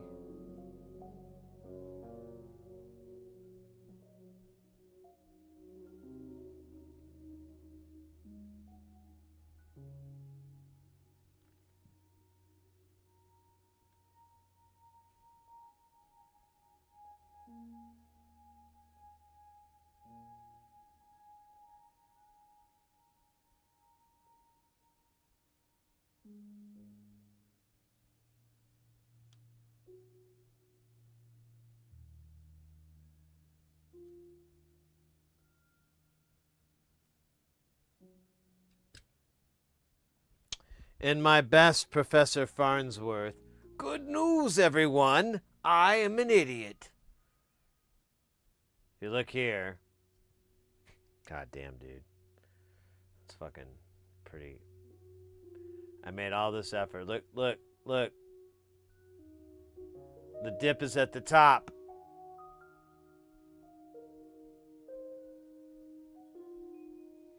We gotta flip it. Do do do do do. Flip that chip. Do do do do do. Hope you didn't fuck it. Do do do do do. Get on the. Let's take out the heat. Do do do do do. Flip it all around. I don't actually have lyrics ready for this at all. Well, when the electronics are at home, you can flip it. When you put it all wrong, you can flip it. Flip it. Right into place. Use your microscope. It's not too late to flip it. Flip it good. Well, it might be too late. I don't know if I killed it. I don't know how this chip works. We'll turn around and find out. I think we're okay. I don't think it passed. Oh shit! I don't need it to be that hot. I don't think it passed. 12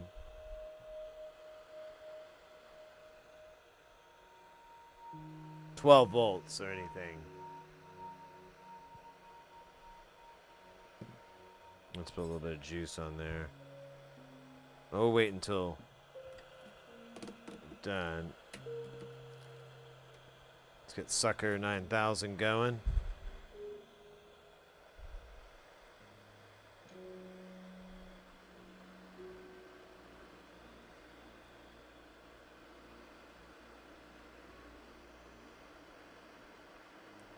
Lunch is over. Mate, take care. Have a good rest of the night. Stay safe. And stay guile.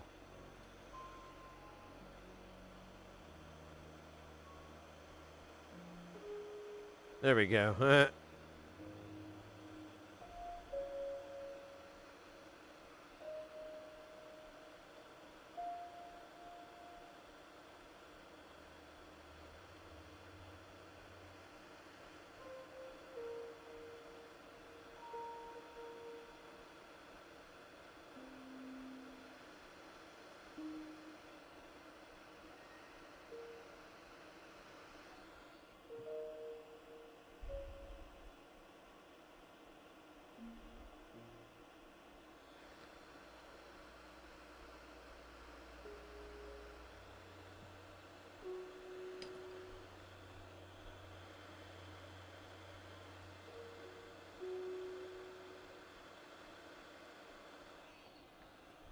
All right. Now,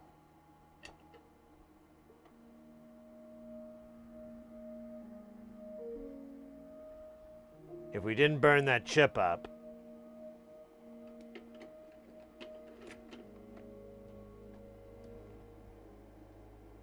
we should be able, this should work now.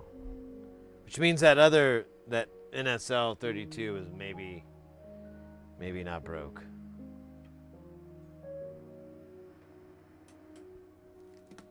You never know. All right, this guy's pretty warm. Ooh, maybe we let it cool off a little bit with a little suction.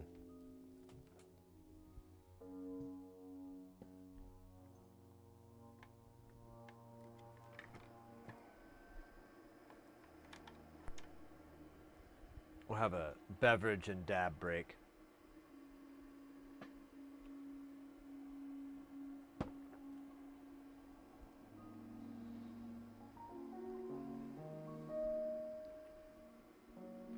Let's look at this chip really quick. What is the name of it again? This is the... Oh my god, my face.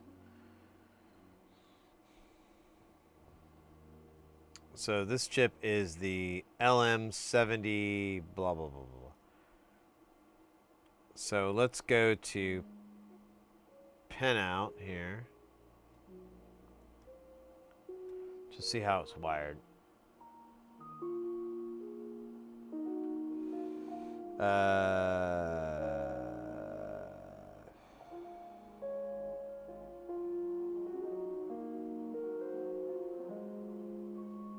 8-pin.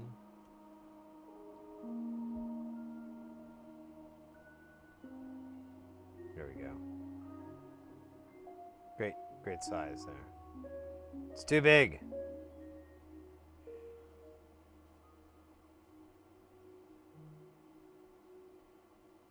All right, it looks like there's a protection built in.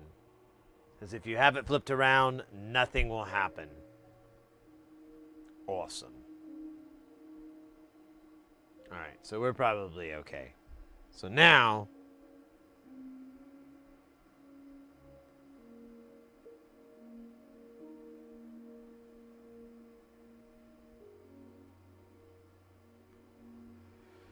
with any luck, this might work.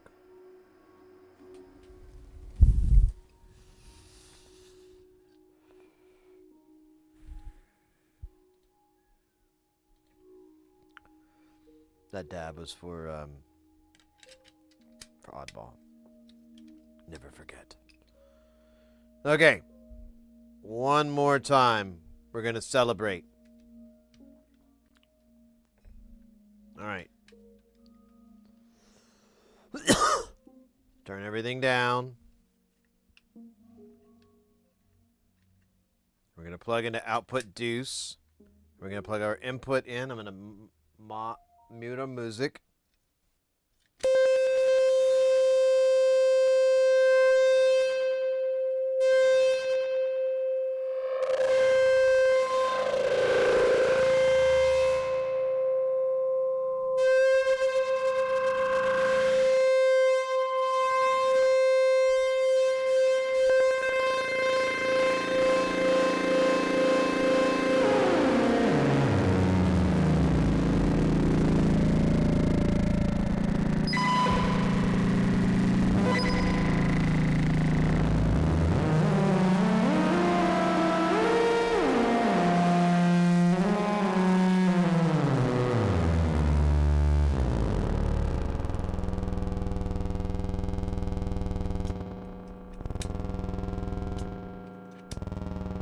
Nice.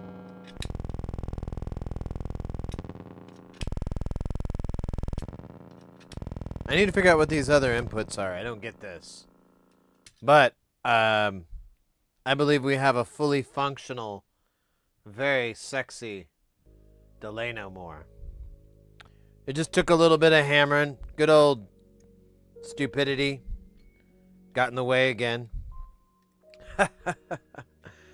That sassy son of a bitch. Never ceases to amaze me.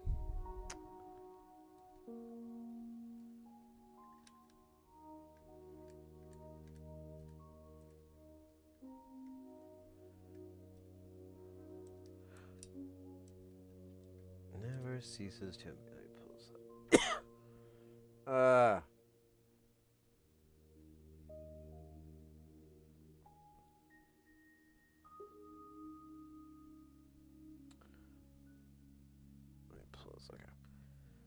Oh yeah, fascinating. Shit. I just So I put a bit. I don't think you were here yesterday. So I put a big order in with nonlinear circuits, like massive.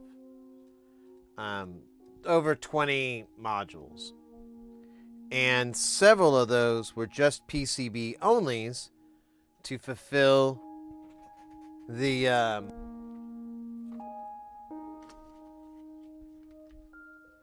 Magpie stuff. So now we've got a triads, an ADSR, and the primal hyper chaos to build. Now I have a timbers here, so I'm trying to decide what I want to do with that one. I might just go ahead and have another one because it is nice to have, but for the time being, I'm gonna think about it. But that was part of the order as well, was to fill that out so that Jamtown has more delicious, tasty nonlinear circuits modules. That's kind of the rule. It has to have like a Magpie panel, otherwise it just.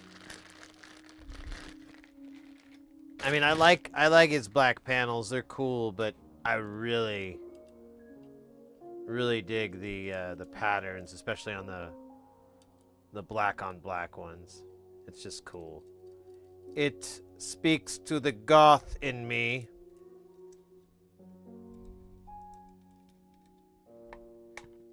The goth in me says, I am as dark and mysterious as the forests of Norway. Behold. Wait, you know, I've been saying that for years. Does Norway really have much of a wooded land? I always think of windmills and hills.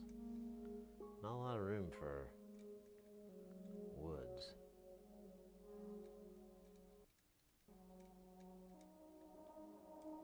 Well, that's to fill out Space Station, so that will finish up. All those black panels will be taken out. Some of them are just going to be replaced with white paneled versions of them. I know. It's not cool. But they kind of need to go back to Jamtown. I pulled a lot of stuff from Jamtown to live in Space Station. And so this is going to allow those things to go back and to try a bunch of really new cool stuff. I need to spend some time rearranging or trying to find a better layout that's more conducive to jamming. Like, for an example, I need to move. Oops. You can see it right there at the bottom next to the LD Rama. It's kind of flashing. It has like a little grid there. That's this cellular automata, and I'm like, it needs to move up to the middle of the board. I'm constantly grabbing it for stuff. It needs to live with everybody else. All right, let's find out what the other input is on this, so that I can understand it. I probably won't, though. There's like no chance I will. And yeah, actually, I did read all this. I remember now, and oh shit, I gotta restart this. And he doesn't really. I think we have to look at the other Delay No More to get what the hell's going on Delay No More 3. I forgot this is the third installment. Yeah, let's do it. Breaking the law.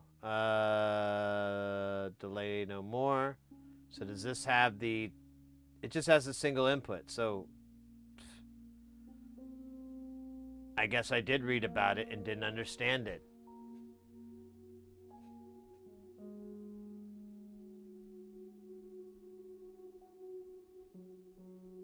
Each delay can be isolated. It can be used as its own, so the module can be a triple delay or 3-stage delay, kind of.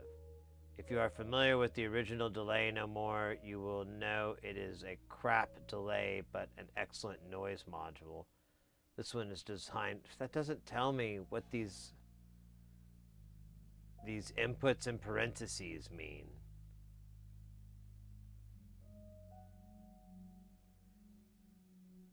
So let's pretend patch in 1 through 3 inputs and 3 outputs can be 11. Wait, what? To use, the input signal can be patched, or signals can be patched into 1 through 3, and the 3 outputs can 11 be used. Maybe that's a typo. Could be used to get different signals. The second row of inputs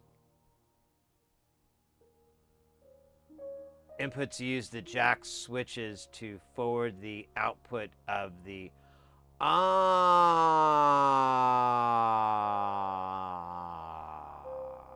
I get it. I get it. Okay, so what's happening here, if I plug in, it goes through the delay, and then that comes into here, and then goes through the delay, etc., etc. Now, I can break that signal when I put something there or here. It stops that signal, and now it's putting through whatever you put into here, and it loops back around. Now I get it. So you can have a 3-stage delay on it. So if I put one here, we'll listen to it. I wish I had like a... Oh, here, let's go higher frequency.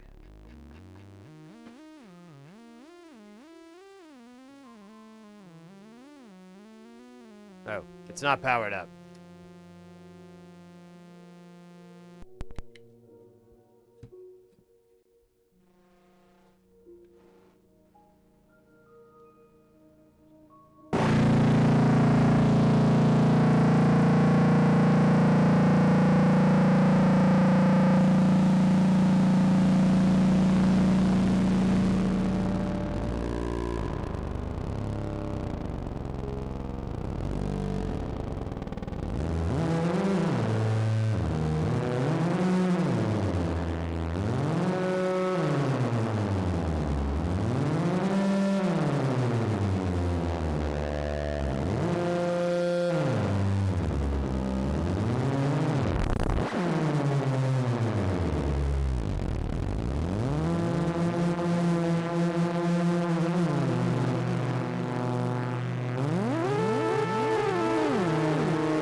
Awesome. I love this a lot.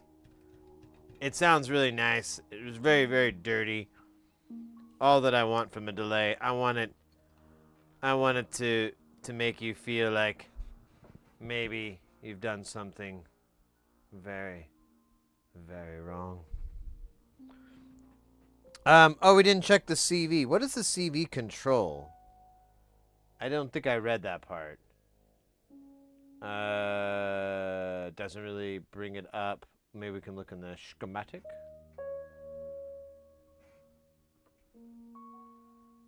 Boink, boink, boink, boink, boink, boink, boink. Alright, where's the CV here? Baby-doo-doo. That's an audio in. That's an audio in. There's our CV. CV controls the Vactrol. And so does the pot. Which pot is this, though? Ah, it doesn't tell you. I assume it's delay time. It doesn't even tell you what pin it comes into. Mysteries. Mysteries abroad.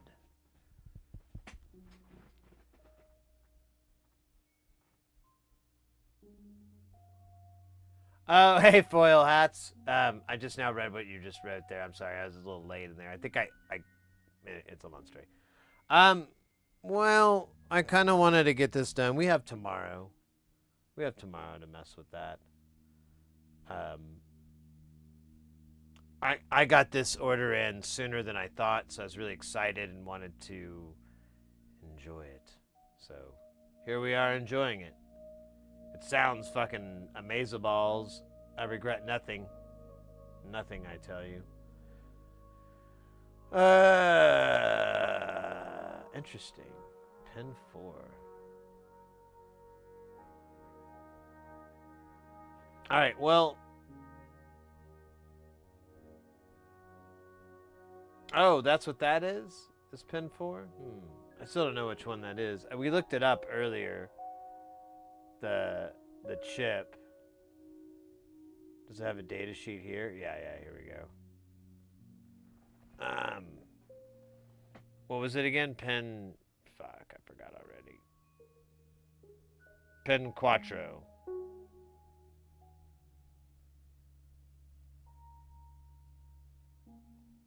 Digital ground. That doesn't make... I guess that kind of makes sense. Alright. But then what is that? That would just fluctuate ground. That doesn't make any fucking sense. So, I'm not sure if that's correct. But whatever. So I think that it's controlling the... Well, actually, I'm not sure if it's the delay or the feedback. Is one of these fuckers labeled? Negative.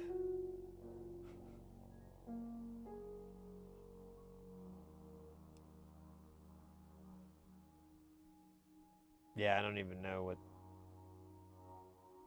I think that's... No, I don't know.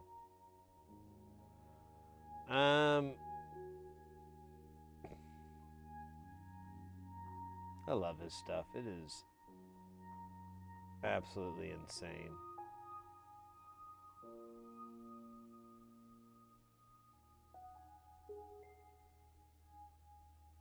But yeah, it's delay or feedback. I'm not sure. I think it's going to be delay, but I'm kind of half guessing. But I just want to see if it's AC or DC. God damn it, the power thing keeps tripping me up.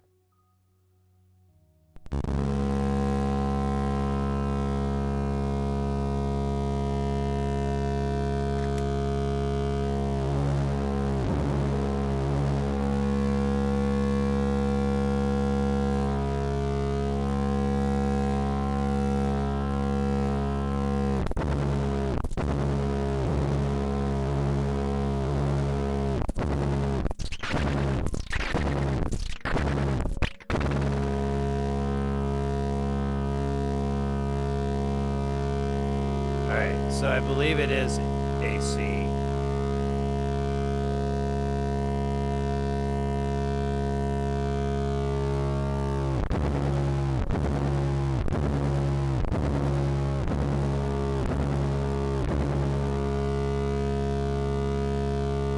I think it's inverted though.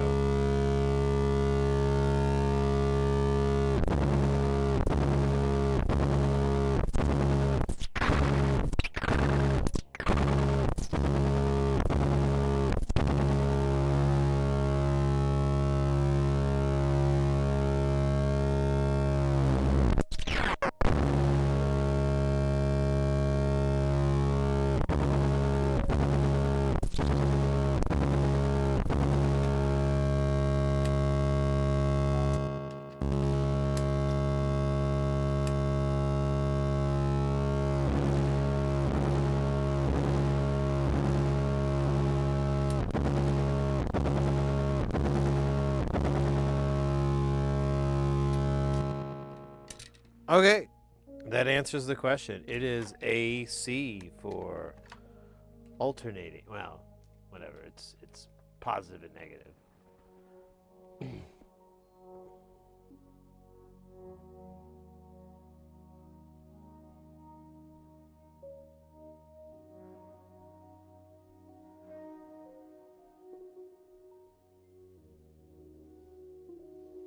Yeah, it's literally a LED over a photoresistor. They're Vactrals. They're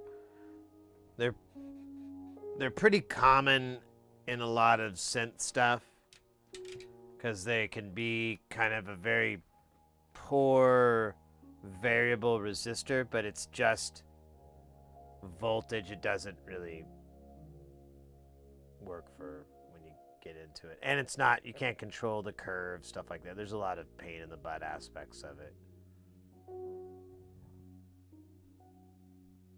That is exactly how the Rusty Chun sounds.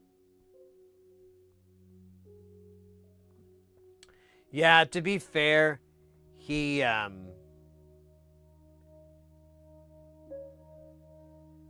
the software that he uses is, I know we this keeps coming up.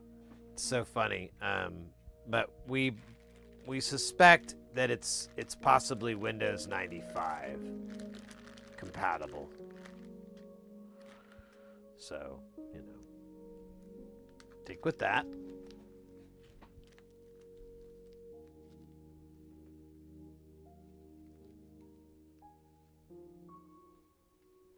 Wait a minute. Yeah. These are inputs. So we're going to need 3. We're going to need 9 of these. Hot.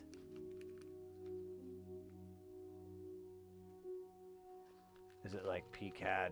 I don't know. I can't remember. Someone, a friend of mine, we were talking about it, and they were like,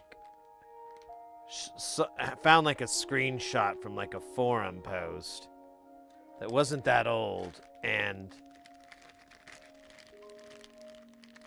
it was some, you know,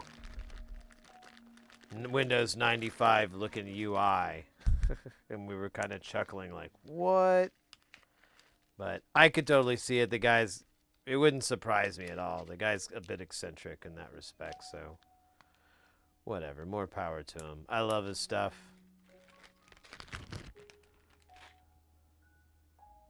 I don't know if he likes beer, but love to have a beer with him sometime. Probably have too many because I get all excited. But whatever, you know?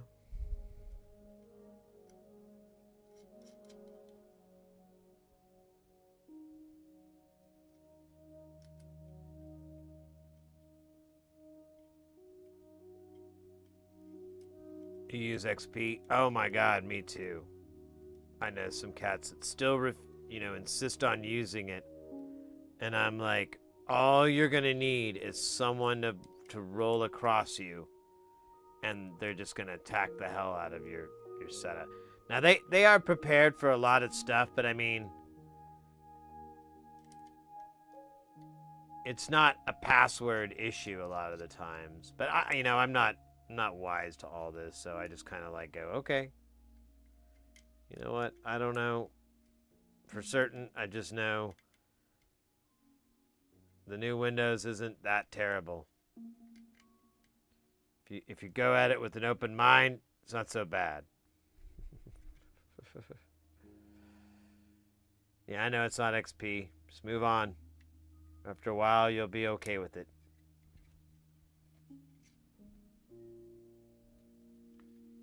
Uncertified electrician. Welcome in, mate. Good to see you.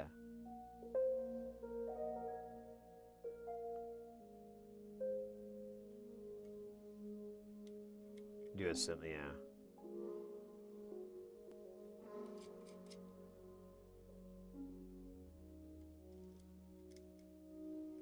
Today's been really fun. We've had a lot of really great topics. I got a lot of really good notes written down for some stuff to look into.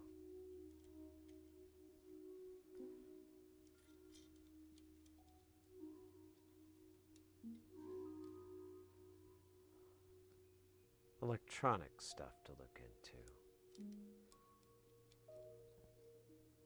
Because, yeah, like, on these shows, it's pretty boring. There's a lot of downtime. And if I can sneak in any gaming, I might. You gotta be, you can't get caught. Then you look like a chode.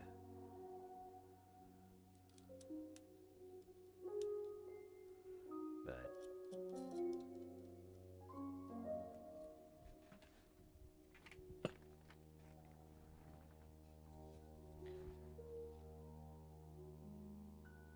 wait, custom tool written instantly. It's not that much UI thing. It's they use the direct system calls for BIOS calls to have shit ton of complex tools written. Oh yeah. Erica sends guys. Yeah, I've heard that.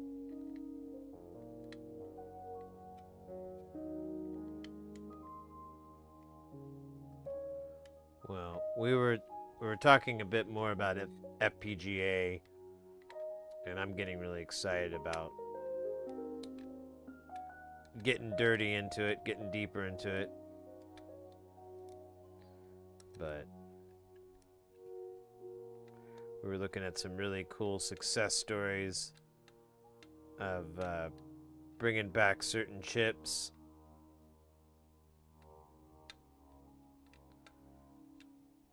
Like SID chip, for example, there's a whole FPGA thing for that. Oh, shit. Another one for the Yamaha YM chip. It's a cool little FM synth chip.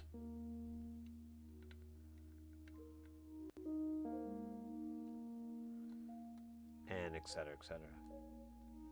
It's been a nice chill day. It's a lot of cool info, knowledge.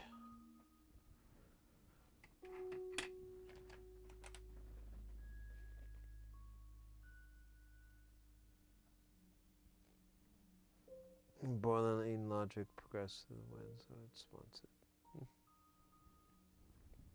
All right, let's put these pots on, and we'll call this dawn.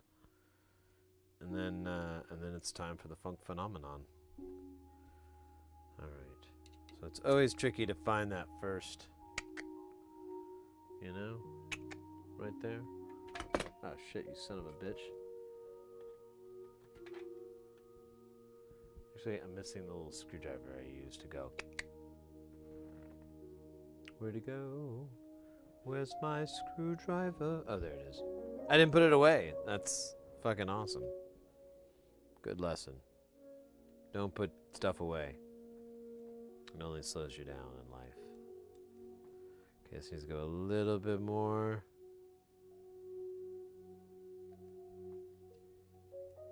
Ooh, that feels nice. Yeah, it looks perfect. Maybe a little bit more. Okay.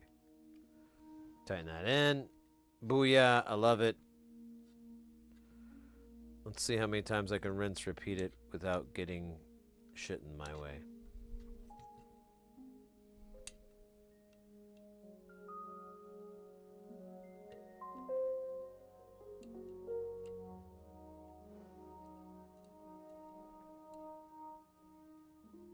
Oops.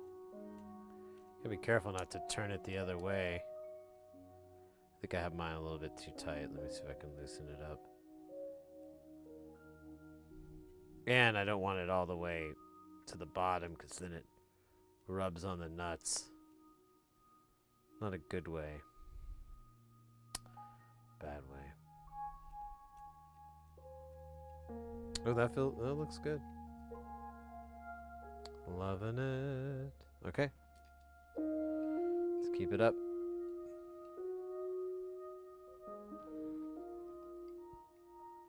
ZX 48K, but it was a Soviet clone.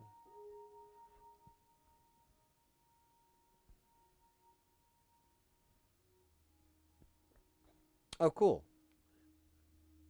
I love those. I like a lot of those Russian clone chips. Those are cool.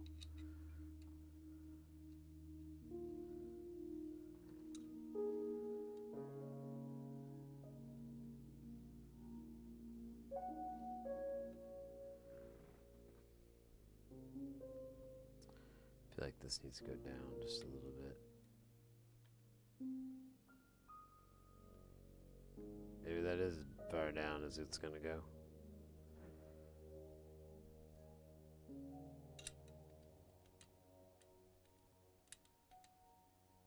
I think I'm obsessing over this a little bit too much.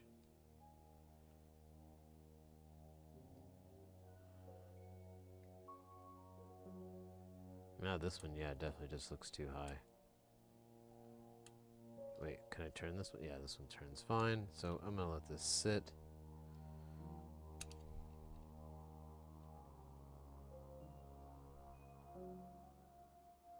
Actually, that's as low as it will go. That's weird. But actually, that's really strange. Why does that one sit flush and then the other ones sit high? Makes me want to pull the flush fitting one up so that it matches its neighbors.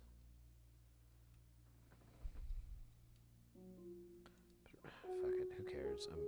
I am obsessing. I just asked that question earlier and look what I'm doing.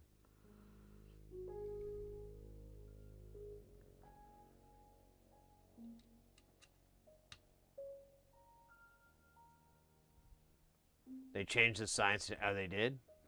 It looks the same for me. Let me see, let me refresh the screen. Maybe it's...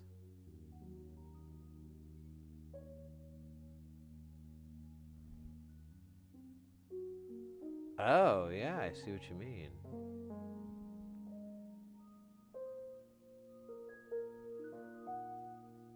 What the hell does that mean? I don't understand the...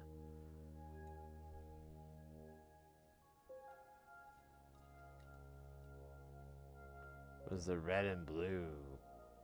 What's that about?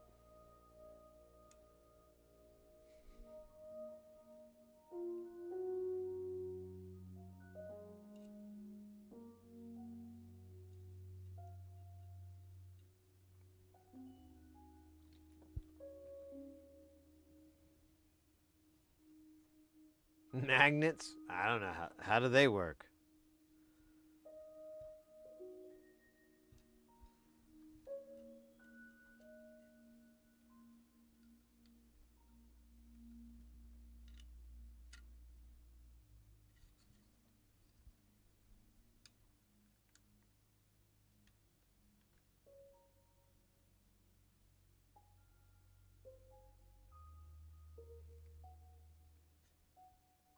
That's good. Let me tighten it. Tighten it for me, my love. I need it tighter than that. Don't hesitate to make it tight.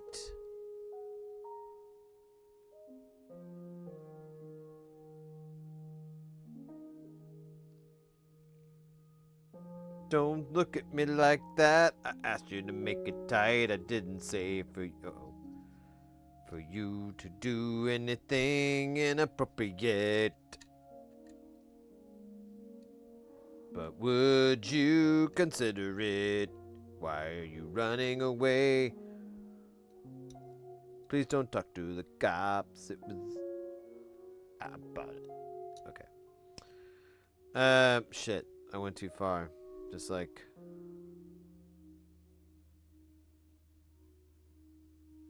Bob Vila. Yeah, that works. That works.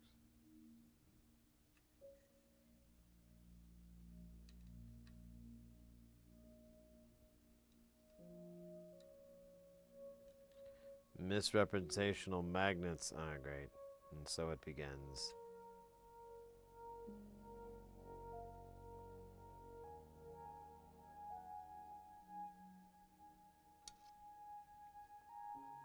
Alright.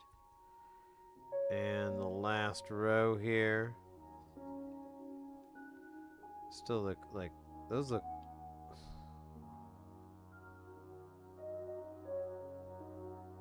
Yeah. I don't like this one.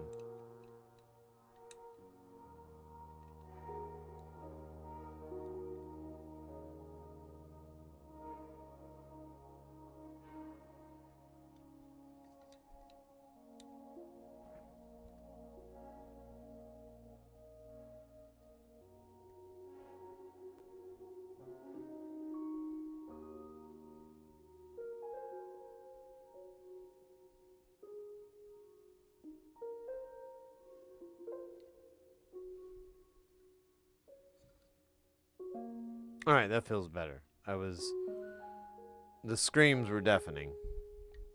Couldn't really hear very well over the screams of the knobs not being aligned right. It's very, very difficult to hear. Very difficult. So much difficultness. Alright, we got 4 left, and then we're gonna throw it in the old... I don't know, we might throw it in the old deal. I might want to clean it up a little bit. I guess I'll clean it when I do a photo shoot, which I should do one soon.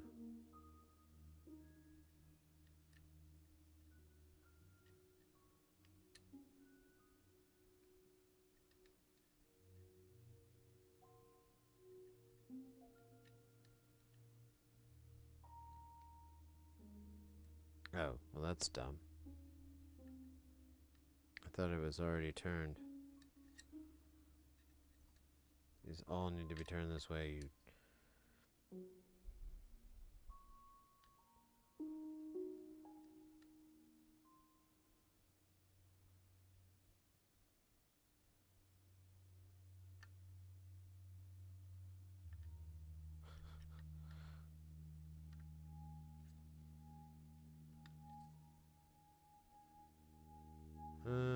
This one's off.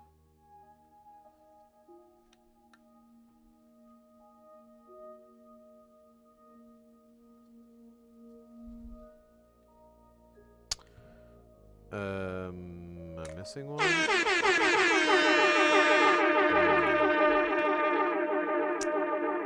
Either I'm missing one or I ate one. Meow. Welcome in. How you doing, mate?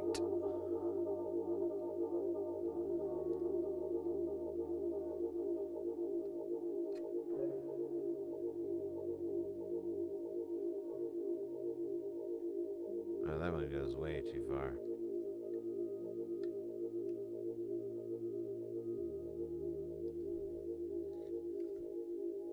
That looks good. All right, and then there's one here, and that will be the thumb of it. Nice.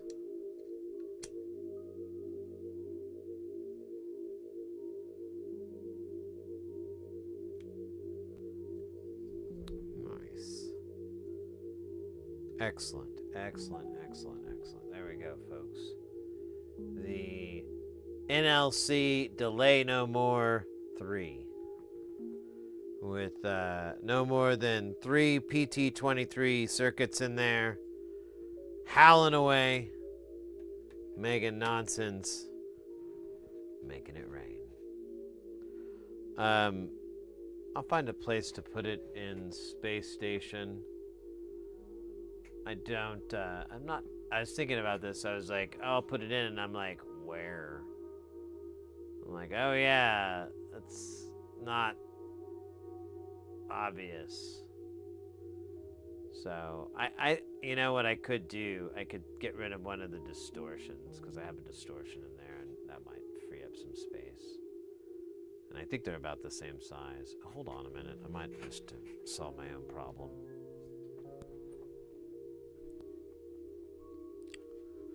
Oh, hold on. This thing's all tied up.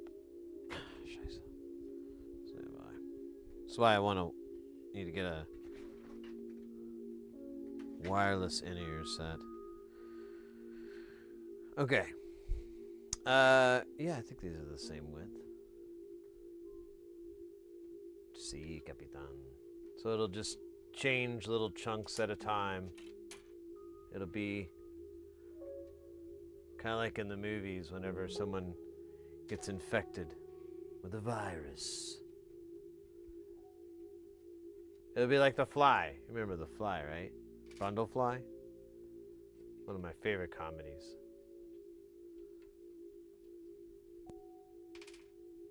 Man, speaking of comedy, I'm pretty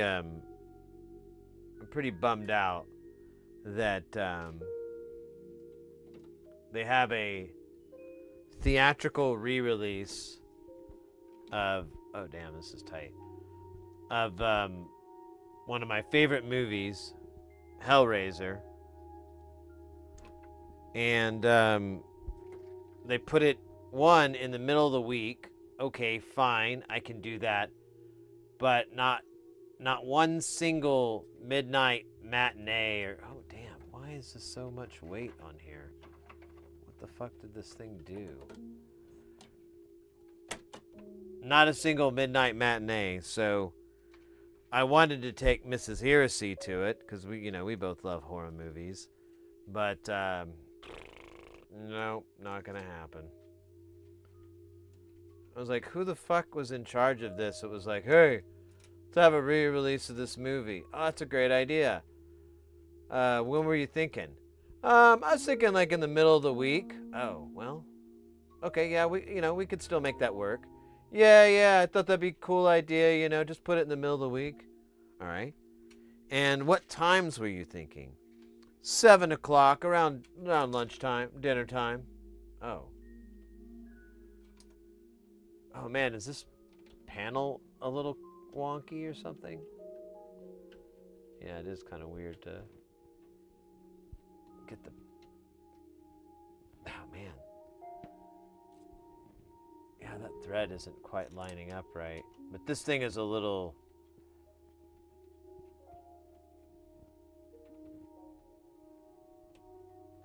Yeah.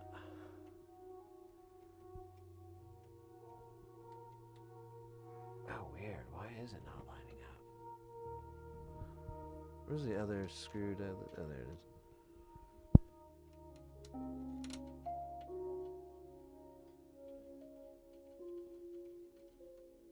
All right.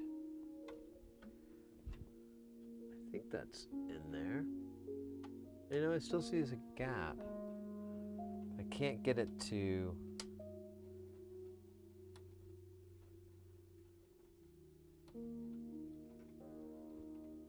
There we go. I don't know what's up. I think the holes are a little wonky or something like that. But whatever. There! The delay no more. I don't have this plugged into the sound, so we can't really listen to it again. But, we'll have it happen. Oh, we also need to find a spot for big jobs. I don't know about that guy. I don't think I have any more. I don't think I have any little 4 HP stuff laying around. So this guy might have to hold off for a bit until we get some more room. But it's happening. Slowly transforming into the great space station. Need more racks. So the one thing with that case, so I talked about this earlier, and I was, when I started working on this, I was like, I need a bigger case, and I even looked at bigger cases and found some stuff I kind of liked, and was just kind of kicking it around, and then oh yeah, let me put this PT or this that Vactrol that I was gonna toss, but it's okay.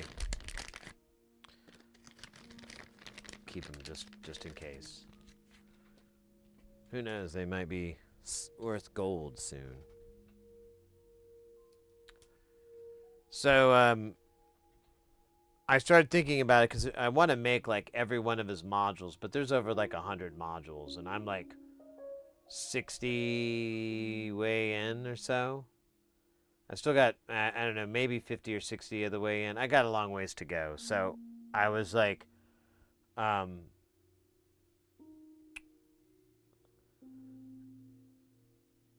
what I could do is the big case is something long term down the road. But for now, I can make perfectly do with the current case that I have.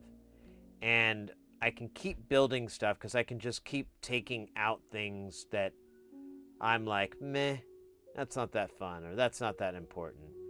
And, you know, swapping things out and putting those, you know, or maybe I'm like, okay, I'm done with this. I want to try a different, you know, making those little decisions and whatever, but kind of honing it down to be like this case that does these things. And then once I'm good with that, or, you know, whenever the money comes, or I don't know, or the space, there's a lot of factors at play. Whenever all those things come into play and are available to me, then I'll do that and I'll upgrade, and then I'll just throw everything into it that I have.